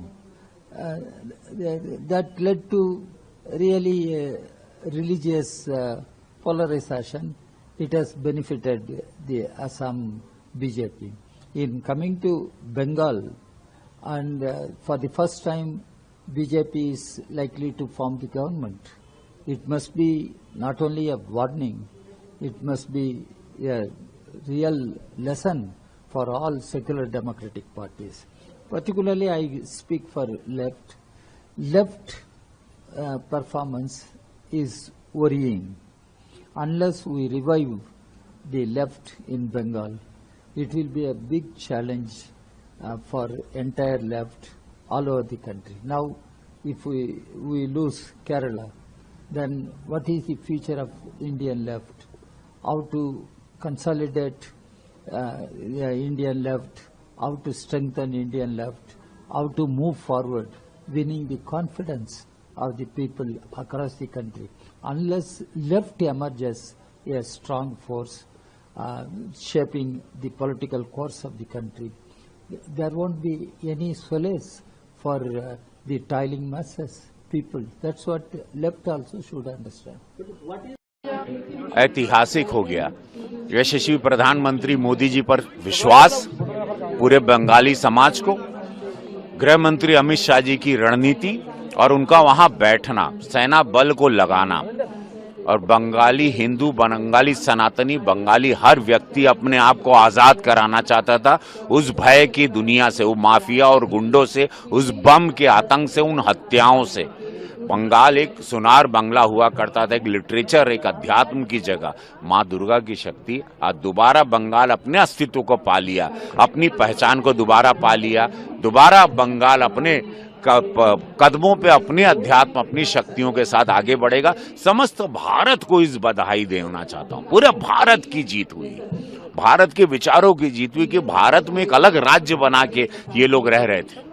वो ऐसा राज्य जहां पर बांग्लादेशी घुसपैठियों का पूरा आतंक मचा हुआ था, उससे आज हम लोग मुक्त हुए, हमारा भारत मुक्त हुआ। 2047 के सपनों में अब बंगाल इकोनॉमी में आगे बढ़कर हम लोगों की रीढ़ की हड्डी बनेगा इस भारत की।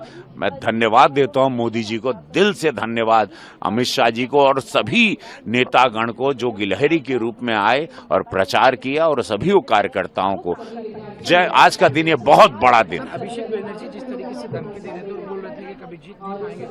यही इन्होंने पूरे ये लोग हिंदुओं के इलाके में बम मारना, हत्या करना, इसी पे तो जीतते थे।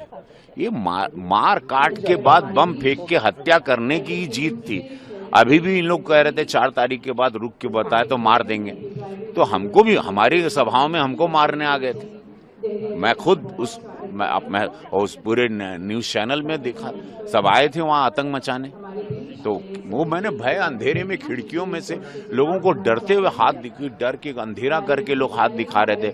रवि किशन जा रहे हैं, भाजपा का प्रचार हो रहा है, लेकिन जो गुस्सा था वो करेंटली जो निकला है वो आतंक भय से, विकास से, बेटियों की सुरक्षा से। अब सब लोग चाहते थे, अपने बच्चों का भविष्य चाहते थे।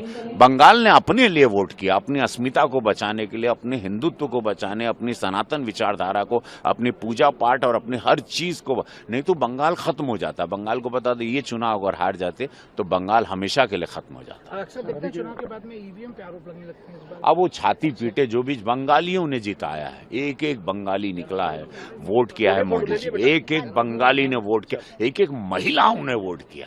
उनमें आक्रोश था, ये आक्रोश से निकला हुआ वोट। और मोदी जी की जय हो, उन्होंने विश्वास दिलवाया, भाजपा ने विश्वास दिलाया उन बंगाली समाज को। And from the very beginning the Congress high command led by Sri Rahul Gandhi and Congress President Kharge ji were keen to get a victory in Kerala. Rahul Gandhi's effort and Kharge ji's effort and Priyanka Gandhi's programs helped us to get a good victory in this election. And we are thankful to the Congress High Command for giving us freedom and liberty for the proper organizing this program, various programs for this election. The 5 guarantees announced by Sri Rahul Gandhi, the 5 guarantees announced by Sri Rahul Gandhi in Trivandrum helped us to get this victory. And this is a joint effort. This victory is a joint effort of all congressmen and leaders as well as the UDF partners. So we are all thankful to everybody. As the chairman of the campaign committee, I would like to express thanks to all the Congress workers, leaders and the UDF partners and their leaders. And the joint effort of all the leaders has given this victory. And we will continue to do better administration for the state of Kerala, and the people's dreams and their thinking will be translated into reality by our government. And once again I express deep gratitude to the people of Kerala for giving this kind of a victory for us. Is there any kind of vote consolidation in favor of the UDF, any community in this election? The positive agenda proposed by the Congress-led UDF as well as the anti-incumbency of this government both helped us to get this kind of a majority. Sir, in 5 decades, this is the first time that left government is not in India. What you have to say This is the last government of the Communist Party in India was Pinarayi Vijay's government. It is now lost this election, and I think that they will learn lessons from this defeat.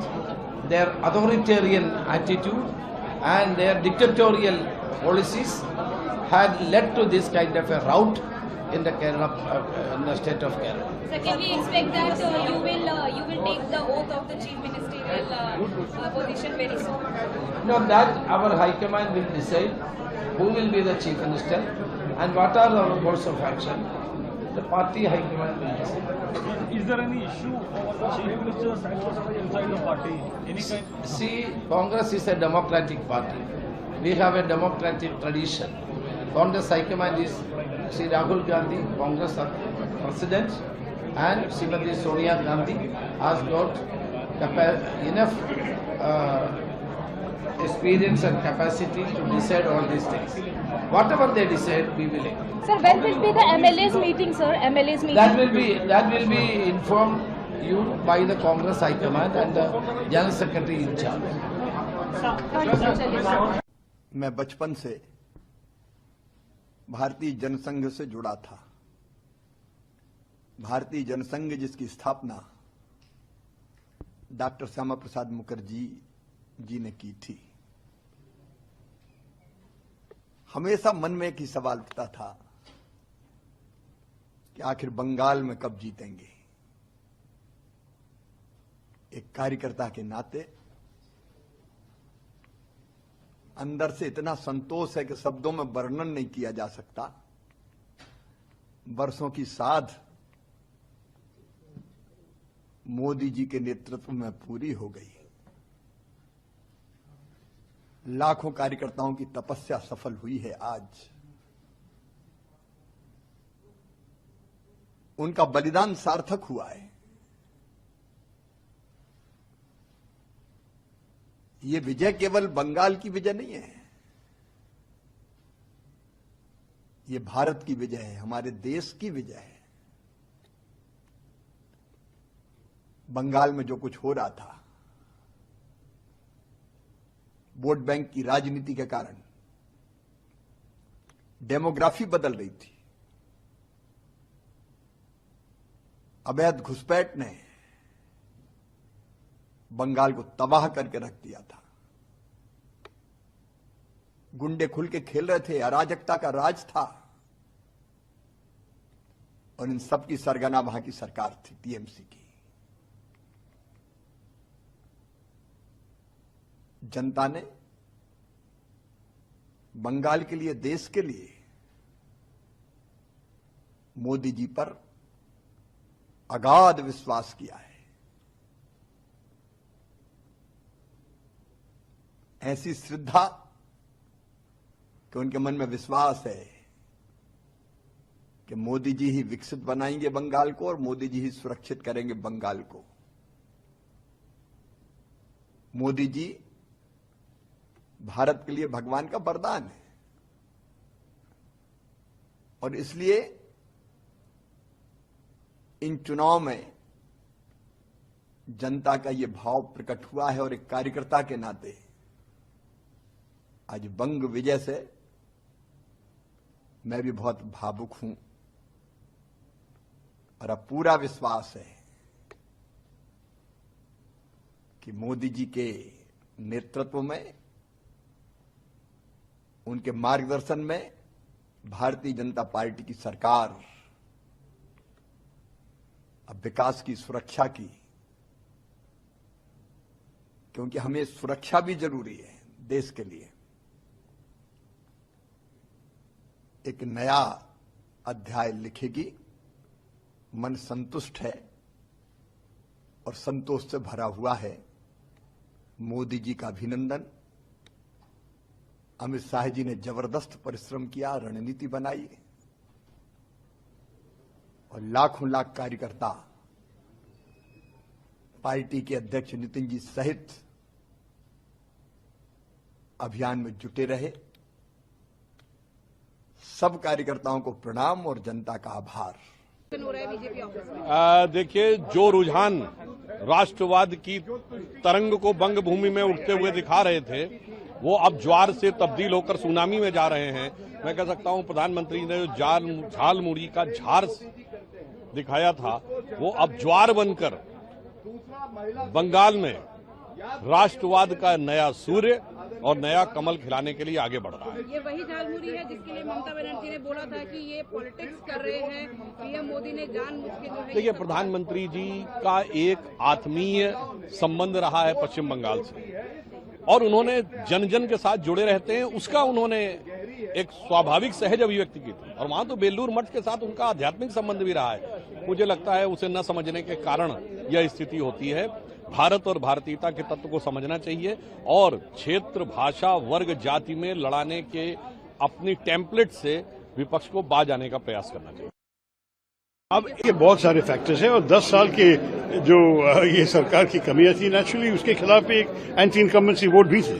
लेकिन मेरे ख्याल में अब तो अभी आगे देखने का वक्त आ गया है। अभी केरल के भविष्य, अब देखिए कि केरल में क्या हो रहा है। आप अगर देखेंगे, हमारे युवा मलयाली सब इस राज्य को छोड़ के दूसरे राज्यों, दूसरे देश जा रहे हैं, क्योंकि यहाँ उनको अवसर नहीं मिल रहा है काम के लिए, दूसरी चीजों करने के लिए। तो अच्छी बात होगी कि अगर हम इस राज्य में इन्वेस्टमेंट दोबारा ले आ सके, कि हम इस स्टेट को, जैसे मोदी जी कहते हैं, से फॉलो कर रहे हैं। आपके साथ एक नारा था केरलम जयकोर यूडीएफ नईकुम, तो क्या लगता है कि वो नारा यहाँ की जनता के घर कर गया, तो जो इतना बेहतर जो रिजल्ट लग रहा है कि नारा से ज्यादा हमारे संदेश सुने हैं वो लोग चाहते थे कि एक परिवर्तन आ जाए केरला में, क्योंकि 10 साल जिस किस्म की बुरी तरह की राजनीति इस सरकार की तरफ से मिली है, मेरे ख्याल में लोग को ऐसा स्पष्ट आया उनके मन में कि अभी बदलना चाहिए।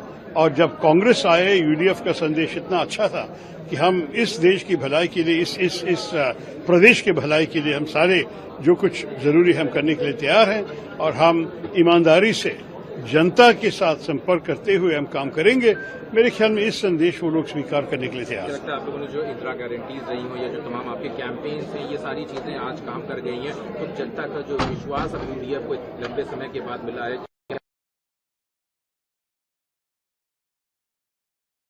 देखा जाए कि बीजेपी का एक अच्छा वो देखने को मिला है। तमिलनाडु में कहाँ है बीजेपी? आपको पता है कि वो टीवी के विजय का आश्चर्यजनक रिजल्ट था। बंगाल में भी मेरे ख्याल में भाजपा का रिजल्ट तो काफी अजीब है। हम सारे इम्प्रेस्ड हैं कि ये सब हुआ है। मेरे ख्याल में इस सबको बैठ के ही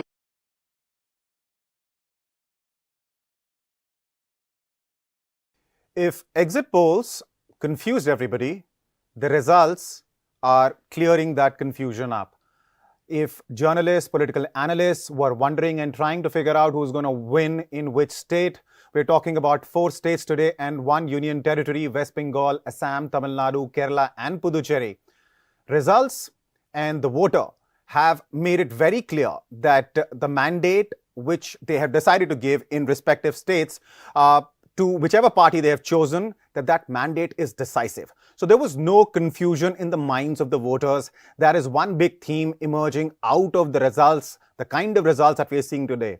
Whether it is TVK coming up with what seems like a thumping majority in Tamil Nadu, debutant Vijay has clearly shaken the roots of DMK and AIDMK in Tamil Nadu, and NDA is emerging as the second coalition, second largest coalition after TVK's party, after Vijay's party TVK. Third, of course, is Congress DMK alliance. That is what the numbers are throwing up. But that said, the theme in Tamil Nadu is absolutely clear, and that is that the young people of Tamil Nadu have chosen Vijay as their chief minister. Now, moving to Kerala, there too, the theme is very clear. Very decisively, the voters of Kerala have chosen to vote in favor of UDF. LDF is far, far behind in terms of numbers. This was expected, but the quantum of seats that UDF is expected to finally get, that is something which was perhaps not expected. Moving to Assam, Assam is one election where perhaps everybody was clear that Himanta Biswa Sharma will emerge as